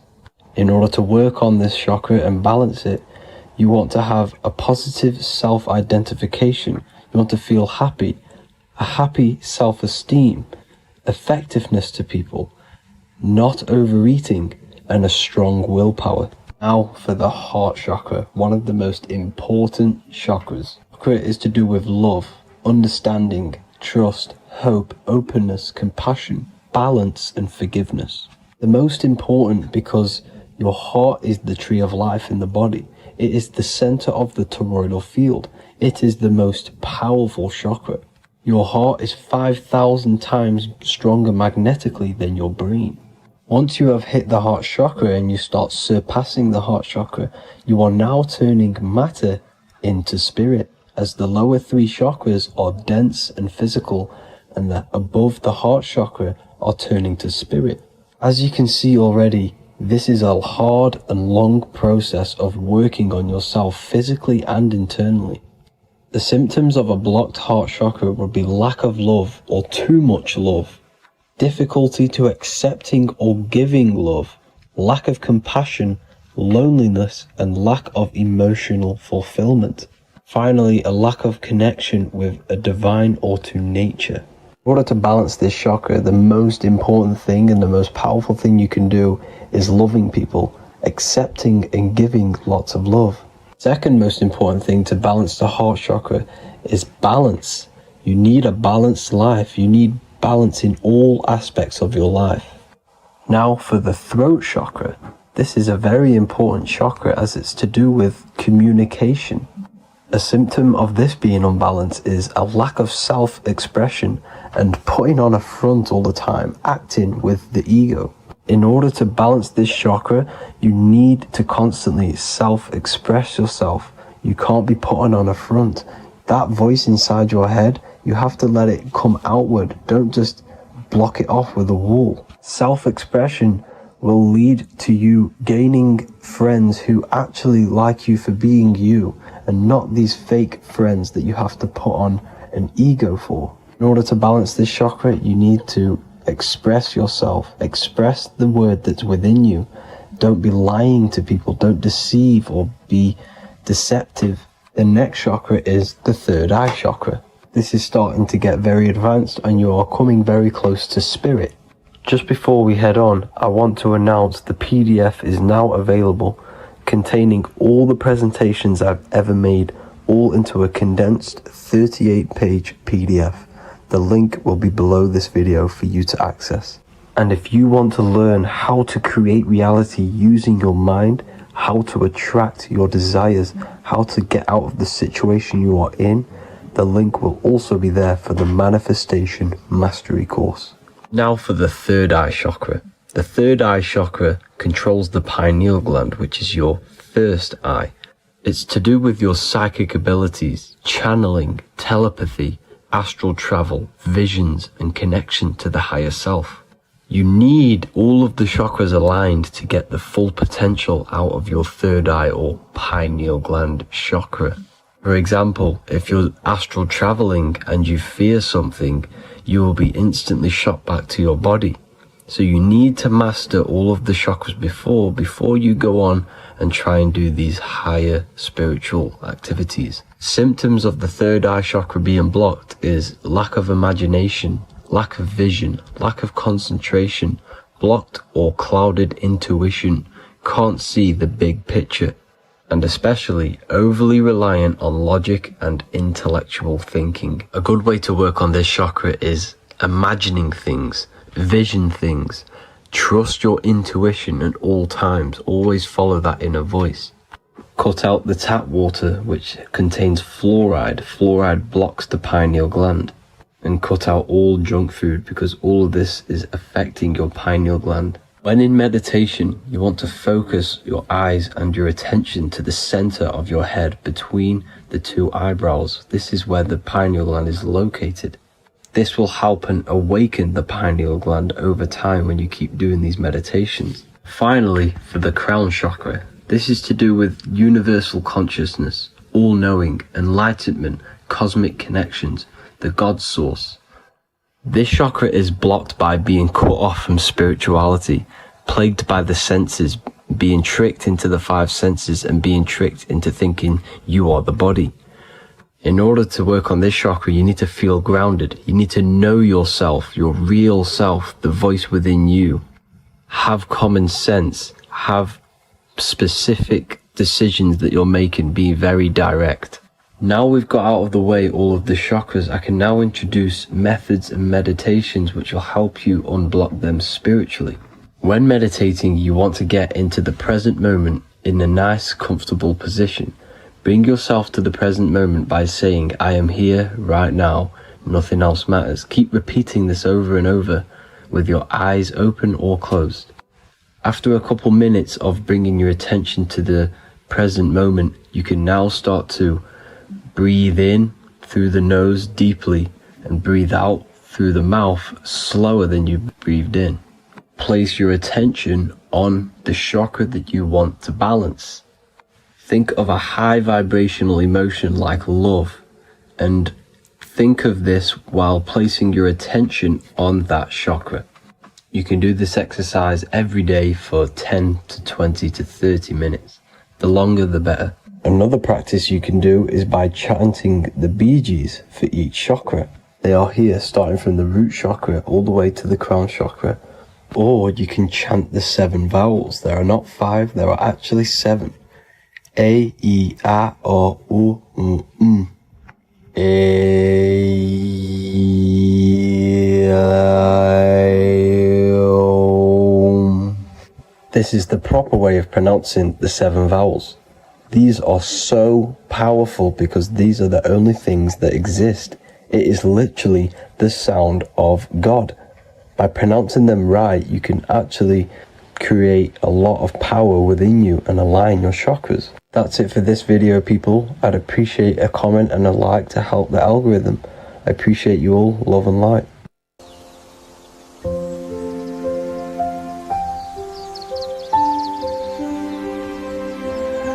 bookofwisdom.com. Visit today.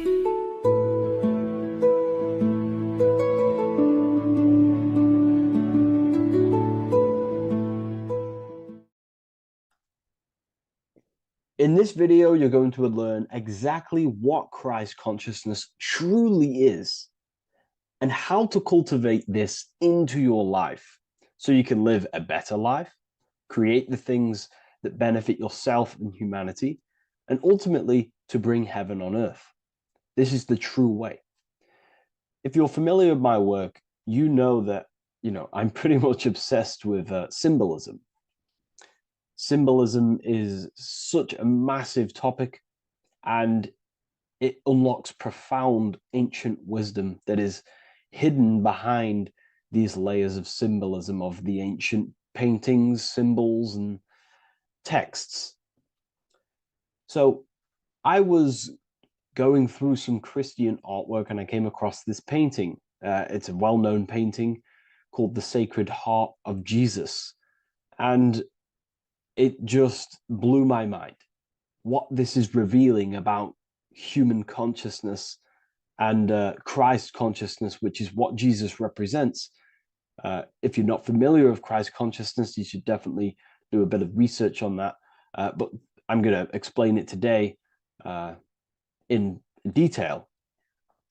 So when we look at this painting, we are looking at symbolism. We're looking at consciousness, a state of being, a state of living, a way of thinking, a way of feeling, and a way of acting in the world. As I've said this many times, we're all creators. We all create and generate reality. And you don't just have your personal reality, you have a collective reality. Your reality is affected by the collective consciousness.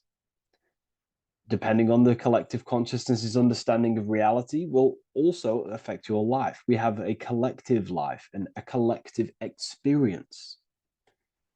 So Jesus in this depiction here is in a way showing us instructions to reach Christ consciousness, whether you see it yet or not. But I'm going to decode this for you. And your mind might be blown after watching this. Okay, so so what is the meaning of Christ consciousness? What's the whole purpose of this? Very simple. Like I mentioned before, we have a collective experience on this world. And Christ consciousness is the natural consciousness that we all need to be functioning on to generate peace, love, and unity on the earth in this experience we call life. That's what Christ consciousness truly is. It's a state of being that we need to cultivate within our own self, within myself, others, and everyone in this life and experience, so that we can all live in peace and heaven on earth, what they like to call it, so that we can generate the best experience possible together on this thing we call earth, on this material world, this material dimension. The material dimension is simply just a physical dimension of thought. It's a physical outcome of thought, but that's a whole other lecture. So please leave a like, leave a comment if you have any topics to talk about that you wish for me to cover, and definitely leave a subscribe if you like my content and channel. So to go deeper into this, right, we've explained what Christ consciousness is and what it actually, will do to the earth and what it will do to reality in our collective experience. And it's also representing a profound understanding of self, a deep understanding of the true nature of self, the true source of self, what the self is, pure consciousness, pure God. We are all Jesus. Jesus is you, a physical manifestation of the divine made manifested physically. A physical manifestation of consciousness, okay, of spirit descended into matter. However, Jesus is a symbol that should not be worshipped, but something that we need to cultivate, maybe look up to, and cultivate within our own mind and hearts and actions. So he is someone that we should embody into our own very own being. We need to reach a level of intellect, the mind, a level of emotional understanding, and ultimately this creates Christ consciousness. Okay, and now I know that was very, very vague what I just said, but I'm going to explain it a bit more. I don't want to give it fully away yet because you need some more information, more keys. So let's observe the top end of this painting. Jesus with this circular light emanating around his head is symbolic of the mind, of our thinking aspects of consciousness, the way we generate thoughts, ideas.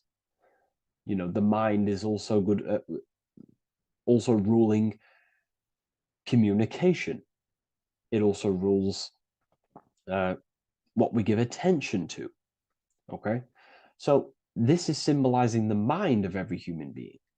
The mind is a very powerful center of consciousness located in the head, of course. This is why Jesus is the head at the top with the circle around it, representing the mind. Now, to reach Christ consciousness, we need to purify our minds. Purification of the subconscious mind.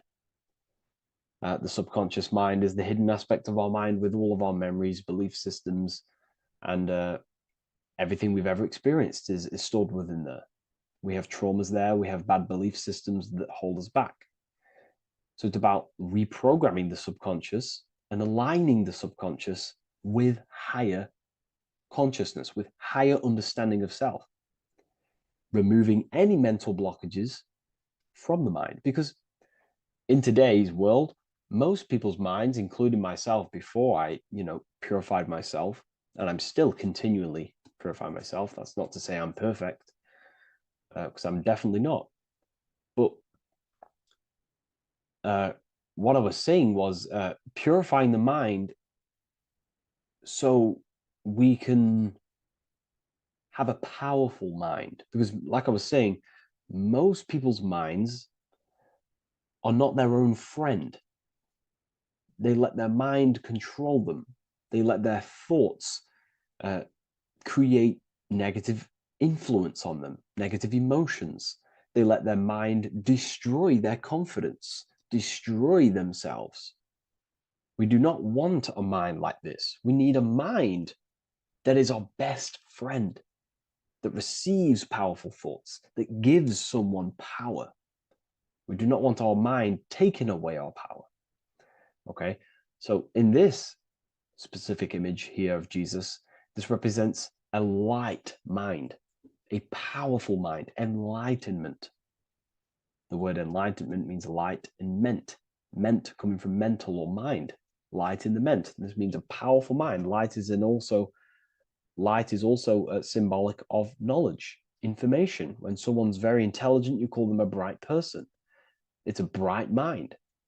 It's knowledge of self. So the mind is conscious of self. That's another thing. We need to be conscious. A lot of people are not conscious, including myself before I did this, before I woke up. Most people are not conscious of their actions. They're not conscious when they're actually awake in the day. They do things unknowingly. Are we conscious of our thoughts, emotions, and actions, what we're giving attention to in our mind? Because ultimately this shapes our experience. There's a great quote, I think it's Julius Caesar or one of the Roman emperors, who says the quality of your life is dependent on the quality of your thoughts.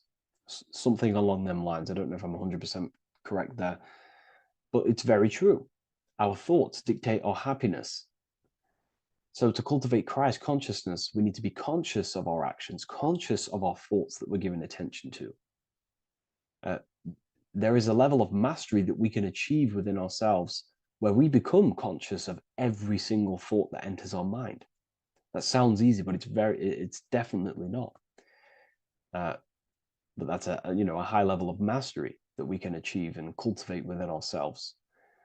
So we're looking at a powerful mind here from Jesus, a powerful mind, a purified mind. And we purify the mind through, affirmations, meditations, ritual work. Rituals are things we do every single day with an intent in our mind and an emotion in our heart to impress that state of consciousness into our subconscious so it can slowly rewrite our consciousness and align our consciousness and sync it with higher thoughts and higher emotions with love. We can sync our consciousness with love, which is ultimately what Christ consciousness truly is. Well, now we're going to go on to that now. So we've gone over the mind. Now we go over the heart. Now notice before we go into the heart, Jesus is revealing. He's pulling back the robe, symbolizing opening the heart, revealing the heart, revealing the soul, the light of the heart. Our authentic self lies in the heart. Our pure intentions, our love, our soul needs to be shining through our heart. And our soul is unconditional love. Now, that's not to say that we can get corrupted hearts. We surely can have corrupted hearts, for sure. We can love sick and twisted things, and that's evident in today's world. People love killing people. People love hurting people, manipulating people. People love power. Now, that's obviously an inversion of the natural state of consciousness for humans. When we're born with a natural state of love, of unconditional love for the self, for everyone else, for animals, insects, the earth. We love everything as a child. And not only do we love everything, we actually act upon this. As a child, we do not act on anything we know is not good. And I'm talking early stages of being a child, before we're indoctrinated, before the mind and heart become corrupted. We are pure. This is symbolizing this. Light represents also purification and truth, because when you shine light on something, it's the truth. You see it. You shine it through the darkness. It reveals. So light, this is symbolizing revealing the light of the soul, of love consciousness, holding love in the heart, true love, not love for sick and twisted things, but true love for the self, the body, and for everyone else and all things. Holding love in the heart. There's a famous saying of keeping the sun in your heart. Keep the sun in your heart. It's a very famous saying. What the sun is a symbol of love. What does the sun do? It gives abundantly. All it does is give light, give energy, power, light to the earth, and everything is feeding off this source. The sun expects nothing back. It just abundantly gives. It's a symbol of love. This is the love principle of creation. Now, the heart is also governing our actions. What we think about, okay, in our mental field of consciousness is directly corresponded and observed in our hearts. What we think about directly corresponds with what's going on and what we feel in our hearts. Okay? Thoughts produce emotions. So if we give attention to negative thoughts, there's no wonder we're having negative emotions in our hearts. So purification of the mind is also having an effect in purification on the heart. Because when we purify our thoughts and only give attention to powerful thoughts and positive thoughts that uplift yourself and humanity, then we're going to also see this change in the heart, see this emotional change in our consciousness. Okay, so this represents the purification of, a purified heart, the light emanating around the heart. Love for the self, love for one another. And you're revealing this, you're shining the heart on others. This represents, revealing your true self to everyone without suppressing aspects of self. Revealing the light, not holding back the light. Because people in darkness will look at people who are spiritual and say, oh, he's into the woo-woo stuff. It's about revealing that and not caring about others. Because when you shine a light, you're also planting seeds in other people. Now, I'm going to tie this together with the hand gesture. Now, what we're looking at here, we're looking at a hand gesture with two fingers up We have the middle finger and the index finger upwards. And notice how they're crossed over. They're crossed. They're not separate. They're crossed, representing unification. Unification here. This is a unified two fingers. Two represents division. Crossed over represents oneness. It's the unification of the mind and the heart. A lot of people talk about this, but not many people go into detail about it because, for many reasons. But this is the unification of thought with emotion. This is how we truly reach Christ consciousness. And ultimately, when we do gain the love in our hearts and we do slow, it's a gradual process of cultivating love for the self and everyone else in the world, because we're so programmed to be divided. But it's a slow progress. But when we do cultivate love in our hearts for the self and one another, love is a very, very nurturing and growing force. Like I said, the sun earlier, that is pure love energy. It makes everything grow on the earth. While love in your heart grows connections with people. It grows care. You go out your way to do things to people and give people things. It's a very nurturing and growing energetic force. And me personally, I think the whole universe is built upon love. The whole thing. Without love, without the love, there is nothing. Nothing is, love is the only true emotion that truly exists. Everything else is either an opposition of love or a different degree and branch of love. Love is the only true emotion, and everything is built upon that principle. Okay, love is what guides us to a higher consciousness. When we cultivate love in our hearts, we become a vessel for light, more energy, more vibration. Our electromagnetic field expands, or biofield, when we hold love in our hearts. It's a very powerful force.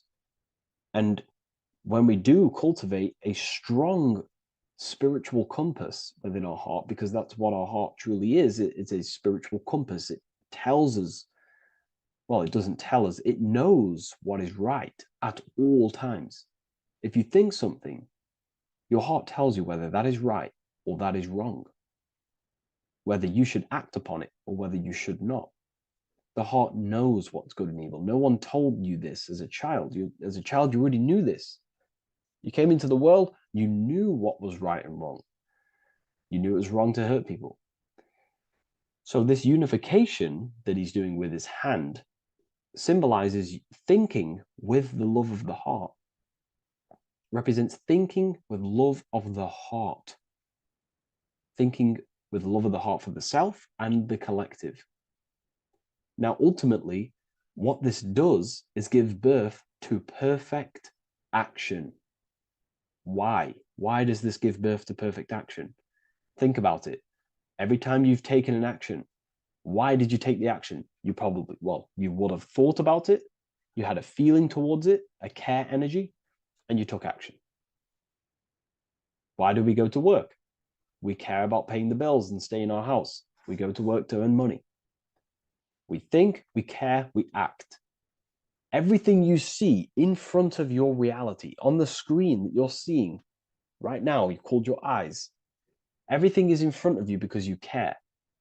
It's the heart energy that leads the body. Okay? And that's even present in the body. Have a look at the body. We have the head, thought, then emotion, then our feet is at the bottom, and our feet take action. Thought, emotion, action. Thought, emotion, action. So even the body is basically a blueprint of how creation is manifested. So we receive thoughts from the divine planes, from the higher planes of consciousness. We receive them. That's another thing that I missed. If we purify our minds, we're basically attuning our mind to a higher part of the mental plane, and we will receive higher thoughts. We will receive thoughts that are more genius, what we like to call today, or better quality thoughts. We receive good ideas. when we attune our mind to a higher consciousness. Okay, so we are like a radio. We receive thoughts based on what our mind is set to. That's why we call it a mindset. So, like I was saying, we receive thoughts through the head, we feel the emotion, then our feet take action. Thought, emotion, action. So the body's a blueprint of creation. It's beautiful when you really notice this. So this unification is about thinking with the love of the heart, which gives birth to perfect action in the world. And this is the state that we need to cultivate within myself and everyone in the world so we can give birth to heaven on earth through action. Because ultimately the world is molded through action, physical action. And them actions are molded from thoughts and emotions. Now,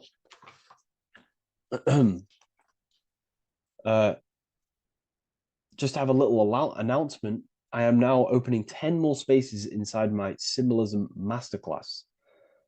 We have 10 more spaces. You're going to learn about a lot more about symbolism. It's very affordable. I'll leave the link in the description if you wish, if you care about gaining more information and learning the ability to read symbols. So, what is the inversion of this? What is the inversion of this consciousness? Well, that's what we call satanic consciousness. Satanism. Satanism on its true level is the opposite, the opposing the natural state of consciousness that we are born into. It's about thinking with no emotion, thinking and acting. This is what the Skull and Bones represents here. So the Skull and Bones Secret Society, this is their main logo.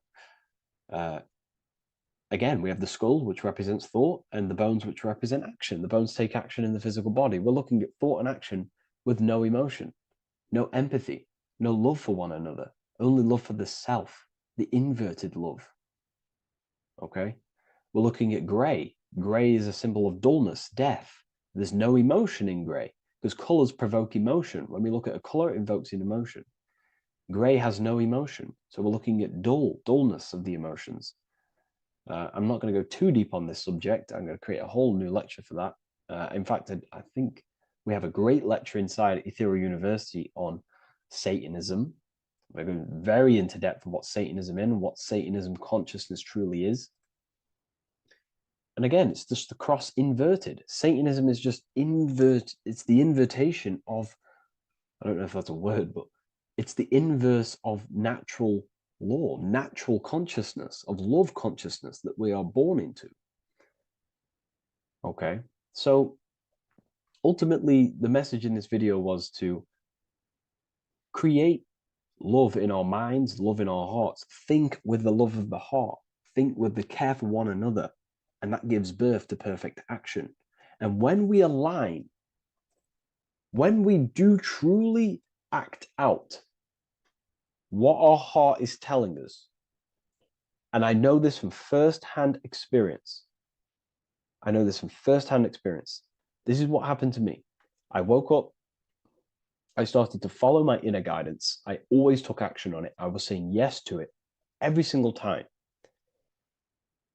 And it led me, I'm getting goosebumps actually saying this. It led me to where I am. That action, me saying yes to my heart, to that knowingness of goodness within me, was like a domino effect. And that domino effect, every time I did it, it was just opening more and more doors, not physically, but mentally. I was receiving more information. I was receiving more opportunity physically. My work started to explode on social media.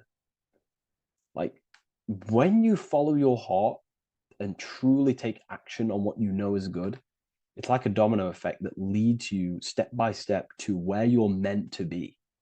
And it's so profound and it's so, beautiful. And I'm telling you this from firsthand experience.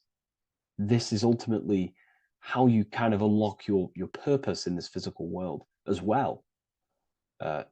So not only is it going to create a better world, it's also unlocking your true soul form and soul purpose while you're here. It's very beautiful. So I thank you, everyone. Please leave a like, comment, and share, and subscribe to the channel. And I'll see you all inside Ethereum University if you decide to take your studies to the next level. Take care.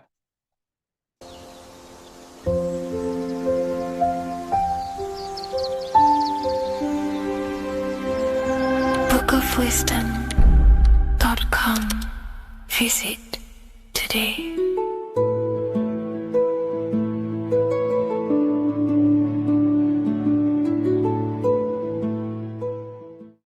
What if dreams aren't random at all, but messages from a deeper part of yourself, trying to show you things? In this video, you're going to learn exactly what dreams are from an esoteric view, how to control dreams, and how to dream more frequently. Dreams are not nonsense. They are expressions of the subconscious mind. In the daytime, we're using our conscious mind, what we are aware of. This represents the daytime, the sun, the external world. We're operating in the external, outside the body in the day. But when we go to sleep, we return inward. Everything does this breath. We breathe in through the nose and out through the nose. Everything does this in and out process in the universe. We live, we die every single day. We wake up, we express things in the external. Then at nighttime, we return back to darkness, back to the internal. This is the breath of the universe. We have summer, we have winter. This is the breath of the sun and the seasons with the earth. You have an internal world and an external world. External is physical, the internal is spiritual. Like I said, when we go to sleep, we are returning back to the internal world of your own consciousness and subconscious mind. Your subconscious mind holds everything about you, your memories, your traumas, everything you've ever learnt, your language, your name, your job, everything you identify with is stored within this vast network of the subconscious mind. It is your own personal consciousness. Therefore, when we dream, we return back to the subconscious mind, and we are in fact thinking, but in a subconscious way. The subconscious does not speak the same language as the conscious mind. The conscious mind uses language, thoughts, and all things that are very logical and very easy to understand. The subconscious is the complete opposite. It is very indirect, metaphorical, and symbolic. The subconscious communicates and works in symbols. Ultimately, symbolism is the language of consciousness. This is why in occultism and esotericism, it is filled with occult symbols, because symbols are used to communicate directly with the consciousness within the subconscious mind, and the subconscious mind is ultimately connected to the collective consciousness. We are all connected and tapping into the mental plane, where we receive thoughts, ideas, depending on what we attune our mind to. That's why we call it a mindset. But getting back on topic, the subconscious mind is your own personal network. It is like a net, an interconnected web of your thoughts, memories, traumas, emotional blockages, and all the things you identify with and have experienced in your life is stored within this network. It can be seen as a web. One example of the subconscious mind using symbolism is this next story I can tell you. Let's say I was in a very traumatic car crash as a young child. I experienced a lot of emotional trauma in that car, and that deeply impressed my subconscious mind with that trauma of emotion that I felt. Therefore, every time I see a car in my external world, that car is now a symbol that represents the state of consciousness I was feeling in that particular time of the traumatic car crash. The car is a symbol for a state of consciousness within my subconscious mind. Just like when you see a word, that word triggers what you believe that word to be in your subconscious mind. Symbols are the language of the subconsciousness. Therefore, when we dream, we are basically seeing symbols of our own personal subconscious mind. Our higher mind, which is basically our subconscious, the higher version of you that exists beyond your human thinking mind, communicates using symbolism. The higher mind does not speak human thoughts, human language. It speaks the language of symbolism. Therefore, when we dream, every event, every person, everything that happens, and everything you see is your own personal subconscious mind materializing within the plane of the astral plane. This is a dimension that sits just above the physical world that everything is pulled out of. For example, look around you. Everything you see around you was thought, then imagined. Imagination is the astral plane, and this astral plane sits above the physical world. As above, so below.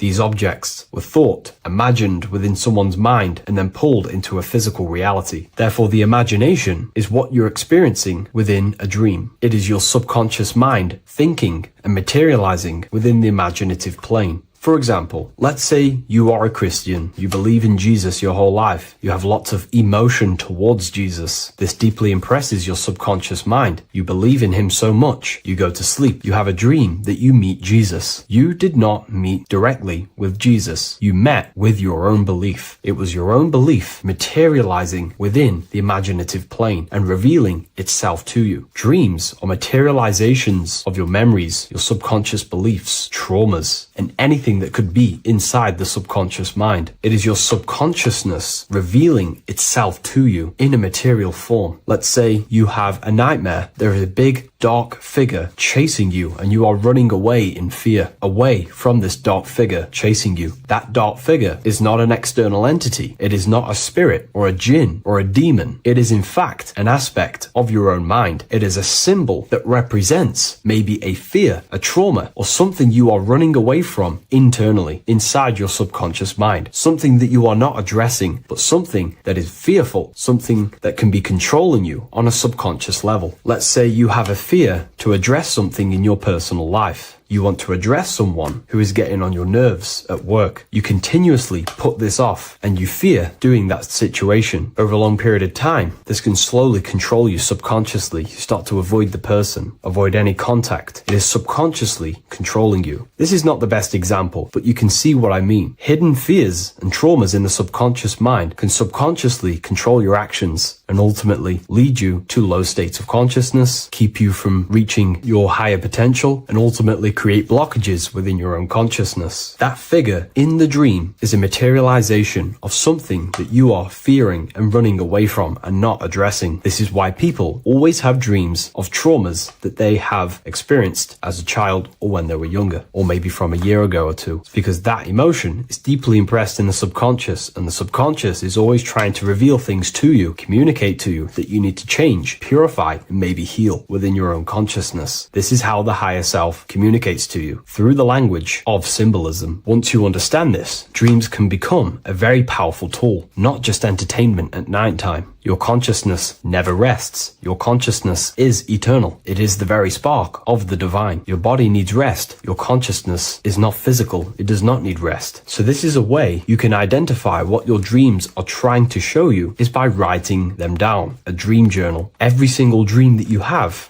a book placed near your bed. Every time you wake up, first thing you should do is pick up the book and write every single detail that you can remember about the dream. The people that you met are all symbols or aspects of yourself. Maybe it is a friend you saw in your dream. That friend represents a state of consciousness that is within you and is trying to reveal something to you. It's about making the subconscious into the conscious, to become conscious of the unknown. Write down every detail, everything you saw, every event that played out, even the details of the clothes that they were wearing. Everything is symbolic within dreams. Write everything down and then analyze the dream. Don't analyze it from a logical mind. Analyze it with the right hemisphere of the brain, which allows you to see metaphors, read between the line. Try and gain the message that it's trying to show you. What does this overall mean to you? And what could this reveal about aspects of yourself that you need to heal or maybe take action in your life and world? Because your higher self is always guiding you towards awakening and fulfilling your mission in the manifested physical world. Dreams speak in symbols, not logic. Ask about your dreams. What is this trying to tell me? Don't take things literally. Look for an emotional tone and symbolic resonance. With practice, you'll begin to understand the personal language of your subconscious mind. Now that you understand that, again, please leave a like or a comment on this video. This is now a technique for lucid dreaming and dreaming more often. This is not going to happen overnight. This is not an easy method. It simply takes practice and dedication. Every morning, choose 3 time slots. For me, I choose 4:30, 5 a.m. and 6 a.m. 3 alarms that are going to go off at these 3 times, half an hour apart from each other. Each time you wake up, stay awake for 5 to 10 minutes. Turn off the alarm. Try and keep your conscious mind awake, but drift back into sleep. There's no other better way for me to explain that. It's very difficult, but try and keep the mind awake, but the body falling back asleep. More than likely, you will drift off back to sleep. Then, the next alarm will go off half an hour after. This will wake you up again, guaranteed. You will probably drift back to sleep by repeating this process. After the 3 alarms go off, each one of them times, you're either going to have a dream or a lucid dream, but definitely you will have a dream. And if it doesn't work one time, keep trying it. I've been using this method for a very long time, and I can tell you 70-80% of the time it triggers a dream, and a very vivid dream. And it's ideal for lucid dreaming because keeping the conscious mind awake while letting the body fall asleep, you can become conscious within these subconscious realms of your mind. But when you are conscious inside the dream world, you can do what you want, but you also want to let the dream naturally unfold. If you try and take too much control, then you will wake back up. If you feel any fear in your dream, you will wake back up into the material world. Another tip to dream more often is to meditate before bed. Simply close your eyes and think about nothing for 5 to 30 minutes. Detach from everything outside you, your name, your job, work, thoughts. Mentally detach from the world and the physical pleasures and become pure awareness before you try and go to sleep. This will help you become conscious while being within the self. If you wish to learn more about consciousness yourself, the Book of Wisdom Volume 2 can definitely help you. I'll leave a link in the description. Thank you for watching this video, and I'll see you in the next one.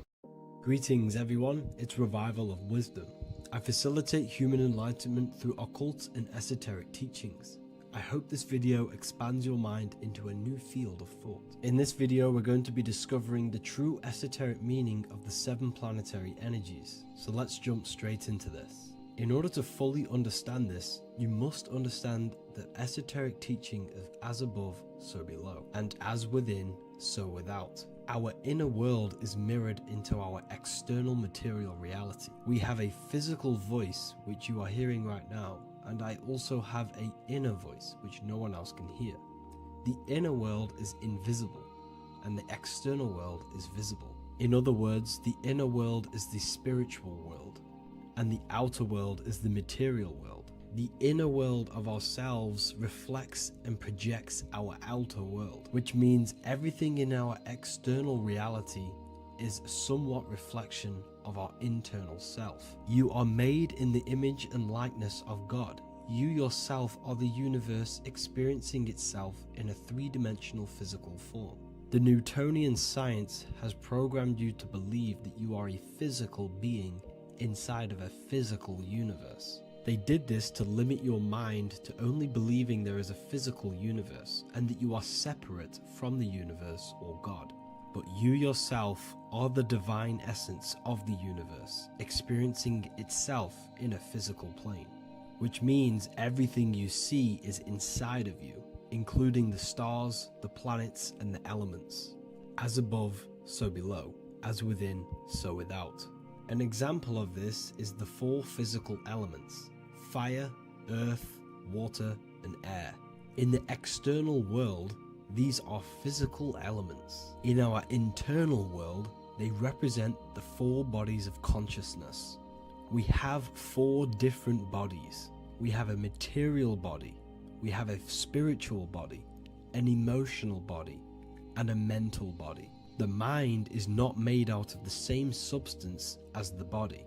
The emotions is not made out of the same substance of the mind and the body. These bodies exist in 4 different dimensions, 4 layers of consciousness. With that being said, the 4 physical elements are inside of us. The earth is our material physical body. Fire represents our spiritual astral light body. Water represents our transformative and emotional body.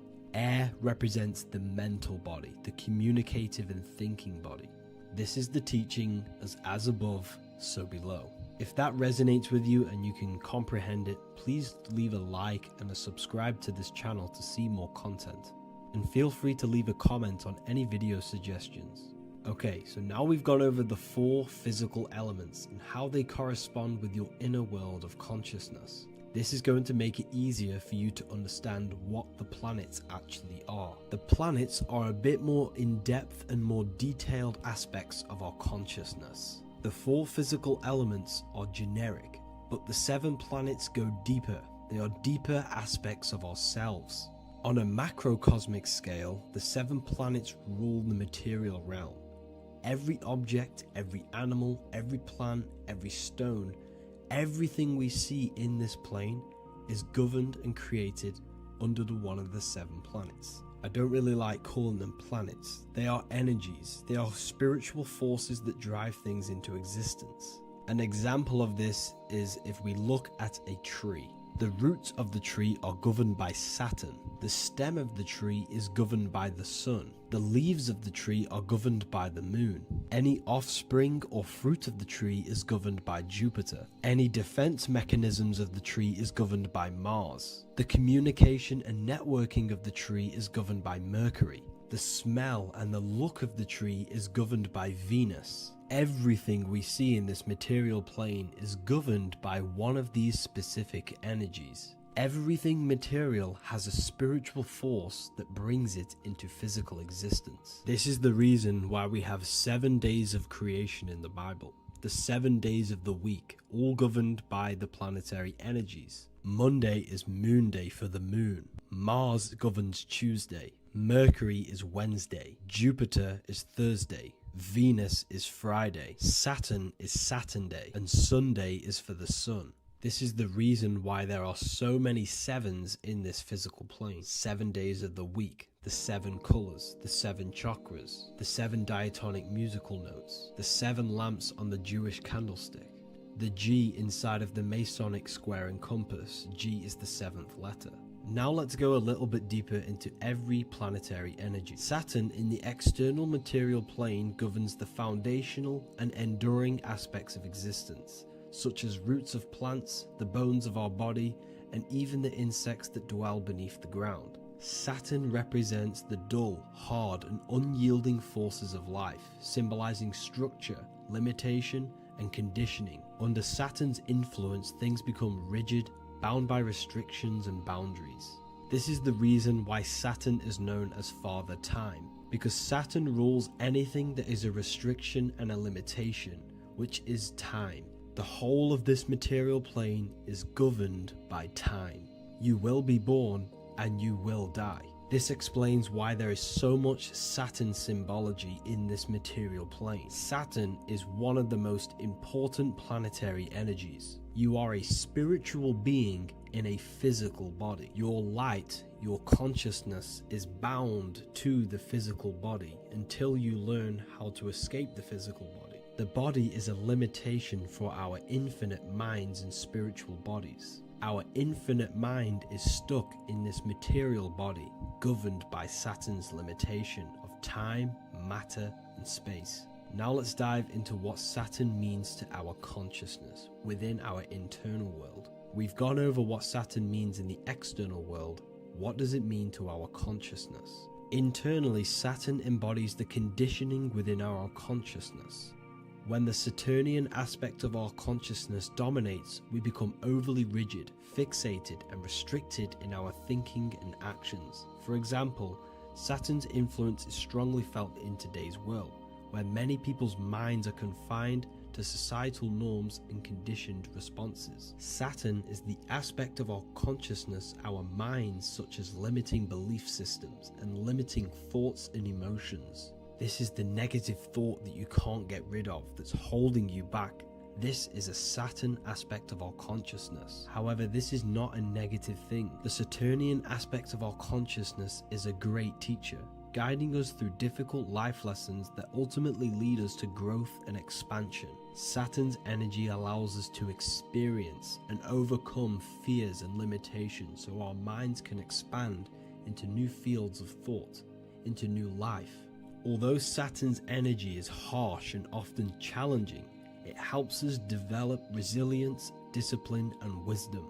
However, in the modern day, this Saturnian energy has overpowered the minds of the masses, fostering excessive rigidity and limitation. This is why we see so much Saturn symbolism. It's literally everywhere because our minds are being dominated by the Saturnian limiting aspect of our consciousness. Now, let's move on to the moon.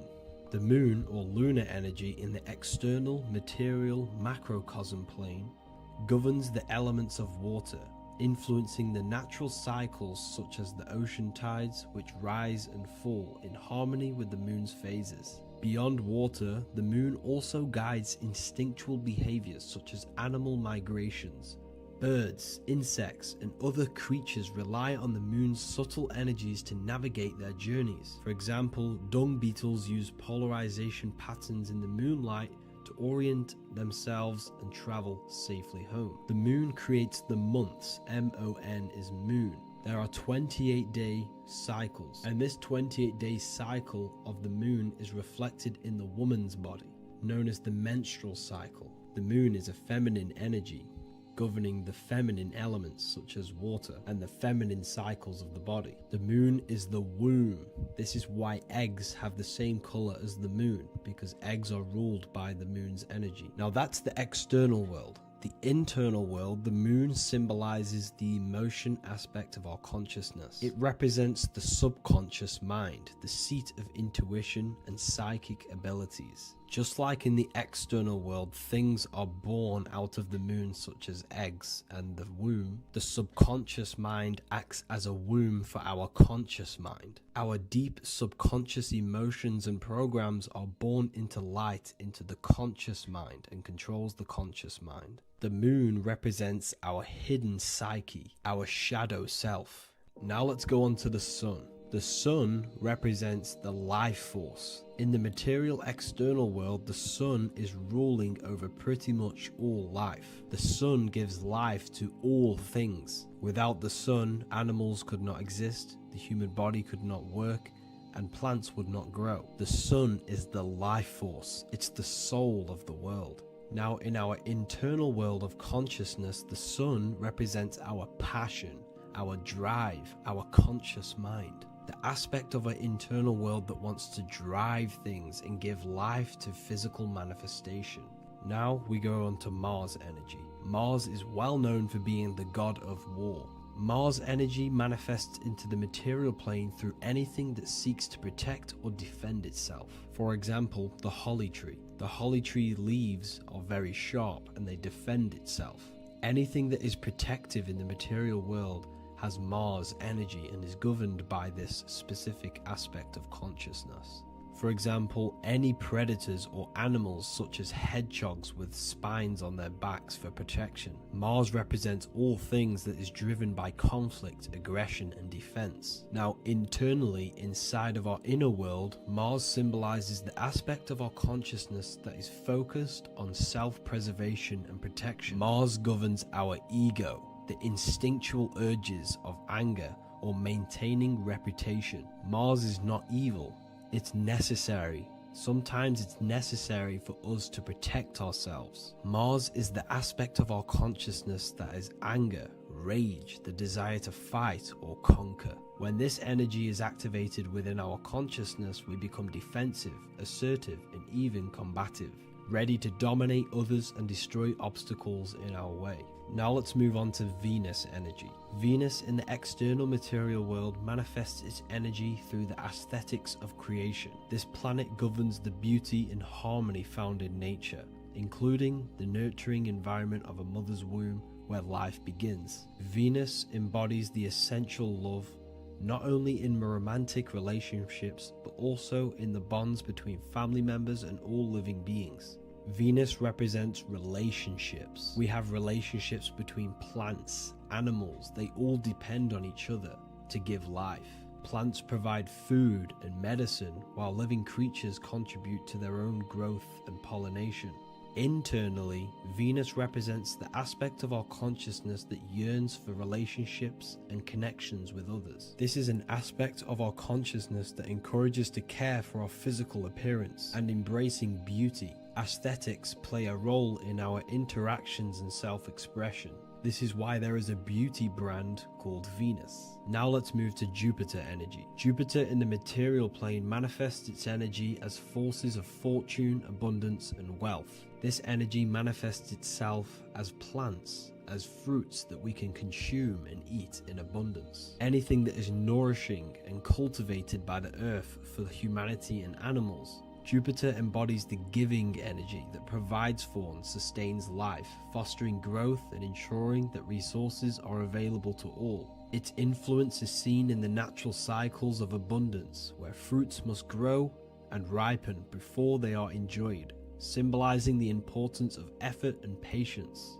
Internally, in our spiritual world, Jupiter represents the aspect of our consciousness that yearns for abundance and seeks growth in various aspects of our lives, including wealth, knowledge, and personal development of the mind, spirit, and the soul. This is the aspect of our consciousness that wants to gain wealth, that wants to gain expansion and abundance in our lives. However, when Jupiter's energy dominates our consciousness excessively, it can lead to feelings of stinginess and greed. It represents material possession.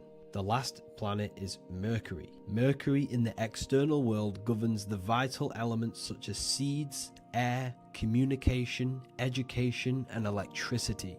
Known as the messenger of the gods, Mercury rules over intellect, communication, and the transmission of knowledge. Mercury's state of consciousness manifests itself in the material plane as the network between trees and plants, how they all communicate together. It represents the intelligence behind all physical things. It's the intelligence behind the seed that allows it to grow into a plant. Mercury's creative energy is manifested in the nervous system of the human body and all living animals. The intricate messenger that transmits signals from the body to the brain and then to the mind.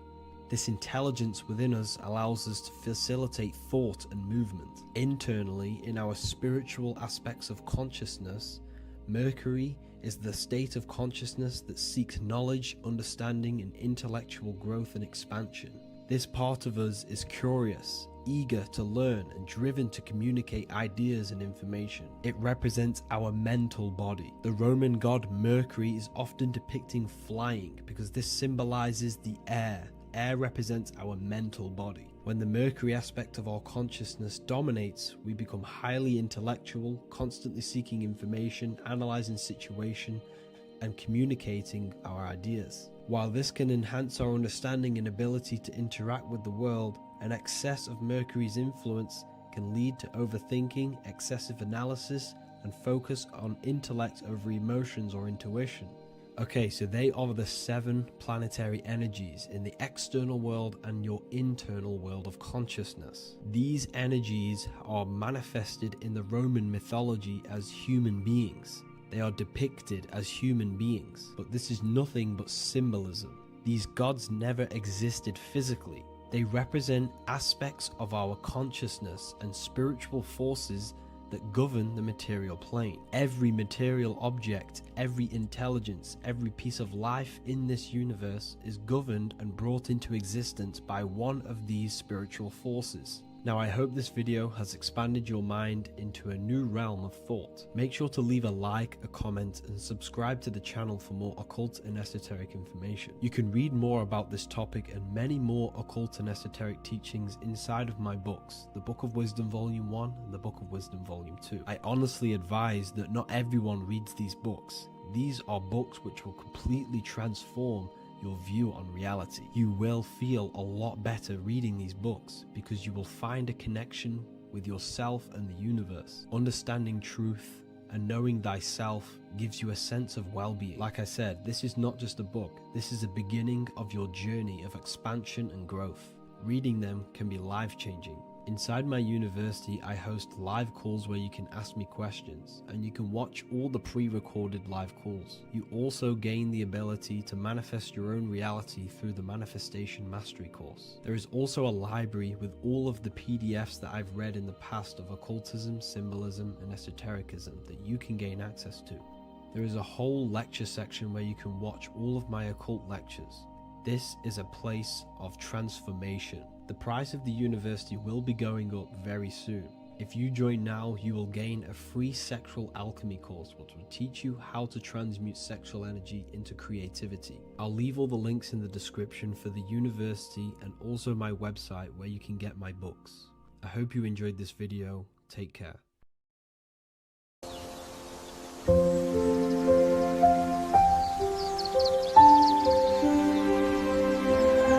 bookofwisdom.com. Visit today.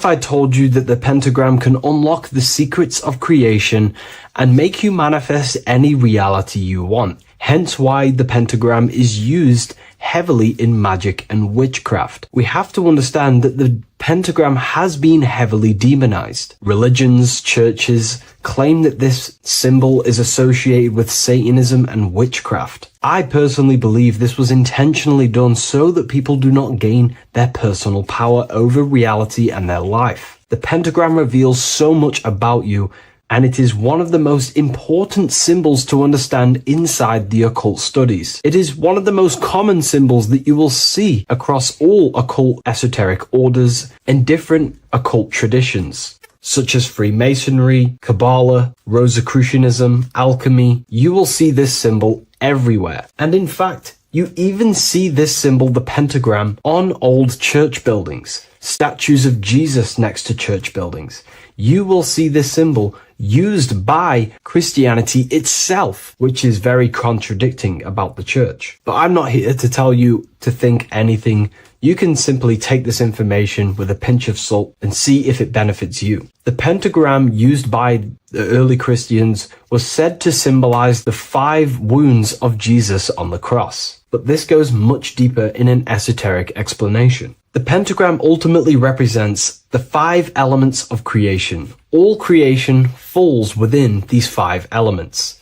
We have spirit on the very top, then you have air, water, earth, fire. This is the correct placement and order of the elements. Air is always on the left, water is always on the top right, earth very bottom left, fire bottom right, and spirit placed on the tip point of the pentagram. It's a 5-pointed star drawn with one continuous line. But this actually reveals much deeper things, and we're going to be going into how to use this symbol for magic and creating your reality towards the end of this video. But now we're going to give you a basic understanding of the pentagram. It's showing you the 4 physical elements symbolized as triangles and spirit symbolized as a circle. The 4 physical elements are made out of the base element, spirit, or what the ancients call ether. Ether is the underlying base of all physical matter. This is the substance that animates physical matter with life force.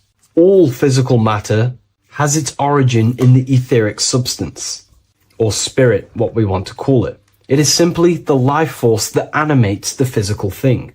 However, if we go deeper onto this symbol, it also represents something personal to the individual who wears this symbol. If you wear this symbol, you're basically saying you're putting your divine nature over your material nature. Your divine self is in control of your material self. You put your spiritual needs before your physical desires and needs. Hence why the spirit is on top, looking down over the 4 physical elements. The circle is continuous, one line, eternal, no beginning, no end. The triangle has beginning and end and points. You can see the beginning and the end when you draw it. On a deeper level, this is pretty much showing the process that symbolizes the structure of the macrocosm, the universe itself, showing how the invisible spiritual planes condense and crystallize into the visible physical world, spirit turning into physical reality. But if you wear this symbol, you're basically saying, I put my divine nature over my material nature, showing that your spiritual nature rules over your earthly existence. You put your spiritual needs first. If you see this inverted, it is now the opposite, placing spirit on the bottom, basically saying, I desire the physical things over the spiritual. But what exactly is your spiritual nature? Well, your spiritual nature is simply your internal self. You chase things that are immaterial, such as knowledge, love, experience, expansion, gnosis. These are the qualities of spiritual things that the spiritual person likes to chase and desire, instead of desiring the things that are temporary in the material world and never actually lead to fulfillment. True fulfillment is by chasing spiritual things. God, the nature of creation, the self, gnosis, knowledge. But if we go even deeper, this symbol ultimately represents how reality is created. Hence why this symbol is heavily used in Kabbalistic magic and so-called witchcraft. We are all magicians. Each one of us are creating reality. There are just certain ways you can actually create reality by becoming conscious of them. By becoming conscious of the elements and the qualities of the self that actually create your experience in your life in the present moment. If we look at the pentagram, we see that when you draw a pentagram, it is one continuous line. It is one expressed in 5. The order of the elements are very important. Spirit at the bottom, fire at the bottom right, and so on and so on. Because this is showing you the descent of the spiritual into the material, the invisible crystallizing into a material reality. As you can see, when you start to draw the pentagram, you see spirit at the very top. You're descending down to fire. Fire is the closest element to spirit. Hence why in magic and witchcraft, people like to use candles. So you're descending first into fire, then into air, then into water, then into earth, then back into spirit. Because of course, the cycle of creation unfolds itself. When you die, you return back to spirit, and then you reincarnate yourself back into physical reality if you wish and desire to. Everything is under this process of matter spiritual. In the daytime you wake up, you're in your material body. When you go to sleep, you enter your astral spiritual body. Everything's in this continual process, renewing itself in spiritual, then material. But the reason why this is associated with magic so heavily is because each one of these elements corresponds to a different body of consciousness, a different vehicle of consciousness. Consciousness has many different vehicles it uses to create the tangible self, the physical reality. For example, consciousness has a spiritual nature. The spirit element in this case symbolizes the emanation, the descent of the one power, the one force that we are all using. Each one of us is using this one power, the power of the source consciousness, unfolding its creation in the present moment. This represents the source, the emanation, the descent of this continuous flow of energy through us that we are tapped into, like a live stream in the present moment. This descends first, the force descends into fire. Fire symbolizes the willpower, will. In this aspect or vehicle of consciousness, the will is the being that directs intention, initiates action, shapes reality through focus, determination. It sets direction, holds intention, projects a desire into form, and aligns your inner world with the outer creation. The will comes out of the force, spirit. Then the will goes with intention to air. Air symbolizes the mental vehicle of consciousness, the mind, the psychic man. The psychic aspects of your consciousness is thinking, imagination, mental images, logic, using the thought or the mental vehicle body of consciousness. Then that thought has an emotion, which is then water. So it goes from the force to the will to the intellect to the water, the emotional body of consciousness. The emotional vehicle of consciousness amplifies the thought into an emotional desire that you want to take action on. No one takes random actions, and if we do, we say we're very bored and we don't care. The water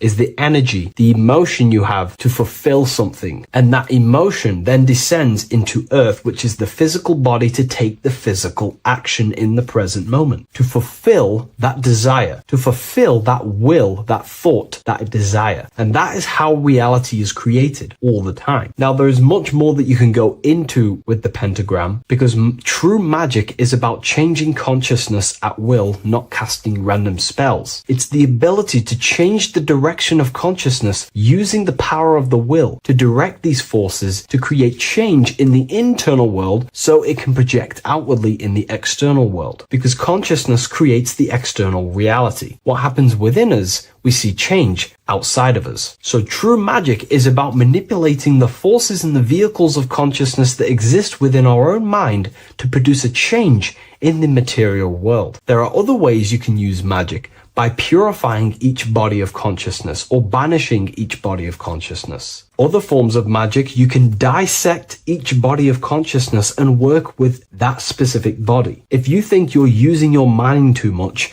you can start using banishing rituals to banish the power of the mind to stop overthinking, for example. Or if you have lack of emotional connection with your emotional vehicle of consciousness, we can dissect this body, tap into this body, and invoke this body and strengthen it. We're dissecting each body and vehicle of consciousness so we can work with it to create a specific change inside ourselves, then to be mirrored outside of us. So pretty much this pentagram represents the descent of the spiritual turning into a material reality. Hence why sometimes we see a human figure standing in the point of a pentagram, because it ultimately represents the microcosm. You are the microcosm. You represent the entire process of spirit into matter, the invisible into the visible, the formless into form. The pentagram, drawn in one unbroken motion, captures this divine act of creation, showing how consciousness flows downward through the elements or the vehicles of consciousness to bring forth the material reality. The Book of Symbolism will teach you all about this. It was released November 17th. A lot of people have taken advantage of this. You also gain a free ebook with this copy. Every order comes with a free ebook. And if you wish to get your copy of the brand new Book of Symbolism, you can find it in the description or revivalofwisdom.com. Thank you, everyone. I'll see you in the next video.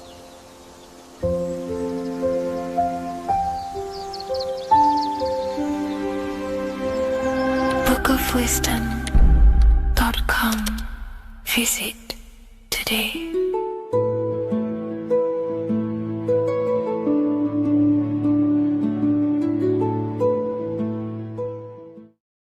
What if I told you that the pentagram can unlock the secrets of creation and make you manifest any reality you want? Hence why the pentagram is used heavily in magic and witchcraft. We have to understand that the pentagram has been heavily demonized. Religions, churches claim that this symbol is associated with Satanism and witchcraft. I personally believe this was intentionally done so that people do not gain their personal power over reality and their life. The pentagram reveals so much about you, and it is one of the most important symbols to understand inside the occult studies. It is one of the most common symbols that you will see across all occult esoteric orders and different occult traditions, such as Freemasonry, Kabbalah, Rosicrucianism, alchemy. You will see this symbol everywhere. And in fact, you even see this symbol, the pentagram, on old church buildings, statues of Jesus next to church buildings.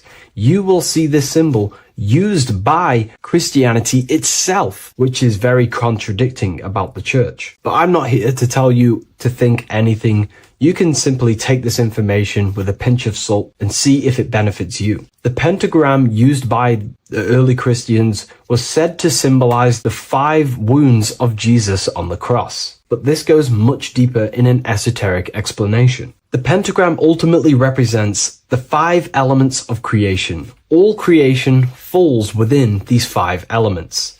We have spirit on the very top, then you have air, water, earth, fire. This is the correct placement and order of the elements. Air is always on the left, water is always on the top right, earth very bottom left, fire bottom right, and spirit placed on the tip point of the pentagram. It's a 5-pointed star drawn with one continuous line. But this actually reveals much deeper things, and we're going to be going into how to use this symbol for magic and creating your reality towards the end of this video. But now we're going to give you a basic understanding of the pentagram. It's showing you the 4 physical elements symbolized as triangles and spirit symbolized as a circle. The 4 physical elements are made out of the base element, spirit, or what the ancients call ether. Ether is the underlying base of all physical matter. This is the substance that animates physical matter with life force.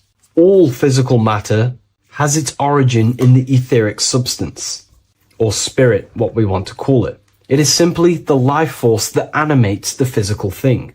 However, if we go deeper onto this symbol, it also represents something personal to the individual who wears this symbol. If you wear this symbol, you're basically saying you're putting your divine nature over your material nature. Your divine self is in control of your material self. You put your spiritual needs before your physical desires and needs. Hence why the spirit is on top, looking down over the four physical elements. The circle is continuous, one line, eternal, no beginning, no end. The triangle has beginning and end and points. You can see the beginning and the end when you draw it. On a deeper level, this is pretty much showing the process that symbolizes the structure of the macrocosm, the universe itself, showing how the invisible spiritual planes condense and crystallize into the visible physical world, spirit turning into physical reality. But if you wear this symbol, you're basically saying, I put my divine nature over my material nature, showing that your spiritual nature rules over your earthly existence. You put your spiritual needs first. If you see this inverted, it is now the opposite, placing spirit on the bottom, basically saying, I desire the physical things over the spiritual. But what exactly is your spiritual nature? Well, your spiritual nature is simply your internal self.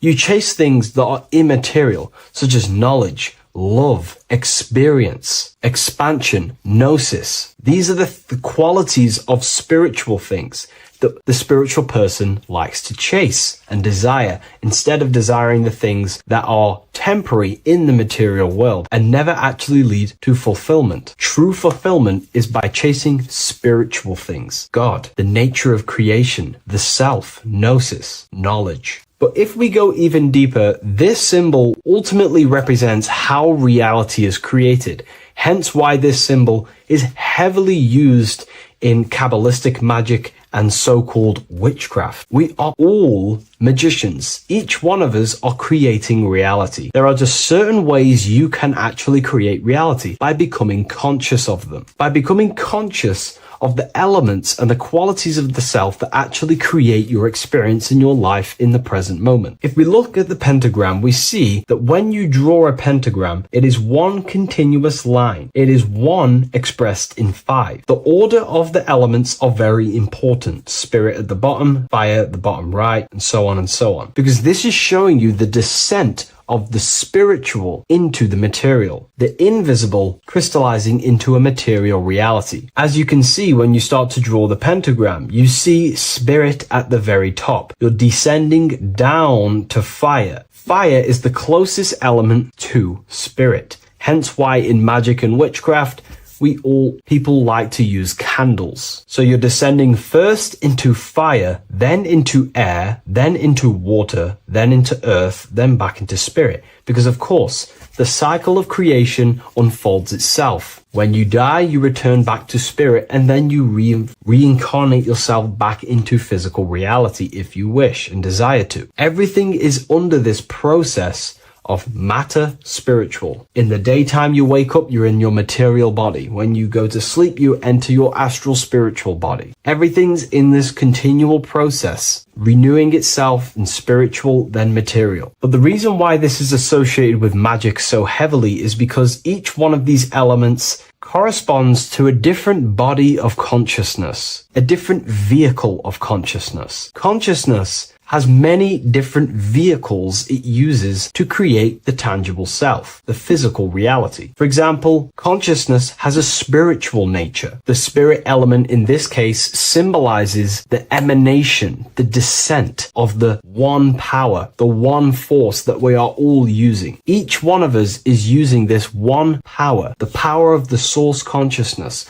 unfolding its creation in the present moment. This represents the source, the emanation, the descent of this continuous flow of energy through us that we are tapped into, like a live stream in the present moment. This descends first, the force descends into fire. Fire symbolizes the willpower, will. In this aspect or vehicle of consciousness, the will is the being that directs intention, initiates action, shapes reality through focus, determination. It sets direction, holds intention, projects a desire into form, and aligns your inner world with the outer creation. The will comes out of the force, spirit. Then the will goes with intention to air. Air symbolizes the mental vehicle of consciousness, the mind, the psychic man. The psychic aspects of your consciousness is thinking, imagination, mental images, logic, using the thought or the mental vehicle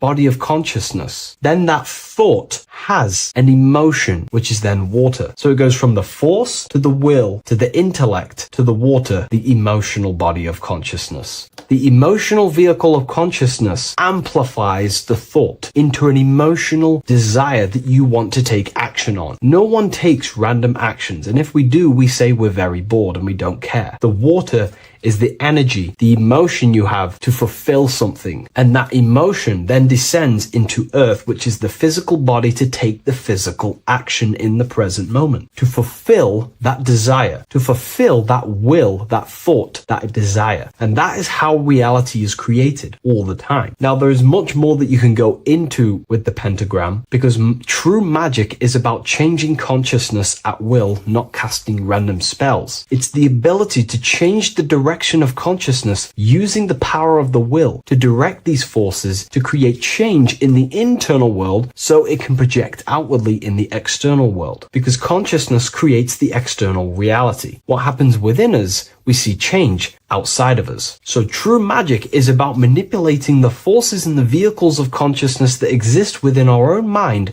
to produce a change in the material world. There are other ways you can use magic, by purifying each body of consciousness or banishing each body of consciousness. Other forms of magic, you can dissect each body of consciousness and work with that specific body. If you think you're using your mind too much, you can start using banishing rituals to banish the power of the mind, to stop overthinking, for example. Or if you have lack of emotional connection with your emotional vehicle of consciousness, we can dissect this body, tap into this body, and invoke this body and strengthen it. We're dissecting each body and vehicle of consciousness so we can work with it to create a specific change inside ourselves, then to be mirrored outside of us. So pretty much this pentagram represents the descent of the spiritual turning into a material reality. Hence why sometimes we see a human figure standing in the point of a pentagram, because it ultimately represents the microcosm. You are the microcosm. You represent the entire process of spirit into matter, the invisible into the visible, the formless into form. The pentagram, drawn in one unbroken motion, captures this divine act of creation, showing how consciousness flows downward through the elements or the vehicles of consciousness to bring forth the material reality. The Book of Symbolism will teach you all about this. It was released November 17th. A lot of people have taken advantage of this. You also gain a free ebook with this copy. Every order comes with a free ebook. And if you wish to get your copy of the brand new Book of Symbolism, you can find it in the description or revivalofwisdom.com. Thank you, everyone. I'll see you in the next video. What's good, people? We're back with another video. This is going to just be a quick video. Manifestation, magic, bending reality. So let's jump straight into this. So you have a conscious and a subconscious part of your mind. The conscious is what you're conscious of, what you're actually doing, where you can choose or not. However, the subconscious is the part of your brain which is automatic. So all of the systems in your body, like the digestive system, your heartbeat, these are automatically being ran. And you do not have to tell these systems to do anything. You do not have to consciously tell your heart to beat. It's automatically doing it. And this is what the subconscious mind is controlling. It's like the dark aspect of your brain or your mind. It is the way bigger aspect of your mind. Okay, it controls all the systems in your body. Okay, and this is where all of your programs are. So when you're in it from your childhood, what you've learned in school, all of these things are being kept in your subconscious, maybe traumas and stuff like that.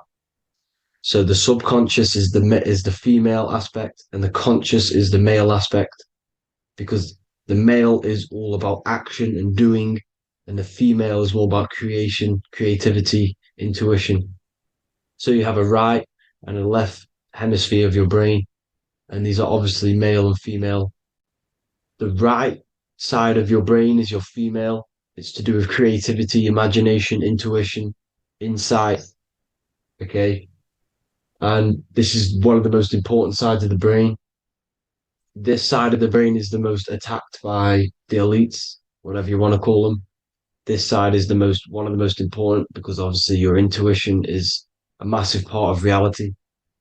And if you don't have intuition, then you lose track of the things around you. You can't consciously feel if things are wrong or right. They don't want you to have intuition or creativity or imagination. They want you in the left side of your brain, which is just reasoning, logic, and basic things. So they just want you to tell you what you want, tell you what to learn, and then that's it. They don't want you thinking for yourself, which is the right side of the brain. So whatever the conscious side of your mind impresses the subconscious side of your mind. So if you do affirmations, for example, if you consciously do affirmations every day, you're reprogramming your subconscious mind. You're impressing a vibration and a word into your subconscious mind, and therefore it will reprogram it. So the male and female aspect are symbolized by the Star of David as well. The male being the upside triangle, the female being the downside, connected all in one, because we both have male and female energy. So every thoughts are electric, which is the male aspect. Emotions are magnetic, which is the female. Each thought creates a wave of vibration in all directions. So think of it like a water drop in a pool, but it going out in every single direction. It's not just flat. And these thoughts have a certain frequency, well, has a certain vibration. That vibration has a certain frequency. And this affects your aura. Every thought, every emotion directly impacts your aura and the strength of your aura. So if you're angry all the time, your aura in the astral plane will look red. However, if you're happy, it'll be more like blue and green. So it's very important. Your electromagnetic field is created out of your emotions and thoughts, and that affects reality because you're 60% water, and frequency and vibration create certain patterns and has a certain effect on water. We'll get into that after this slide. So each thought that people are thinking around you, you are actually subconsciously picking up these thoughts because it's emitting this vibration in all directions. So this is why you can pick up thoughts of other people on the odd occasion. However, when you're more in tune with your intuition, your right side of your brain, you can start to pick up on vibrations, thoughts, and other people's auras. You can pick up on the energy once your third eye is open, and you know whether you should be in that environment or not. This is what we call an atmosphere when we go into a room and you can feel the tension if someone's been arguing, for example. This is the atmosphere, this is the vibrations, these are people's auras emitting these certain frequencies and vibrations. Okay. So our aura is contained of multiple layers. Obviously, we have the physical body. This is the electromagnetic layer. However, you have the different planes of existence, the spirit, mental, astral, etheric, and then physical.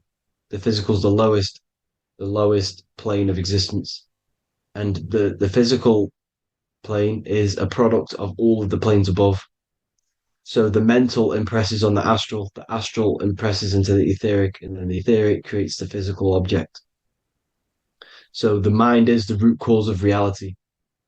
The mind is the cause of everything. Your consciousness is pure cause. There's no effect. Everything you see in this reality is the effect. Everything that you experience is the effect because the root cause was the mind.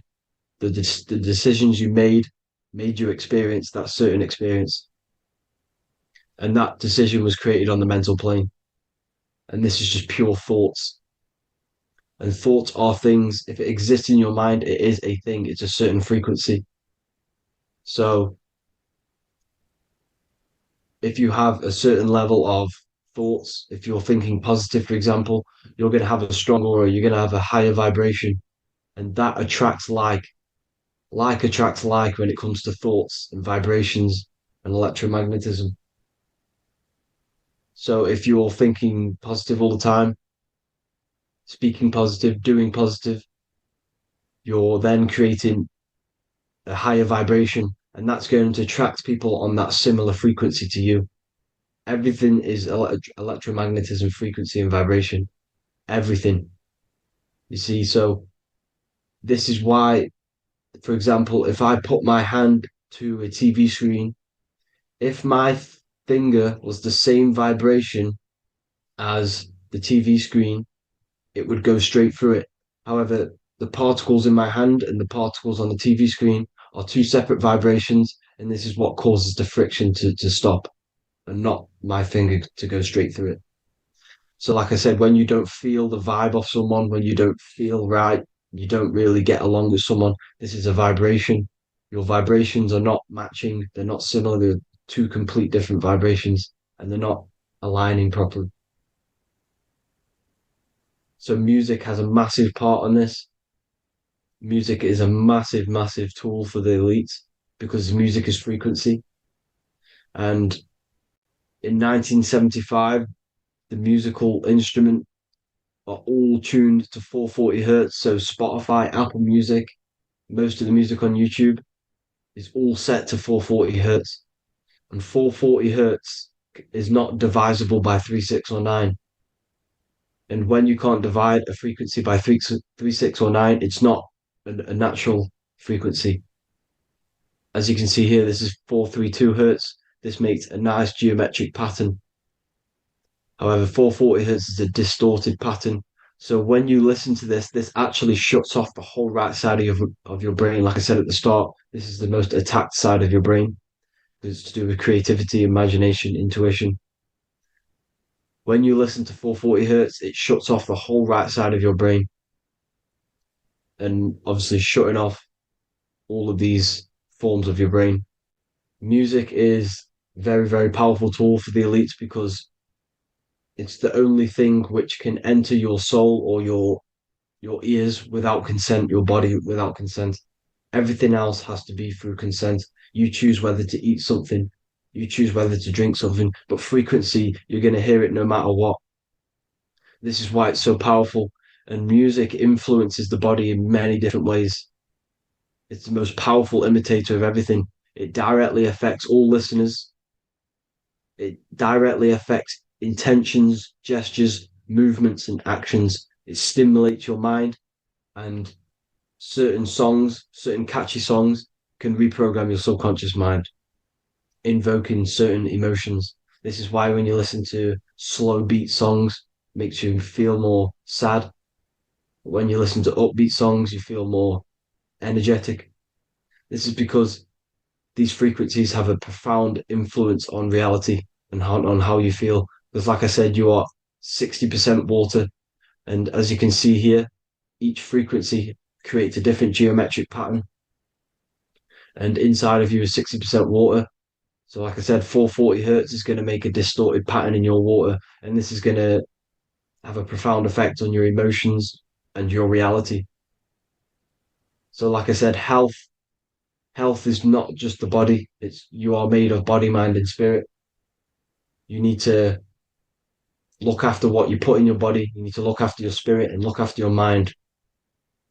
It's very important to keep all these in balance because once one of these are unbalanced, it affects the other two. So if you're eating wrong, it's going to affect your spirit and mind. If you're thinking wrong, it's going to affect your body and spirit.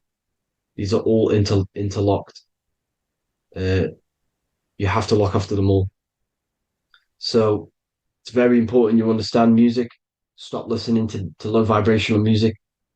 To be honest, you want to listen to music without any sort of speaking inside of it. You just want pure uh, frequencies, which are the solfeggio scale, like one of these, for example, 432, 528 hertz. These are all good frequencies. It's called the solfeggio scale. And these frequencies make you more in tune with nature. 528 hertz is what the earth vibrates at. So it's very important. And the Rockefellers are the one who changed this to 440 hertz. The Rockefellers, one of the elite families. So if you want to manipulate reality, it's very important to have your chakras aligned and having a high vibration, because the higher your vibration, the more powerful your words and your intentions are on reality. So the lower your vibration, the harder it is to affect reality because you're on a lower state of consciousness. You want, like I said, you have the mental, astral, etheric, and physical. Everything is a product of the one above. As above, so below. This is what Hermes Trismegistus was saying in the Egyptian days. This is where it comes from. As above, so below. If you affect above, it directly affects below. So, like I said, meditation helps on this, helps align your chakras. Think positive, feel positive. Like I said, your feelings are magnetic, your thoughts are electric. So once you combine these two together, you're then creating an electromagnetic frequency, and that will have profound effect on reality. So the law of cause and effect. Every law, so the law of cause and effect. Every effect has the root cause. Like I said, your mind is the root cause of everything. Every decision you make is having a different effect on reality. Everything happens for a reason due to the root cause, which is your mind. You choose everything that happens in your life. Okay. So it's very important you understand this and you constantly make the right decisions, the good decisions to have good effects on your reality. You have to be very conscious of this law because nothing escapes this law. This is the law of all consciousness. So think about it. Imagine a massive ball of consciousness. However, off this ball are different sparks, and each one of these sparks are in each and everyone's body. This spark is governed by these laws, the law of cause and effect, the law of correspondence, the seven hermetic principles. It's very important you understand this because this mass ball of consciousness is what is obeying these laws. And everyone has this spark of consciousness inside their third eye. And like I said, everyone is the same consciousness. This is why if you do bad onto someone else, that will directly affect your reality. So if you hurt someone, it's going to come back to you in one way or another because you are that same consciousness. This is like a mirror reality. As within, so without. Whatever you feel on the inside, you're gonna see that on the outside. You're gonna experience that reality, whatever you've impressed. So there's different ways to bend reality to your will. Uh, this is kind of a sort of magic. So obviously you have black magic, which is manipulating reality to harm and influence others, or to be very selfish. And then you have white magic, which is manipulating reality for the good of humanity. So you do have to be very careful with your intentions, people, when you're trying to manipulate reality, because this is nothing to be played with. If you are manipulating reality for the wrong reason, it's going to come and bite you in the ass in some way or another. Because everything is balanced. Everything balances out in this reality. Nothing escapes the laws. Not one thing escapes the laws. So if you're stealing from yourself because it's just going to come back in one way or another. Inside of everyone's heart, you know whether you're doing good or wrong. You can feel it when you do something wrong. You can feel it when you do something good. The heart is the center of the torus field. It's balance. And this is why you say follow your heart, because it's the center of the torus field. It's very important to listen to this inner voice inside of you because that is telling you the right things to do, the good decisions to make. And when you keep following that voice, that good voice inside of you, it takes you to your life path. Very important to follow that voice. However, don't let the ego get in the way of it. Don't care what your friends are going to say. It's very important to understand this. So you have different ways of manipulating reality. You have sigil magic. This is where you create your own sigil or symbol. You create your own sigil and symbol, and then you charge it. You behind that symbol you have an intention. So, for example, if you want to manifest wealth, you create a sigil which represents what you want. You create that sigil, you draw it out, you charge it because wherever your attention goes, energy flows. So whatever your attention is, you're sending energy that way. So what you do with your eyes and your hands, you place attention on the sigil, Imagine that it's glowing. Imagine that you're sending energy to this sigil. And then you burn the piece of paper once you've done this. And then after this, you meditate on that symbol. You constantly think about that symbol, because that symbol is the frequency, is the thing that you want to manifest. So that's one way. Or you can just meditate on your reality. So imagine yourself having already what you have. This is what they call a mindset. You must set your mind to the frequency what you want to manifest. Okay. So if you want to manifest wealth, for example, imagine yourself being wealthy. What would it feel like? What would you be doing? Imagine a scene in your mind. Constantly do this, and you're putting out that frequency. Like I said, you must think, because the thoughts are electric, and then you must feel, which is magnetic. Together, this creates an electromagnetic frequency. And this is how you attract things to you. You will attract the certain people to come in your life to bend reality to your will. Okay. Or you've got mirror magic. Stare yourself in the mirror, because a mirror reflects light. It also reflects energy. So you've got to be very careful with what you say to a mirror. You've got to be very, very, very careful, because whatever you send into that mirror is directly sent straight back to you. So if you're thinking negative, you're sending negative energy back straight to you, and that's going to have an effect on your reality. Affirmations are very important, because your words are frequency, your words are vibrations, and each word you say has a certain frequency. If it's if it's positively charged, it's going to affect you positively. If it's negatively charged, because like I say, your brain and your mind is like the director of energy. That's what your brain is. And it directs energy into certain things. You can either positively charge it or negatively charge it. And this brain is creating your reality constantly. It's manifesting your reality constantly in the present moment. So this is what the government knows. The government know your mind is the root cause of reality. This is why they call themselves a government. Government. The New World Order is not being manifested by them. They are controlling the information. They are controlling your perception of this reality. And they know the mind is the root cause of reality. Therefore, if they control your perception of reality and your information, what you believe, you're going to manifest that information, that perception. So we, the people, as a collective consciousness, are the ones manifesting this new world order. You see, so this isn't black magic. They're actually tricking us into manifesting their own their plans, this new world order. You see, this is how smart these people are. They know how to get around the laws of reality. They know how to bend reality to their will without facing the consequences. They're getting humanity to do it. You see, there is a collective consciousness. As like I said, we all have that same spark of consciousness, right? So as a collective consciousness, we are on a very low vibration at the moment. However, we are waking up rapidly. There are more and more people waking up at the moment, and light always chases away the shadow. Light is a lot more powerful than darkness, you see. So one person waking up has a massive effect than one person being asleep. It has a profound effect. Because like I say, the light always chases away the darkness. It's more powerful. The light is always more powerful. High vibrations are more powerful than lower. So that's it for this, people. I hope you all enjoyed. This is a short, quick video. God bless you all.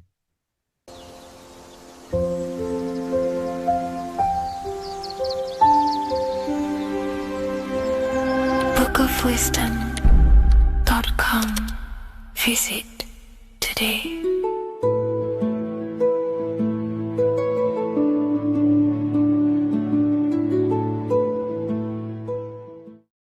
Welcome to Revival of Wisdom. Welcome people, we're back with another video, and this video is about Freemasonry and their connection to the Illuminati. Please, as always, to make sure to hit that like and the subscribe button and turn on the notifications to never miss a video. On May the 1st, 1776. The founder of the Illuminati, Adam Weishaupt, founded this secret organization, and this date can be found in Roman numerals underneath the all-seeing eye pyramid on the $1 bill. This $1 bill also says Anut Coptus Novus Ordo Secularum. This is Latin for announcing the birth of the New World Order. This New World Order will be headed by Lucifer, the all-seeing eye, and followed by the 13 layers of bricks for the 13 elite bloodlines. So your Orsini's, Rockefellers, Rothschilds, Soroses, and the other 9 elite families. So when Adam Weishaupt created the Illuminati, he made it consisting of high-level degree Masons, French and Latin philosophers, and many more powerful people to all become one society. So this is why you see Masons using the same symbol of the all-seeing eye inside the pyramid. But not all Freemasons are part of this Illuminati secret society. As the 33rd degree Freemason Manly P. Hall said in his book The Secret Teachings of All Ages, Freemasonry is a fraternity within a fraternity, an outer organization concealing an inner brotherhood of the elect. So what he's saying here is that Freemasons have to go up the degrees of Freemasonry, and once they hit the top, they either get elected or not into these secret societies like the Illuminati, Skull and Bones, and Knights Templar.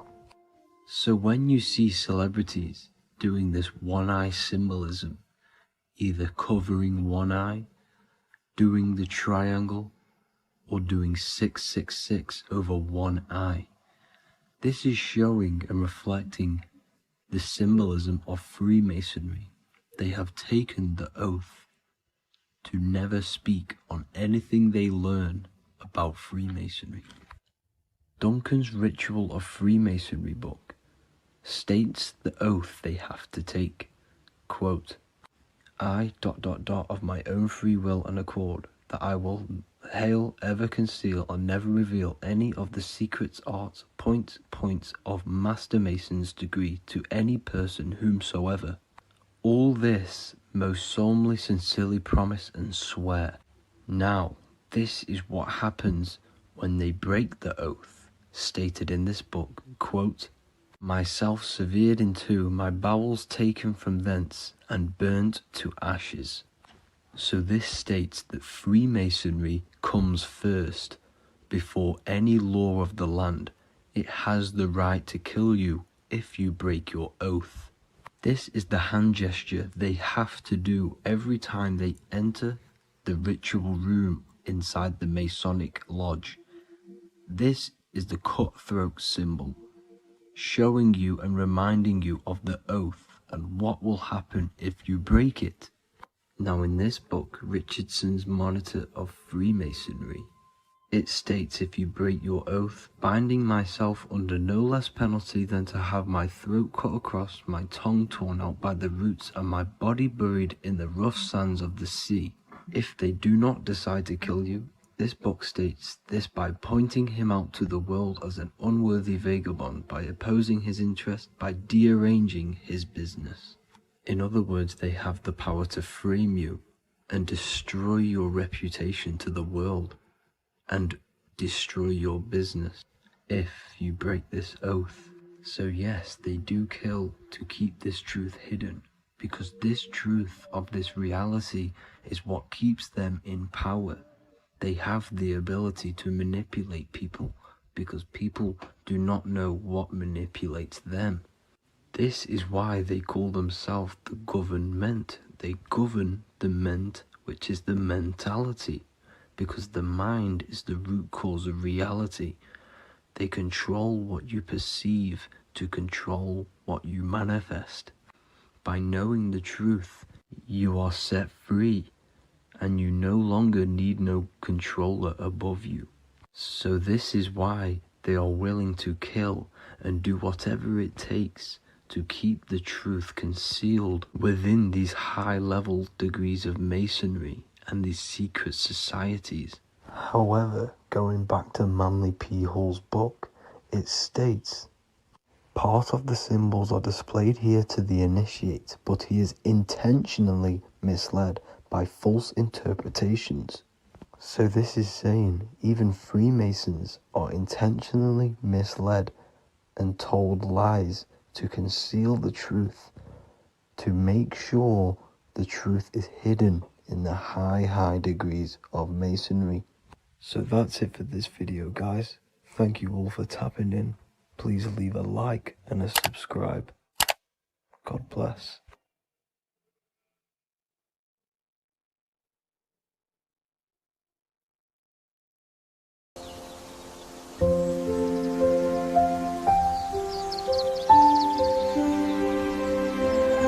bookofwisdom.com. Visit today.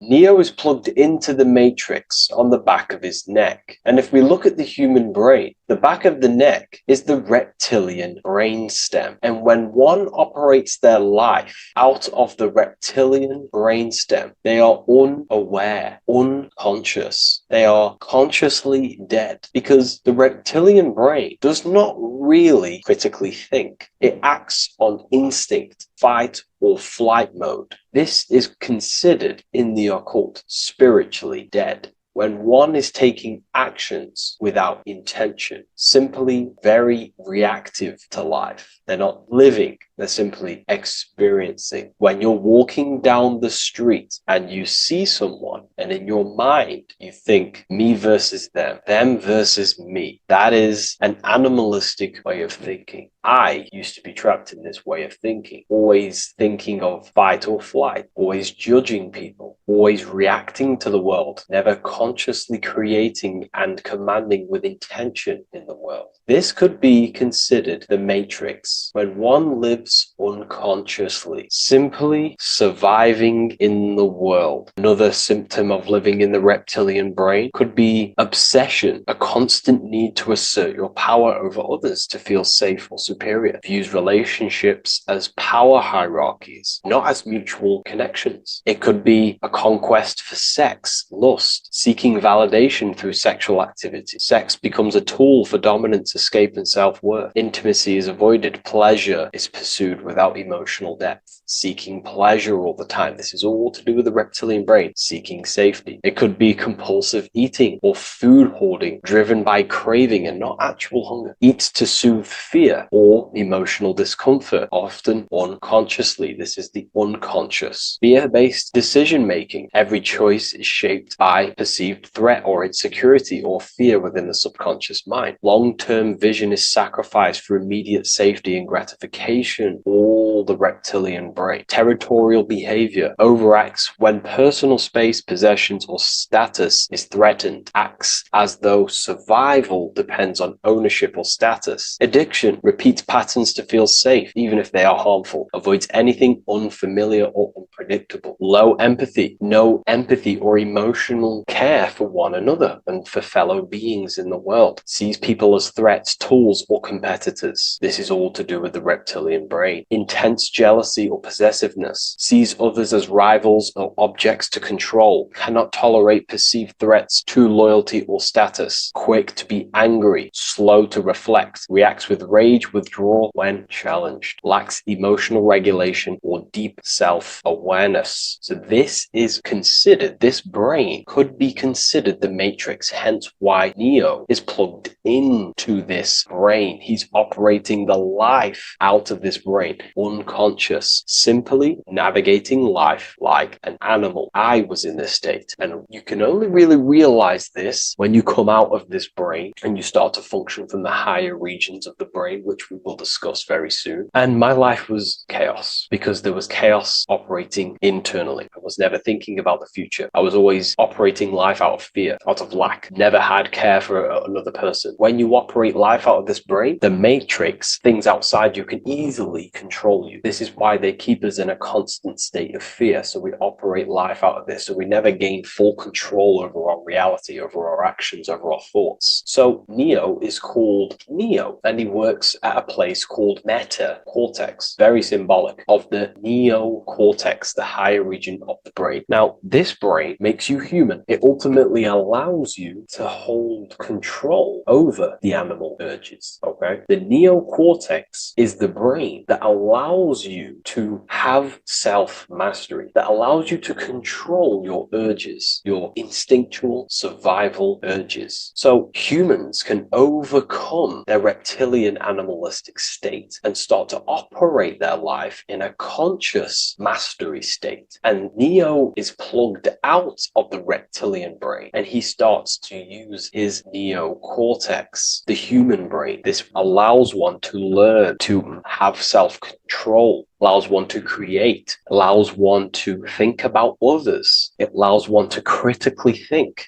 deeply. It allows one to be self-aware. Who am I? Where did I come from? And where am I going? This is ultimately the brain that has shaped the world. We look at humans. We built technology. We built all of these amazing things. They all come from the neocortex. This is the higher region of the brain that allows consciousness to function on a higher degree. It allows you to truly become a creator and have self-control instead of living in a reactive animal state. You see, animals are only aware of their five senses. They're only aware of surviving. If you notice, look at animals, they're always looking around. Even in their home, they're always looking around, sniffing around. That's because they operate in an animalistic brain. Humans have the neocortex. This is a higher region of the brain, which if you wish to master yourself, this is the brain that you will be using. This allows you to operate life on a higher degree. We see this reptilian brain symbolized everywhere. See it as reptiles. Reptiles are symbols of this brain. We see the Egyptian god Osiris with the green skin representing a reptile, a crocodile. Sometimes we see Osiris depicted in Egyptian artwork with crocodiles or reptiles, if you do a little bit of research on that. And also, if we look at the overall symbolism of Osiris and his story, we notice that he is the god of the dead or the underworld. This is not literal, but the dead or the god of the death,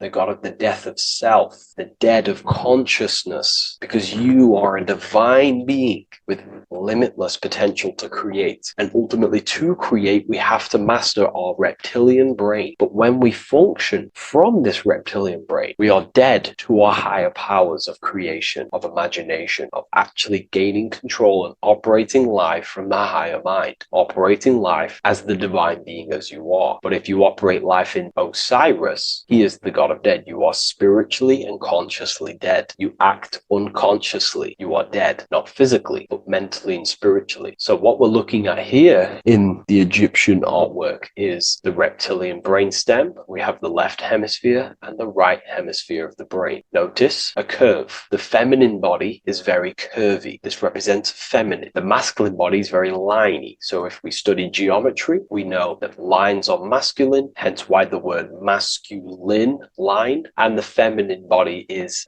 in geometry, feminine is represented as curves. So this is the left masculine brain on the left side, and this is the right feminine brain on the right side, with Osiris, the reptilian brainstem, in the middle. So we're going to go deeper into some Mesopotamian artwork now. Now let's have a look at this. We're looking at the reptile on the very bottom. We see the left brain and the right brain, the Eye of Ra and the Eye of Horus on the left and right in 3 Freemasonry, we still see the symbolism of the two pillars. Yakin and Boaz in Freemasonry, with the two pillars symbolizing masculine, feminine forces of consciousness, also representing the masculine left brain and the feminine right brain, with the reptile down here. But if we have a little look here, right, we have a little look at these reptiles. This person is standing on top of the reptiles. When you are on top of something, you have power over the below. You are standing atop of something. You have mastery over it. You have control over it, symbolizing gaining control over the reptilian brain, the reactive actions, the sexual urges, the addictions, the territorial behavior, the fear-based decisions, constant internal tension, never being able to focus. It's symbolizing gaining control over these internal qualities that happen within us, in our mind, because the universe is mental. And if we do not gain control over this brain, it will dominate our mind, which will ultimately dominate our actions and destroy our life and live in an unconscious state. So this is basically instructions in this ancient Mesopotamian artwork of becoming self-mastery, to operate on a God consciousness level. So we have a person symbolizing your awareness, the internal you, having mastery over the reptilian urges, the reptilian brain, the reptile thinking. We have a person, a face in between, and it's standing in between these pillars, symbolizing balance of the brain hemispheres. Because the face, we see the eyes in the middle, we see the person is you, your consciousness, standing in the middle pillar. So representing seeing reality as neutral. Everything in the world is neutral. It's the mind's perception that gives it a positive or negative charge.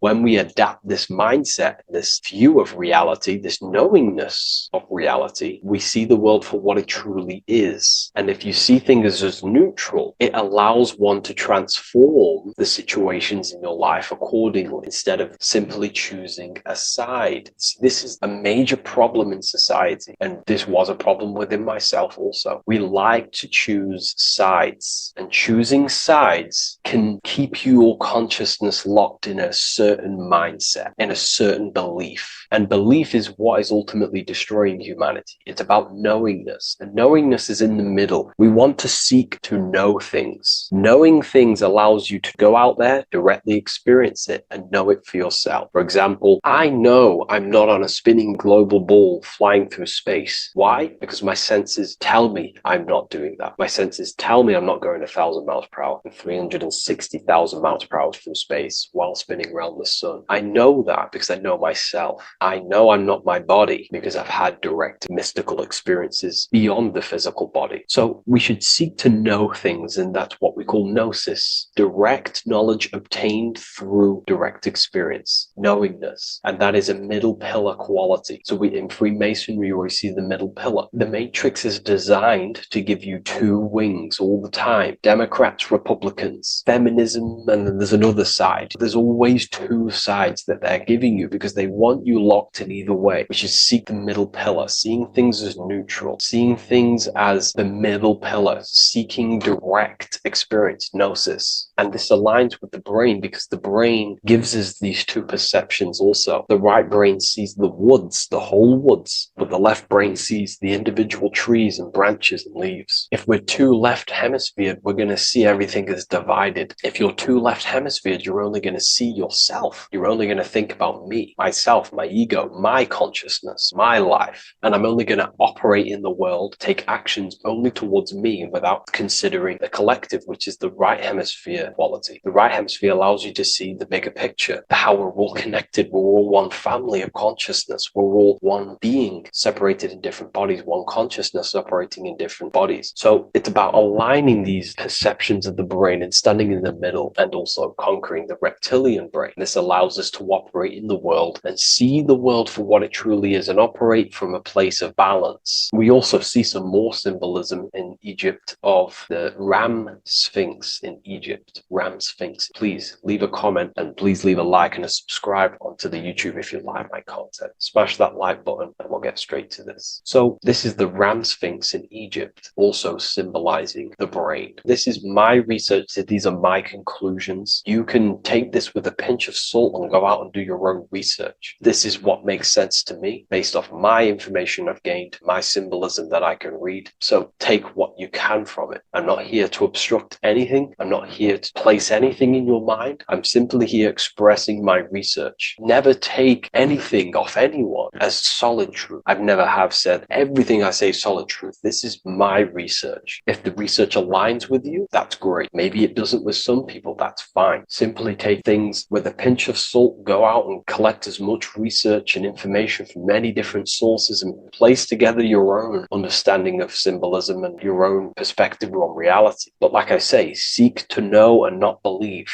So this is the Ram Sphinx in Egypt. This is a more powerful symbolism of the brain. We have Osiris here, the god of the dead, which is the reptilian brain, and an Aries symbol here symbolizing the hippocampus in the brain. So this is the reptilian brain stem, heavily aligned with the reptilian brain stem here. We can see the connections if we look closely. So this represents the dead of consciousness. This is the dead of self, living in impulsive animalistic state, the symptoms that I listed earlier. I'm not going to go over the symptoms again. And Aries symbolizes the hippocampus in the middle of the brain. This is the hippocampus. And Aries is a symbol of a state of being. Why? You see, ancients and the ancient Egyptians, according to my research, Freemasons still use this symbolism today. So what they do is they use the path of the sun to symbolize a state of consciousness or a journey in consciousness. So what do I mean? So Aries here is the transition from the winter arc. So this is the winter arc from Libra, Scorpio, Sagittarius, Capricorn, Aquarius, Pisces. This is when the sun is dead. This is when the electromagnetic waves of the sun are not very present. This is the winter. This is when there's more darkness in the world. However, from Aries, Taurus, Gemini, Cancer, Leo, Virgo, and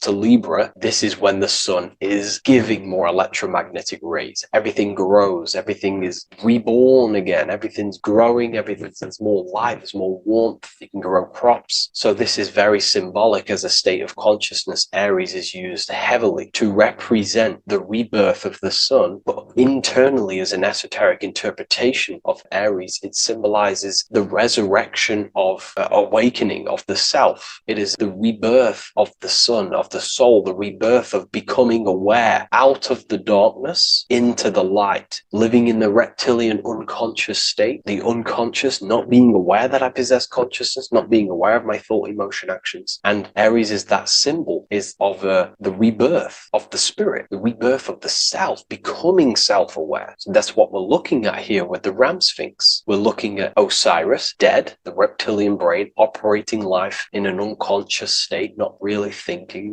not self-aware of thought, emotion, actions, not aware of the soul, not aware of good and evil, not aware of the laws that are in the heart of love, not aware that there's always an intelligence in the heart telling us what's the right thing to do at all times, not aware of anything, just simply reacting to the world. But then we have a symbol of Aries above, which is the resurrection of self. So again, this is symbolizing by the Egyptians to me and my research, going from darkness to light. This is the resurrection of consciousness when we start to deepen our self-awareness, which is ultimately what I'm doing to you in these videos. Hopefully I can awaken some people's minds and make people think deeper. And that process of internally what's happening within you that's what Aries represents when you're starting to say, wow, my mind's going deeper and deeper into the self, and I'm realizing more. That is what Aries symbolizes. When the sun returns, it's also a symbol of a sacrifice, because obviously when the sun returns back to Aries, we're sacrificing the winter, when we're transitioning, and all transitions require sacrifice. So in Aries, the Jews celebrate the Passover. It's the Passover of the sun, and what do? They eat lambs in the Passover Aries, because it's all symbolic of this internal process. In Aries, Christians celebrate with the Easter, which is the resurrection of Jesus, the resurrection of the sun. Remember, it goes deeper. There's deeper layers to this. It's the resurrection of the self and the mind deepening into a deeper awakening. So again, we're going from the lower regions of the brain, and when we start to critically think and become self-aware, we're starting to use the mid part of the brain, and the mid part of the brain then expands into the neocortex, which is the resurrection of the self. The mind is no longer functioning in just first, the reptilian brain, but then it's going into the light of the higher brain, the neocortex, and this is the reptilian brain. This is the midbrain, what we're looking at here with the Ram Sphinx. Yeah. So this is the resurrection. It's the transition point of going from the reptilian brain into the midbrain, into the neocortex. We're now resurrecting ourselves. Now, this is not putting anything negative on the reptilian brain. Without the reptilian brain, we wouldn't be able to live. We need the reptilian brain, but it's an abuse of the reptilian brain that can keep us in a very low state. It keeps us stuck in an unconscious state. But the reptilian brain is what's allowing you to breathe, to eat, to scan the environment for any threats. If there are threats, we do need the reptilian brain. That's not to say it's evil, but what I'm saying is an abuse of this brain, which is what most people are stuck in. They're operating their life out of this brain. And this is what the Egyptians, I think, are symbolizing, trying to tell us to resurrect ourselves, to become self-mastered, to become the highest version of yourself, to actively create in the world. Because when we are only operating from this brain, we're unconscious, well, then other people can use you as a vessel to create their reality. This is how the world is at the moment. The ones who know how to use the mind are controlling the other ones who do not know how to control the mind. So I hope this makes sense to you. Let me know if you have any video recommendations, and I'll see you inside Ethereum University. If you wish to take your research to the next level, I have things inside of there that are very powerful. We happily invite you. I'll see you inside of Join. If not, I'll see you in the next YouTube video.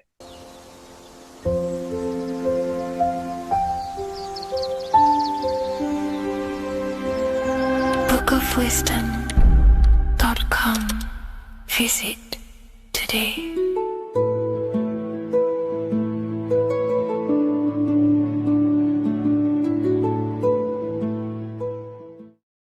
666 is a code, and this code needs to be broken down to fully understand what 666 truly is. In an esoteric view of 666, it represents a state of consciousness, a way consciousness functions within the individual. Now, if we look at the Bible in Revelations, it says that the mark of the beast, 666, is going to be placed on the right hand or on the forehead of an individual. The forehead symbolizes the mind, while the hand represents action or behavior. The forehead represents a belief or a mindset, a way consciousness functions. Therefore, the mark of the beast is not something external. It is actually a way consciousness functions within the individual. But the code reveals the darkest secret about 666. 666 is 3 sixes. The number 6 in esotericism and occultism represents the cube, because the cube has 6 sides. And the physical dimension, everything has 6 sides. Up, down, back, forward, left, right. Everything is 6-sided in this 3-dimensional world. The body is the cube itself. It is the number 6. And the number 6 is the number before 7. 7 is a divine number. It represents divine perfection, as there are 7 functions and cognitions of the mind, 7 energy centers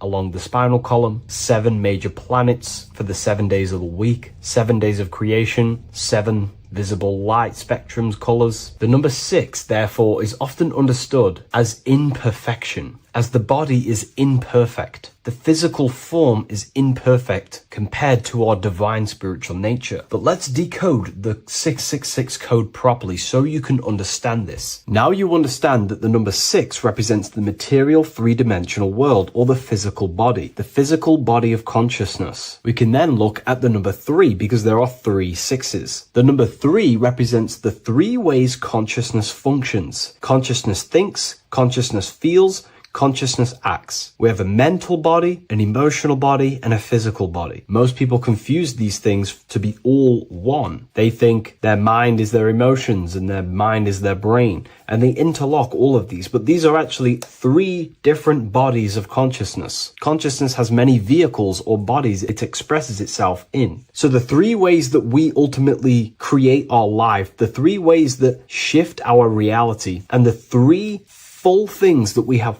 full control over are our thoughts, emotions, and actions. If you try and control anything else other than these 3 aspects of life and consciousness, you are then breaking natural law. If If you try and control someone else, you're then breaking their will, their natural rights. These are the three things you have full control over: your mind, emotions, and your body. Therefore, the number 3 represents the 3 ways that you express consciousness in this life or reality. And the number 6 represents the material body. 666 is the mark of the beast. Therefore, the mark of the beast could be a state of consciousness where your thoughts, emotions, and actions are all directed towards the physical, material, three-dimensional world, leaving no room for true spiritual connection with your higher self, no divine connection to the source or God, giving no attention to your true internal nature, to the self inside the mind. All of your thoughts, emotions, and actions are directed only for physical pleasures, for materialism, for status, for egoism, leaving no room for connection with the divine. And this is the mark of the beast. When people's minds become so obsessed with materialism, chasing desires for the material things, they disconnect themselves from their true internal nature. And we can see this today. People are becoming so obsessed with materialism, money, becoming rich, whatever it is, they're gradually losing connection with their internal self. They think that they are the body. They think that they are these 5 senses. But ask yourself, if I remove my thoughts, if I turn off my mind, who am I then? Because who most people think they are is a bunch of beliefs in their subconscious mind. Their name, their job, their reputation, their friends. If you remove the mind and no longer think, who are you then? The observer, the pure awareness, beyond the mind, the body, the emotions. That is your true nature. You are the internal thinker. And when that internal thinker becomes so attached to the external physical body and does everything in its power to think, feel, and act only towards the material things, you become disconnected to your true powers, to your divine nature, to literally God. If you don't want to become the mark of the beast, then have balance. Now, I'm not saying materialism is evil. Chasing material things is wrong. Not saying that at all. We all have a different views. But me personally, I like to have balance. Yes, I love reaching goals. Yes, I love living the best life possible for myself, materially. But I also make room for my internal world. I train my mind to have self-mastery of meditations. I try and lucid dream and astral project as much as I can. And I try and perfect my thought processes and my internal world as much as possible. So I live a truly balanced life between my inner self and my outer self, which is what these 2 pillars, Jachin and Boaz, represent, the inner and outer world. And the middle pillar in the middle represents the unity of the inner and outer world, living in balance. Or you see a person standing in between them, they represent the middle pillar, or a ladder. This is all symbolic of living in balance between the inner world of consciousness and the outer world of consciousness. Yes, this is Freemasonic artwork. You can learn a lot from their artwork and symbolism, but I hope this brings a bit more clarity about the number 666 and the mark of the beast. Please leave a like, comment, and subscribe to the YouTube channel if you want to see more. And one last thing, the Book of Symbolism has finally been accepted on Amazon, so you can now order this on Amazon in pretty much any country. In this video, we're going to be talking about the evolution of consciousness.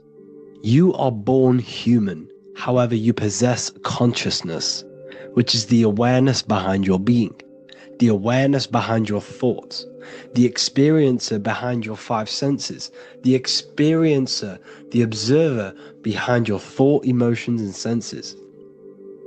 You are an eye, an invisible consciousness looking through a lens, which is your body. Your body produces this physical world that you experience. Your brain produces this world. Your brain and body is a technological computer. However, you are an infinite, ever-expanding consciousness behind this physical body. And there is an evolution of consciousness, a cosmic journey of expansion. And this is why we see so much pyramid symbolism in the occult and esoteric world, and especially within Freemasonry. Because the pyramid represents climbing, an evolution, a raising state of consciousness, a journey. Steps symbolize a journey upwards. This is the raising and the evolution of consciousness, our inner world. The transmutation of our inner selves, of our souls and consciousness and our minds. So when we see this pyramid, we're seeing a evolution, a way up to source consciousness, And the eye in the pyramid represents your source consciousness. It represents illumination. It represents divine guidance through this evolution of consciousness. This is why we see the ladder. Consciousness is ever expanding on an infinite journey of evolution. Each individual is a part of this cosmic process, contributing towards the ongoing expansion of both mind and awareness. As we evolve, we collectively explore deeper levels of existence, expanding the boundaries of thought and consciousness. The mind has the ability to expand infinitely into new realms of thought, into new dimensions of mind. The mind cannot be filled up. It is not a physical substance. The body can be filled up because it is a physical thing, but you cannot fill the mind. Therefore, the mind is constantly expanding, ever expanding into new fields of thought. So what we see in Freemasonry, the ladder, is again a journey, an elevation of consciousness. When we are born with an infant consciousness, and as we gain older, we gain an adult consciousness. Our inner world, our inner mind, and our emotional intellect changes and evolves. We are significantly different from when we were very young as an infant. It's because our consciousness evolutes, it changes, it alters like water. So, just like this evolution of your own consciousness as growing up, there is consciousness of beings existing in cycles beyond our own. And their consciousness is unimaginably different from ours. They operate on a higher level of understanding and knowing, experiencing reality in ways that transcend our current comprehension. Our minds right now cannot comprehend the highest states of consciousness. There are entities, there are beings beyond our own, existing in higher dimensions of consciousness that we cannot comprehend because they have expanded. They are on a further way up the ladder of consciousness. However, we are all on the same journey. None of us can take the same journey. There is one ultimate goal, reaching source consciousness. However, this is always ever expanding. However, we are all on a different journey. There is one truth, one source, one goal. However, there are billions in different ways of reaching it, and we are all on these different paths to source consciousness, to this ladder, this evolution of universal evolution. Okay? Their awareness is attuned to new dimensions of existence, reflecting a more advanced stage in the cosmic journey of consciousness evolution. So when you take DMT, you are shot into these higher realms of consciousness where you meet these beings who look similar to these images. They are not speaking to you physically. They don't speak to you three-dimensionally through vibration and words. They speak to you mentally. If you have done DMT, then you know this. And if you have met these beings, then you know this. You might have even met some of these types of beings on mushrooms or any psychedelic drugs. Because ultimately, when you take these mind-altering substances, it's altering your consciousness. It's merging your consciousness with the spirit of that substance. And you are essentially attuning your mind to higher dimensions of consciousness. That's why we say we're getting high when we take these substances. Therefore, when you meet these beings on DMT, you are essentially meeting beings who are attuned to higher dimensions of consciousness, and they speak to you mentally. They speak to you telepathically through thought, because the universe is mental. Everything exists within the mind. The way you are now, your physical existence, is a state of mind. Mind, thought creates matter. Spirit and matter are two opposing ways of thinking. If we have a very spiritual mind, we have an expanded mind, we are a spiritual person through the mind. However, if we have a very low state of consciousness where we think about food, sex, lust, and all physical things, then we have a physical consciousness. Matter and spirit are two opposing forces, two ways of thinking. The mind attunes itself to different levels of understanding in different dimensions. So, essentially, this is what we're looking at. The body is a vessel for the fluidic, formless consciousness, a temple that houses the essence of our awareness. While the five senses are limited to perceiving only the physical plane, the mind transcends these limitations, capable of perceiving the full scope of reality. It is through the mind that we access deeper truths beyond the material, tapping into boundless nature of existence. Physical existence is a thin band, a thin layer of reality. It's like 0.001% of reality. And your five senses are only tuned into this layer of reality.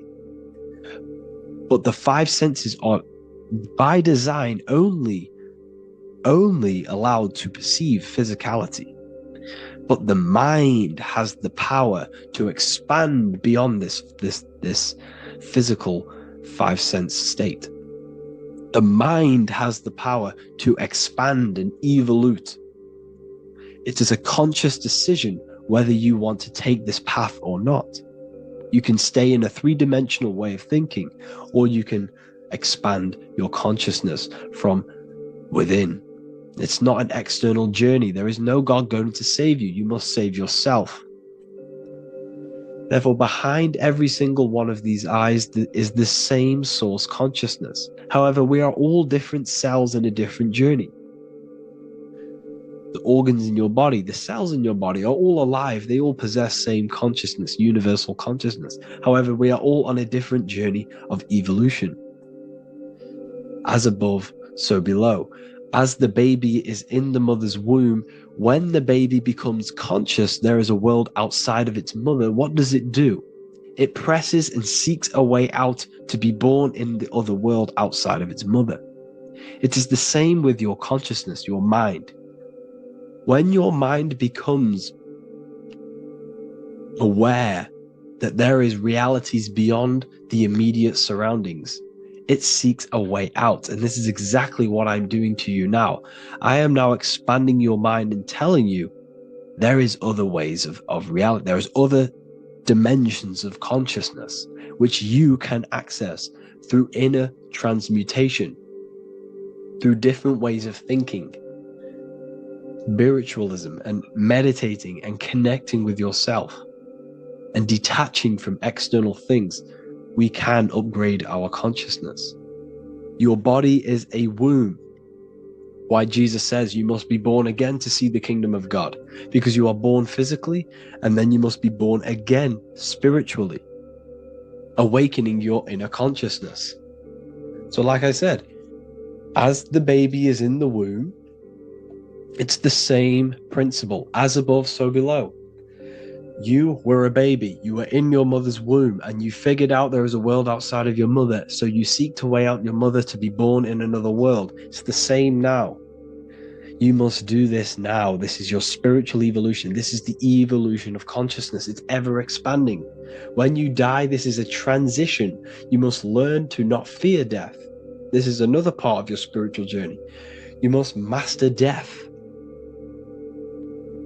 Therefore, like I said before, the mind has limitless capacity to expand into new realms of thought, continuously exploring uncharted ideas and concepts without boundaries. The mind can ever expand. It can never be filled. It can never ever know everything. There is infinite fields of knowledge, infinite fields of thought. Your current state is just one stage on an infinite pathway. You won't remain human forever. The human experience is a crucial phase where we learn to balance polarities, master the fundamental laws of the cosmos. It is a period of growth and transformation, preparing us for the next stages in our cosmic evolution. The goal is to strive for perfection, yet the true perfection is unattainable. It's like a tunnel, and there is a light at the end of the tunnel. And as you walk through this tunnel, the light is ever moving backwards. You should forever seek to meet that light, but you will never meet that light because consciousness is ever expanding. You should strive for for perfection, yet knowing that perfection is forever unattainable. The journey is endless, with each step revealing deeper layers of understanding and experience. The pursuit of growth and expansion is itself the essence of our evolution. You can find all of this knowledge in the amazing book that I have read for years. I have read this book, The Emerald Tablets of Thoth, the Atlantean, by M. Dorial, translated by M. Dorial. I'm telling you now, this book, now that I've told you this, you have some context on the book. The whole book is about evolution of consciousness.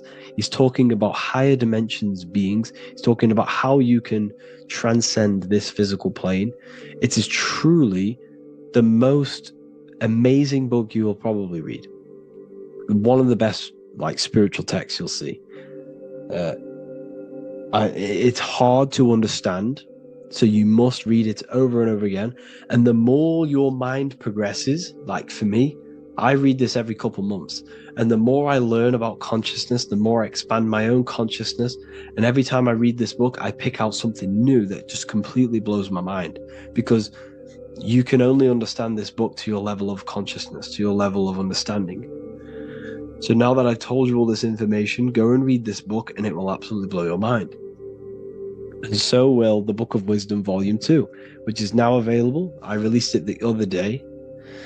I'm just going to read a page out now. This page is called Spirit and Matter.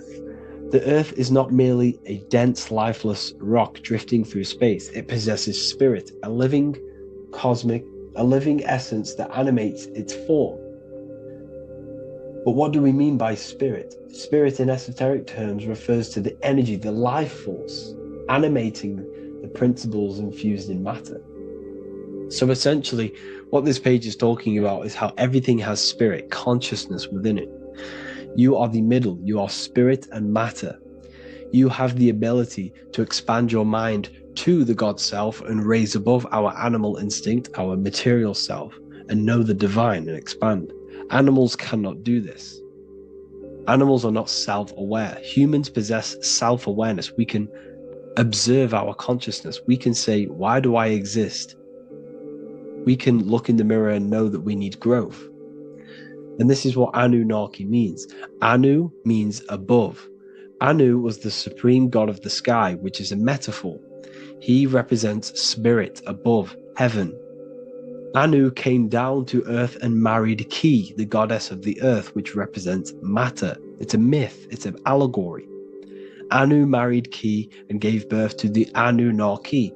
Spirit came down and infused with matter and gave birth to the human, which is you. You are spirit infused in matter, Anu and Ki, Anunnaki.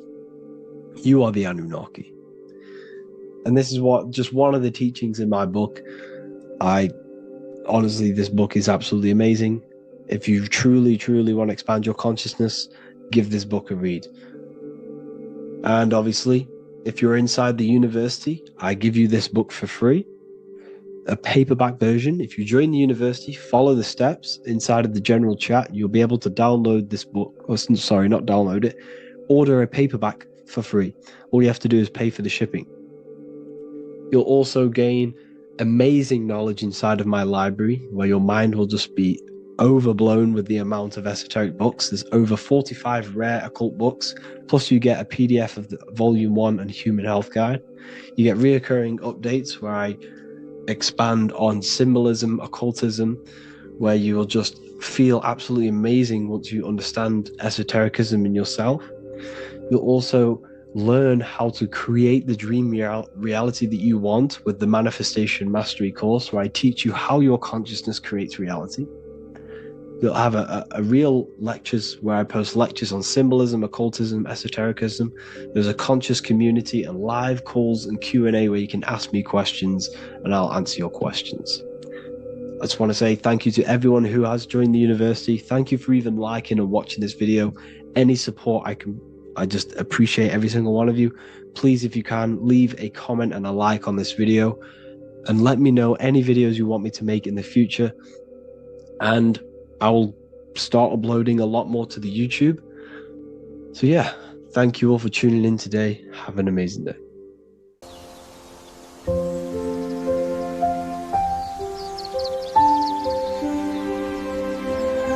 bookofwisdom.com. Visit today.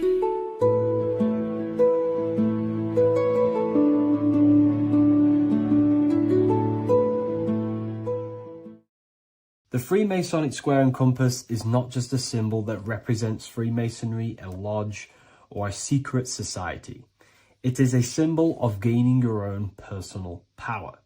Now, in this video, I'm going to be breaking down this symbol in the most detail I can possibly go into. Most people live in a state of illusion. They live their life impulsively, acting based on their five senses, tasting. They want to feel a certain thing like an orgasm, or they're basically just slaves to external things and their five senses, which leads to a very dark path where you'll never actually become a conscious creator and you'll never actually be internally happy.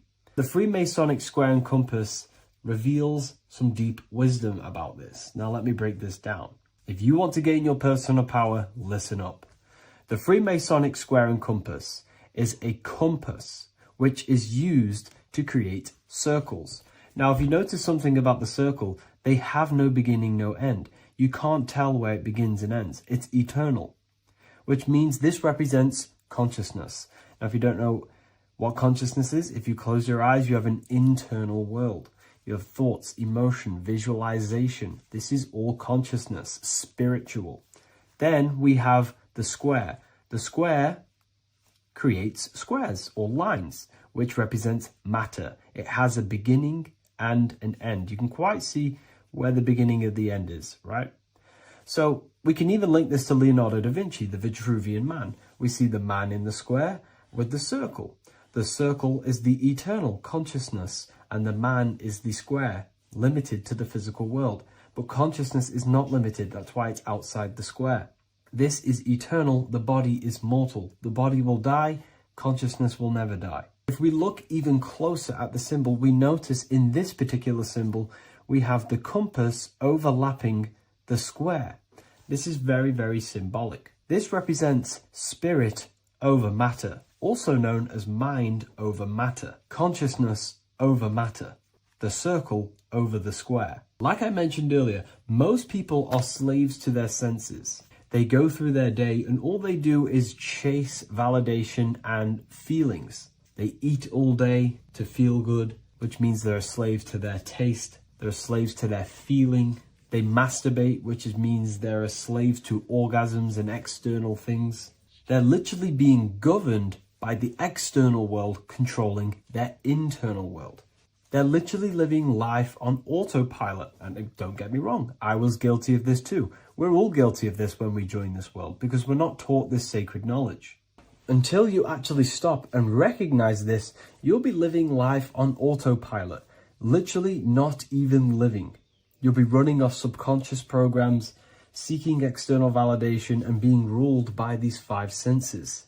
The square underneath the compass represents consciousness on top of matter, which means the internal world is controlling the external world. It is the mind controlling matter and not matter manipulating the mind. In the occult and esoteric world, it's very important that you are conscious of every action that you are taking in your day-to-day life. Never act subconsciously. Always be conscious. What are you thinking? What are you acting? What are you giving your attention? All of this is contributing towards creating because you are a creator. Consciousness is a creative force. You need to make sure that the compass is on top of the square, that your inner world is controlling the outer world and not the outer world controlling the inner. As I've mentioned in many videos before, the internal world of consciousness is what's producing the external world. Your life is just a result of every thought and emotion that you felt in the past. Everything you own, everything you possess, your friends are all reflections of your consciousness. They're all reflections of what you are thinking about. When you change your thinking, your external world starts to rearrange itself. On a basic level, this symbol represents the combination of spirit and matter. You are a spiritual being and a material being. You are heaven, the sky, and earth, the ground. You are heaven and earth, spirit and matter infused into one. You are a bridge between the divine and the earthly worlds. And you can bring down these higher realms of consciousness, thought, imagination, and emotions into a physical, tangible reality. To do this consciously, we need to make sure the external world is not manipulating the inner world. Because if your internal world is being controlled by external circumstances, for example, you have a circumstance happen in your reality, an emotion triggers inside of you, and that emotion is a command to create more of that. And the thoughts that you think are creating more of that negativity. So it's a constant cycle of negative manifestation if you let the external world control your internal world of consciousness. So we need to make sure the compass is on top of the square, that the internal world are commands and not reactions to create your external reality. And not only just to create, but to actually enjoy life. If we let the external world bother our internal world, this means that we have some sort of mental or emotional attachment to the external world. We need to detach from the external world. Why do I say that? Because it's temporary. It's an illusion. We are going to die one day, and none of this will matter. You need to understand that everything in this world is temporary. You have to be okay with losing things, losing family, losing things in this world, because it's guaranteed to be temporary. We need to make sure the internal world is order and not chaos, commands and not reactions. Now, at the back of the Book of Wisdom, Volume 2, the book that I've wrote here, I go over the different meanings of the different arrangements of the square and compass. Sometimes we see the square overlapping the compass, which is the opposite of what we've just broken down. Or sometimes we see one leg of the compass on top of the square and one leg of the square on top of the compass. These are all highly symbolic. When we see the square overlapping the compass, this pretty much represents the beginning of the Freemasons' journey, when their internal world is being controlled by the external. They have a lot of spiritual growth and a lot of learning and inner work to do.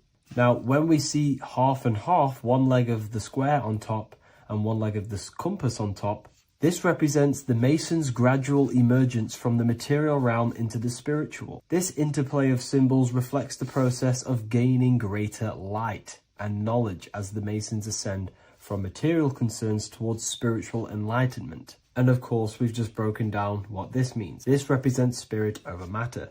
They're not chasing external physical things anymore. They're actually chasing and gaining validation and happiness from spiritual growth, more knowledge and deeper understanding of consciousness and themselves. Most people chase external material things, which actually don't make you happy in the long run. You could be given £1 million today. In a week's time, you would be back to the same original state of consciousness and actually chasing more and more millions of pounds. It's because nothing physical in this tangible world will ever satisfy your internal world of consciousness. So through spiritual growth, we can actually become happy and seek higher understanding, higher consciousness, which actually satisfies us eternally. So when we see the compass on top of the square, it symbolizes the triumph of spirit over matter. This arrangement not only signifies the mastery of spirit over the material realm, but also represents the resurrection, ascent, and dominion of spiritual principles over all earthly conditions. It's all about gaining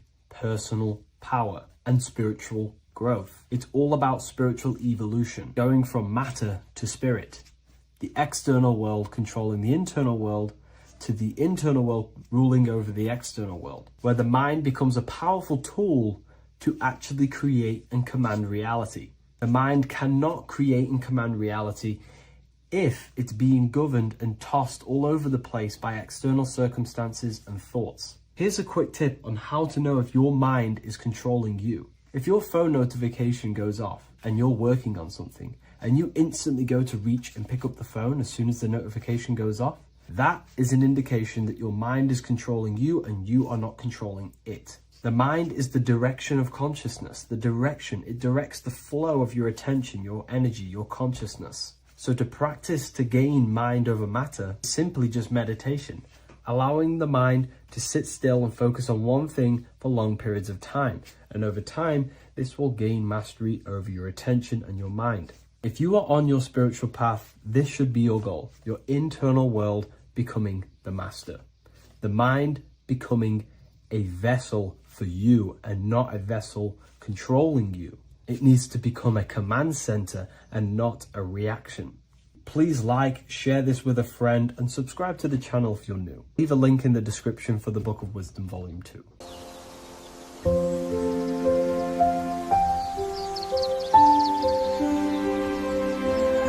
bookofwisdom.com. Visit today.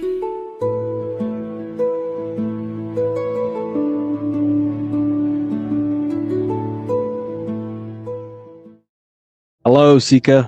Welcome to Revival of Symbolism, a channel devoted to the language of esoteric symbolism, helping you discover yourself and expand your consciousness into new realms of thought. I'm Harry B. Joseph, also known as Revival of Wisdom, and in this video, we're going to be discussing the symbol of the double-headed eagle, also known as the emblem to represent the 33rd degree Freemason. So let's jump straight into this. We have a piece of Masonic artwork here, which is what we call a complex symbol. A complex symbol is not just one symbol, but many different symbols in one piece of artwork coming together, forming a greater meaning. So we have many different symbols to break down here. And we're going to start off with a little bit of context so we can understand this symbol. This symbol represents the 33rd degree Freemason.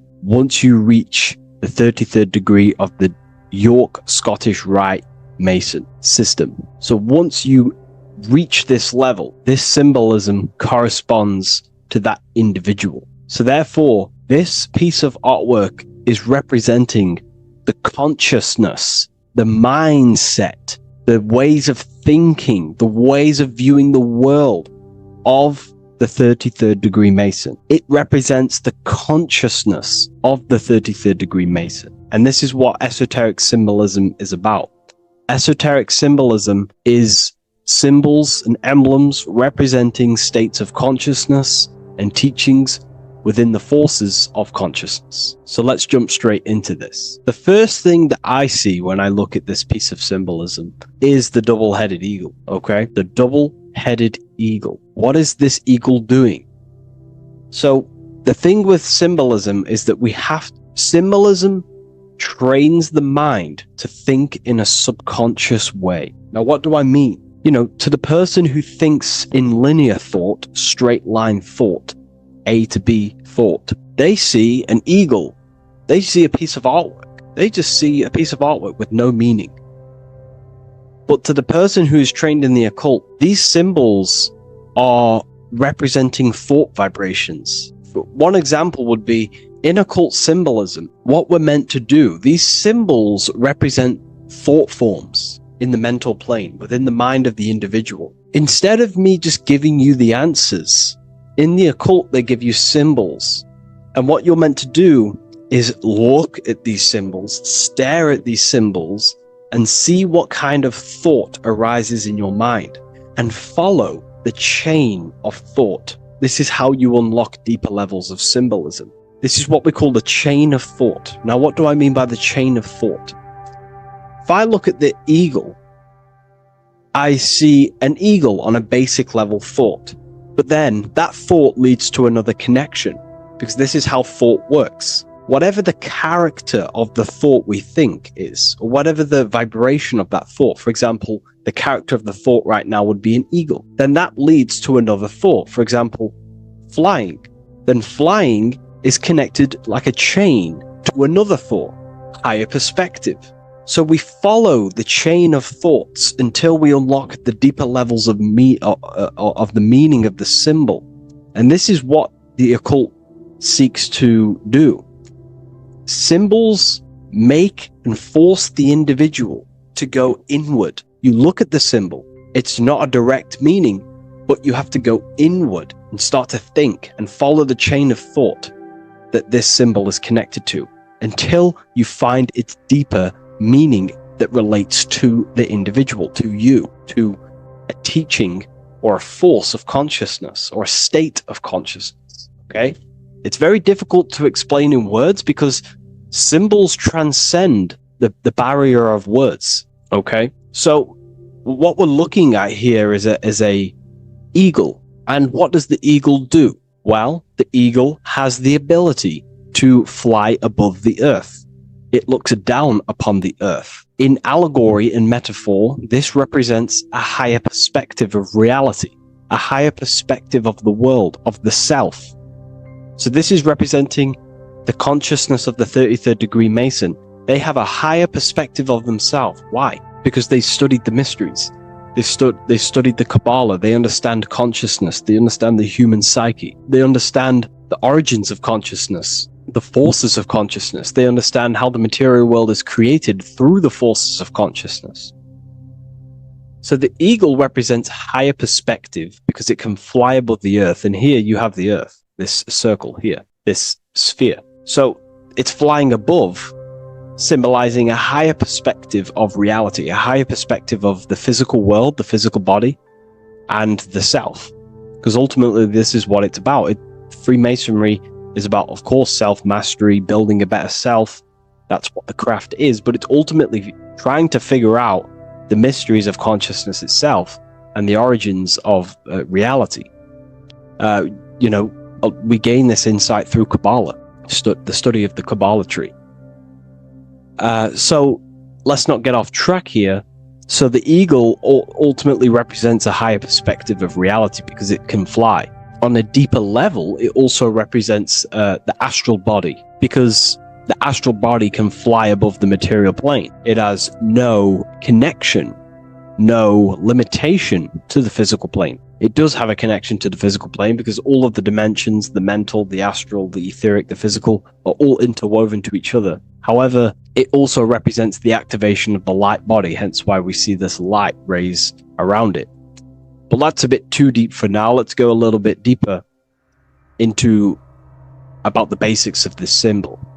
If you look at this eagle here, this eagle's looking backwards, and this eagle's looking forward. So this is forward and backwards. This is symbolizing time. So we have an eagle looking into the past and an eagle looking into the future.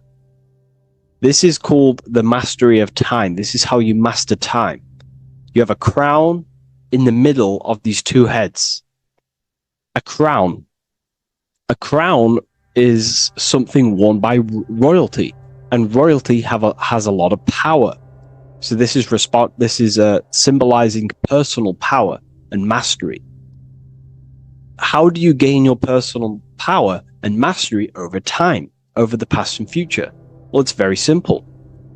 In order to master time and master your future and master your past, you have to look at the forces in your past that have led you to this very moment.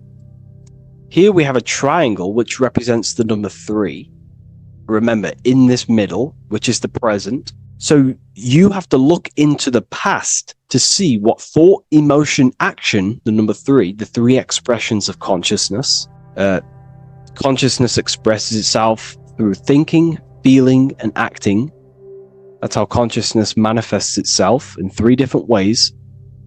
You have to look into your past to see what thought, emotion, and action has led you to this very point in your life in the present moment. And what you can do now, which is your power, the present moment is your power, you can ultimately change your thought, emotions, and actions now to create a better future. You observe the past to see what thought, emotions, and actions created your present moment. You notice the mistakes and you change the now through thought, emotion, and action to generate a better future. This is how you master time. Now, keep in mind, this is always in the mind of a 33rd degree Mason. Someone who is highly, mastered, they keep this in mind. Just like they keep in mind what thoughts they are paying attention to. 33rd degree Mason has a lot of self-mastery power, and they hold conscious thought. Most people think unconsciously and without power. A 33rd degree Mason is trained, their mind is trained. Therefore, their mind thinks powerfully. They do not think randomly because they understand thoughts are the seeds to physical creation. All physical creation is a crystallization of thought. So ultimately, this double-headed eagle representing left and right, and the crown in the middle represents mastery over time. That's how you master time. Again, here we have the eagle standing on top of a sword. The sword is, of course, on a basic level, the sword represents power. Because if I hold a sword to you, I hold the power over you, because you will more likely fear. But if we go even deeper, the sword cuts through the air. When you swing it, it moves through the air. Therefore, it's a symbol of the air. Because you can't really make a symbol of the air, because air is invisible. So the sword is a symbol of the air. And the air is one of the 4 physical elements in alchemy. We have water, symbolizing emotion. We have fire, representing the spirit. We have earth, symbolizing the physical body. Then we have air, symbolizing the mental body. The mental body. So the mental body is symbolized by this sword. A sword has to be continually sharpened.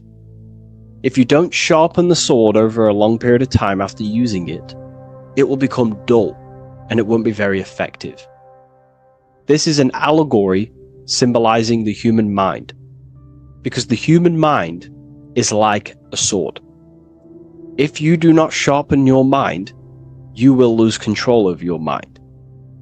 When you stop doing the meditations, when you stop being conscious, when you stop doing the affirmations, the mind falls back into old, unconscious thinking patterns, and we start to lose control of it. The mind is seen as a sword within the occult, because this is pretty much your tool. Your mind is your tool. This, just like the sword is a tool. Your mind is a tool to create reality. So we need to make sure this tool is always sharpened, that we stay on top of the mind, hence why the eagle is on top of the sword, symbolizing control over the sword, mastery over thought. This also goes into thought forms. In the occult, there's something called thought forms. Thought forms are basically taught to the individual and understood by the individual, who understands that the mind is not just in the brain. The mind is a part of a mental field. All around you, there is not just a field of energy. There's also a field of mind surrounding you. It's a mental universe. And this field of mind is what we call the mental plane. The field of mind is where all of the possible thoughts in the universe infinitely express itself.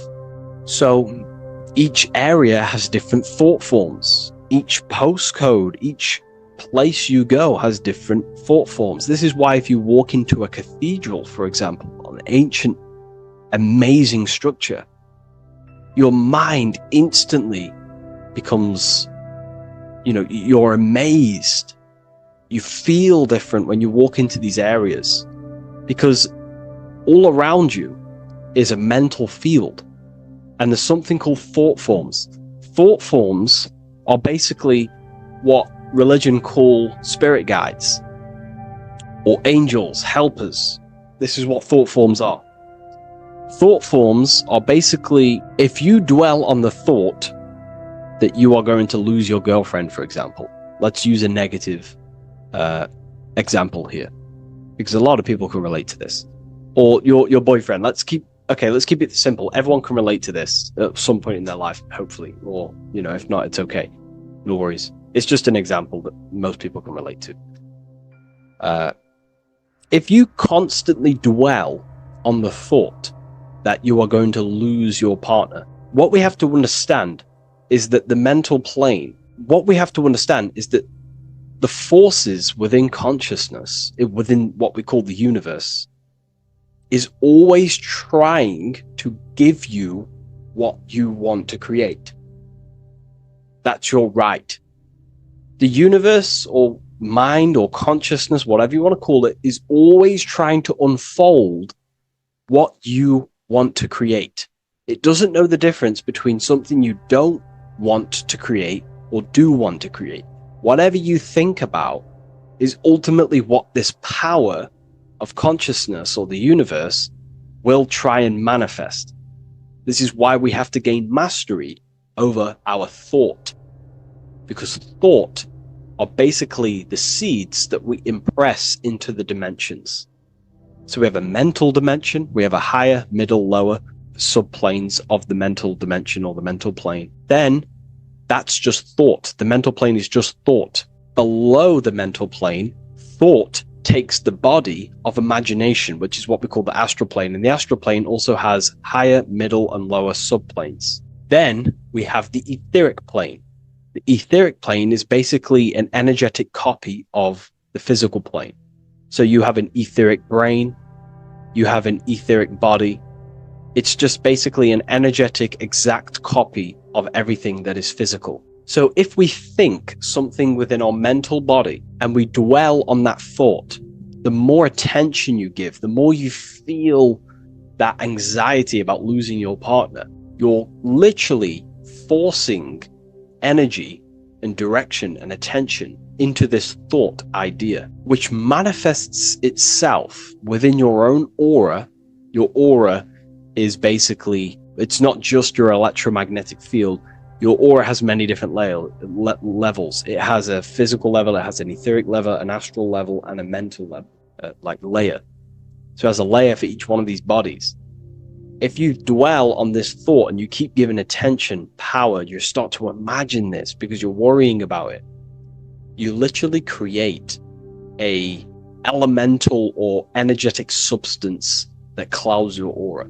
And this is what people have been called demons, people call spirit guides, whatever you want to call it. This is what it is. It's a thought form. But this is not something that's come after you. This is something that the individual has created. And wherever they go, this cloud of thought forms that they've manifested literally clouds their aura. You can see it within the astral plane and the mental plane. You can see how it's affecting them. Wherever you go, you start to randomly think about it. You keep thinking about it. You know, it's infecting you. It's like a demon. It's tormenting you. But it's simply just a force, an astral force, and a mental cloud that they've manifested within their aura. Thought forms. The 33rd degree Mason has very powerful thought forms. And this is, you know, if you're a Mason yourself, and you're not aware of this, this is why it's great to be around a 33rd degree Mason within your lodge, because they have very powerful thought forms, and you being in the present of them, you're also taking on his thought forms, and they can assist you. We're all affecting each other through thought transference through the mental field or the mental plane. Okay. Now I'm not going to go too deep into that because, you know, people can use that knowledge for really bad. But ultimately it represents thought forms also, symbolized by these clouds. Clouds are a symbol of thought forms, because they manifest themselves as basically like a cloud form energy within the aura of an individual. So this represents the mastery over the intellectual side of consciousness, of thought, sharpening the mind, gaining mastery. Then we have 33 in a triangle. A triangle in alchemy symbolizes, well, the upwards triangle, the upright facing triangle symbolizes the element of fire. The downright facing triangle represents the element of water. So an upright triangle represents fire. Fire is very transformative. If you place, I don't know, a pencil into fire, the fire will burn it down into its raw material. And this is ultimately what this triangle represents.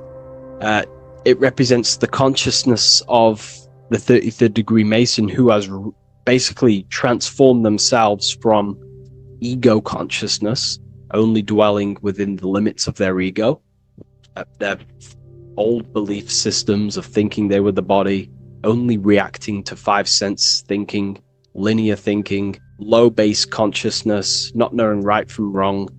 It's basically transforming themselves. They have burnt themselves down to their raw soul form, and they understand that they are a soul, and they've experienced this, by casting off all the attachments to consciousness. This is why there is the number 33 within this triangle, because 33 is the age that Jesus dies. It's also the number of the Kabbalah tree, because the Kabbalah tree has 10 Sephiroths, 22 pathways, and one hidden sphere called Dot, which all adds up to 33. And the Kabbalistic tree of life, just to give you a bit of context, basically is a blueprint of how God manifested the world, and you are an expression of God. So it's also representing how your soul fell into matter, how consciousness creates matter. And it's also a diagram of how reality is not fixed, but it's ever unfolding creation through these forces of consciousness. So the Kabbalah teaches a way back to source consciousness if you go from the bottom of the tree to the top. And in order to go to source consciousness, you have to die symbolically. It's the death of the self, the death of the ego, the death of the old self, the old belief systems that you had. That has to die. The old person has to die to give room to be spiritually reborn, so you can actually figure out who you actually are. Your ego has to die. Now, that's not saying ego death, but you have to basically give away all of your old belief systems to then be spiritually reborn. That's why Jesus dies at 33 and is resurrected. Ice melts from ice into water at 33rd degree. So it's symbolic of transforming. And again, the upright triangle is the fire element, symbolizing burning things to its base raw material.